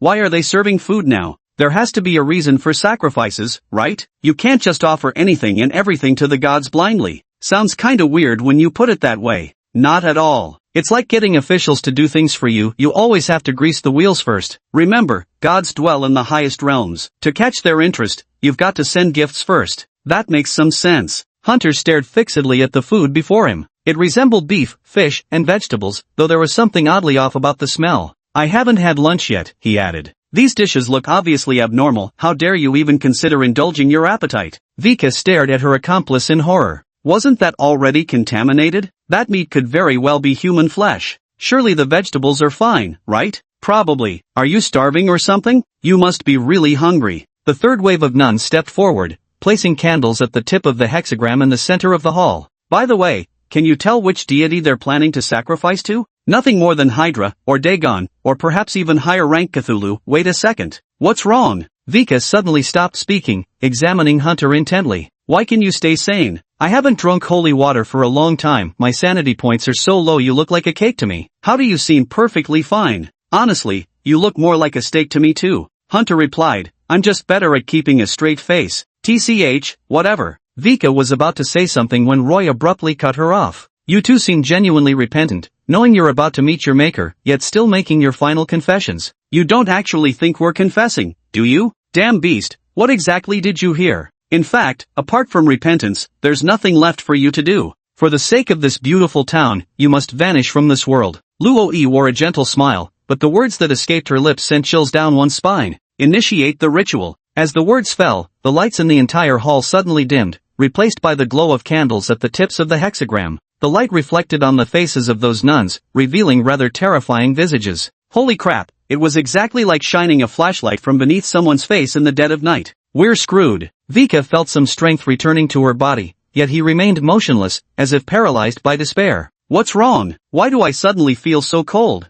Hunter asked. The surrounding area had begun to fill with rustling sounds, likely the nuns conducting their prayers. It sounded like the buzzing of mosquitoes. What the hell are these mosquitoes up to? Hunter glanced at his wrist and muttered. 96.5. Why are the readings so slow? Who cares about checking the history now when there's no time anyway? We're doomed. The ritual has begun. We're being sacrificed. Vika answered gloomily, his voice trembling with the verge of tears. He could already sense some eerie presence watching him, like a massive eyeball extending countless tiny tentacles. It feels like I'm about to fly. This magic circle has already opened a passage. Don't you feel the icy coldness around you? What do you mean? That's the sign of ether flow. It carries away heat, Vika replied gloomily. You ignorant fool. I'm so hungry. Tisk. The icy chill in his body abruptly ceased. Ha? Why does it feel like the sacrifice was interrupted? How? What could possibly disrupt a sacrificial rite? Nothing should be able to interfere. What happened? Vika froze for a moment, then lifted her head, momentarily regaining clarity.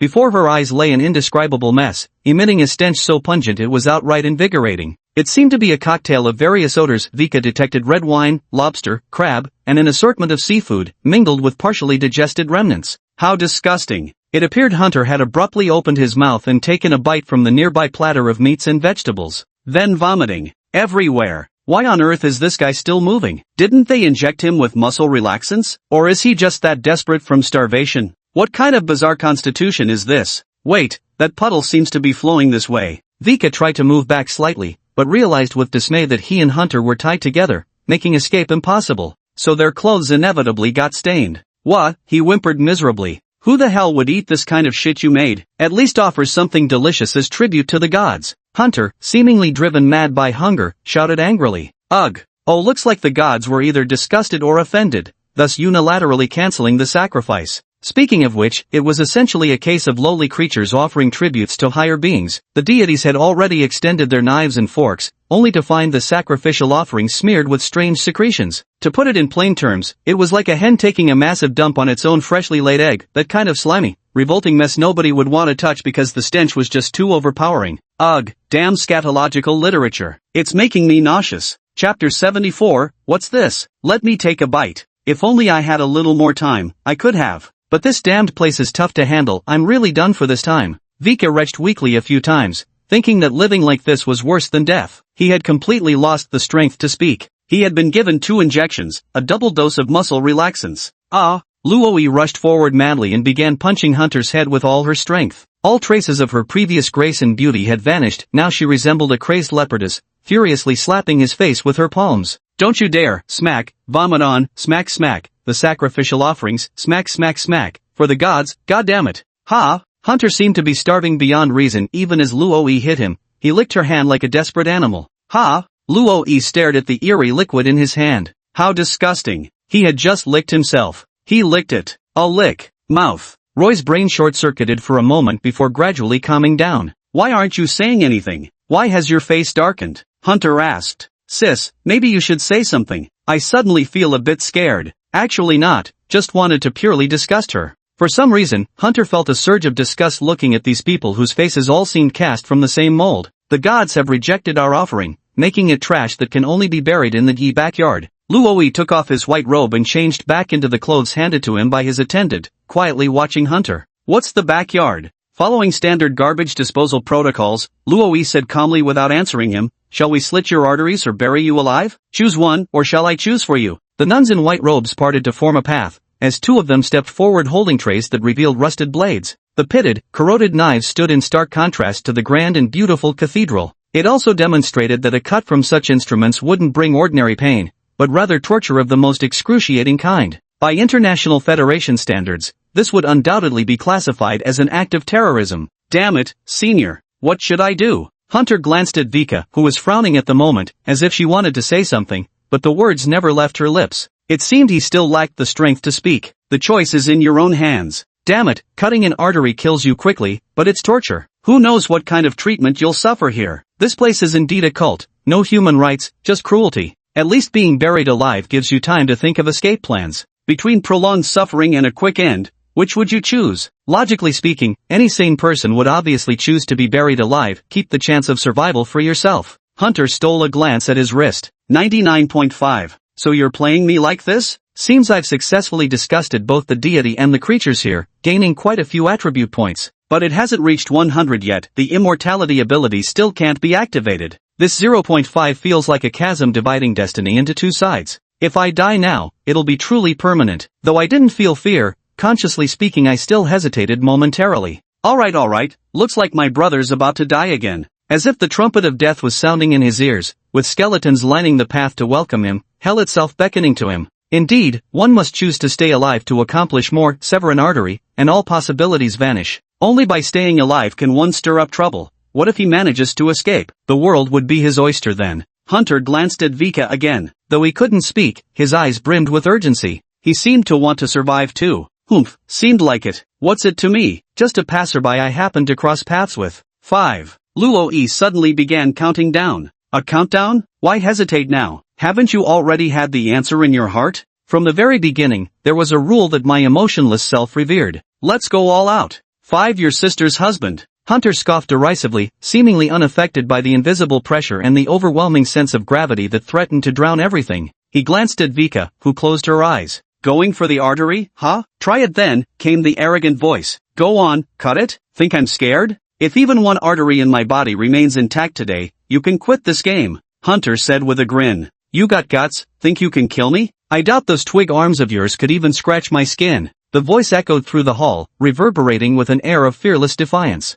Vika suddenly opened her eyes. Alright then, do it. Loy froze for a split second, narrowing his eyes as his violet pupils flickered with faint bewilderment and mockery. Let's bid farewell to this ignorant gentleman who loves showing off. No, I'll do it myself, for this beautiful town, and for the Lord. The scraping of blades, the grating squeaks, the pervasive metallic tang, each detail exposed the agony being inflicted upon the young man on the stage. The rhythmic rasping of the saw transformed the opulent hall into something distinctly macabre. In the center of the grand hall, atop an almost perfect hexagonal magic circle, Loy was intently dismantling a human body. She was slicing through the carotid artery in Hunter's neck, deliberately prolonging the motion. Rules were rules, she would only sever the neck, but how precisely to sever it was entirely her choice. The only tool at her disposal was a rusted scalpel, its edge serrated like a saw. Did you skip breakfast? Is that all? You can't even wield a knife properly? How are you so incompetent? Does my blood look red to you? Yours is probably black. How dare you serve any lord? Filthy creatures like you, as chaotic as sewage, should just die to atone for your sins. Why are your hands shaking? That's it? Getting nervous? Shut up.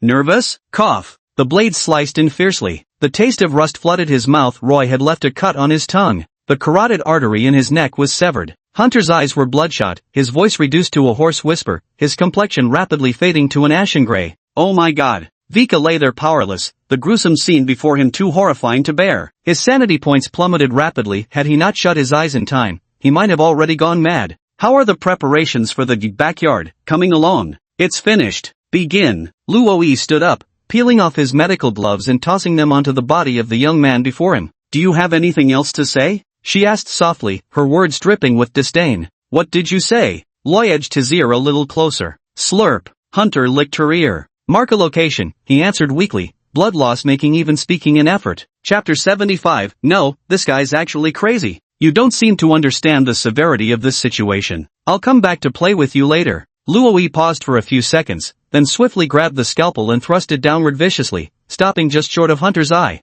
I won't disrupt the ritual. She snapped in flustered exasperation, her ample bosom heaving with emotion. Everything for our beautiful town. Poor thing, you can't even express your own emotions. What has this town of yours ever given you? Hunter let out a soft, mocking laugh. I'll just give you one warning, my ultimate skill is ready. Prepare the body. Several nuns in white brought ropes and a wooden coffin, then began their work. Hunter and Vika's bodies were placed in coffins and buried in the graveyard behind the church. If they could step outside and take a look, they would discover that most of the graves here are cenotaphs, yet they stretch endlessly in such dense numbers that tallying them becomes impossible. Vika clenched a slender wire between her teeth and laid it on the wooden board beside her. He could sense what was happening through the vibrations. The air inside the coffin was limited. Once the oxygen ran out, he'd lose the strength to act. The sound of digging disappeared. Footsteps vanished. After waiting silently for 5 minutes and confirming no other sounds could be heard, Vika finally bit down hard on his own right shoulder. Tearing open his skin surface, he bit out a capsule and swallowed it.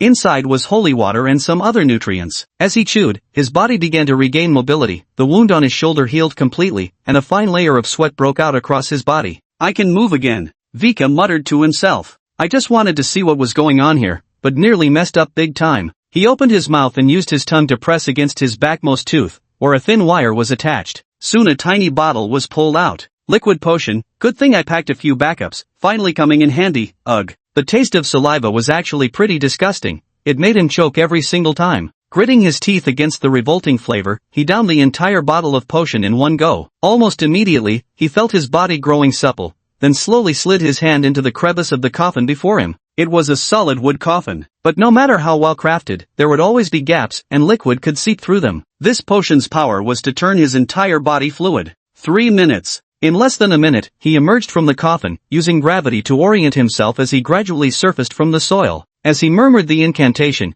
his body gradually regained its solid form. So much sand. His gray hair was caked with dirt, and one could even pluck out a few earthworms and pill bugs from it. Vika readjusted her eyeballs back into place. After testing a few jumps to confirm her body showed no abnormalities, she turned her gaze toward the graveyard before her. Truly spectacular. How many people have died here over the past 100 years? How has this damned place even managed to survive for so long? Damn, the bug on the back of my head is gone. That's great news. Liquefaction can eliminate these bugs. All in all, this trip wasn't bad. There must be some divine mean blessing this place. To make someone vanish completely like that, nothing short of a high-tier deity could pull it off. Vika glanced around and spotted her backpack, tossed in the corner like a piece of trash. Everything's still here. These guys don't seem to care for wealth. Wait, no, just the gold on their foreheads alone is worth more than all my belongings. Looking back at the graveyard, he noticed a fresh mound beside his own earthen pile. Oh right, this fellow's name is Hunter. Vika turned his gaze toward the newly appeared grave beside him, his eyes carrying a trace of newfound respect. I may not be a good person, but you're truly something else. With a sleight of hand, he swiftly produced a card from his coat and pressed it into the dirt before Hunter's grave. This is precisely what the Scholars' Church lacks, courage and fearlessness. In comparison, we think too much and become hesitant. Precisely because I can't do it myself, your foolish bravery becomes all the more precious. Of course, I'm not saying your kind of courage is wrong. It's just that in this world, there's no place for someone like you to survive. Like most gentle souls who never receive gentleness in return. Though you're already dead, I still have to thank you for giving me a chance to live. I've learned my lesson. I'll never come to this kind of place again. Turns out I'm cut out for academia, not fieldwork. I'm truly terrified of death. If you were still alive. Vika suddenly realized something. He threw himself to the ground, listening intently for any movement. Good, nothing. Now I can speak freely. I'm just worried about setting up some kind of ominous foreshadowing. If you're still alive, I'll be your recommender for the Scholars' Church. From now on I'll share half my food with you, and I won't object to anything you do. But if you come back as some ghost to haunt me, I'll have to put you back in the ground. Vika cheerfully made a bunch of impossible promises. Surely saying all this won't cause problems? You're already dead anyway, muttered quietly. Farewell for good then. I'll remember you, junior brother Hunter. Inside Hunter's mental cubbyhole. What the hell? Is this guy insane? Hunter stared at the large screen before him. It showed Vika suddenly appearing to salute in front of his dirt mound. The constant chatter was so annoying, yet too distant to make out what was being said. How can someone drone on for so long? We're commemorating you, aren't we? Naya popped up from nowhere and sat down beside him. The art style is a bit strange. Sipping boba tea while wearing sunglasses, white puffs of popcorn keep appearing out of thin air, stuffing themselves into Kay's body. Crunchy. Looks delicious. Give me some? No way, these things might look like ordinary popcorn and milk tea, but in reality, Naya chuckled mischievously. This is a boring planet, along with some galactic nonsense. Could it be a lie? Would you like a taste? If you'd like to speedrun the novel's ending, I wouldn't mind at all. Nyarlathotep offered a popcorn with one tendril while another tendril munched on a different kernel. Hunter thought he heard mournful wails echoing from some tormented soul. The sizzling sound resembled something deep-frying. No thanks, keep them for yourself. Hunter chose to refuse. After all, not being afraid is one thing, but being mentally unsound is entirely another. This food meant for deities probably isn't suitable for human consumption. Whales can swallow tons of food whole, while humans might choke on swallowing even a tiny fish raw, landing them in the hospital. Chapter 76, If others believe you can fly, then you can fly. Fortunately, at the critical moment, the value finally reached 100. I gambled right once again. Not bad. Your recent performance has been quite satisfying. Naya lounged comfortably in the chair, rewarding Hunter with a pat on the shoulder. You've successfully disgusted a god. I'm delighted. Need any help? Just name it if it's within my power. One question only. Naya narrowed her eyes, staring intently at Hunter's. I only appear when the value reaches its maximum, so you better seize the opportunity. I remember you said the duration of the mask's effect is random, right? Hunter picked up the mask. This one was carved with another mask. A golden protruding mask, blank with no other carvings, not even patterns. Just moments ago, he had licked Roy and successfully gathered the final 0.5 points. He had to admit, the pain of having his throat slit was truly unbearable. Thankfully, excessive pain would be erased by Nyarlathotep to prevent sanity loss, or he'd have gone mad long ago. What does this mask mean? I can't figure out its ability. Playing nesting dolls here? Yeah. How long will it last this time? You don't need to tell me, just help me buy as much time as possible. Hunter placed the mask over his face without hesitation. Fine, you get 15 minutes then. Naya took a bite of popcorn. We'll deduct more if that's not enough. What kind of logic is deduct more supposed to be? Because I can't give any more than this, it's already a very powerful ability, Nyarlathotep replied. From one of my avatars. Enough. Hunter placed the mask over his face. Whoosh. The The mask adhered to the surface of the skin, emitting a sound so faint it was nearly imperceptible. Oh ho! I hear the sound and echoes of revenge. Nyarlathotep watched excitedly as Hunter slowly faded from the mental space. A nobleman may wait 10 years for vengeance, but I'm no nobleman, my grudges never last overnight. Hunter opened his eyes. As they adjusted to the darkness, the interior of a solid wood coffin came into view. You're so rich, using solid wood for this. July 17th, 12:05 noon. From Hunter's grave. A hand bursts through the earth, white bones protruding, still clinging with shreds of flesh, like warriors returned from hell. The church was called St. Maria Cathedral, a tacky and ordinary name. Before this church, there was always a gatekeeper. The gatekeeper here wore a familiar outfit, like Loy, but it wasn't her. In fact, all the white-robed nuns looked almost identical, only the one wearing the golden crown was Loy. Hello, I'm a patrol officer. The white-robed nun at the gate suddenly heard a voice. When she turned to look, she saw a person in blue clothes calling to her. Her vision seemed to blur for a moment before she could clearly make out the person's face. It was the familiar police uniform. The nun relaxed slightly but still harbored some suspicion. Why was he alone? What's the matter, honorable officer? The white-clad nun gave a slight nod. I have urgent business to discuss with Sister Loi, for the sake of our beautiful town. May I ask what this is about? We've caught a new prisoner trying to disrupt the town's peace. But where is this prisoner? The white-robed nun curiously looked around. Right here. Here? The white-robed nun shifted her gaze back to the policeman. The officer raised a pitch-black gun barrel and shoved it directly into her mouth. Why would the officer suddenly do such a thing? The nun realized something was wrong and widened her eyes. So it's you, the other person said with a sly grin. MMPH, MMPH.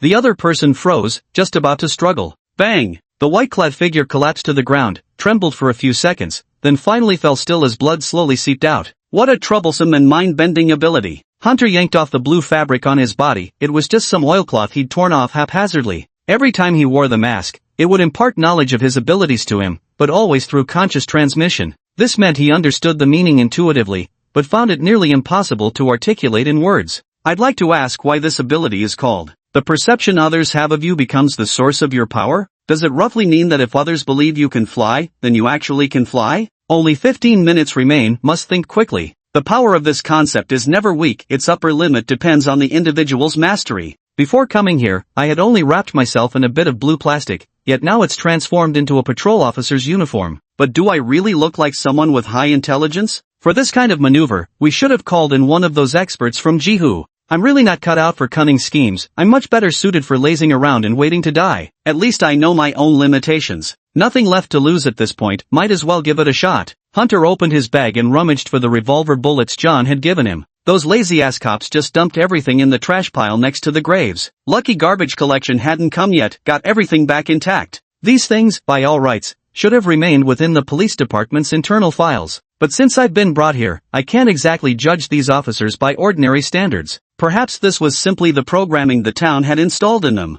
They say everything happens for the best, don't they? Hunter muttered to himself as he pulled on the black hood. For the sake of maintaining an air of mystery, it's better to keep the hood on. Otherwise people might recognize me at first glance. Isn't that the guy who had his artery slashed and got hung this morning? I still remember, he was just a stubborn guy, nothing more. Then how can we play? This ability is completely useless now. Forward, forward, forward. Hunter pushed open the gates of St. Maria Cathedral before him. What greeted his eyes was that familiar hall, and scattered nuns in white, sitting there in prayer. Indeed, during normal hours, this church operates openly and its doors remain unlocked. Speaking of which, at high noon, there shouldn't be any ordinary people around, right? Hunter looked around with a wide grin, flashing his pearly whites. No, exactly, who comes to a church at midday anyway? Then there's no need to worry about accidental injuries? He drew his revolver, clicked off the safety, and pointed the dark muzzle skyward. Bang! Everyone, look this way. Hunter's booming voice rang out, deliberately modulating his tone slightly. I declare this, I've returned from hell after making a pact with the devil. Are you prepared to meet your death? The nuns seated in their chairs rose one after another, encircling him. Surround him, don't let him disrupt the peace of our town. The lead nun in white robes spoke coldly, her brows tightly knitted together. Though he didn't detect any fluctuations indicating mystical creatures, the guy before him gave him an inexplicably bad feeling. Who are you? Chapter 77, a powerful burst of music resounds. Where's Loy? Tell her to come out. There's nothing worth saying to a small fry like you. Hunter turned around and slammed the door shut. The lead nun in white quietly seized the moment he turned his head to place the golden crown upon herself. Holy shit, Luoi! Hunter suddenly recognized her. Luo-yi removed the headpiece once more. Take me for a fool? Hunter yelled, raising the revolver to his temple and firing a shot. Then he collapsed to the ground. Luo-yi couldn't help but widen his eyes. Seriously? Did this guy just kill himself? Are you joking? Or just plain stupid? Loi's perspective. The masked man before me suddenly collapsed like a circus clown. What a boring guy. She suddenly felt dazed, but already lying on the ground, she had no other choice but to twitch the corner of her mouth. Bury him again. Wait, why did this person commit suicide here? His height was somewhat similar to Hunter from this morning, but he was already dead. From what he's saying, could he be someone who died here before? People die every day, which one was he? Why would he say he returned from hell? And what does he mean by making a contract? Take him away and bury him. To be safe, cleanse him with holy water before burial. No, the more I think about it, the more wrong this feels. Why did he commit suicide? What was the reason for his suicide? Loi abruptly turned his head back. Stay back. Too late. Believe it or not, I've returned from hell once again. Speaking of which, holy water. You actually use holy water too? Someone who'd die instantly from washing yourself with it actually uses holy water? The masked man slowly rose to his feet, wiping the blood from his forehead with a chuckle. Every death makes me stronger. Stronger? What did he offer as sacrifice? Life? Or the flesh and blood of a higher being? Luo-yi let out a slight exhale, tilting her head as she felt the weight of overwhelming pressure. What should we do? The white-robed nun with equally stunning beauty beside her asked. He can't possibly be reborn after every death. Recite the Lord's scripture to lower his SAN value. Use sorcery to weaken him, curse his life. The nuns immediately began chanting the scriptures. Do you like to sing? Damn, are you not losing sanity points? Guess what? The masked man pulled out his phone, turned the volume to max, and connected it to the Bluetooth speaker. The pounding rhythm of music suddenly blared. Death metal rock completely drowned out everything. The band's raspy screams instantly tore through the solemn atmosphere. Why the hell are you carrying a Bluetooth speaker around with you? Luo-yi cried out in shock. Who do you think you are? Even if I stripped and danced in church today, what could you possibly do about it? The masked man replied, then fired another shot at his own head. Dead again? The incantations have no effect on him. Absolutely immune. The sister beside her answered, gazing helplessly at Loi. A pang struck Loi's heart. Did he say he would become stronger? Does that fall within the expected scope? What does stronger mean exactly? Physical prowess? Or mental fortitude? Or perhaps, both? So you're saying he's now virtually invincible? Bang! Luo-yi had just thought of this when the opponent pulled the trigger. The masked figure before him stood up and casually blew off a white-robed nun's head. Their draw and aim speed was getting faster. No way, are you serious? He slowly began to speak. To show you my mercy, I shall tell you of my power. My weapon never misses its mark. Bang! My death will grant me power. Bang! My bullets are endless. Facing the crowd of over 100 white-robed nuns, the masked man bared a row of white teeth and spoke each word deliberately, his voice ringing with conviction. At the same time, he pressed the pistol against his own chin, striking an elegant pose, like a gentleman's farewell bow. I hear you deliver sinners to your God for judgment? Well, I'll deliver you to meet a God too, except it'll be the God of death. What kind of God's follower are you anyway? Luo-yi took a step back. I trust no one, for I am death itself. And now, the Reaper comes to claim you. Bang! A gunshot. The masked figure staggered backward again.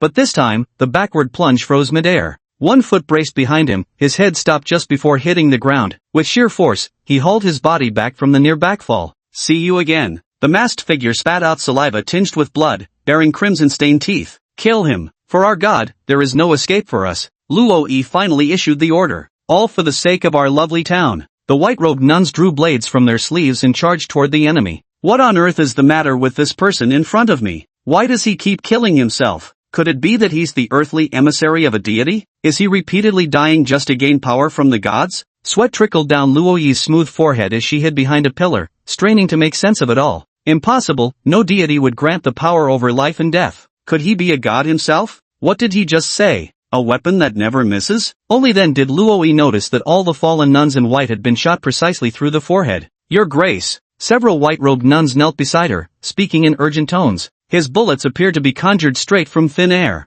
Impossible! Roy cried out. She instinctively contorted her beautiful features into a grimace, leaning forward slightly. The mysterious figure before her swiftly emptied the revolver in his hand, elegantly extending his right arm to eject the spent cylinder only to produce a fresh one from thin air and slot it into place as if performing a magic trick, materializing objects out of nothing. Impossible. He truly can't die. Even with his heart pierced and skull shattered, he always returns to his original state. Impossible. Luo gasped for breath, suddenly feeling a long-lost fear. For no reason, she thought of Hunter, whom she had eliminated that morning, and the words whispered in her ear. "I'll come back for you. Impossible, impossible, impossible. He's already dead, his artery was severed." Ah! The nun's screams continued to come from behind. "I see you, Miss Roy. You can't see me. You can't possibly see me. I'm behind the pillar. Unless you can, read minds. Right behind the pillar, am I right? Impossible. How can he see me? Your legs are trembling." A voice like a demon sounded behind him,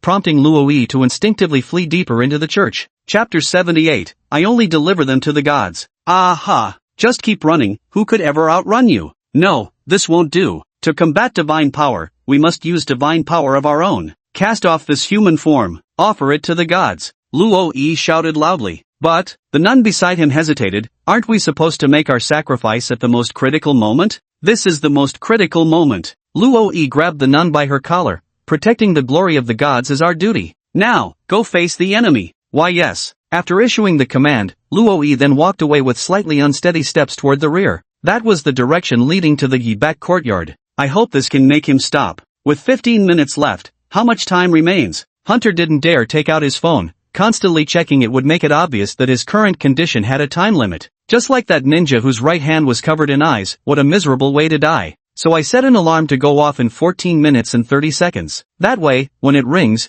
it'll just be mistaken for an alarm clock. I'm an absolute genius. There's barely any downside to this ability aside from the fact that my brain struggles to handle the constant passive upgrades. I have to reset myself periodically, and only after reviving does my body reach peak condition again. Speaking of which, I feel like I've gained so many new skills. It's not just speed and strength, even the bullets I fire seem to pack more punch. That's actually why I can reset myself so easily. With normal bullets, I probably wouldn't even be able to pierce my own skull. What a comprehensive enhancement. However, simply generating ammunition magazines midair would consume a tremendous amount of mental energy. The gradual strengthening of the body also accelerated the frequency of self-termination. My current physique seems comparable to Anne's now, whether it's leaping directly onto pillars or uprooting tables fixed to the ground to hurl at crowds. But be warned, resurrection has a recovery period. Every revival leaves you momentarily stunned for about half a second. Regaining consciousness is like rebooting a system, it always requires reaction time. If they catch the timing and stab you to death with each revival, you'd essentially be cornered and endlessly hunted down.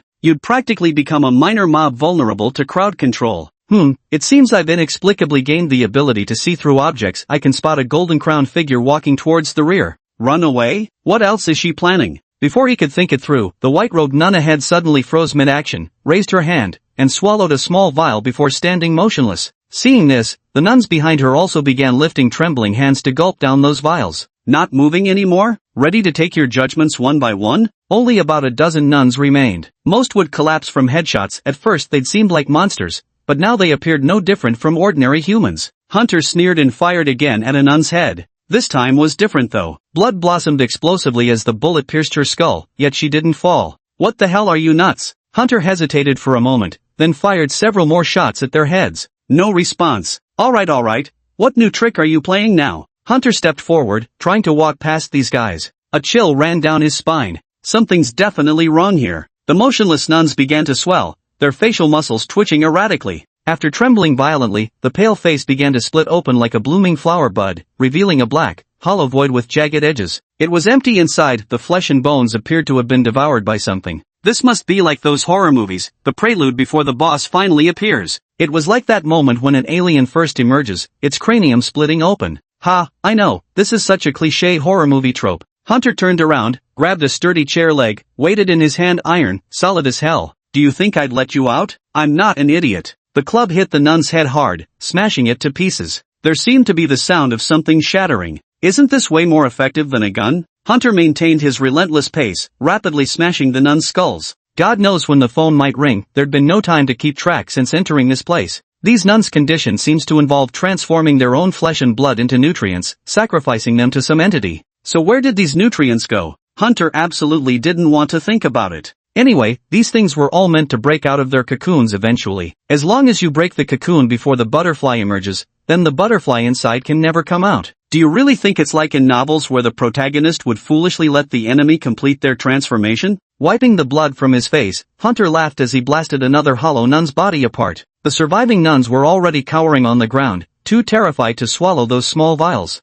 No need to bother finishing these creatures off, leaving them here wouldn't cause any problems anyway. You can let them go, right? Bang! That's how it should have been. You tried to kill me, why should I spare you? But Hunter didn't care, casually picking up the revolver and blowing another nun's brains out. Bang! There must be at least 10,000 burial mounds behind. Who knows how many people have died here over the past 100 years. To say these nuns knew nothing is impossible, only those who were informed could become nuns here. Bang! Then there's nothing more to say. Since there'd be no guilt in killing them anyway, might as well take care of it in passing. Just as they say, send them to stand before divine judgment. My only duty is delivering them to the gods. You shouldn't have messed with Orphan and Anne's affairs, you know that? Want to make them disappear? Then I'll make you disappear first. Hunter reloaded the revolver's cylinder again. The barrel was getting hot, glowing faintly red. The pristine white floor was now streaked with blood, the metallic scent of crimson filling the air. He strode swiftly toward the last nun whose face had become hollowed out. The creature was in its final stages of metamorphosis, its abdomen grotesquely distended, larger even than a woman full term with child. The nun's nutrients had been completely drained, her skin taking on a cyanotic hue like some long-dead zombie. Pop!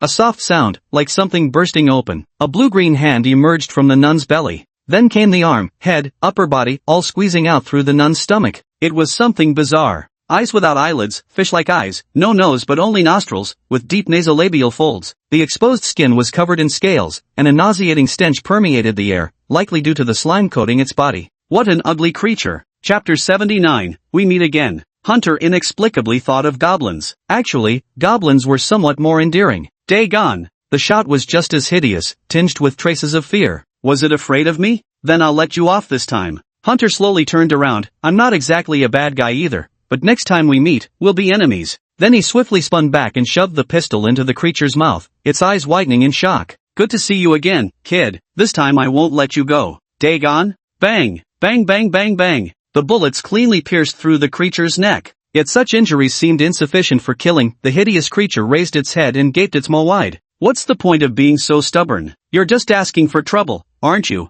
A massive iron pole shattered its skull in an instant, followed by relentless strikes, until it smashed to pieces. The blood splattered, but it was more of a blue-green hue. Some ugliness, but nothing serious. I'm terrifyingly strong now. How on earth did those nuns imagine me? After finishing off the last monster, Hunter turned his gaze toward a door. Beyond it stood a figure wearing a golden crown. What time is it now? Hunter glanced at his phone. 12:16. 4 more minutes. Little bunny, be good and open the door? The masked man hummed a little tune as he placed one hand on the blast door's handle. This type of blast door was the same fireproof model used worldwide, sturdy and durable. It shouldn't be able to open, right? Those inside and outside were lost in thought. Click. The next second, the meticulously crafted riot gate was torn open without resistance. Against this backdrop, it was as effortless as opening a can. The sturdy blast door proved as fragile as sheets of paper. Ha, ha ha ha. A voice filled with surprise came from the front of the door. Eek, wah! A mournful wail came from behind the door. Luo-yi was currently seated before a table, upon which lay an assortment of strange and unusual objects. It seems to be used for summoning and sacrifices or something like that, but before preparations could be completed, the other party had already arrived. The best way to deal with a mage is to interrupt their spellcasting, and the same goes for priests. The masked man kicked the table over. The items intended for sacrifice were scattered haphazardly across the ground. Miss Luo-yi. The masked figure approached her and casually sat down, their clothes long soaked through with blood, so much so that a mere tug caused them to fall away. In other words, apart from the hood, almost all of their clothing was gone. But it's fine, this feels quite comfortable, like sleeping naked. He reached out to move the table back in place and wiped away the smudge on its surface. What do you want? Loy took deep breaths, feeling nothing but despair. 100 white-robed nuns, each blessed by divine favor. Why did they die as easily as chopped vegetables? Why do all these specialized creatures, which could fight without feeling pain unless shot directly in the head, end up dying from headshots? Why doesn't he lose sanity? This is sheer madness. Just relax. The masked man cheerfully removed his hood. You should know who I am. So it really is you. Roy screamed. Hunter, what do you want? I've already done most of it, and you're only asking me that now? Hunter wiped the blood from his head lightly. You know, this state of mine has a time limit. Don't worry, just 10 minutes. It's already passed. I never lie. You can kill me now. The claim I never lie was, in fact, another lie. Do you really think I'd believe that? Luo-yi took a step back, knocking over the chair which fell to the ground with a crisp clatter. So what if I can be killed? You could shoot me dead any time. Hunter took out the revolver, loaded a single bullet, pointed the barrel at himself, and placed it on the table. so I'm giving you one chance. I'll bet my life against yours. Aren't you the one who trusts deities? Who loves letting gods make judgments? Hunter curled his lips slightly, brown eyes glinting with mocking amusement that made Luo feel suddenly breathless. I have my faith, you have yours, so let our beliefs decide. Let's see if your deity permits you to live. Are you sure? Roy seemed to waver. If you don't play, I'll shoot you instead. Hunter waved the revolver, holding it right in front of Roy's face. I've only got one bullet left. I never kill women or children, unless they do it themselves. Then what were all those things you just killed?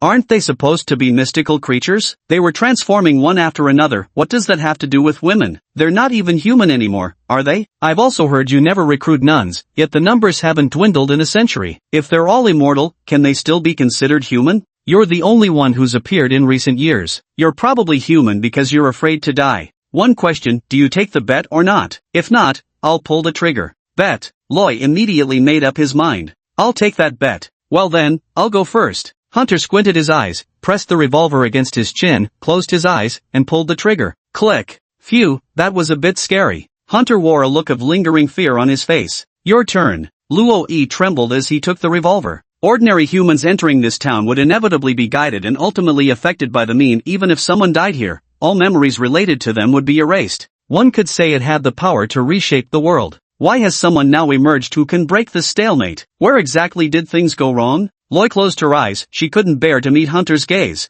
Click. Congratulations, congratulations. Hunter clapped his hands, casually took the revolver, and pressed it against his own head. How about some excitement? What do you mean? I'll fire a few more shots, either I die, or you die. Care to bet on it? Hunter laughed. Let's see how much your god truly loves you. I'll give you a little discount if these next few shots fire, you'll be free. You'd be that kind? Royo skeptically opened his eyes. Fear shimmered in them. Someone, anyone, just hurry up and fire that gun. Hunter didn't speak, choosing to prove himself through action instead. Close your eyes. Click. Third shot. It seems the god I believe in really loves me, so let's try again. Click. Hunter decisively pulled the trigger. The fourth shot. What are you doing? Roy screamed. Why, so fast? Does speed matter when it's this thrilling? Hunter waved the revolver casually. Ladies first. I'll take an extra shot. If it doesn't fire, you lose. No, I'll do it myself. Luo closed her eyes. Her ability to think calmly had deserted her. She could only watch as Hunter pulled the trigger. Chapter 80. I'm a genius. Go off. Hurry up. If it doesn't go off, I dare not think about it. Click. A sound of utter despair. It seems the gods are on my side. 3 presses and no response. Hunter smirked, his grin laced with mockery. It's your turn now. Your god should protect you from this bullet, right? After all, you worship K so devoutly. K will surely answer your prayers, won't they? Ah. Roy looked at the revolver Hunter handed over and immediately felt suffocated. This must be the 5th shot now, right? So this gun has live ammunition? No. Gods, what are you doing? Will mighty Dagon abandon its servants? No. Roy slowly turned the gun toward himself. Please. Hunter smiled gallantly. What god do you actually believe in? Quite simple, I'm an atheist. Hunter grinned, revealing 8 perfectly aligned teeth. Handsome indeed, apart from the blood covering his face. This wasn't the moment to be noticing such things. Because death is imminent, the gun muzzle before my eyes is about to fire. You believe in your god, don't you? I believe.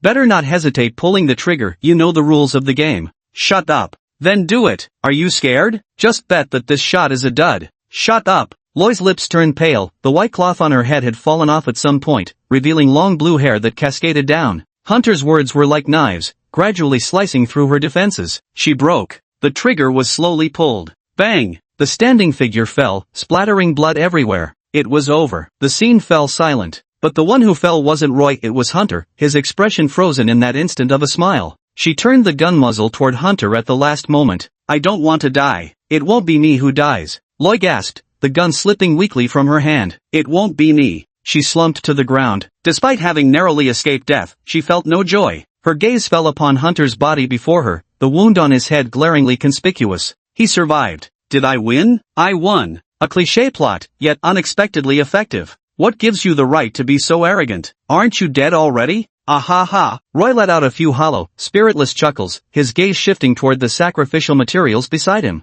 The gods didn't save me. Even in my dying moments, all I could think about was what to offer you in sacrifice. Why didn't you save me? Roy covered his face, seemingly crying out in complaint. Ding ling ling. The ringtone instantly grabbed Roy's attention. A phone ringtone? It seemed to be Hunter's. His phone had slipped out from his scanty clothing when he fell. Why is there a sound? It's not an alarm. I mean, why is it a countdown sound? A countdown? Why would there be a countdown? Luo Yi's expression twisted with anguish. Ah, I knew it, you're the Grim Reaper. You can't possibly die. Only the Grim Reaper could possess such power, the legendary guide who ushers departed souls to hell. But those are just myths, not reality. There's no such mysterious entity as the Grim Reaper. It's all an illusion. Time's almost up, no more playing with you. Before her, a patch of black shadow had appeared without warning. Luo Yi looked up in fear, only to find Hunter sitting up as if nothing had happened. Aren't you supposed to be dead? A bullet slowly emerged from the wound on Hunter's head before the injury fully healed, leaving not even a trace of a scar behind. You're such a liar. My bones are pretty tough, aren't they? A revolver bullet fired point blank at my head didn't go all the way through, it's still lodged in my skull. Hunter stood up as if nothing had happened, snatched the revolver, and with a light pinch of his right hand, a bullet materialized out of thin air in his palm. Load another bullet. Pressing against Luo Yi's chin, forcing her to look at him. You promised not to kill women and children. Luo Yi raised her head and murmured, her emotions already in disarray, no longer dwelling on why Hunter hadn't died. She might have had some inkling, but was powerless to stop anything from happening, numb to it all. You're not a child, why shouldn't I kill you? What a garbage reason. But I'm a woman. Really? I don't believe it. Are you the Grim Reaper? Do you still believe in that? Suit yourself. Hunter bared his white teeth as dark streaks began appearing on his face, 3 black stripes rising from his jawline. Loi felt utter despair. Whenever someone died, the attending priest would draw this mark before placing a cross upon the deceased's head, supposedly to let death guide away the departed soul. You're going back on your word. Luo Yi struggled frantically, yet her superhuman strength was utterly futile in Hunter's grasp, as feeble as a chicken hand. This plunged her into even deeper despair. You too. Hold still, I can't take aim properly. It seems your god didn't save you after all. Your faith is dead. Hunter reached out with one hand to forcibly turn Loi's face towards him. The other remained motionless. Take a lesson from me. I'm an atheist, no god is worthy of my faith. It's meaningless now. Roy's lifeless eyes swept across the room. That shattered look of faith is truly heartbreaking. Seems like I'm the one who did this. Ha, how embarrassing. Wait, then I'll give you a ride. I've seen your soul, your death mask, and your countdown to the end. Hunter shoved the revolver into the other's mouth, speaking coldly and cruelly. Where will I go? Heaven or hell? Unable to close his mouth, Luo Yi's drool flowed uncontrollably from the corners as he answered indistinctly. So, you believe in a different deity, yet you yearn for the existence of God? Isn't that a bit contradictory? Stop. Roy's beautiful face twisted in distress. Die quietly, Hunter whispered calmly into her ear. Roy trembled violently from the provocation, tears streaming down her face. Bang! Time's up. Hunter slowly emerged from the small room of the church and returned to the center of the hall. He found a slightly elevated spot with less bloodstains and sat down on the floor. He remained dazed for quite a while. Holy shit, what did I just do? Did I just see Roy's lifeline? And the countdown to death for everything else? What on earth did she take me for? It's like I won't feel tired anymore in the end, as if I'd become a god. The key thing is it all feels like a dream, with no ripples in my heart. If I'm not mistaken, that seemed to be the first time I've ever shot someone. The first one I killed was Cain, but he was actually struck by lightning. This act feels surreal. Did my previous thoughts manifest? So I'm really turning into a serial killer then. Isn't that just the same as being a psychopath? Damn it. Will I become some sort of clown-like figure in the future? That would truly be a sign of insanity. Alright, that's enough now. Anyway, I'm filled with deep regret right now. Why didn't let Roy imagine that Hunter is the smartest person in the world? Or imagine being one of Nyarlathotep's tentacles, then teleport through space and give the confused Nyarlathotep itself a slap. Holy crap, wouldn't that fulfill the wish? This book could just end right here? I'm a genius. Chapter 81. A familiar voice. Hunter slapped his own face, bringing his thoughts back to reality. So then, Hunter took a card from his bag. It appeared to be made of plastic. Blue serves as the main theme, with golden lines breaking the form, creating quite an artistic atmosphere. Scholar's Church. It appears to be a blank business card, with only these 4 words written on it. Who the hell gave this to me? Vika? That guy with the thick eyebrows and big eyes would give this to me? He's from the Scholar's Church, giving me this token? Wait, is this an invitation to enter? Hunter scratched his head. Wasn't it supposed to require highly educated people to get in? I haven't even started graduate school yet? Surely Vika didn't give me an invitation letter out of guilt because she thought I was dying, did she? Since it's an invitation for the dead, it doesn't matter anyway, just like posthumous titles, no matter how grand they sound. After all, the person's gone, and corpses can't stand up to argue with him. Whatever, none of my business. With his clothes already torn apart and only his hair sticky with blood, Hunter simply tucked the invitation into his tangled locks. Better find some clothes first, I'm freezing to death. Hunter wiped a hand over his skin. It was smeared with blood, but unnaturally thick, like glue. Thick and slimy. The nun's blood was utterly unlike a normal human's. It carried a faint blue hue. Roy's blood at least was normal. Or rather, it hadn't transformed into something as repulsive as those nuns had. Creak. It wasn't the sound of the main gate opening. What rang out was the small iron door beside it. Someone was using tools to open the door. Not with a key, because there was a series of click-clack noises Hunter recognized well. Because when the orphanage taught lockpicking skills back then, this exact sound effect echoed throughout the entire institution. Thief? Hunter watched as the key began to turn, then the door was pushed open. He pondered, loading the last few bullets into the revolver. The bullets in the gun were substances previously manifested out of thin air, which wouldn't disappear when his ability faded. Thankfully, he'd managed to generate an entire magazine before his time ran out. What a terrifying ability, the enemy's power of contemplation. Raise the right hand, aim, then release the safety. The iron gate swung fully open, but the figure who entered was a woman clad in a black suit. Black boots stepped onto the marble floor, their tread mingling with coagulated blue blood to produce an eerie squelch. Then he stood there. His eyes seemed shocked. The overwhelming sight of countless severed limbs and blood was intensely stimulating here. Wouldn't ordinary people lose sanity seeing this? She said. Put the gun down, I mean no harm. By the way, were you planning to sleep here? That voice, it sounded like, are you John's bodyguard? Yes, my name is Massault. We met this morning. Pleased to see you again, Mr. Hunter. I mean no harm. Before him, the bodyguard removed his sunglasses, revealing purple pupils strikingly similar to Roy's. What are you trying to do? Hunter slowly lowered the revolver. Resistance was meaningless. If this bodyguard had wanted to kill him, she could have done so long ago. She appeared quite composed, seeing such a scene hadn't shaken her sanity in the slightest. I arrived not long ago. Initially, I came to visit your grave, but you're clearly full of tricks. At the very least, slaughtering this place would require several seasoned investigators. Massault stood with arms crossed, scanning the surroundings. Countless flesh and blood scattered across the ground, emitting a foul stench. To single-handedly clear this chapel. Impressive work, Mr. Hunter. At least I couldn't have done it. Your sanity points must be formidable, and your mind thoroughly twisted.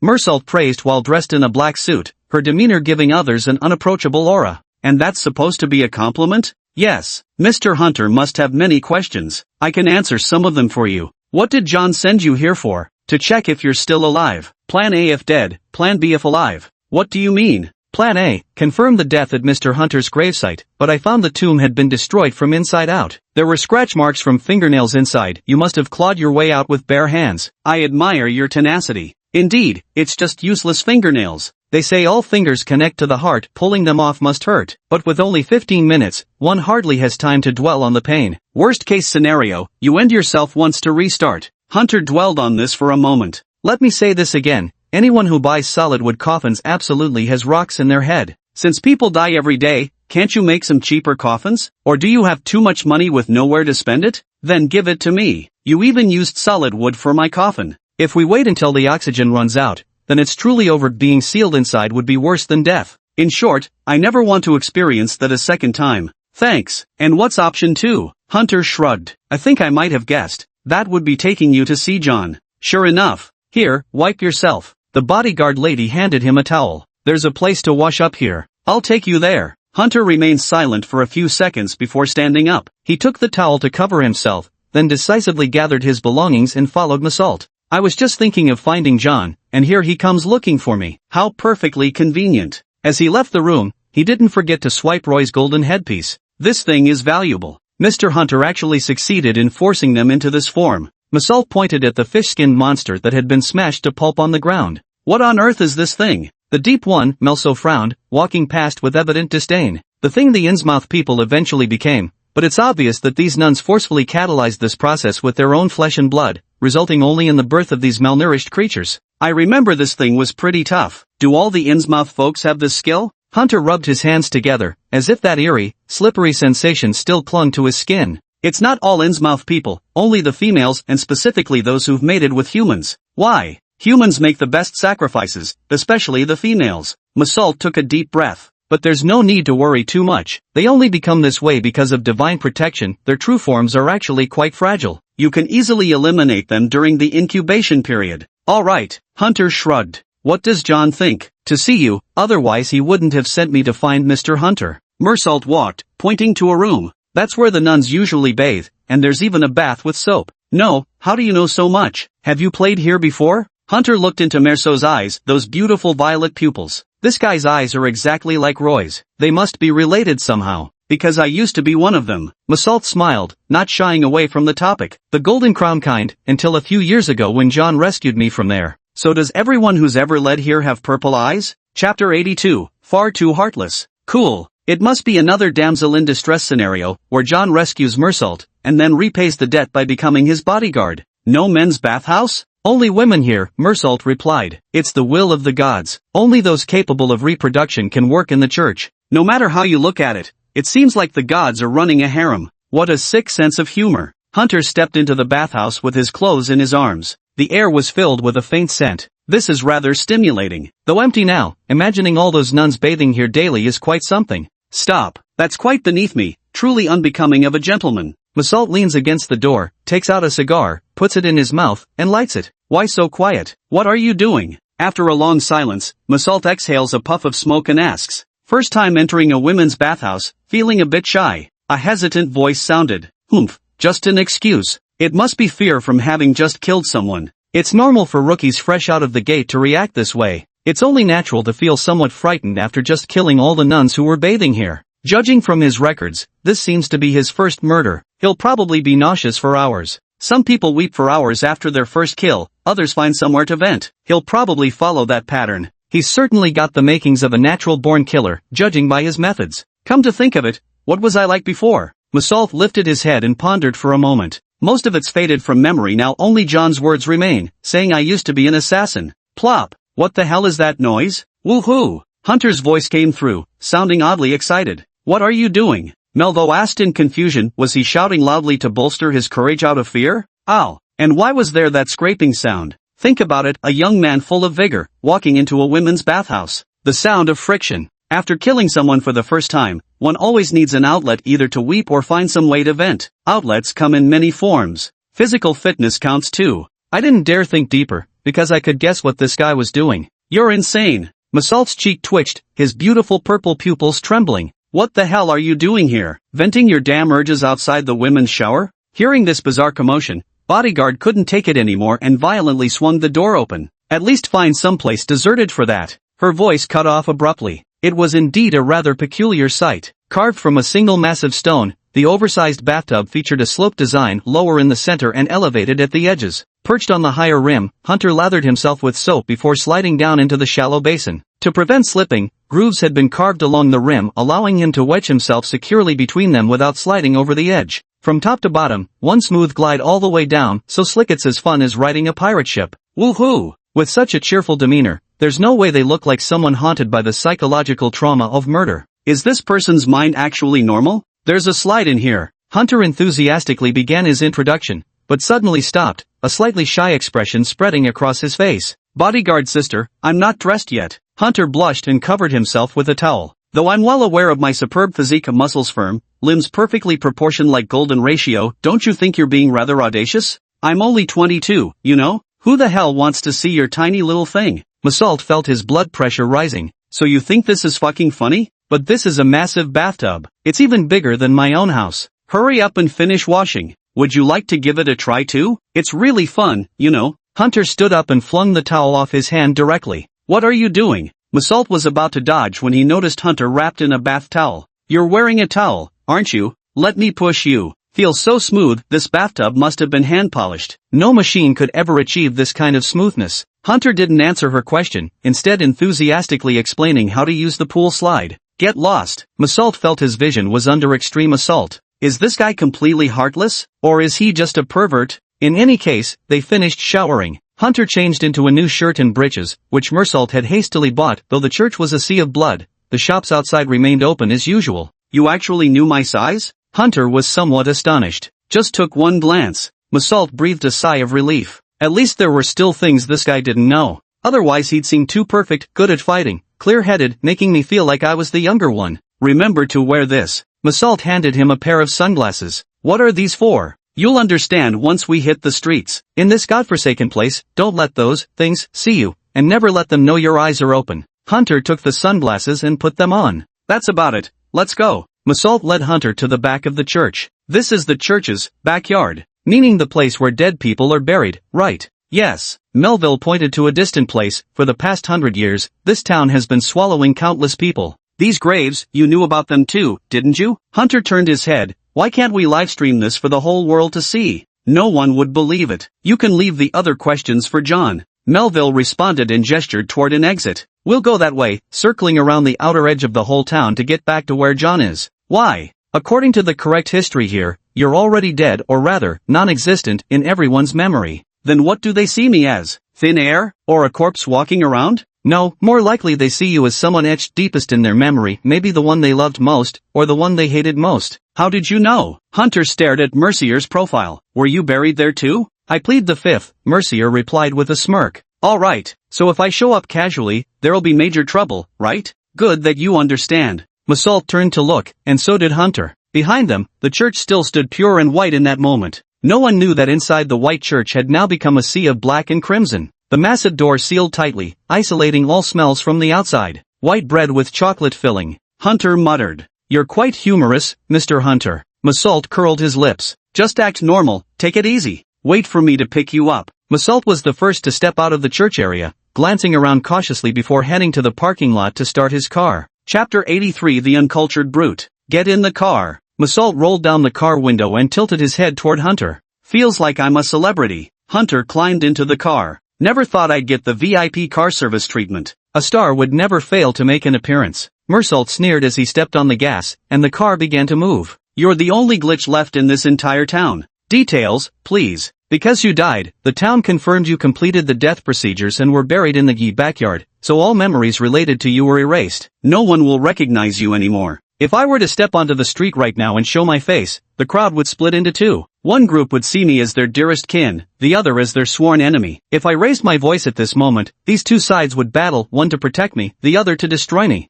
Large-scale brawl, the Negtown edition. How amusing. Hunter suddenly burst out laughing. You're such a freak. Masalt watched Hunter's expression in the rearview mirror. Don't you feel anxious and lost? If these emotions were useful, I'd be anxious and lost every day. But clearly, they're no good for anything besides keeping you awake at night. I heard you want to become an investigator? Masalt curled his lips into a smile. You've got potential. The car stopped. It parked in front of a building, John's building, though this appeared to be the rear entrance. There weren't many pedestrians around. I just left here this morning, and by noon, I was already back. Though it hadn't been long, it felt like a lifetime had passed. Wait a while longer until there's no one around before we leave. Masalt looked around and raised his wrist to check the time. It's nearly lunch break now, the passers-by will soon be gone. Can't I just cover my head and charge straight in? Then to passers-by, your silhouette would still resemble someone they're most familiar with, recognizable at a glance. Masalt observed the nearby pedestrians. For example, if we covered Miss Anastasia's head leaving only her body exposed, could you still recognize her? I'd recognize you even if you were turned to ashes, Hunter immediately replied, then suddenly realized, oh, that flat figure, who wouldn't recognize it? For example, if someone's child went missing and they suddenly saw a familiar figure, they'd definitely chase after them, then there'd be no way to explain it away. What a nuisance. I'm afraid even if you say you're Hunter, they won't recognize you because in their memories, you don't exist. There's hardly anyone on the street. Masalt opened the car door. Let's go upstairs, Mr. Hunter. John's location was on the top floor. Masalt led Hunter into the private elevator. They quickly reached the entrance to the penthouse. After you. And so, after going round in circles, we finally ended up back here. Hunter pushed open the door somewhat reluctantly. Good afternoon, we meet again. John sat there elegantly, holding a cup of coffee. It's really great to see you're not dead yet. Ha ha. I remember you usually stand up when guests arrive. Hunter took a few steps forward, leaned his head out to look ahead, then nodded knowingly. Did you go to the hospital? That lump looks as big as a fist. Click. John's glass shattered in his grip. Who do you think is to blame for this? It's all swollen. If not for an Innsmouth constitution, it would probably be ruined for good. I really want to kill you right now, Mr. Hunter. Thank you so much for thinking that, because I'd like to kill you too, Mr. John. Hunter sat directly on the desk in front of him. If it weren't for your damn plan, I'd still be enjoying my wonderful summer vacation right now. And now no one recognizes you, Miss Anastasia doesn't recognize you, Mr. Orphan doesn't recognize you either. Even if you contacted all your good friends now, they'd wonder when exactly they acquired this extra friend. You feel extremely angry, don't you? John nodded in understanding. Me too, for many years now. So stop talking nonsense and tell me everything properly. Hunter stared at him. I'm your only choice. Forgive me for using underhanded means to drag you onto my side. You surely want to restore your existence and walk free, while I want my daughter back. John curled his lips. Now our objectives align. Let me check on my uncle and sister. They're fine. John turned the computer around. Footage here. Hunter gave it a casual glance. Orphan seemed to have noticed something amiss. Bottles and jars of all sorts were scattered across the desk in his room, while his bed was piled high with books and documents. He sat at his computer, typing away. Clearly, he was using the computer to consolidate and organize all the information, and appeared ready to head out, seemingly carrying out the task assigned by Orphan, investigating the truth about John's wife and daughter. What a heartless bastard. Aren't I your blood bag? You should be able to feel when someone has a connection with you. According to normal plot logic, shouldn't you have noticed it first? You installed cameras in their bedrooms? Hunter mocked. You're seriously twisted. Necessary measures. At least I didn't put any in the bathrooms. That's the only time you can check on their status. John lit a cigarette butt and wiped the shards from his hand. If you show yourself in front of them, big trouble will happen. Start from the beginning. Hunter folded his arms. I haven't read much. I mean about the occult. Alright, you haven't eaten yet, have you? Masalt, go tell the chef to prepare a Western meal. After giving the instructions, John turned his head and said, let me first explain the basic workings of this town. First, everyone has a parasitic bug on the back of their head that's impossible to detect. Of course, this is just a metaphor. I'm not deeply versed in the mystical. From what I understand, the bug's mouthparts burrow into the brain, gradually influencing a person's judgment. For example, what you see might actually be another reality. For example, unwashed dishes may suddenly appear impeccably clean before your eyes. John narrowed his eyes. These bugs can make everything make sense. Only oxygen deprivation to the brain can render them inactive. When did it start? I didn't feel any parasites. These bugs exist within the town's boundaries. Do you remember when we flew into the town's airspace on the plane? Everyone had that brief dazed moment? Back then? Back then. You must have died once too. Glad you've seen the real world. John blew out a smoke ring, watching Hunter who sat on the table. Could you get down from the table first? I don't like looking up at people, but I enjoy looking down at people while smoking. John gloomily stubbed out his cigarette and muttered under his breath, no manners at all.